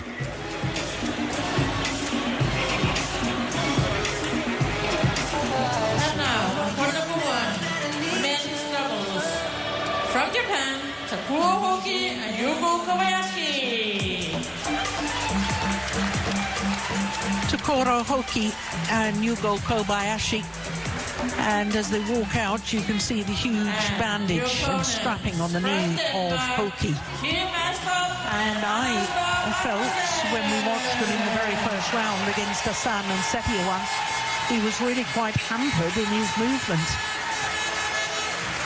But a big cheer for the Danes, Kim Astrup and Anders Rasmussen. Not only were they beaten by their opponents of today, 3 years ago, but they reached the semi-final last year, where they lost out to the eventual champions Aaron Child and Soe Eek in 3 games. In good form, the Danes, because last week in Finland at the Arctic Open they reached the final for a second time. In fact, last year they'd won the title in Vantaa in Finland. So this will be a 14th meeting between these two pairs, and of the previous 13, the Japanese pair have the advantage. But the last time they played was in the group stage of the Paris Olympic Games, and Astrup and Rasmussen won on that occasion, 2 straight games, but very close. As you can see, it was 49 minutes in Paris. And the Danes went on to reach the semi-final of the Olympic Games. Lost the bronze medal playoff match, having had 4 match point opportunities in the second game, having already won the first, heartbreaking for the Danes in Paris. Well, this is Takuro Hoki. He's 29 years of age, from Yanai in Yamaguchi Prefecture.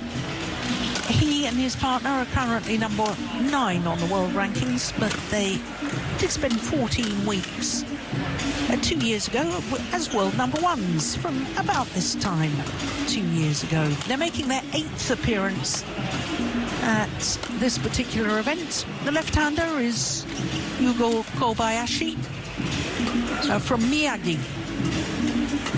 And they are yet to reach a final this year, which, considering they were in 3 finals last year, I think is probably a little bit of a disappointment to them. There we are. That's that match I was telling you about against the 2-time beaten finalists, Hassan and Sepiewan. And then yesterday played against Liu and Liang of Chinese Taipei. Had to save a couple of game points incidentally in that open game against the left and right-handed pair from Taipei. Kim Astrup is making his 14th appearance at his home event. It's their 13th appearance as a pair. 32 years of age, from Herning, and that's about 6'1". Anders Rasmussen is making his 16th appearance at this particular event, the 35-year-old from Oda, just south of Aarhus. And they've had a terrific year so far. because they have been in 5 finals from 14 tournaments played.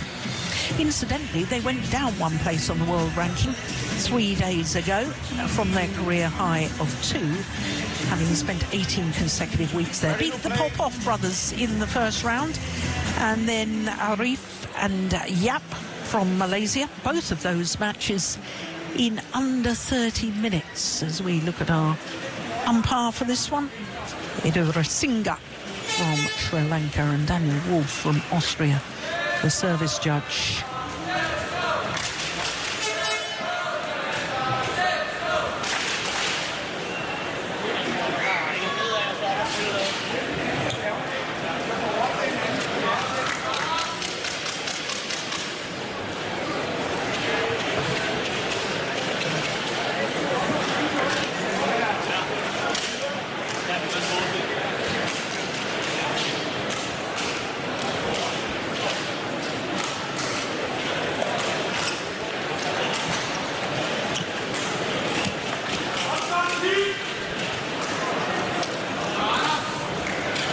Ladies and gentlemen, on my right, Sakura Hoki and Yugo Kobayashi, Japan.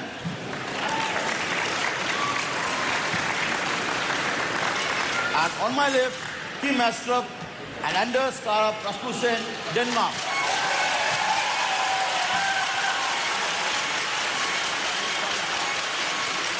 Sakura Hoki is served to Anders Kara Rasmussen, love all.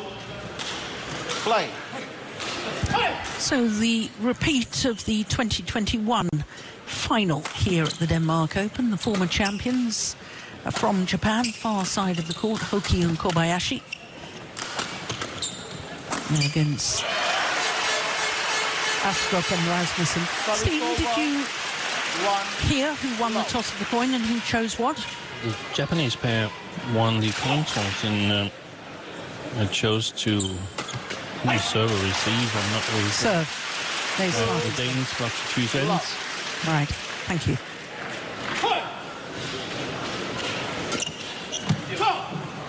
Yep, that's a good shot. Service over. Well, as far as both these pairs are concerned, it's plainly obvious there's one left and one right-handed player within the partnership.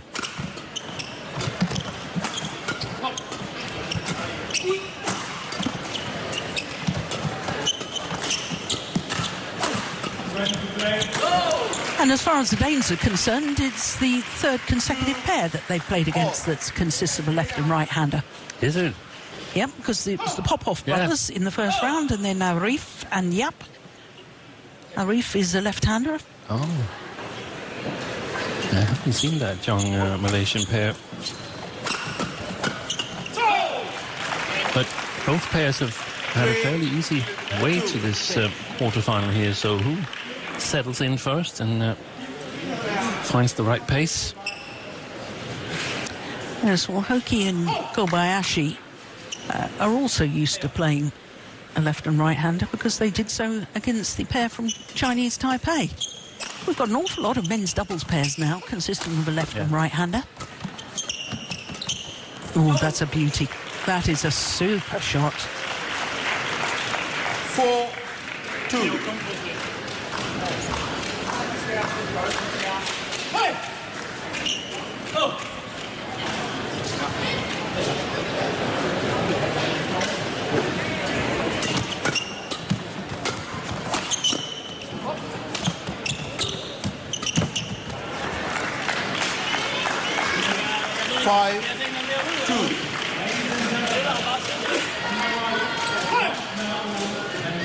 Either this is...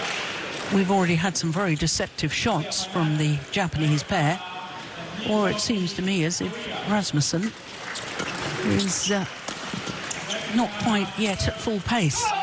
Yeah, that's exactly what I alluded to, given the road to the quarterfinal here, that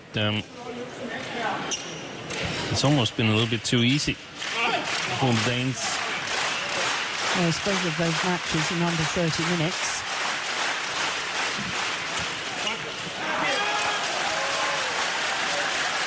Service over. 3-6.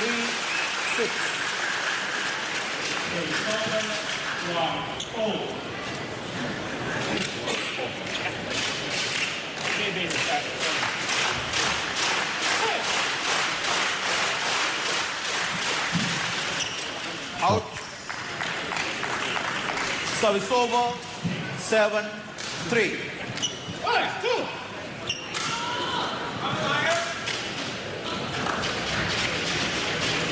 Color to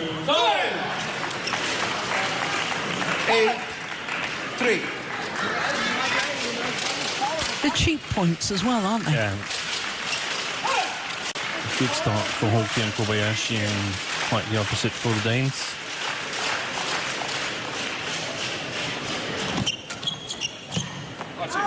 It's just long. Well, the Danes may have gone down one place on the world ranking to number 3 from their career high this week, but I think that this week they're already guaranteed of going up to number 1 on the race to the World Tour Finals next week. 5-8.